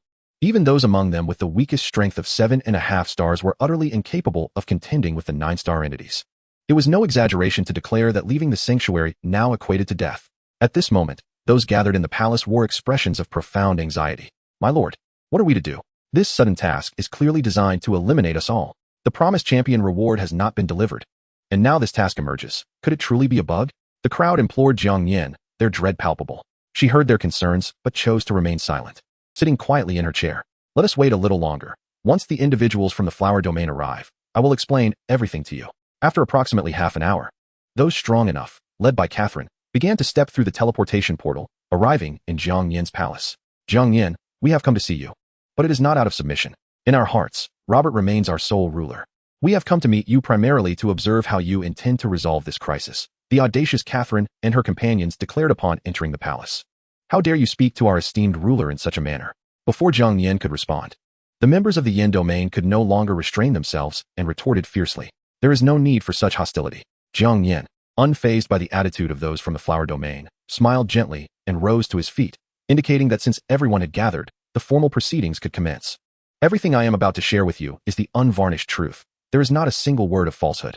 Jiang Nian left nothing concealed, divulging all that he knew. The assembly was left dumbfounded, their expressions betraying immense shock. They could hardly fathom that the truth of their world was as such. 7 mysterious figures in black robes had conjured this realm, forcibly ensnaring them within it. They were nothing more than playthings for these 7 shadowy beings. Now that the 7 had grown weary of their games, they had resolved to obliterate them. How could this be? If these 7 could fabricate such a terrifying world, then annihilating us would undoubtedly be a trivial endeavor. It's over. We are doomed to die. The expressions of the crowd shifted from initial astonishment to a deepening despair. Those from the Flower domain, led by Catherine, felt an overwhelming sense of hopelessness upon learning the truth behind Robert's demise, although they still harbored resentment towards Jiang Nian. Faced with the terrifying black-robed figures on one side and the monstrous 9 stars on the other, it appeared that they were left with no avenue for survival. Who says we must perish? Observing the despair etched on their faces, Jiang Nian boldly proclaimed, in my view, we still have a chance. Jiang Nian, do you believe yourself a deity? Those 7 black-robed figures are, in essence, the gods of this matrimonial world. How can we possibly contend with divine beings? Moreover, do you think we can avoid submission to them? If it weren't for you, we would not have provoked their wrath, and we would not be facing such a dire predicament. All of this is your fault. The enraged members of the Flower domain shouted at Jiang Nian. They were unaware of what the black-robed figures intended Jiang Nian to do. Had they known he would comply, they would not have angered those figures, and they would have remained unscathed. You insolent woman, what did you just say? We have tolerated your insolence for far too long. Do you not realize where you are? This is the Yin domain, and you from the Flower domain have long since ceased to exist. How dare you still raise your voices here? Do you believe we couldn't eliminate you at this very moment? In the Yin domain, Apart from Jiang Nian, the strongest individuals were Aliho, Tekawawa-kin, and Lucille, who had already pledged allegiance to Jiang Nian. Each of them possessed strength rivaling that of Catherine, and they would not tolerate such blatant disrespect towards Jiang Nian. In their eyes, Jiang Nian's refusal to submit to the black-robed figures must have had its reasons. "Come, do you think we fear you?" Catherine and her companions from the flower domain defiantly shouted back. The atmosphere was on the brink of spiraling out of control. It was then that Jiang Nian bellowed, "Silence." At his command, the room fell abruptly quiet. "Catherine, so according to your reasoning, I should submit to those beings and become their puppet? Are you aware that it was those very individuals who compelled me to kill Robert? I do not comprehend their intentions for me.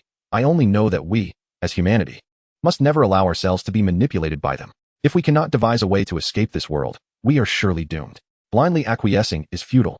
We must unite and resist these beings." Upon hearing Jiang Nian's words, even Catherine, who had been so incensed moments before, fell silent. Although they still harbored resentment towards him, they could not deny the truth in his statement. As long as we remain trapped in this world, we will never find peace. These black-robed figures can extinguish our lives in an instant with but a thought. Under such circumstances, even submission to them would bear no significance. It is not an exaggeration to assert that all those ensnared in this matrimonial world are akin to laboratory mice, raised by the black-robed figures. Jiang Nian, so you have summoned us to devise a strategy against the black-robed figures?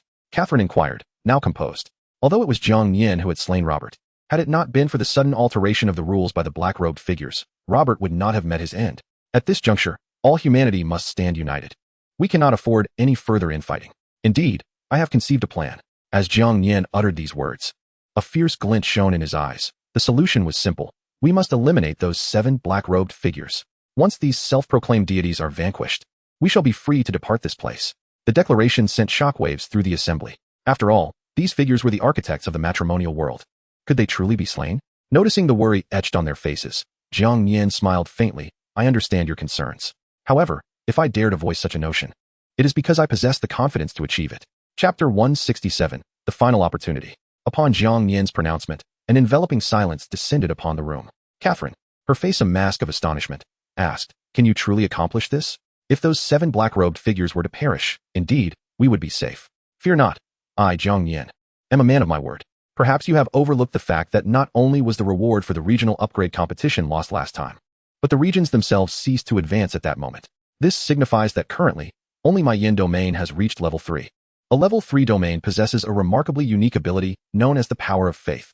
The larger the domain and the more inhabitants therein who are loyal to me, the more potent my power as the domain's ruler becomes. If this power of faith is sufficiently strong, it can certainly vanquish those 7 black-robed figures. This is not a baseless conjecture, but rather a well-considered strategy. If those 7 black-robed figures truly are akin to gods, how could they possibly require my strength to carry out their tasks? Clearly, they are not invincible. Moreover, their urgent cessation of regional upgrades undoubtedly stems from their fear of the power of faith. Upon hearing Jiang Nian's declaration, the assembly, including those from the flower domain, immediately accessed the regional rankings. As Jiang Nian had indicated, indeed, only the yin domain had attained level 3. Even if other regions had amassed sufficient experience for advancement, they remained stagnant. Only the yin domain could ascend to level 3, which meant only it could wield the power of faith. Observing the astonished expressions of the crowd, Jiang Nian continued, upon reaching level 3, in addition to unlocking the power of faith, the domain ruler can initiate a one-on-one challenge against any other domain ruler. In simple terms, I can challenge any domain ruler, and the victor can directly absorb the loser's domain. However, the challenge party possesses the right to refuse. It is not compulsory. With this, I trust you grasp the implications. Henceforth, all of you must enter the intermediate district chat channel and communicate with everyone regarding the current situation of the matrimonial world. If anyone agrees with my approach or questions my capabilities, they may challenge me for rulership. Should I emerge victorious, I will absorb their domain, thereby fortifying the yin domain even further. Time is of the essence, and we must act immediately. As soon as Jiang Nian's words fell, the inhabitants of the flame domain sprang into action without hesitation. They had always placed their trust in Jiang Nian, and it was clear that he was their only hope for vanquishing the 7 cloaked figures. Meanwhile, Catherine and her companions from the flower domain were beginning to waver. After a moment of contemplation, Catherine gazed at Jiang Nian with a grave expression. If those cloaked figures could conjure this matchmaking world, could they not also revoke the functions of the 3rd-tier region at any moment? Wouldn't such actions render our efforts futile? Jiang Nian smiled faintly at her words. If they possessed such capabilities, why had they not revoked this function until now? It was evident that although they had created this matchmaking world, they could not fully control it. As long as there was a sufficiently powerful force of faith, it would surely be possible to eliminate those cloaked figures. Should anyone doubt my strength, they could easily challenge me on the ruler's arena. Jiang Nian spoke with unwavering confidence. Very well. In that case, we shall place our faith in you. At this juncture, we have no other options, Catherine declared, rallying the people of the flower domain to act swiftly. In no time, they flooded into the Intermediate District's chat channel, revealing the truth of their predicament. The sudden emergence of the 9-star monsters had already left everyone in shock, and now, learning the reality of the matchmaking world, fear gripped their hearts. Simultaneously, within a special chamber of the matchmaking world, the 7 cloaked figures sat in silence, their faces obscured. Yet it was clear that their spirits were low. Was there truly no way to deactivate the third-tier region's functions? If that Jiang Nian were to gather enough potent faith, he would become uncontrollable even for us. Indeed, there was no remedy. This matchmaking world had been created through the power of that artifact. Now that the artifact was out of control, we could not adequately manage the matchmaking world. Even our own powers had been significantly affected by that artifact. Otherwise, we would not have relied on Jiang Nian's strength. Currently, our ability to prevent other regions from upgrading to Tier 3 was already at its limit. Had we known this would transpire, we should never have implemented the faith power function. Yet, what good is it to lament now? We must devise a solution. In truth, there is no need for such panic. Even if we allow Jiang Nian to harness the power of faith, how can we be certain that everyone will willingly submit to him? Moreover, even if he gathers a formidable amount of faith, it does not guarantee our demise. Nevertheless, we must guard against unforeseen events. Since deactivating this function is not an option, we might as well eliminate all humans. I support this course of action. After all, these humans hold no significance for us. Only Jiang Nian matters. With that decided, let us act swiftly and implement Plan B. Annihilate the entire matchmaking world. After concluding their discussion, the cloaked figures promptly commenced their actions. At the same time, an emotionless announcement echoed in the ears of everyone within the matchmaking world. Emergency announcement. The matchmaking world will collapse in 3 days. At that time, all chambers will suffer catastrophic destruction, and the entire matchmaking world will vanish. The revelation plunged all inhabitants of the matchmaking world into deeper despair. In the ruler's chamber, Jiang Nian, who had been waiting quietly, heard the announcement. Yet, no trace of shock crossed his visage. Everything unfolded as he had anticipated. Clearly, the 7 cloaked figures had sensed the burgeoning strength of faith, prompting their decision to obliterate the entire matchmaking world.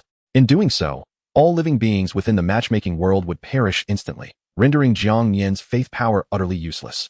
This signified that he had but 3 days left. At that moment, Jiang Nian received the first challenge from a ruler, none other than the ruler of the warrior domain. Shiba Kenta, Chapter 168, Alliance. Upon accepting Shiba Kenta's challenge, both were transported to a duel chamber. Under normal circumstances, this would be the arena for combat. However, Shiba Kenta chose a different course. He approached Jiang Nian, his tone grave, and inquired, Jiang Nian, is this all true? Are we truly mere guinea pigs in the hands of those 7 individuals?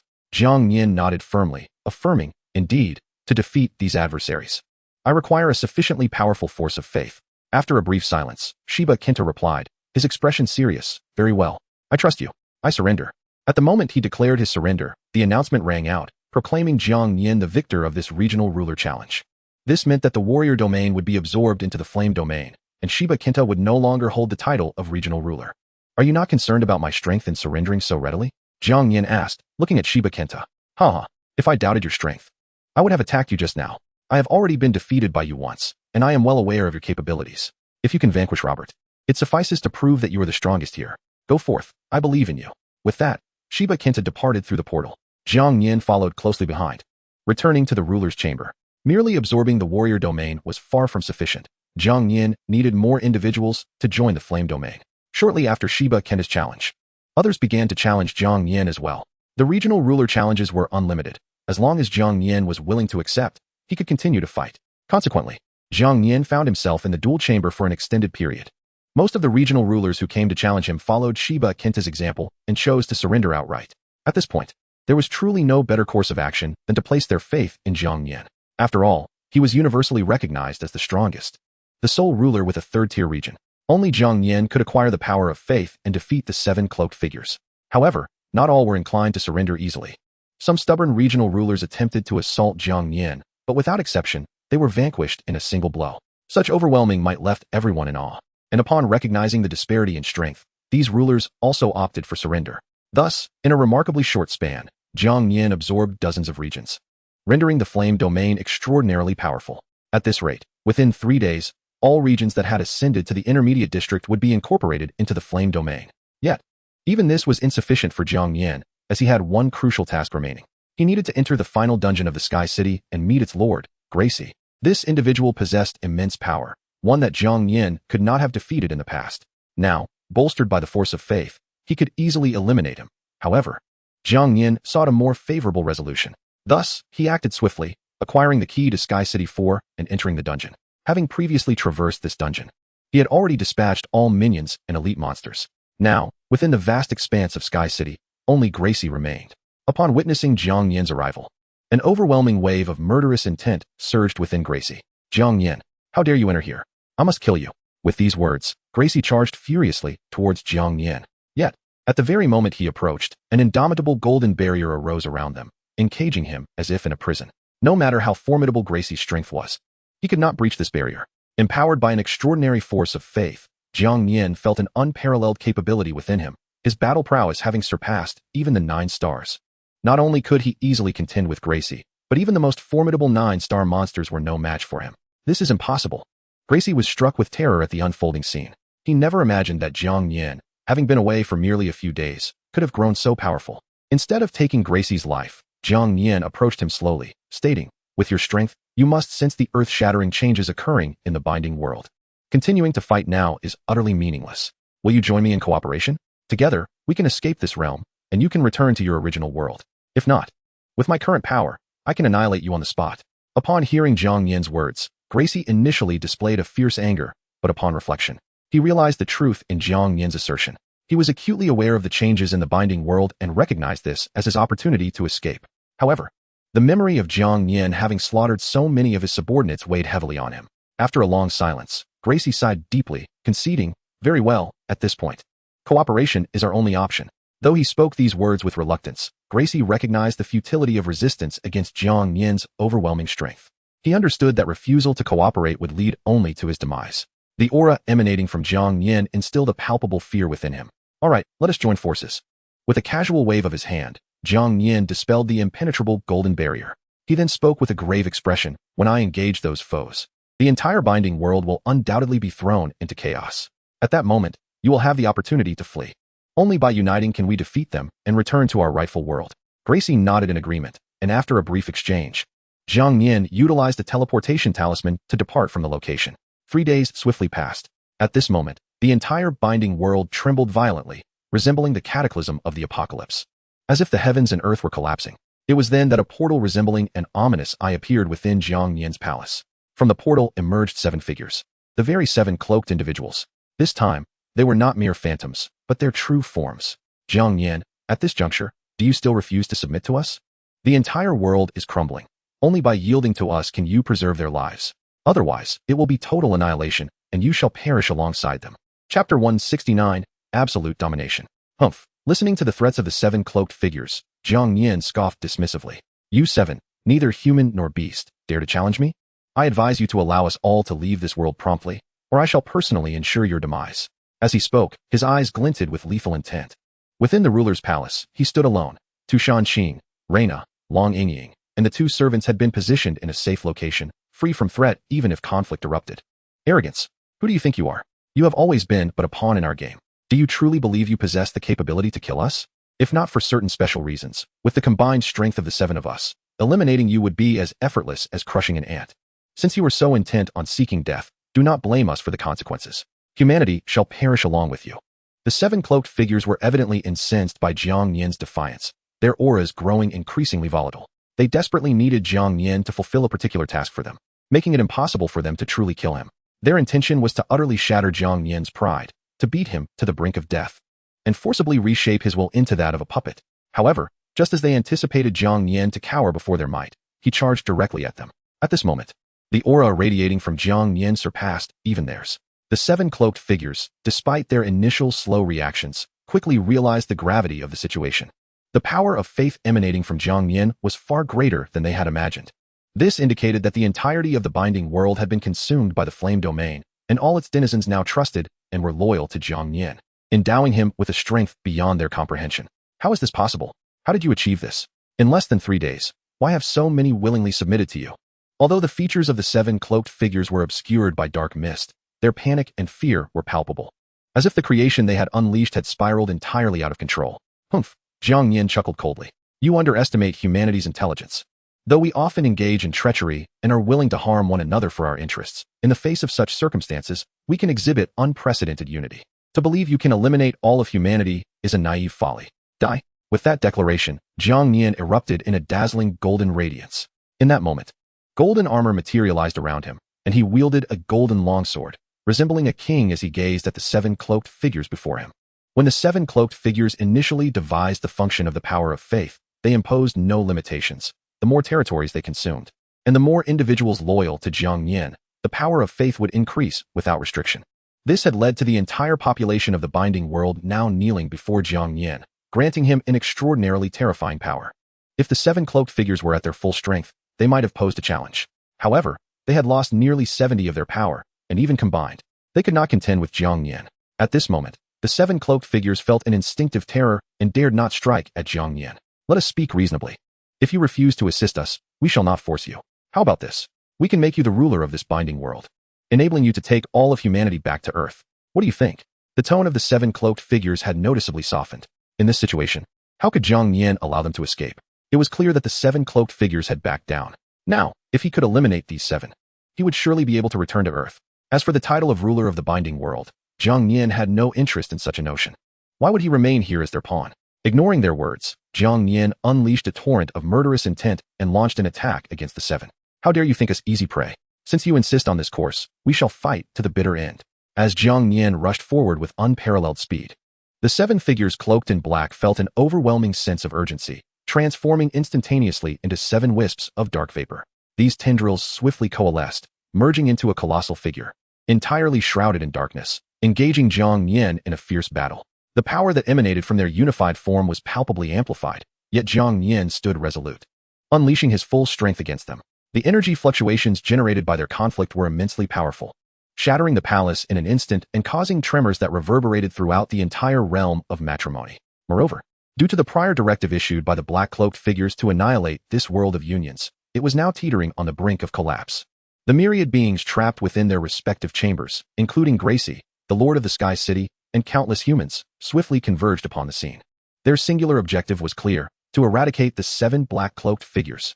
This unfolding spectacle instilled a paralyzing fear within the cloaked figures, compelling them to command the dark giant to flee. However, Jiang Nian would not grant them the luxury of escape. He concentrated all his faith-based power into the golden longsword clutched in his hand and struck at the shadowy giant. Simultaneously, the myriad beings and thousands of humans launched their assaults on the dark titan. The amalgamation of their formidable energies filled the black-cloaked figures with dread, leaving them utterly defenseless. With a heart-wrenching cry, the dark giant's form shattered instantly, disintegrating into a vast cloud of black smoke, which gradually dissipated into nothingness. The 7 black-cloaked figures met their demise. Jiang Nian surmised that if he obliterated these 7 figures, the realm of matrimony would inevitably vanish, allowing them to escape. Yet, despite the apparent collapse of this world, it had not fully ceased to exist. Jiang Nian swiftly realized that merely slaying these cloaked figures was insufficient. A crucial element must still remain unscathed. Much like the brain, only by completely annihilating it could the realm of matrimony be entirely extinguished. While Jiang Nian pondered this, a black fissure appeared in the sky, as if an invisible force was beckoning him. Chapter 170, Returning to Earth, the conclusion. Gazing at the dark rift before him, Jiang Nian understood that to utterly obliterate the realm of matrimony and ensure the safety of all, he must enter this very fissure, even if it meant risking his life. He felt compelled to proceed. His motivations were not rooted in unadulterated heroism. His sole purpose had always been to safeguard Tu Shanqing, Reina, and Long Yingying. Although the rules of the realm of matrimony allowed him to unite with them as spouses, they represented the most significant individuals in his life. If he could not lead them out of this world, then death would be their only fate. Moreover, Tu Shanqing was carrying his child, and regardless of the circumstances, he had to take a chance. Yingying, listen closely. For our safety and the safety of all, I must enter this black rift. With my current strength, no threat can harm me. I will ensure your safe passage. After imparting these words to the 3 women, Jiang Nian resolutely stepped into the black fissure. After a disorienting sensation akin to being spun around, Jiang Nian found himself within a resplendent palace. Before him stood a dragon throne. At that moment, a mechanical voice echoed through the chamber. You have now become the strongest being within this realm of matrimony. Take your seat upon this throne, and you shall be the sole ruler of this domain. You will gain supreme power. As the voice resonated, the dragon throne emitted a continuous, blinding golden light. However, Jiang Nian remained unmoved by the tantalizing offer. his demeanor cold and devoid of excitement. The entire realm of matrimony was merely a construct of human design. What significance lay in becoming its ruler? In the end, he would simply be a pawn. Jiang Nian's singular aim was to escape this place. Without a moment's hesitation, he waved his hand, unleashing a powerful surge of energy that shattered the throne before him. What nonsense about being a ruler. I simply wish to leave this place. I care not what you are. I fear you not. Jiang Nian shouted defiantly into the void. Approximately 3 minutes later, the remnants of the shattered throne began to radiate dazzling golden light, coalescing into shimmering golden orbs. These orbs gradually converged, forming a vividly colored crystal sphere, pulsating with an immensely powerful energy signature.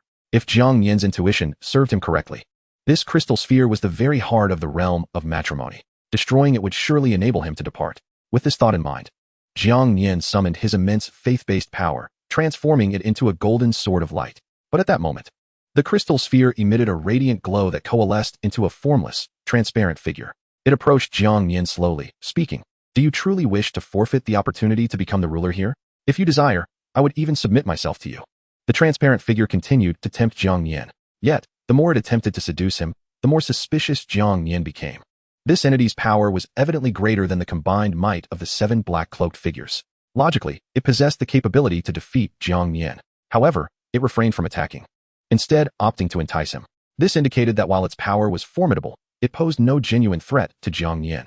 Recalling the prior words of the 7 black-cloaked figures, Jiang Nian suddenly discerned that their true intention was to confront this transparent entity. They had mentioned that their strength had been significantly depleted, likely due to the transparent figures continuously siphoning their power. Unable to directly confront the transparent entity, their only recourse was to cultivate a champion to challenge it on their behalf.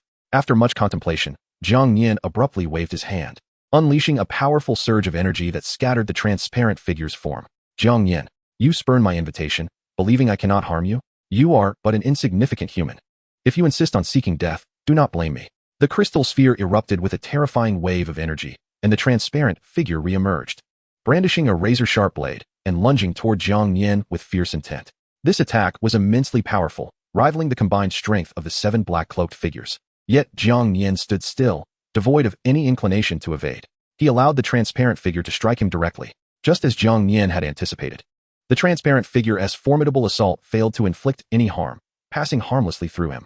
Why are you not afraid at all?" the transparent figure exclaimed in terror. It had presumed Jiang Nian would cower before such overwhelming power and choose to submit, allowing it to usurp his body. Yet, to its astonishment, Jiang Nian remained unperturbed, having seen through its facade. "Ridiculous. If I dared to come here, would I fear you?" Jiang Nian retorted, cutting off further conversation. He concentrated all his faith-based power into the golden sword in his hand and swung it toward the crystal sphere. Boom! With a resounding explosion, the crystal orb shattered into a myriad of pieces. The transparent figure, in a fit of profound resentment, gradually faded away. At that moment, Jiang Nian and all the inhabitants of the matrimonial realm simultaneously closed their eyes and succumbed to unconsciousness, the duration of which remains unknown. Suddenly, Jiang Nian opened his eyes wide, finding himself reclined upon a plush, expansive bed. This was no longer the matrimonial world. Rather, it was the abode he resided in before his journey across dimensions. This revelation signified that the matrimonial world had vanished, and he had truly returned to Earth. Overwhelmed with excitement, Jiang Nian hastily rose to his feet, flung open the window, and gazed at the scenery beyond. In that instant, tears streamed down his cheeks. He was finally home. Just as he was engulfed in a torrent of emotions, a thought struck him, prompting him to attempt to harness his innate powers. To his astonishment, he discovered that the strength acquired in the matrimonial world remained intact. This was an incredible surprise for Jiang Nian, who had presumed that such power would dissipate alongside the dissolution of the matrimonial realm. Never did he anticipate it could be preserved. Now that this power still existed, it signified that Jiang Nian possessed formidable strength. Even though he had returned to Earth, and Tu Shanqing, Reina, and Long Yingying were nowhere to be found, Jiang Nian firmly believed that they awaited him in different dimensions. "Qing, Reina, Yingying, I will surely find you." Without a moment's hesitation, Jiang Nian donned his attire and rushed outside. All those who had returned to Earth were, like Jiang Nian, frantically searching for their respective matrimonial partners. 3 years later, in a mysterious paradise, Jiang Nian sat leisurely in a chair, embracing Reina and Long Yingying. It was evident that both Reina and Long Yingying had developed prominent baby bumps, signifying their pregnancies with Jiang Nian's children. Meanwhile, Tu Shanqing was in pursuit of a mischievous little boy. Upon closer inspection, one could discern that this boy bore an uncanny resemblance to Jiang Nian, resembling a miniature version of himself, albeit with 2 fox-like ears. He was Jiang Cheng, the first child of Jiang Nian and Tu Shanqing. At present, Jiang Nian had undoubtedly become the most powerful individual in existence. With no one capable of challenging his supremacy, he was the unequivocal sovereign,